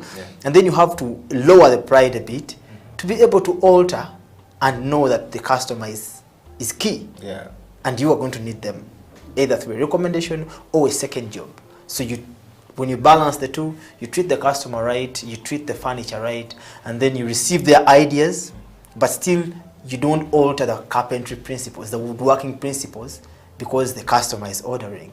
You have to maintain the principles, and that way you produce the exact same thing and the perfection that they seek, which pushes them to come back. Okay. David, do you think that is the same process that everyone out there goes through? Because, well, you have an education clearly to yourself, and there are these people who just learned the skill from the street.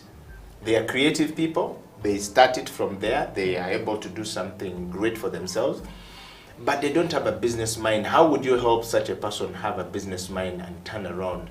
You know, while we're talking about the local content creation for, you know, buy Uganda, build Uganda. Exactly. I think historically, woodworking has been passed on, carpentry has been passed on through apprenticeship. So that is the biggest challenge. You learn the skill, you don't get the business skill because the teacher wants to keep their customers. Yes. But then, due to the current development, we have the technical schools teaching carpentry.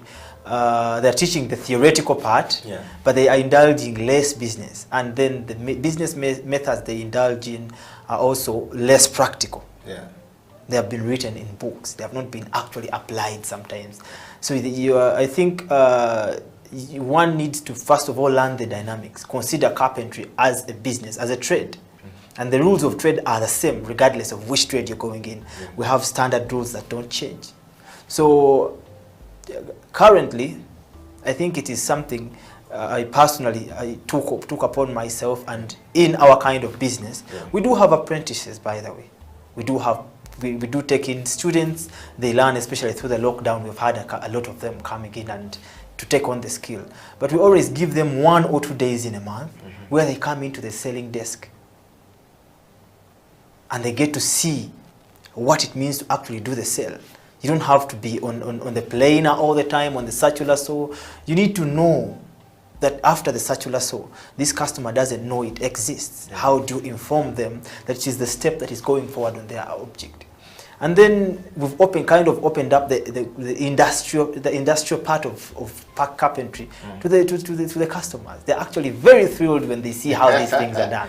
Yeah, so you actually take them in and show them the process, like they say, process by process, process by process, how these things are doing. Yes, exactly. So you take them through. So when a customer goes behind and sees this process by process of the woodwork going, when you look at them, what are they seeing at that point, and what is their response when you finally deliver this final piece to their home or to their sitting room or to their offices? Yeah.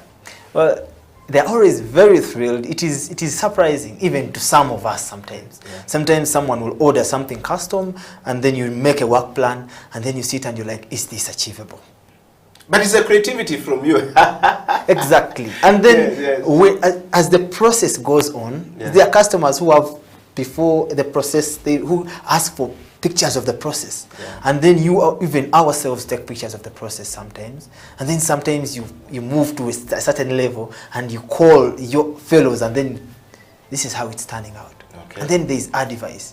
And then when the customers also come in and they look at it, they're like, is that really going to come out? And you're like, wait. And the thrill after they see it coming out, it creates a different set of attachment to this. Some customers have asked for please, can you bring it and I assemble it myself? They want to feel like they're now part of this production team, the production of this item, and they talk about it a lot of times, and it keeps them coming back to the workshop. Some of them have indulged their children into this woodworking just because of how they saw it move. And now the availability of power tools has improved a lot. Yeah. It has improved the whole process. It has made it more conducive for the customers to see and for us to work. The environments we work in are less cluttered, and that is. So it's not woodwork as we used to know back in the days, where the guy would be, with a nail banging things and trying to turn around things, and it's more professional now. It's more like you're saying that we're learning from you. There's more, electronic tools that have come in that has made this kind of creativity quite very easy. David, that's really fascinating to hear that the customer is involved in the process. So do you think having the customers involved in this process is beginning to change the mindsets of Ugandans, of Africans, that yes, we can make this ourselves, yes, we can make our own furniture, yes, we can make beautiful things, yes, we can turn around our living spaces and, to something that we enjoy to be in, that I can actually be creative and see my room, my little room like this, and think about how this is going to be here, that's going to be there, and I walk to a carpenter and make this, become a reality. Do you think that is improving as the time goes? And where do you see us in the next, couple of years from now? Well, it's really improving a lot. It has helped a lot. First of all, for the customers to set realistic goals, because as they discuss with the woodworkers, you get to exchange the impossibilities and the possibilities. See, I want this, but that kind of wood you want cannot achieve this particular goal. Yeah. So if you want that as an end result, you have to come into this type of wood.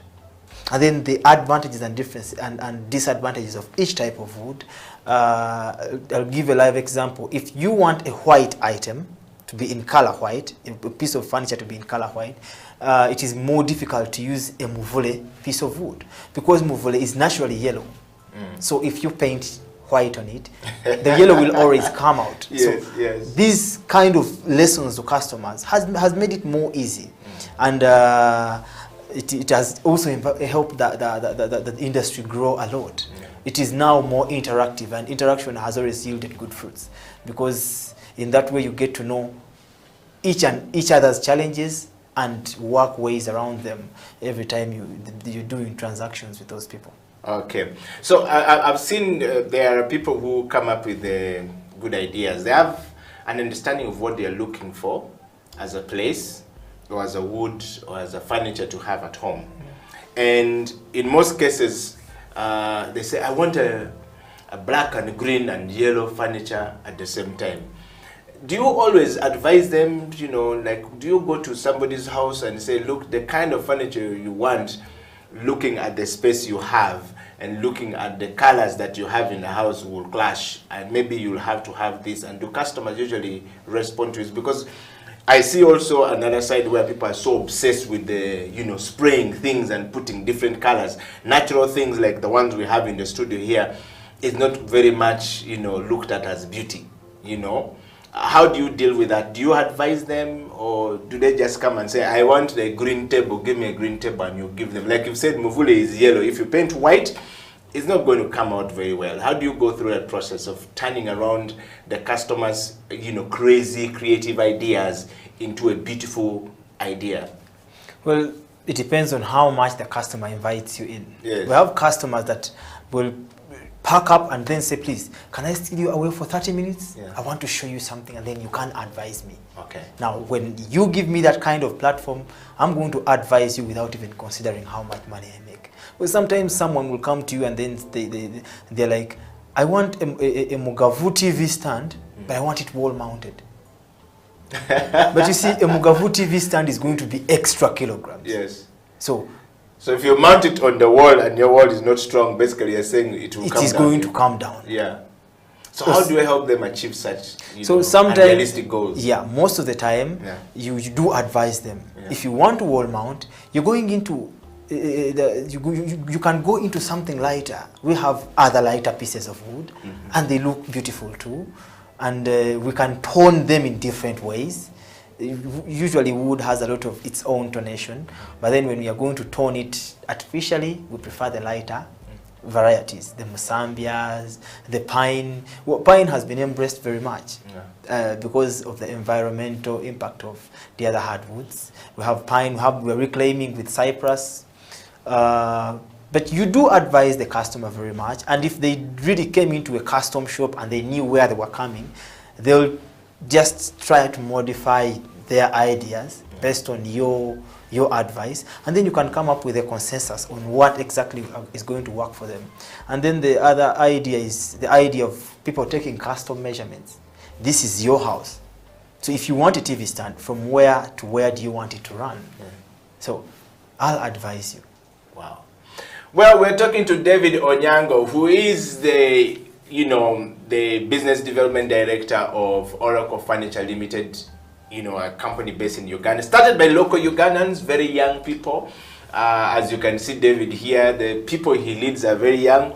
Fascinating to see that, David, you are actually a law student into furniture. I mean, usually putting on a very good necktie and being, called land friend is more respectable to some people out there than being called a carpenter law student. I mean, how do you balance the two? Why the woodwork and the law, Well, for me, I think I loved being able to create things every time. And when I went into law, I knew I had the power to create words, to change them and alter them, to determine new things, and do different things with my mouth, with how I speak and how I write.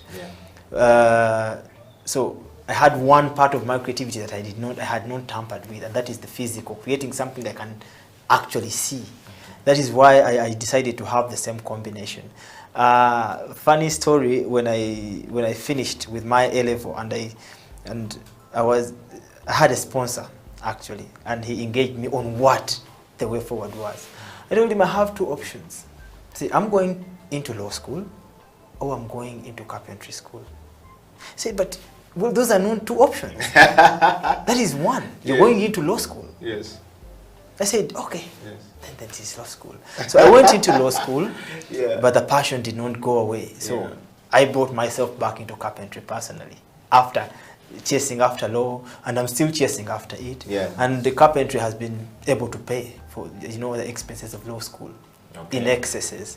It pays, it maintains me, and it has given me a chance to show a lot of other young people like me that we can do this. Well, you may not have two options like me. You may have one, which is law. You may have one, which is woodwork. You don't have to stay into one. You don't fix into one. You can go into each of your options, or you can take them on as a bunch. The human brain has the ability to do both. Wow. Well, we are talking to David Anderson Onyango, and this is a Creative Industry Talk where we discuss Ugandan local content specifically and directly, focused on, local content development on woodwork and specifically on Ugandan-made furniture. How do you find Ugandan-made furniture? We're going to be showing you some really good furnitures out there made by these guys in people's homes from their workshop. We want to make sure that everybody who is out there and is a creative mind find this platform quite a very interesting platform for them to be part of. And of course, creativity and coffee goes all together, David. So I'm gonna just, make for you a French press as we take a break. You also take a moment to just make a French press for yourself. And we're gonna take a coffee break. And the Creative Industry Talk will be right back after this break.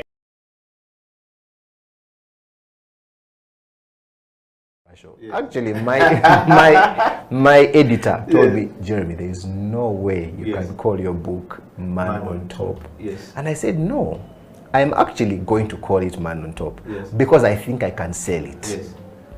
Okay, I think I can sell it. And so the first task for me was to define Man on Top away from the definition it already has. That we already know. Yes. So for me, a man on top is a man that is faithful, dependable, and responsible. So I began a campaign about saying you're a man on top, you're faithful, you're responsible, you're productive. So every man has within them a desire to be those three things, to be faithful, to be productive, and to be responsible. So every person who thought they were faithful, responsible, and productive said to call themselves a man on top. You see, that was the idea in terms of the title. The cover really was purely about getting people to pick up the book, especially the ladies. I think it worked. Young people at the moment are struggling to understand the older generation because times have changed. Technology has come in. They've moved on. Yes. We're the ones sitting back and wondering, what is my child on to? TikTok has surpassed WhatsApp. The other one I call, I never call it Facebook, it's Bookface. Why are you on Bookface? Dad, it's Facebook. Yes.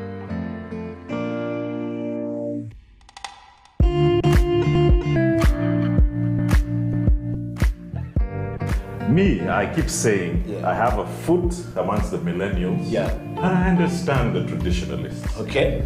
There's a song in the 60s, by the way, and in the 90s, 70s, where they're like, parents don't understand. Remember Prince? Yes.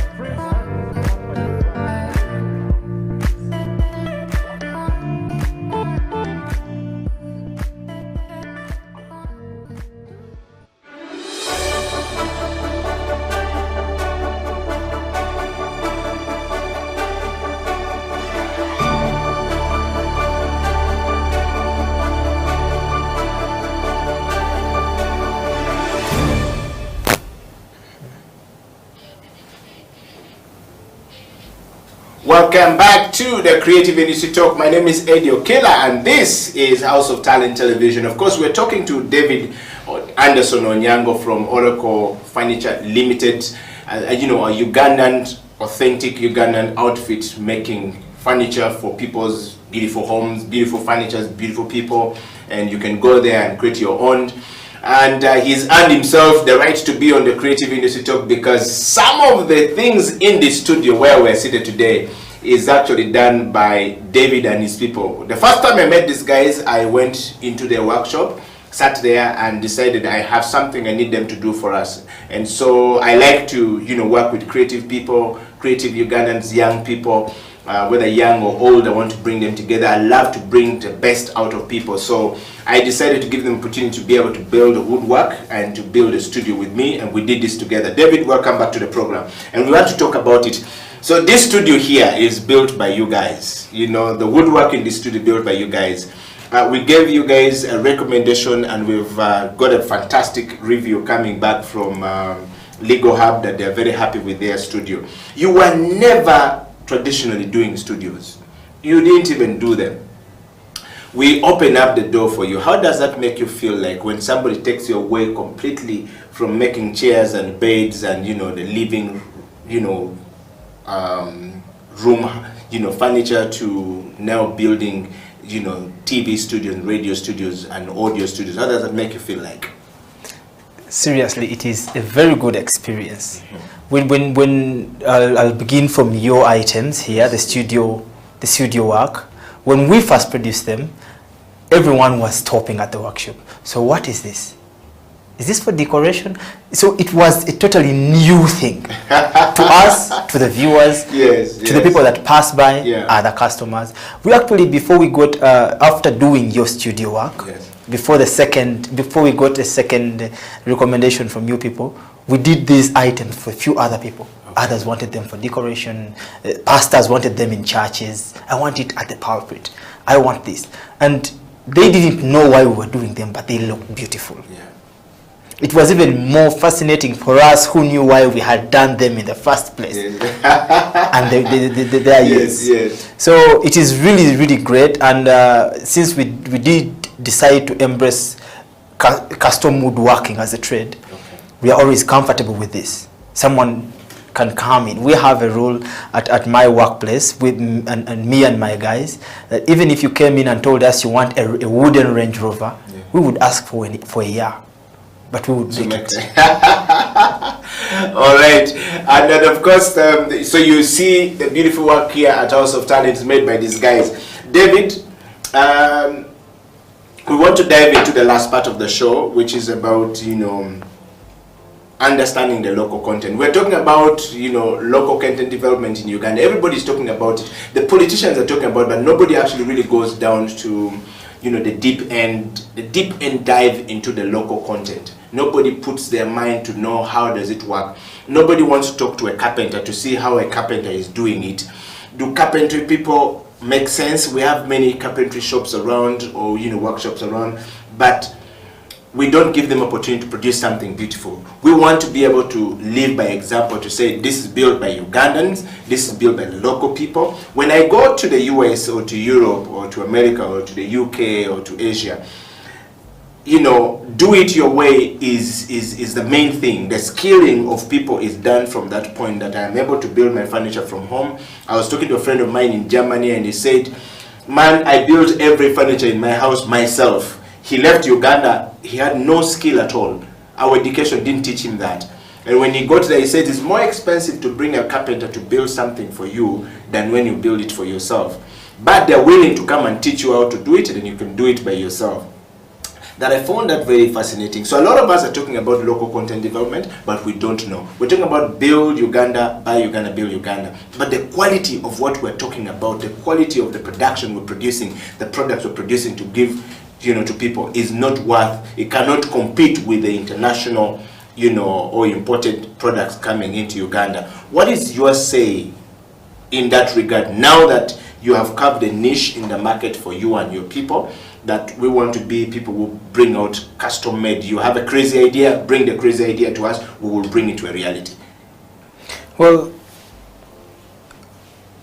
in my own point of view, and based on my experiences so far, in my time in woodwork, I think as Ugandans, we would be more, even right now, our pieces, the items, our ability to produce things, if we concentrate, is fascinating. It is something so great to see someone get out a stump of wood and then produce something extraordinary for you. You can do it while the person is sitting there. And that is very fascinating. So if we can produce this good with these little resources, then I think what we need is the push of resources. I'll take you to a part that is absurd, basically, about in woodwork. The prices of power tools for us, the tools we actually need to produce these high quality pieces of wood, of furniture is immense here. And when I have platforms where I engage with carpenters from different parts. I have a subscription from a woodworking site called America's Guild. woodworkers of America's Guild. And when you look at these people talking about their drill press, their circular saws, table saws, routers, they talk about very little prices, even when converted into our own prices here. Someone buys a router saw at, let's say, 300,000. That is their price, converted to ours. And here, a quality router saw that is durable is supposed to be at least 1.5. Yeah. So that is really the greatest setback. Remember, carpentry is a very hard business to pitch, because it's always dependent on other people. Yeah. It is easy for you to pitch a business if someone can easily understand it, but people don't understand the transition from wood to furniture.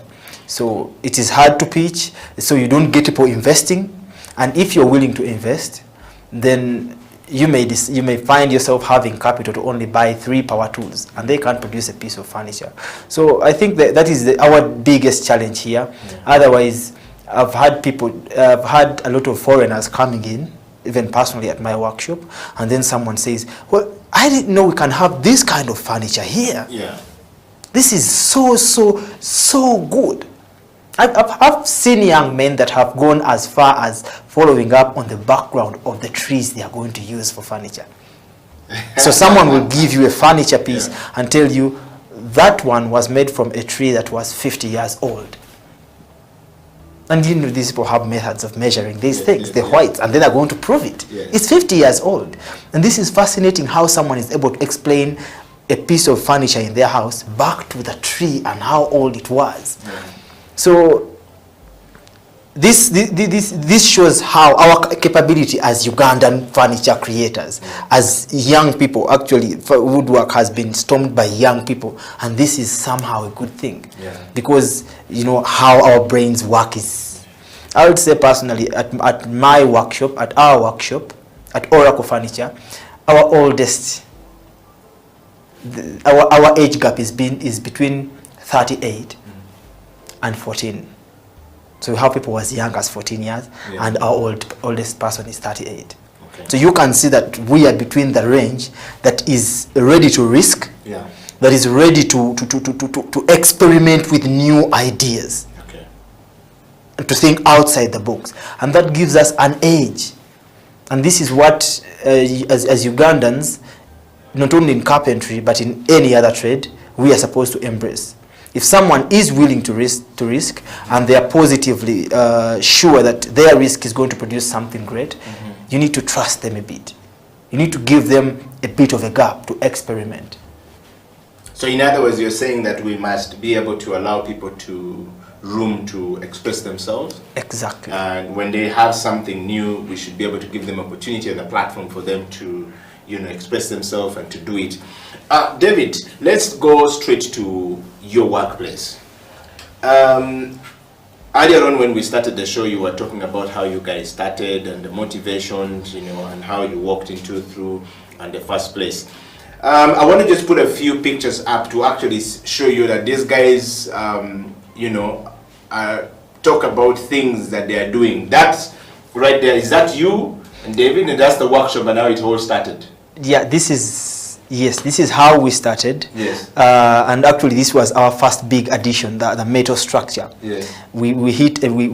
After we started, we were in a tarpaulin, in a small tent, where when it rains we would cover ourselves with our working tools under the tarpaulin.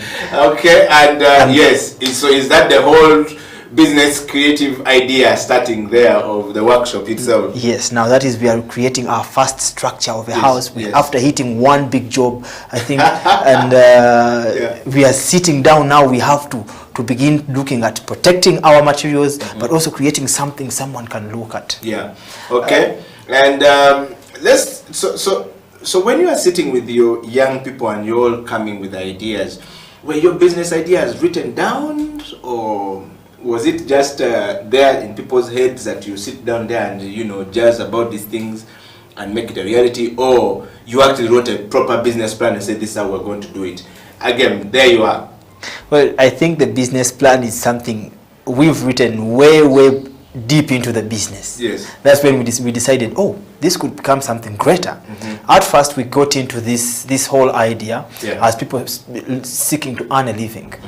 Young people who cannot steal, we cannot do any of these immoral things. We've been brought up in a way that it's not a choice for us. So we have one choice, is to sweat. And we had one person who had the audacity to know, who had gotten time to learn this. So he was like, yeah, we can. He knew how to make these things. He didn't know any other thing. That's all he knows. He knew how to make these things. So did he grow up in the Jesus' time because Jesus was born a carpenter, or what happened? Actually, he ran into he took on apprenticeship. Yeah. We were younger. That is our elder brother. Yeah. Actually, we are a partnership of 3 brothers in the workshop, and each has a specific skill. Okay. But the biggest was the skilled man. So first of all, he comes in, we respect him, and we've seen some of his works. After learning, he did a few things for family members. The feedback was good. Okay. But now, it was now a new era coming in, online marketing, social media. But I told him, but we can get some few customers from online, I think. He said, well, if you can, I am here to work. Yes. I got him one. I remember my first online customer was a doctor from Novik. I posted a small. It was was it a wardrobe? Yeah. On Facebook, and he liked it. He said, "Can I order?" I said, "You can definitely order." And I really welcomed him. I loved it. Yes. I remember myself pacing to Novik and back to Novik and back, showing him the processes, and then I told Ronnie, "This is our first deal." And Go on. And when we produced his wardrobe, he was very happy. He was very happy. We never got any other customer from him, not a recommendation, but it was enough push for us to know that now the market is not from someone who can see you, especially since we were working from home. So we went online, and that's where we started. Okay. Yeah, we started from there. Well, David, I want to read a couple of comments from here. Somebody saying, Eddie Okela, thank you very much for bringing that gentleman on the show. I'm very interesting, and this is fascinating to see young people actually involve themselves in making, furnitures that are very, that can compete with some international product. I have a problem of quality. Most Ugandan carpentry people or people in carpentry business usually don't pay attention to details, and the quality is always wanting. Can you ask David, how are they doing it? Have they improved? Well, I think that we can ask David by putting some of the pictures up. We can see, let's put up some of the pictures from Arc Furniture up there so that people can see. So right there, let's talk to this. David, the process of making this chair, somebody's asking if you now improve attention to details. Yes. I guess it's talking about the cushions and the stuff like that, the fitting and stuff like that. Do you have other people who do this work? Exactly. One thing that is tying the furniture industry back is the fact that you find one person wanting to do everything. So you always need that person that can cite who can do what best and let everyone specialize. Furniture is a very, very broad. It's a broad spectrum of work. So you cannot do it all well. Actually, hold it there. So that right there, that was my table. So I walked to these guys and I gave them a huge challenge, and I said, I want you guys to make a 6-seater dining table for my house. And they made that table. I remember that table was rejected and it caused some serious problems. David, so how did you ever improve this table? Because the chairs are there, but the table, we didn't like them. Because of you guys became too creative in putting the lines which I didn't want and stuff like that. That's another problem. Perhaps the other gentleman is talking about how do you, make sure you understand the client beyond just what they have told you and your creativity. Well, I think particularly from that particular job, we were now trying to experiment with people who are more attentive to detail. People who actually know their furniture. So was I a difficult client? You were difficult at that time, but but I think you were difficult. But then every challenge comes with it a step for you to step higher. So from there on, I knew if you're ordering a table and I think I did it on the second one, what do you want? What don't you want? Okay. Can I add this? Can I add this? Can I add this? So there you have it. The table was changed. Is now right there. Isn't that beautiful, people? Do you have a furniture? So that's a table in my house done by these guys and looks beautiful. Let's check the next picture and see. We did the chairs and somehow it was right there. So how does this make you feel when you finished and delivered something like this to somebody's home? Of course I have issues with the cushions, which is the person was asking, the attention to details. The one who did the cushion wasn't. So yeah, that's my house. I like to make sure that my things are done by Ugandans. So that's not an imported wood, just so you know. It's a wood created by these guys, and you can go into their workshop and give them business. Let's see another picture. And that it look like, right there. So they have improved the attention to details, as you can see, and I went for something called ironwood. You want to explain what ironwood is? I gave them some bloody nose, as they call it in Uganda. It was a difficult thing for them to... Yes, David, pick it up from there, yes. Well, ironwood, actually, I think among all our customers, Eddie, you are the only person that has ironwood. And even if you move this country again, maybe you would find someone else from Sudan. This is ironwood particularly.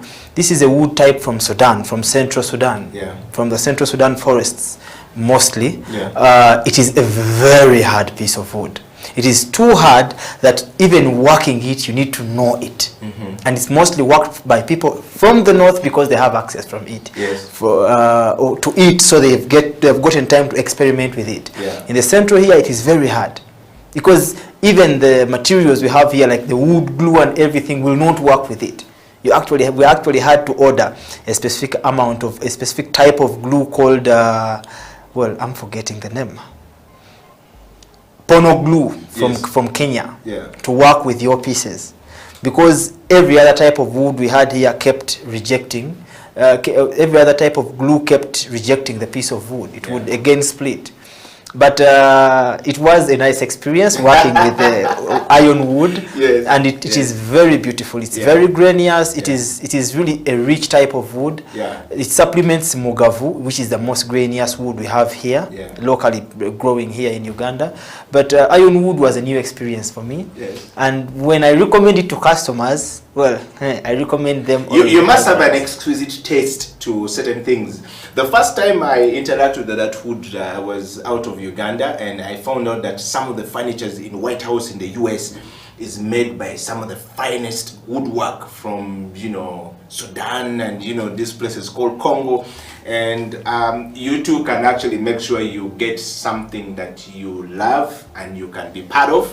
And I want to stretch this point to so many people out there that when you dream of having a furniture in your house, you need to be able to put that picture up again so I can explain it to people, something that people don't understand. When you have a dream, we all dream of something cool and beautiful that we want to have. And you can set up the target and take your time, but you must find people who are able to do it.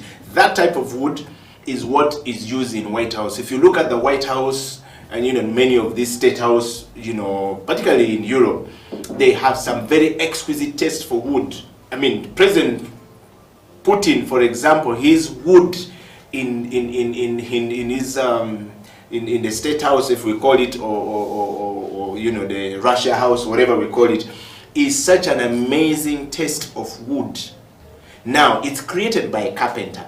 So when I walked out there and I interacted with some of these things, one time I was in Dominican Republic, and I went to a house, one of those training I do, and I saw some certain type of wood. That's when I interacted with some of the most beautiful wood, and I said, one day we will have this. So yes, it's something that I want people to understand, that you can have your own dream, and your dream can be brought to a reality, and your dream can live. So it's not just any type of wood. David can tell you, the first time I gave it to them, it was very difficult to deal with. And I wanted to share that experience. Was I a crazy customer to you guys when we first started?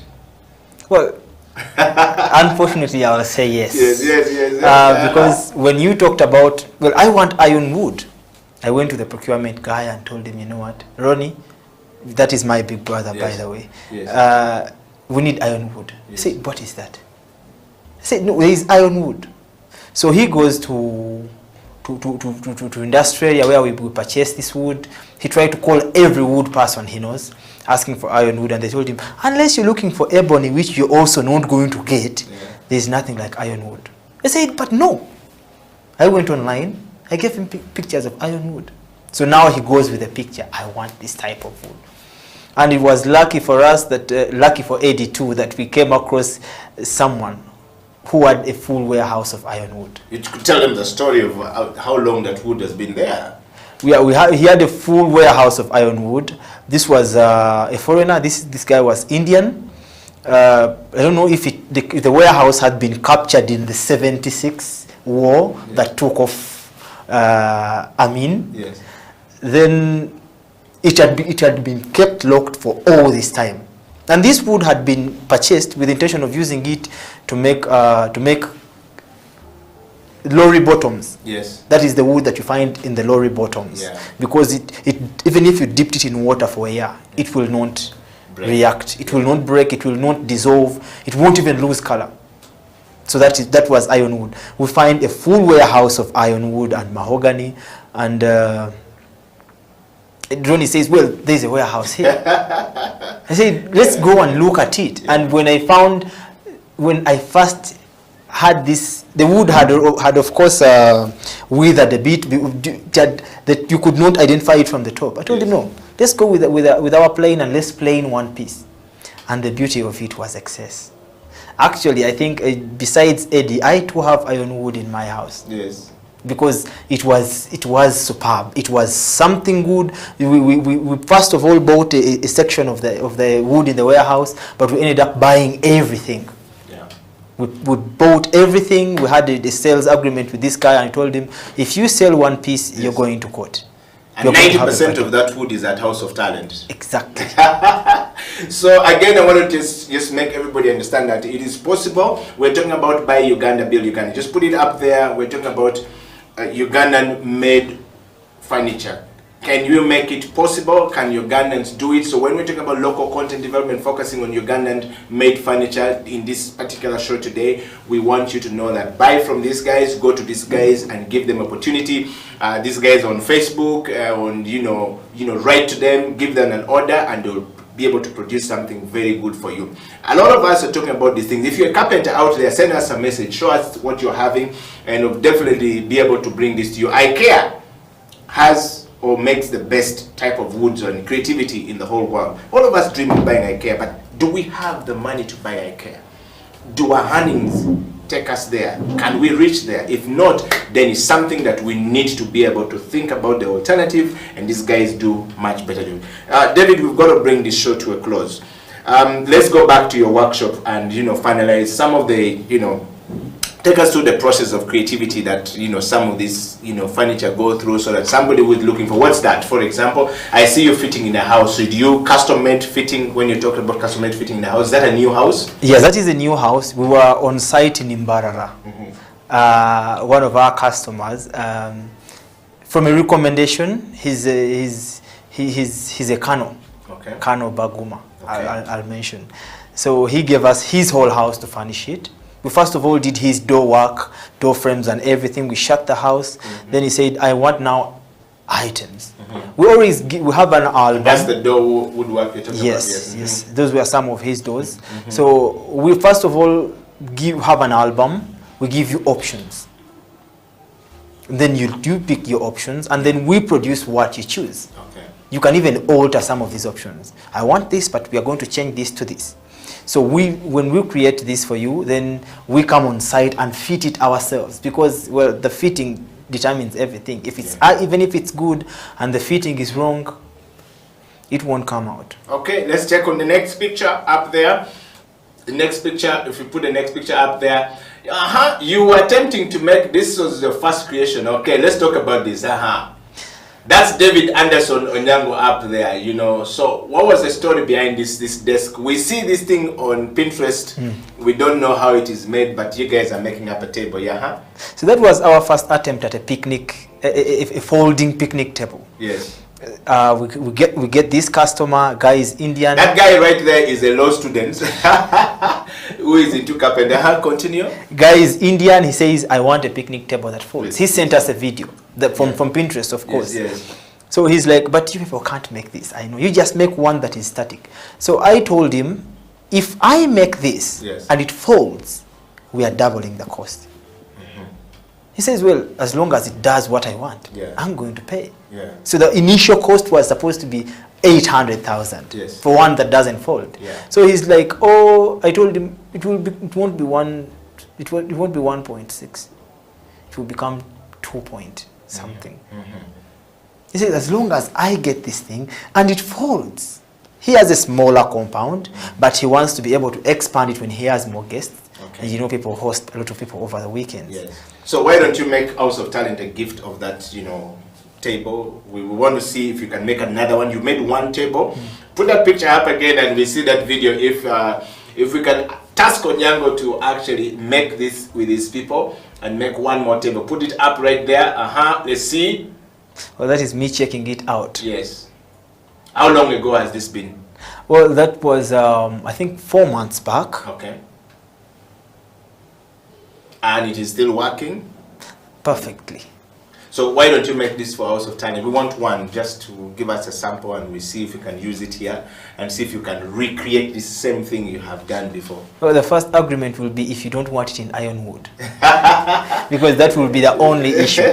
Otherwise, it is something very easy and it's something nice. And I would love so much to showcase it. Because this is something new. You don't find it everywhere. Okay, next furniture. Let's see if we can run through this quickly, and we want to know whether, you know, you too can make an order with these guys. Please visit them up. Buy Uganda, build Uganda. What's that? That's a chest of drawer. It's a 5-drawer chest.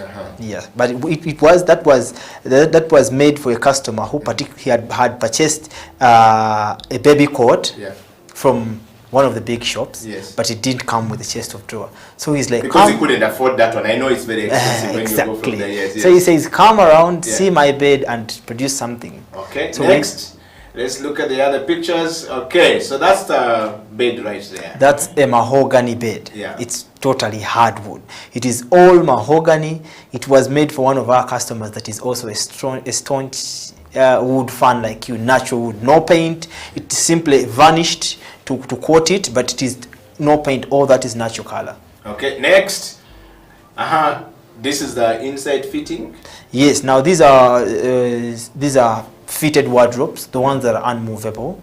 This was also on site in Kampala for one of our customers. Wow. All right, next. That is a two-seater dining set. Okay. Very rare. People don't usually order such things because, but that is me testing it out to make sure you won't fall. It was a mahogany. It was fully mahogany, ordered by one of our good customers. And okay, and let's look at this. So this is right in your workshop.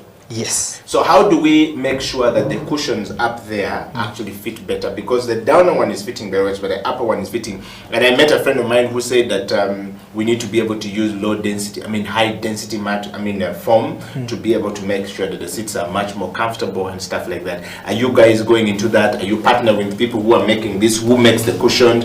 Do they understand? Do they measure it on? What's the process like as we close the show? Well, we always advise customers that we are embracing the high density mattresses, and so our prices have become a little more competitive because when you're going into high density, the costs are higher. But we do give these options to our customers, and we actually refrain from making lower qualities because, well, sometimes you don't want someone talking bad about you, because when that customer can't explain that they ordered at a low price, it's a chair that's going to talk. And if he's talking a bad language, it's bad for you already. All right, well, we've been talking to David Onyango and we've brought the show to the close. David, thank you very much for coming to the program. What's your last word to a customer who is watching you, to somebody who's watching you, and to a carpenter who has never got an opportunity to be where you are today? What would you say to them, and what would you say to most Ugandans about Buy Uganda, Build Uganda? I'll begin with the carpenters. Yes. People want to support you. Give them their quality. Give them the quality that they deserve. Charge them the money, but give them the quality. Because one thing I've learned in my experience is that people know good things and they are willing to pay for them. So you don't have to alter the quality just because you're pulling a price down. Make the quality fit the price, and then the right people will buy it. My advice to customers is that there are a lot of shady people in the carpentry business, but the good people are there too. So find them and they'll give you what you deserve. Not only me, there are a lot of other people that are doing woodwork and they're doing it well. We at Arc Furniture, we shall be ready to serve you. My team is there. We have manager Ronnie, he's the productions manager.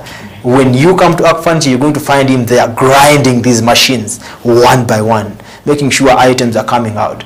And my whole team is there. We have manager Junior.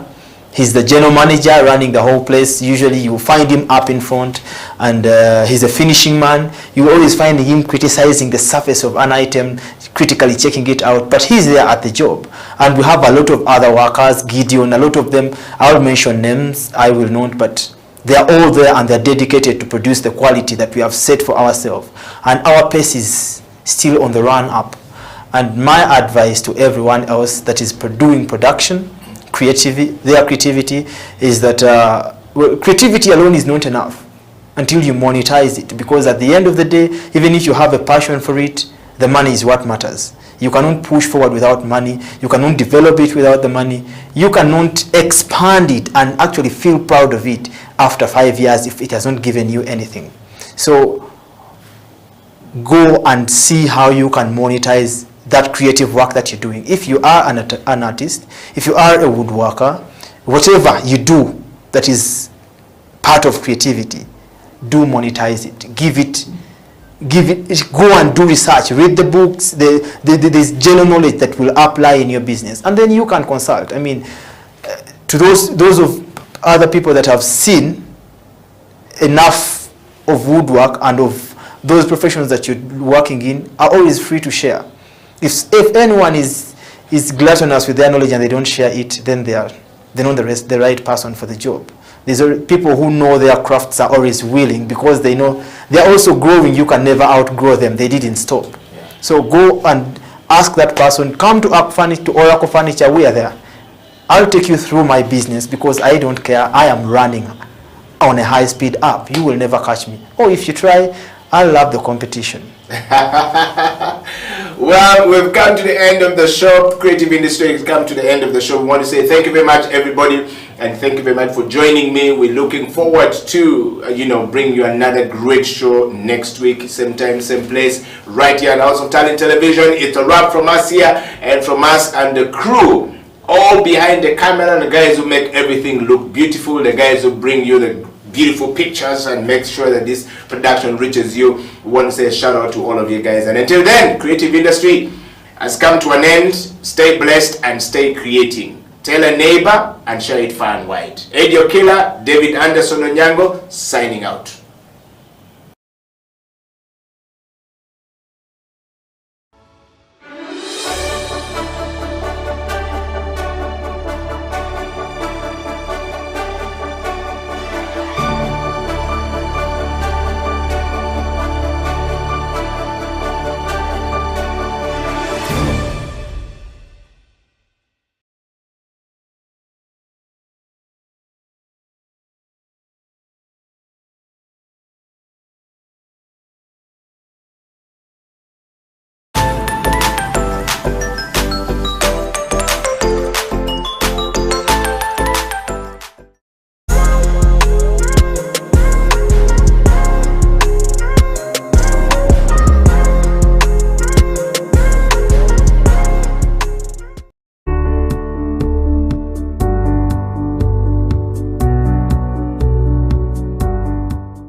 rhymes, cause in effect. Banji bandaba na ye tebantegeera, banji bantegeera na ye tebandaba, banji bandaba na ye tebantegeera, banji bantegeera na ye tebandaba, banji bandaba na ye tebantegeera, banji bantegeera na ye tebandaba, banji bandaba na ye tebantegeera, banji bantegeera na ye tebandaba. Ontegeera otya mubuuka sokosembere ngontunuulira ontya, twali twesisinkanyeewa naye ekyo nga tonnakiddamu mbulira onzudde otya, obadde onnoonya mbulira obuuzizza otya, yana akutumya oyo akusudde ku kyokya. Sembera lekera okwemutya weebuzaabuza, tunula mu maaso toweetya. Abamu bamanyi nga rapa, bamu bamanyi nga b-boy sibyowakana, abamu bamanyi nga eddoboozi eryogerera omuntu owa wansi yonna gyendi, abamu bamanyi nga yimba kyendi, abalala banda babuza musomesa wuuyo, abatamanyi bo bawuza fala wuuyo, nakyo kinkolera kuba mbayite kuli talaba, olwo abagamba nti nina amasaana abiri gali maaso abiri gali mabega nkoto, lwaki balowooza bwe batyo kuba nzinengera gyenva nekyengenda. Banji bandaba naye tebantegeera, banji bantegeera naye tebandaba, banji bandaba naye tebantegeera, banji bantegeera naye tebandaba, banji bandaba naye tebantegeera, banji bantegeera naye tebandaba, banji bandaba naye tebantegeera, banji bantegeera naye tebandaba.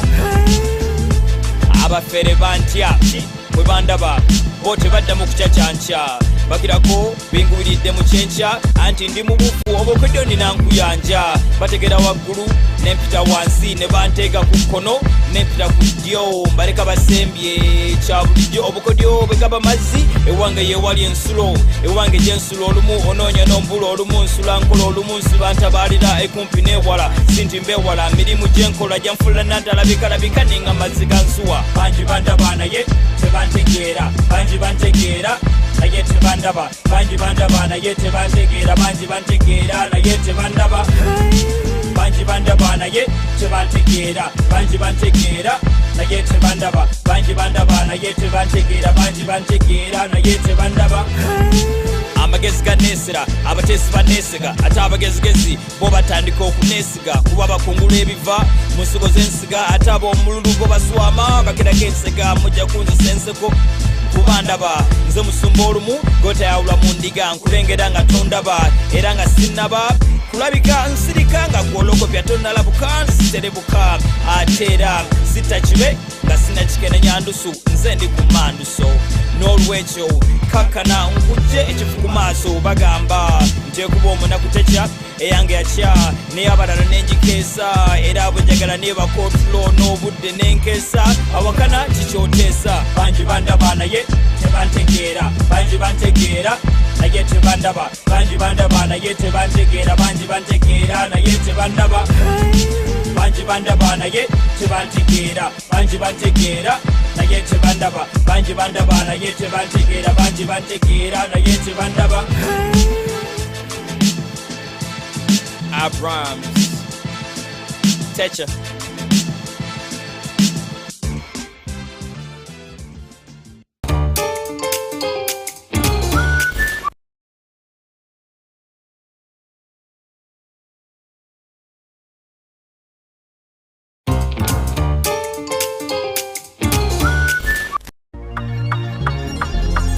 Yes, ha, my name's the myth. Okay. I'm not to make it and I'll get it my way. You gon' respect it cause I get it all day. Under pressure but it's all good, and I do it just like I should. You know that I'm a winner, winner, winner. I came to win, I don't know about you. You know I'm a winner, winner, winner. I came to win, I don't know about you. Look 72, I keep a victory. At the podium, all gold, my accessories. I learned to win from the footprints that were left for me, meant for me. Now my reign's long like my 70s.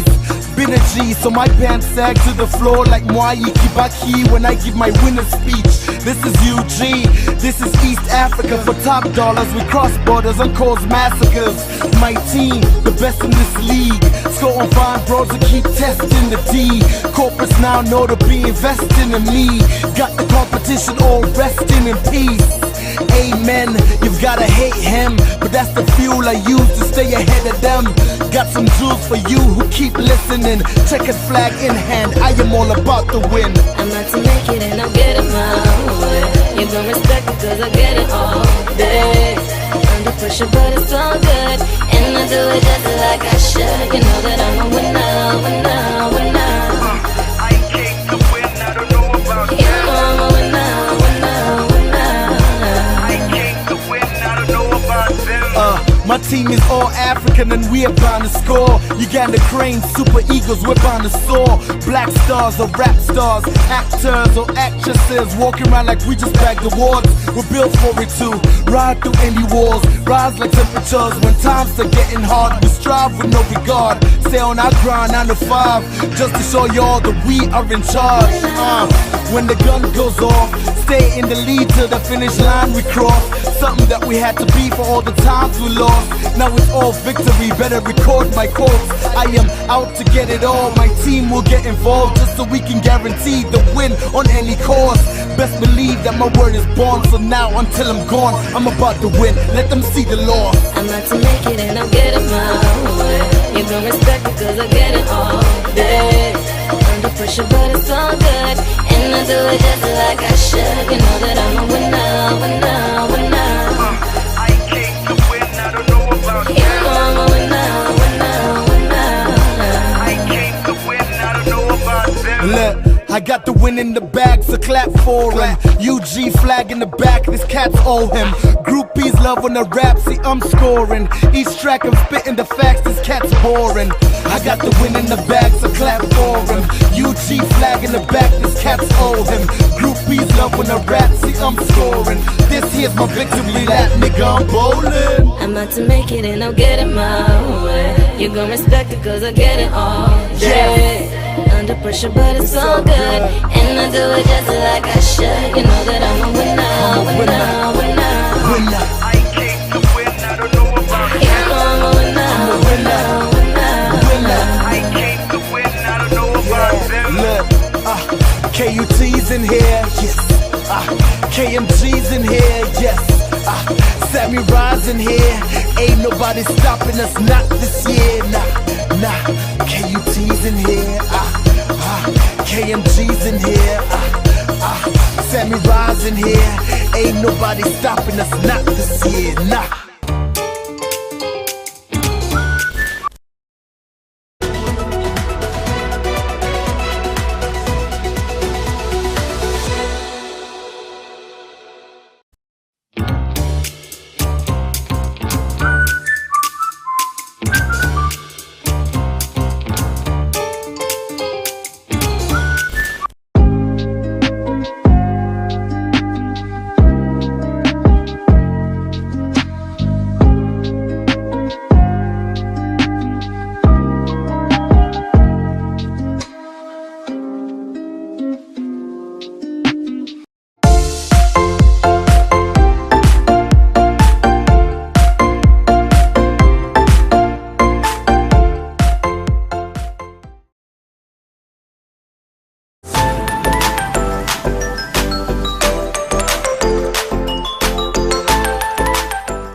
So as we come to the end of the show, what word do you have for baristas out there? Because like we said earlier, you won't be a barista at 70.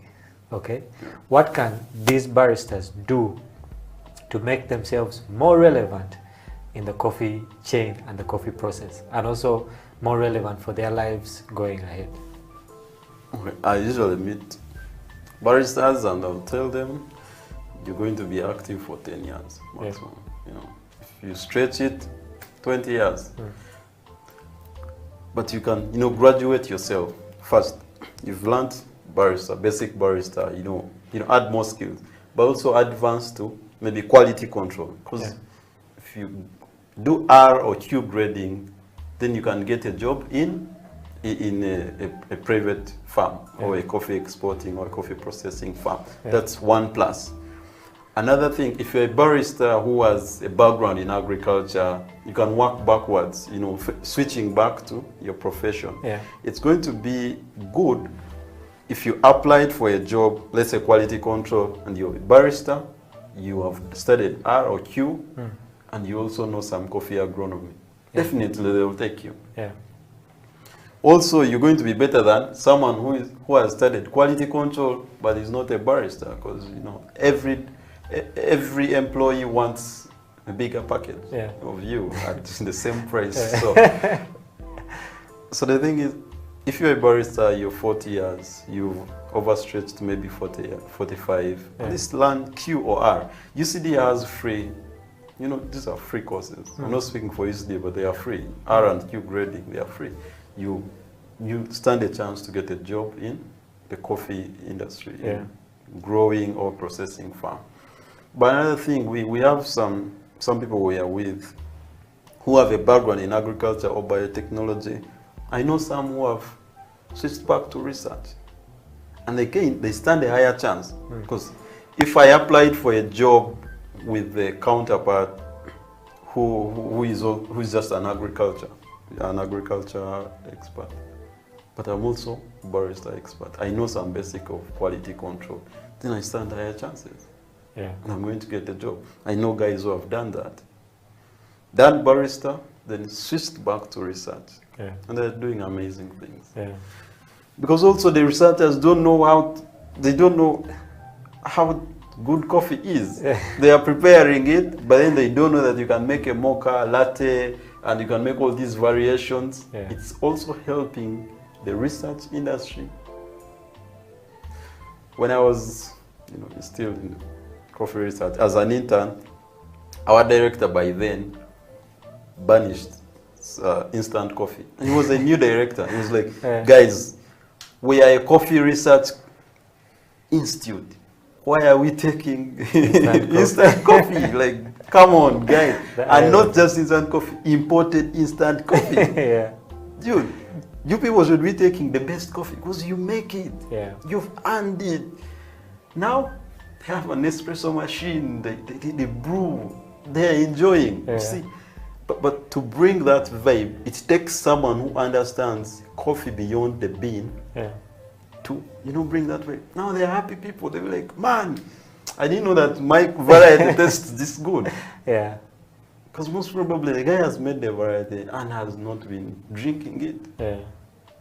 So that's the vibe. And I know guys who are changing the research world also. They are baristas. They have gone back to research. The baristas, but they have gone into, because even private companies want researchers. They want agronomists. The whole thing is, if you have gone into the coffee industry, you may not understand everything, but try to understand the basics of coffee from the seedling beyond the bean. Even the market metrics. Especially the market metrics. It's important to understand the market dynamics. The biggest thing in the market dynamics right now, Brazil was hit bad by hailstorms and frost. It's a plus to us. It gives us an opportunity it's an opportunity for us. Slide in there somewhere. The smart guy, when Brazil was hit by frost, should have bought more coffee. Because actually there's a coffee crisis. So projected that 3 years from now, there's going to be a coffee crisis.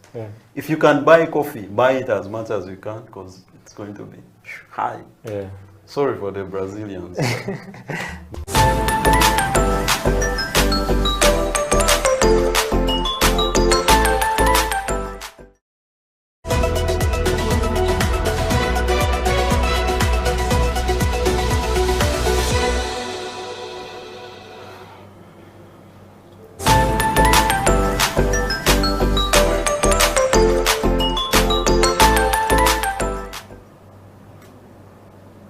It is about that time for the coffee break. A very good morning wherever you're watching us from. How have you been? How's been your week? I always say Monday to Friday is always a stressing week because you get to do a lot of things over there. And the only time you have to rest is a Saturday and a Sunday. And as House of Talent Television, always we got you covered on a Saturday morning like this from the hour of 11 to the hour of noon, you know.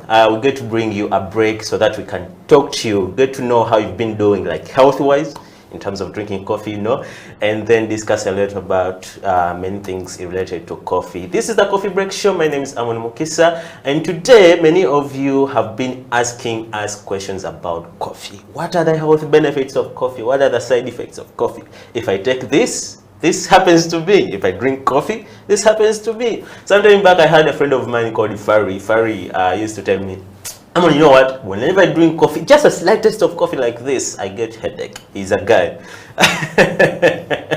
So I've been having such comments and questions coming through. And today on the show, we have a senior barista known as Michael Okoraj. He's a Uganda barista champion. We've hosted him before on the show. And we're starting to talk about the things related to health benefits of coffee, and time cut us off. I was like, you know what, Michael, let's get a full show and talk about the importance of drinking coffee. What happens and how it happens when I drink this coffee is what we're going to delve into today. Hey, Michael. Yes, brother. Welcome back to the show. Thank you so much for hosting me once more. How's your week? Has been hectic, but yeah. But with coffee, I think you just jump-started. Yeah, you know. I take coffee. You maneuver around it. Yeah. Well, Michael, you remember as we're ending last time's show, 2 weeks ago, yeah, you know how time is flying? Yeah. Like we're talking before off air, and you're like, man, weeks are flying, you know? You know, people were asking you, like, what are the importances of taking coffee? But before we get into that, we were like, let's make this coffee here together, and we got to know like what involves into taking the coffee, you know, so that the viewers who are going to watch us know the kind of coffee we're going to talk about. Today on the show, we're going just to brew like locally coffee. We're not going to have any equipment like a French press, AeroPress, siphon, chemics, no. Just like the way you do it at home, just a spoon of coffee, water, and a cup. We have our coffee, right? Yes. So let's do that, and then people can know like which type of coffee or which coffee are we speaking about. Is that right? Okay, yeah. So normally how we actually brew coffee at home, we don't need a lot of things. We don't need a lot of gadgets. All we need is, I think, it's only coffee. It's only coffee. Yeah. I need my bag also. Yeah. That is compulsory. How about water? Yes, even water is compulsory, you know. But you just heat it to the right temperature, and then just your ground coffee. That's enough. Okay. So this is one of the ways we actually make coffee at home. I just open my coffee. I grinded it freshly. You can smell it is. Yeah, it's really fresh. It's really nice. Yeah. So how we actually make it, I could just take on this spoon. It's roughly, I think, 14 grams. Yeah. But I may do less. We don't need like too much caffeine. Yeah. I mean, we don't really have a lot that we're going to do that is going to keep us. Yeah, waiting. Yeah, so, but how do I get my coffee like? To be honest, I haven't taken coffee like this. Sure. How do I get my grounds like not come on top? Yeah, it's going to come on top. And on my teeth all over. No. It doesn't happen? So let me teach you. So what you do is, you pour your coffee, then you just brew normally. So after brewing, you're going to leave it for 2 minutes. So this coffee is going to settle. It's going to settle. Okay. With that cake on top. Then afterwards, we just get a spoon, stir. This cake on top will just It will just get down, eh? Then we just really take our coffee. Okay. So this is what happens, like when I just take coffee after pouring water. Yeah. Because I'm just going to take all this, you know, like the grounds on top. No. The grounds will automatically just sink down. Okay. As we wait our coffee like to brew like for 2 minutes, and the grounds will sink down. Let's have a conversation about coffee. Yeah, sure. Coffee is made of different components. Yes. As a bean. Yes. What are some of the components that make this coffee? Now we have several components, and one of those components we have. They are divided into actually two, I think. We have the nutrients, and then the bioactive compounds. Now, when we start with the nutrients, me personally, I keep telling people that coffee is food. Is a complete meal. Now, when you look at the micronutrients in coffee, we have food that we keep eating every day, carbohydrates. They are in there in terms of sugars. Okay, we could break them down into sucrose, glucose, fructose. They are all in this. When you come to to fat, sometimes we call them lipids. They are in here. Okay, fatty acids. When you come to proteins, they are also in here in terms of amino acids. So you realize that it's actually a complete meal. Then when you go to the micronutrients, we have the minerals. Let me give an example. One of the most common minerals that we have like vitamin. From vitamin B, vitamin C, the ascorbic acid, vitamin E, tocopherol, there are really very many vitamins, but they're all in coffee. When you look at the most serious vitamins like the Bs, vitamin Bs, we have, I don't know whether you've heard about vitamin B1, thiamine. It really has a very uniqueness in our body. Its deficiency has some great impact to us.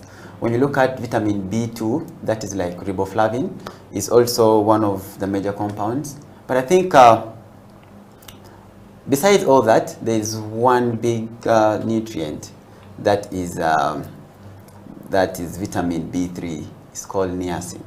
Well, as you talk about all these nutrients and vitamins that are in this coffee, to a local person watching over there, how does he know that these vitamins or these minerals are in this coffee?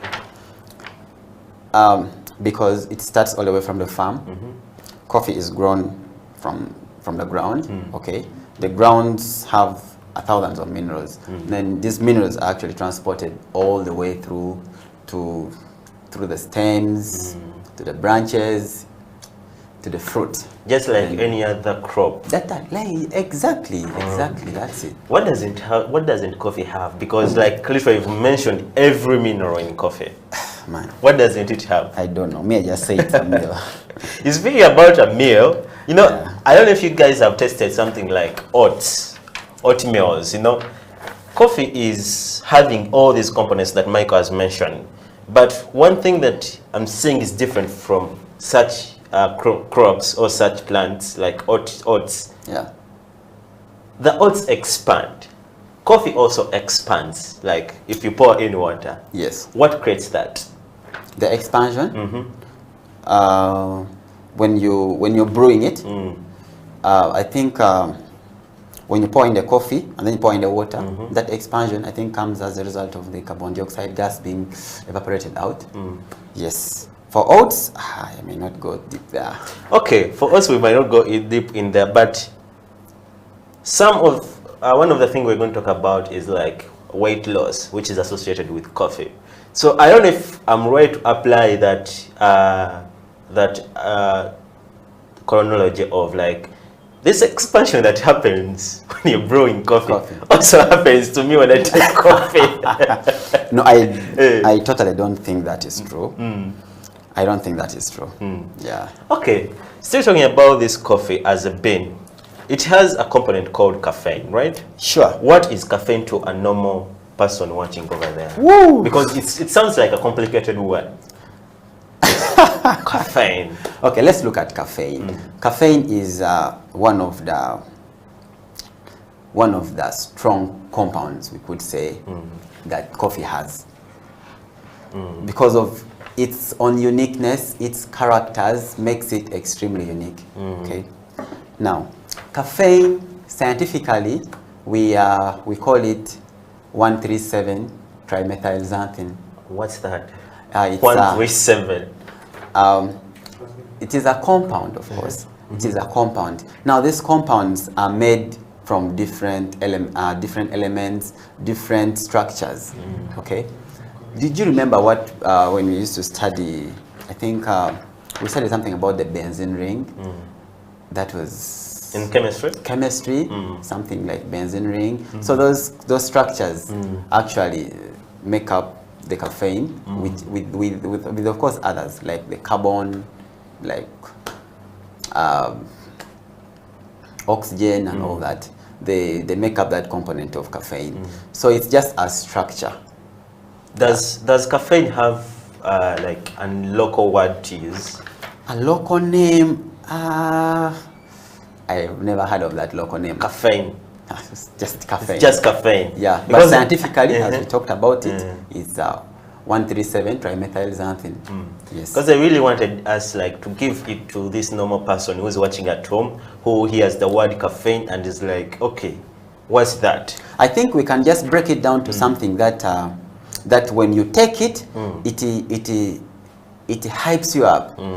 It hypes you up. It gives you that motivation. It gives that feel that makes you like shout up, you get crazy, something of that sort. Maybe we can relate it to some of the energy drinks. Maybe people drink like Red Bull, these other. That when someone drinks it, that person actually feels much more better, feels much more energetic, feels. Can we use stimulant? Maybe you could talk about it as a stimulant. Because it stimulates all your senses in your body. It stimulates, yes. Yeah. Yeah. Let's talk about like the growing and harvesting or production of coffee.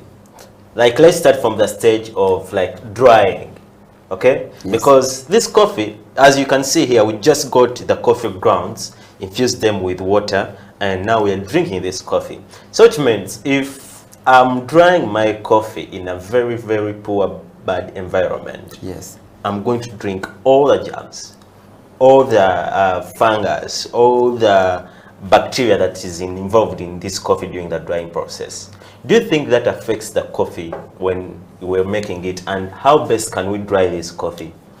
Okay, I think now that goes to quality assurance kind of work, whereby we teach farmers that when you harvest, first of all, you harvest ripe cherries. When you start your processing, you follow the criteria of this processing. So when you start drying them, you don't dry them on ground. You can dry them on sheets or on tarpaulins, or if you have the capacity, you can make raised beds that you never dry these coffees on bare ground, because once you actually dry them on bare grounds, then there are instances that that this coffee is going to pick some of the earth flavors that we are going to test in this cup. Now, to make it worse, when we are drying them, when you don't dry them very well, then they will in a long run develop what we call toxins. Scientifically, in the coffee world, we normally call them the ochratoxin, especially ochratoxin A is one of the most common mycotoxin that really affects coffee greatly. That if coffee has a certain amount of the ochratoxin, sometimes when it is exported out, when these guys test those levels, when they're really very high, they send it back. Wow. So that is how serious that farmers need to be very critical in terms of different processing, in terms of drying, to ensure that they produce really quality coffee. Things like bacteria, they are very good bacteria, they are also harmful bacteria. So some of these bacteria can actually help us in process of fermentation, that we're able to actually get some of these attributes. You also know that inside your stomach, there are bacteria inside. Yes. You see? Yeah, so, but the other side is more of a fungus. Fungus is very deadly, especially we have penicillin and aspergillus.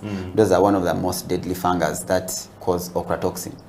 Well, guys, I need to tell you that today's show is quite filled with a lot of words that are very complicated. So if you're watching us, don't get a dictionary, open up your phone, Mr. Google can help you in case we mention some word that you don't understand. Michael is mentioning words that it's my first time to hear them in my ear. But these are, of course, science names, but they're not really very complicated, you know. Okay, but as farmers should know, even we as consumers, we should know few things, so that we're always not left in the loop. Like, and all these elements involved that we're talking about is what affects our health lifestyle. Yes.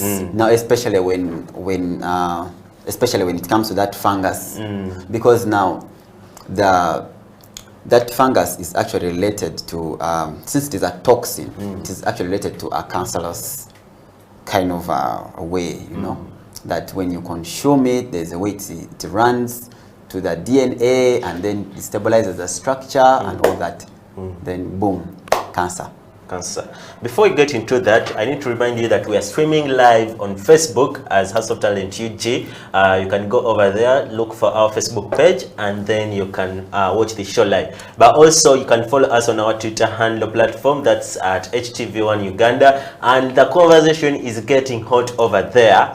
You can engage with us on what you think about this coffee. Like, what do you feel when you drink coffee? How does it affect you? Has it had any health benefit on your side? You can go over there and share with us what you comment is or what your feedback is about, like drinking coffee. Also, we're streaming live on YouTube. Our YouTube channel is known as House of Talent Uganda. You can go over there, subscribe and comment. Please don't forget to like that YouTube page so that you can watch us live as we're talking about coffee and health benefits of drinking coffee. Michael.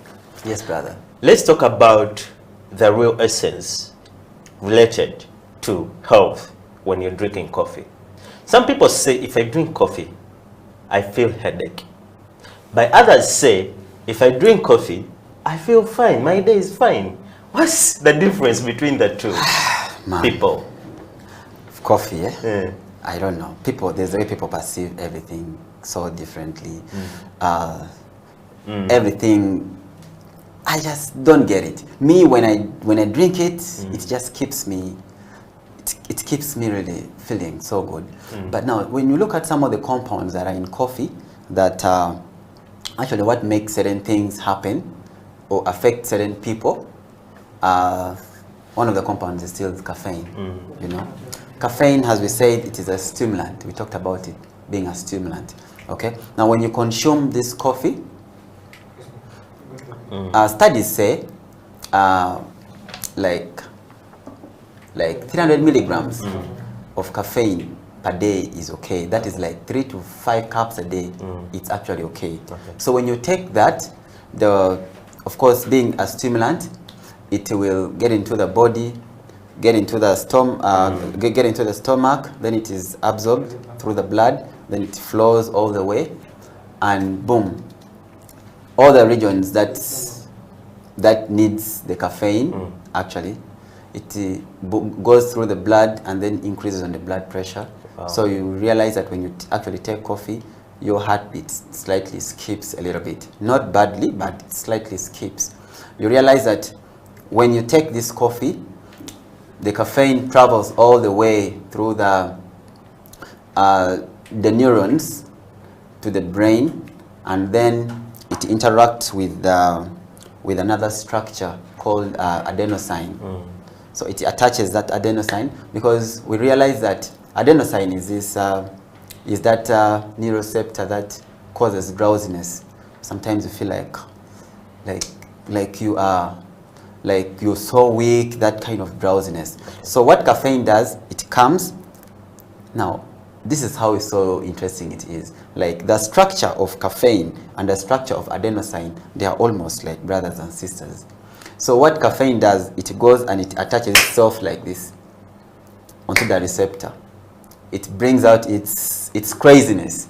And that is why when people say, when I take coffee, I actually don't sleep. I be extremely awake like throughout the day. throughout the night, because the caffeine has actually came in and it has closed the other chapter. It is now the only one working. Okay. So it's keeping you awake. The blood is moving slightly at a high rate. The heart is slightly skipping, but it's not a bad thing, you know. It's not a bad thing. So, guys, as Mike has explained all the things, I want to see this caffeine go through my body, go through my neurons. Yeah. And let me take this, and I'll be right back after this break, and I'll tell you the experience, okay? Don't you go.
Welcome back from that short commercial break. You're still watching House of Talent Television, and this is the Coffee Break Show with me, Amon Mukisa, with Michael Korach, talking about the science of coffee and what are the health benefits of drinking coffee. Later on the show, shall be talking about the side effects of also taking coffee, because nothing is like only good.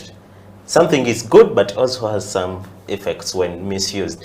But as I told you, we have a lot of comments that are coming on our Twitter platform. We are asked a question: what do you feel when you drink coffee, or do you believe everything they say about coffee, and what is your experience when you drink coffee? I have Simon Peter says, I personally believe that coffee is medicine. Michael, do you believe that coffee is medicine? Now I need to see that guy. I'm going to give him a 250-gram coffee. Simon Peter, just looked on the show towards the end of the show. Michael has 250 grams of coffee for you. But also, Kim Coffee Roasters Uganda says, so someone was like saying that women get dry, and Kim was like, making them dry, it means dehydration is higher than hydration. Therefore, if someone experiences dryness here, the remedy just take 2 to 3 liters of water and the effects will go away. Michael, do you also believe that when women drink coffee, they get dry? No, I don't believe only women. Even us. Even us? Dry. How do I get dry? Because because as actually my brother explained, it has that dehydrating effect. It has that dehydrating effect, and then it also causes too much diuresis. Every time you take coffee, you feel like you want to go and urinate. No, that is trying to dry out the fluid from your body. Michael, doesn't it also happen when I take water, when I take juice, when I take a smoothie? Yes. I also feel like maybe easing out. Yes, it happens. So what's the difference between that? Because when I drink water, I also go the other side. Yes. When I take coffee, I also go the other side. So why do you say that it dehydrates me? Of course it is going to dehydrate you because you're using it. You're using the body. The body is functioning. That's where you sweat. That's where not everything that you take is taken to the body. Others, of course, are going to be released out. So I wouldn't say like it is only for coffee. I think everything, but coffee has a very high dehydrating effect. I think because of some of the compounds that are in it. Okay. Yeah. Even tea, actually. Even tea. Yeah. There are some research that say that tea has more caffeine than coffee. Is that true? Yeah, they say tea has more caffeine than coffee. But in terms of production, it does. When the coffee is still, let me say, at the farm level, the caffeine is already high. When we start making the coffees or the teas here, the caffeine in the extraction of caffeine in coffee is more than the caffeine in tea. So in coffee we actually have more caffeine extracted when we're drinking, but tea has much caffeine, but its extraction towards when you're making this, when you're brewing it, no. Yeah, very minimal, I would say. Let's go back to Peter's point of medicine. How is coffee a medicine? It's a drug. We are still talking about the health benefits.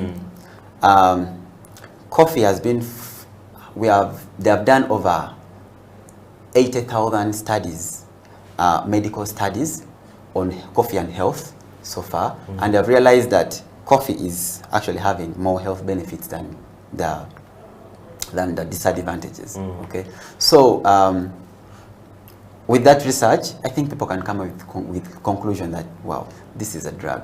Now, when we're still talking about coffee and health, we could jump in to a point of talking about coffee and cancer, and how does coffee and cancer related? Because I've heard a lot of people talk about that, like everyone who comes out and they're talking about healthy and coffee, they have an element of cancer right there. What's it with coffee and cancer? Now, with coffee and cancer, because let's first talk about what is cancer. Cancers are just free radicals, the free radicals that normally come into the DNA system, the cellular DNA system, and then it destabilizes the DNA. You know, we're all made up through the DNA structure. Okay, so they come and then they disorganize, then they cause holes, and then they start getting out and all that. Sometimes we get all these free radicals through whatever we eat. Right now we are eating a lot of junk. We're eating a lot of, let me say, chicken of 2 weeks. We are eating a lot of inorganic food, you know, and we are eating less of organic food. So we find out that some of these are chemicals. Some of them comes from radiations, these free radicals I'm talking about, that actually causes this cancer. So coffee has what we call the bioactive compounds that we talked about.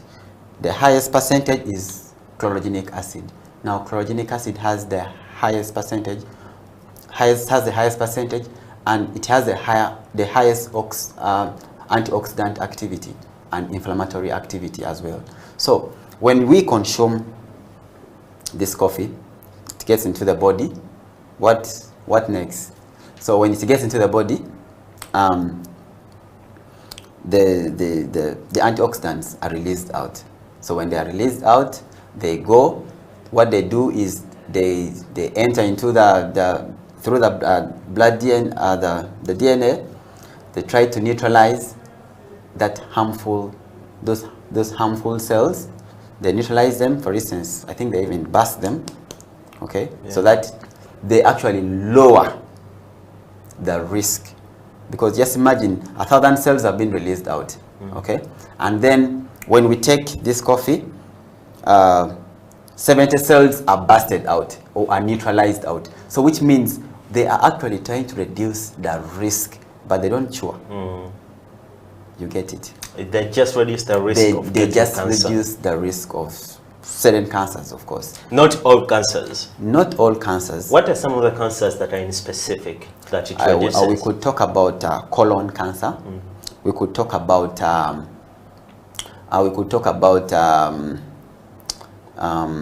liver cancer.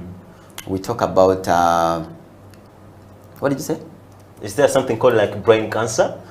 Brain, of course, brain cancer. I haven't seen much research about brain cancer, but when you talk about liver, colon, mostly about it on the digestive, then prostate, all those things. Actually, yes. And there has also been a research that shows that when pregnant women take coffee, they stand a chance of like having abortion. Is it true?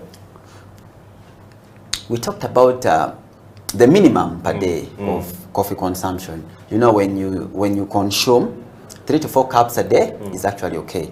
But just imagine you're consuming like 15 cups, 20 cups a day. Then that is too much. That's too much. That is too much. That's a misuse of that is a misuse. the substance of the coffee. Now just imagine we're taking 3 cups or 2 cups or even this cup and we're excited. Now taking 10 cups, how do you think that will be? The excitement will be too much, but the activity of the caffeine will really be too much in the body. And remember, this pregnant mother is carrying a fetus in the stomach, and this fetus is really, how can I say, this fetus is very fragile to this caffeine. This baby cannot take in that much caffeine. Remember, when it is absorbed in the body, it also passes to the fetus, you know, because it goes through the bloodstream. Everything. So sometimes it may affect, sometimes it can lead to abortion. I could accept that, but in higher percentage of consumption. You see, I've had a lot of women who are friends tell me that doctor's recommendation is for me not to take coffee at all. I could say if they are really not coffee lovers, I could say if you really been a coffee lover, you've been taking five cups a day, and you're a pregnant mother, maybe you can lower to 1. Do you think they should? Maybe you can dilute it with milk or something. Because I was going to talk about the decaffeinated coffee. Should they stick to the decaf type of coffee? Yeah. Decaf still has caffeine, but of course very minimal. To the fact that it dissolves through the bloodstream and it goes away? Or very minimal that it stays into the bloodstream? No, I'm talking about now, let me give an example. If we are consuming 1 cup, which is roughly, let me say 90 milligrams per cup of caffeine, we could be consuming that right now, okay? But a pregnant mother, when he's taking decaffeinated coffee, let me say he's consuming, let me say 5 milligrams, okay?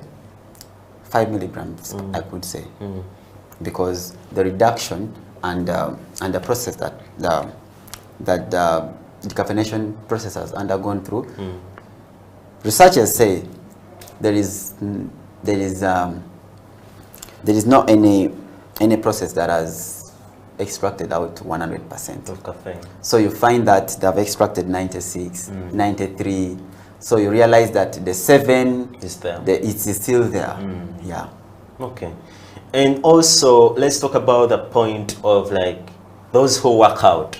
I've gone through a lot of gyms. Okay, I rarely do work out, but I've gone through most of the gyms, just passing around, sometimes go with friends, work out a little bit. And there is a coffee station somewhere in a corner, in a gym. Wow. Do you think taking coffee before and after working out is important? Or is it advisable? Because remember, we talked about the caffeine, which is a stimulant. Yeah. So I assume if I take that coffee and I'm going to work out, I'll be having that stimulation throughout my body. So is it advisable to take that coffee before I'm going to work out? I think it is okay, because it's being really a natural drug. It is just a natural drug. Limitations to it is like when you consume it, it's too high. But when you consume, like when I go to a gym and they give me like 2 to 3 cups, it is okay for me, because I'm going to consume it. Then I'm going to start doing exercise. The caffeine itself is going to help in keeping me going. Okay, so as it is keeping me going, what am I doing? I'm actually burning fat. Okay, because there is a stage where we also talk about coffee and diabetes. You know, it also lowers the risk of diabetes. These are obese people. Okay, we talk about especially type 2 diabetes mellitus, that is caused when the body is actually having too much sugars, too much blood sugars in the body, that it cannot actually be broken down. Now it is taken and converted to fat. People become really obese. You get. Now caffeine helps us burn that fat out. So I think that's a good thing, you know. Well, this is a conversation that we cannot get enough time to exhaust, because Michael here is telling me that it's okay for someone to drink coffee when they're going to work out. But there are those people who have like higher energy levels, that the fact that when they just have a taste of coffee like this, they're like a whole tractor ready to rampage all over. So guys, you can get engaged with us on our social media platforms about this same topic. Like, what do you really think that are some of the health benefits, or what are the importances besides the health? I was talking to Mike and he told me that there's no any other importance apart from health, you know. So what do you think about the importance of taking coffee, and what are the effects on take coffee? Get to our social media platforms at HTV1UG on Twitter, House of Talent Uganda on Facebook and YouTube. Make sure you subscribe to YouTube and you'll be able to watch the videos that we upload over there. Otherwise, we're gonna be taking that short commercial break and the coffee break right here. We'll be right back.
So I used to love the way our barista used to present his cups. For example, one day he presented some nice coffee. It was a cappuccino, very nice, presented. And I asked him, how do you make this? He said, you go to a school and study. So I used to love the passion he had. So I said one day I should learn this. So I kept on serving his orders. But I found out that most of the orders were according to the way he was feeling. You know, baristas present their cups according to the way they are feeling, according to the mood. In case he left home when he's sad, he's not happy, you will see the results in the cup. But when you see something beautiful, just know he's so happy. So the passion he had and the love he used to put in the cup really encouraged me to join the school. Not until I got to learn about Isaac at the Brew Plus. Then I came with some of my friends, so we are now doing that course.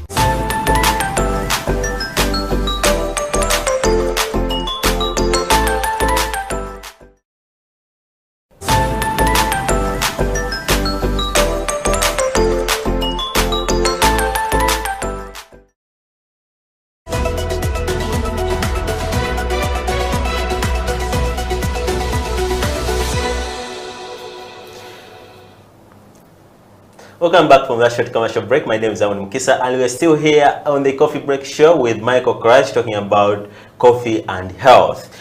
Before we went to a break, Michael was telling me about the issue of working out in a gym and how it's okay for someone to drink coffee before they can go and work out. He never talked to us about whether it's okay to drink coffee after working out. Is that okay? That's still okay. That's still okay? Yeah. How about the issue of, many people here talk about this, only doctors, nurses, and specialists talk about it. Which issue is that? That's if someone drinks coffee, like a guy, is going to be up there in bed. Is that true? Okay. Now let me give a little bit of advice. It works, but it doesn't work. Mike, hold on. Look through that camera over there and tell us. It works. It works, but it doesn't work with sugar. Okay, if you drink coffee with sugar? Yes. It doesn't work? It does never work. Michael, sorry, aren't you giving us advice of taking coffee without sugar? Take it without sugar.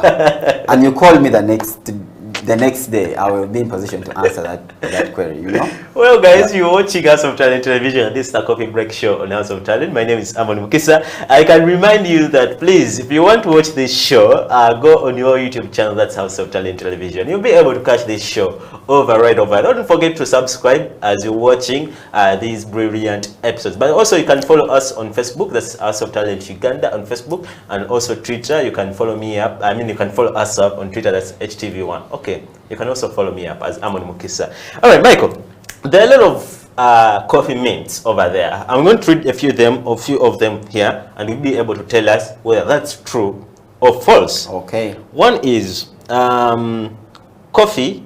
All coffee has the same amount of caffeine. Is that true or false? That's not true, because there are factors that varies this from the brewing. From time of brewing, the equipment that we are using, all that has an effect on the caffeine, like bringing it out. You understand? So when you look at black coffee, may not be having the same composition like in a cappuccino or a latte. You get. So I wouldn't say that's the same. Different coffees still. When you look at the two species that we have in Uganda, Robusta coffee tend to have higher caffeine than Arabica coffee. So still that's not the same. That's not the same. If I make coffee from Robusta and I make coffee from Arabica, we won't still perceive the same caffeine. Okay. The other myth is coffee is highly addictive. Is it true? No. So I wouldn't wake up in the morning, each morning, and I'm like, I need a cup of coffee before I start my day? I have been in a place. I love coffee. I've been in a place in the village where I was there for over a week. Okay? And I wasn't taking coffee. I didn't even take anything like coffee, but I was fine. Now, when we discuss anything related to addictiveness, is something that you can't really live without, you know. Now, let me give an example of cigarette, you know, the nicotine in it is very addictive. That when someone bees a day without taking this, you find them when they're shivering, when they are like, they really want to smoke, you know. But me, if you leave me, just even you, if you have to go to the village and we're just going there, we have nothing, we can leave.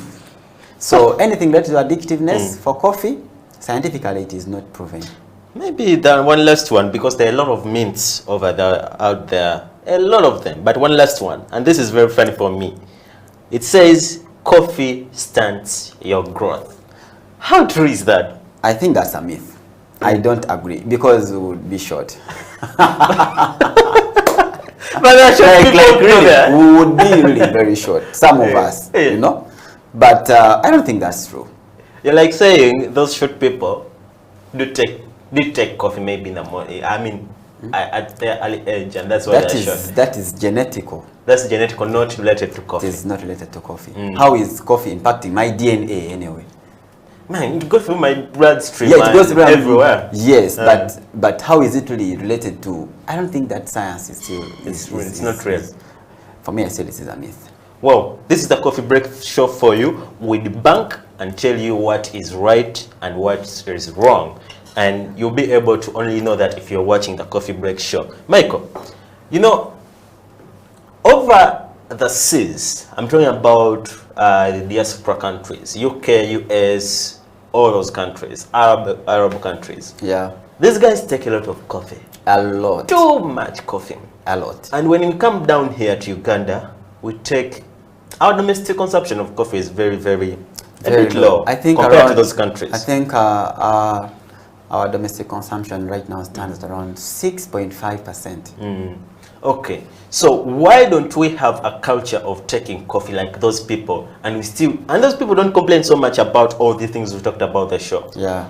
But for us here, we're still complaining about it. Why don't we have that culture of drinking coffee the way it is? I think it gets back to the culture, the background, I think, where the old coffee originated. You know, back in the 18th century, when the Europeans had that World War II, then they had to enforce Africa to come and grow these cash crops for them to actually build the economy. You know, when that happened, our forefathers and mothers were really left with, I don't know, we are left like, all these things are going the other side. Maybe because I have a feeling that they could have said that these things are used to make A, B, C, D, okay? They took them the other side. So up to now, we are still living in this myth of our foremothers saying, when I take coffee, girls don't take coffee, girls don't do this, girls don't do this. You can even look at in the old tradition, whereby women were not allowed to eat like chicken. You cook it for your husband. See? So all these kind of myths are still trending, especially with low level of education. People are not exposed. When you ask a girl, any girl, like, let's go for a cup of coffee. Me, I don't take coffee. Like, why don't you take coffee? It's like, I just don't. Like, give me a reason. My mother told me. So even her mother told her, even her mother also, her grandmother told her. So the story keeps like that. There is nothing, you see. Because now when you look at the comparison on these guys consuming very high coffee, okay? When you look at the diseases that these people are really suffering from, and then you look at the diseases we are really suffering from, and you realize that really coffee is really a very good thing, you see. Here we are suffering with a lot of diabetes, a lot of cancer. Let's look at the white world. I don't think that is really too much. Yeah. Okay. But because of this kind of myth with for our parents and all that, but we are trying to spread the gospel. We are trying to. People are coming to learn as we are here. That's the Coffee Break Show here, right here, because we want to demystify such things that people are thinking. Yeah. Let's talk about the issue of like side effects of taking coffee. Like I said before earlier on in the show, that each and every element on earth has a good side and a bad side. So, what are some of the side effects of taking coffee? Okay, we talked about 3 milligrams being like an average of 400 milligrams or 300 milligrams being like an average consumption per day. But then beyond that, it's actually too much. Coffee becomes toxic in the body. It reaches a point whereby some people don't sleep. Insomnia or restlessness, you know, because the caffeine is too much. It is actively keeping you awake. That you're being kept awake. You understand? The body is not really used to that. You see, so I feel that causes insomnia. But if you don't take coffee, you get back to normal. But if insomnia comes in another version, then it becomes another disease. You don't blame it on coffee. Don't blame it on coffee. Because I've read through a lot of researches, and they're like, for you to avoid this insomnia, you have to like make sure that you take coffee before the hour of 3. Like if you take coffee past the hour of 3, 4, 5, and you always sleep at around 8, that coffee is not going to be dissolved through your body bloodstream. It will be still there. That's why you still keep awake up to the hour of 10 or midnight. So if you want to solve this, make sure that you take coffee in the morning, earlier, like at midnight, midday, so that it's used. I think that's okay. Yeah. So what's the other thing that if someone takes coffee is born to have? I think the other thing is abortion. We earlier talked about it with pregnant mothers. Because this caffeine is very strong, when it goes direct to the fetus, it actually sometimes kills the baby or causes a lot of issues within the umbilical cord and all that. Then some of the other things we could talk about could be children. I think children below the age of 7 should actually, because they're also highly sensitive to caffeine, they shouldn't actually also consume caffeine in very, very high numbers. Yeah, I think that is it.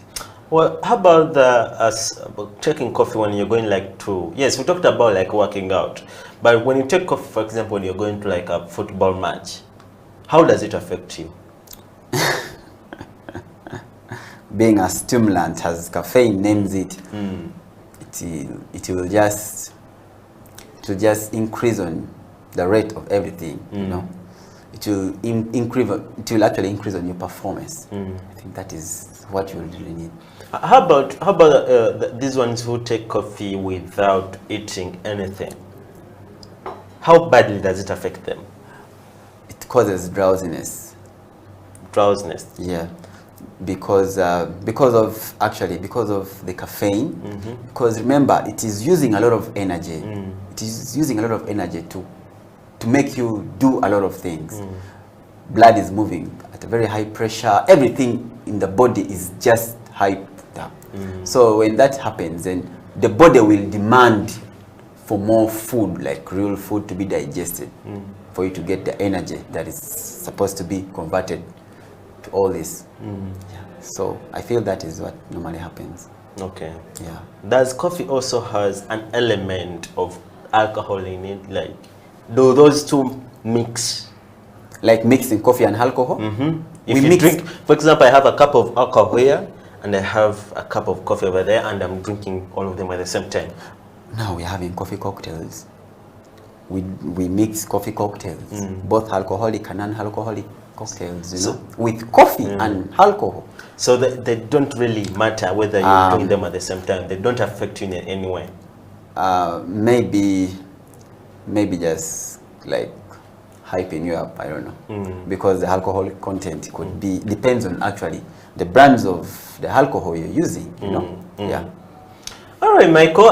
Michael is here on the Coffee Break Show, trying to give us all the details that are related to drinking coffee. What are the health benefits of taking coffee? What are some of the side effects of taking coffee? Because I must tell you that each time I wake up early in the morning, if I wake up at 7, at 8, I must have my cup of coffee. By me, I make it wise. That if I drink a cup of coffee now and it's done, I have my bottle of water right over there. So I can take as many cups that I want every day. Don't exceed 400 milligrams. Okay, as much as I want, I can say 5. That's okay. Yeah, 5. I can take those. Yeah. So if you're out there also and you want to drink coffee, you feel like coffee is your thing, please make sure that you have your cup of coffee right here and maybe your bottle of water over there. Okay, Michael. What last words do you have to tell to our viewers over there? I think you can look through that camera over there, and then you can be able to... I think to our viewers, I tell you that coffee is medicine, coffee is a drug, it's a healthy drug, right? So please consume it wisely. Don't consume more than 10 cups a day. It becomes toxic in the body. And also people who are new, start slowly. Along the way, you'll gain and get the zeal to actually drinking coffee. Coffee is not addictive. None of anyone should actually lie to you that coffee is addictive. It is not addictive. It is just a drink we drink. Yeah, we love coffee. That's all I can say. Thank you, Michael, for coming through on the Coffee Break Show. Make House of Talent your home each and every day you want to pass by. Thank you and give so us much. such good information. I am so delighted. This coffee is amazing. Thank you, Michael. Well, guys, you've been watching the Coffee Break Show on House of Talent Television. Don't forget to subscribe to our YouTube channel. This video right here, if you've missed this stream on our live streaming, please go on our YouTube channel. You'll find it over there as House of Talent Uganda. I would like to shout out to some of the people who've been watching the show. Kim Roasters Coffee has been watching the show. Simon Peter has been watching the show, and many of you have been watching the show. But also Edo Killer has been on the show. Edo Killer promised to ask us a question. Michael, I had a question for you, but he has not posted it. I think he will DM you and you'll be able to ask you that question. No problem. But from me and my entire crew, that's Emma on camera today, Isma on the decks, I would like to say have a blessed weekend. Bye-bye.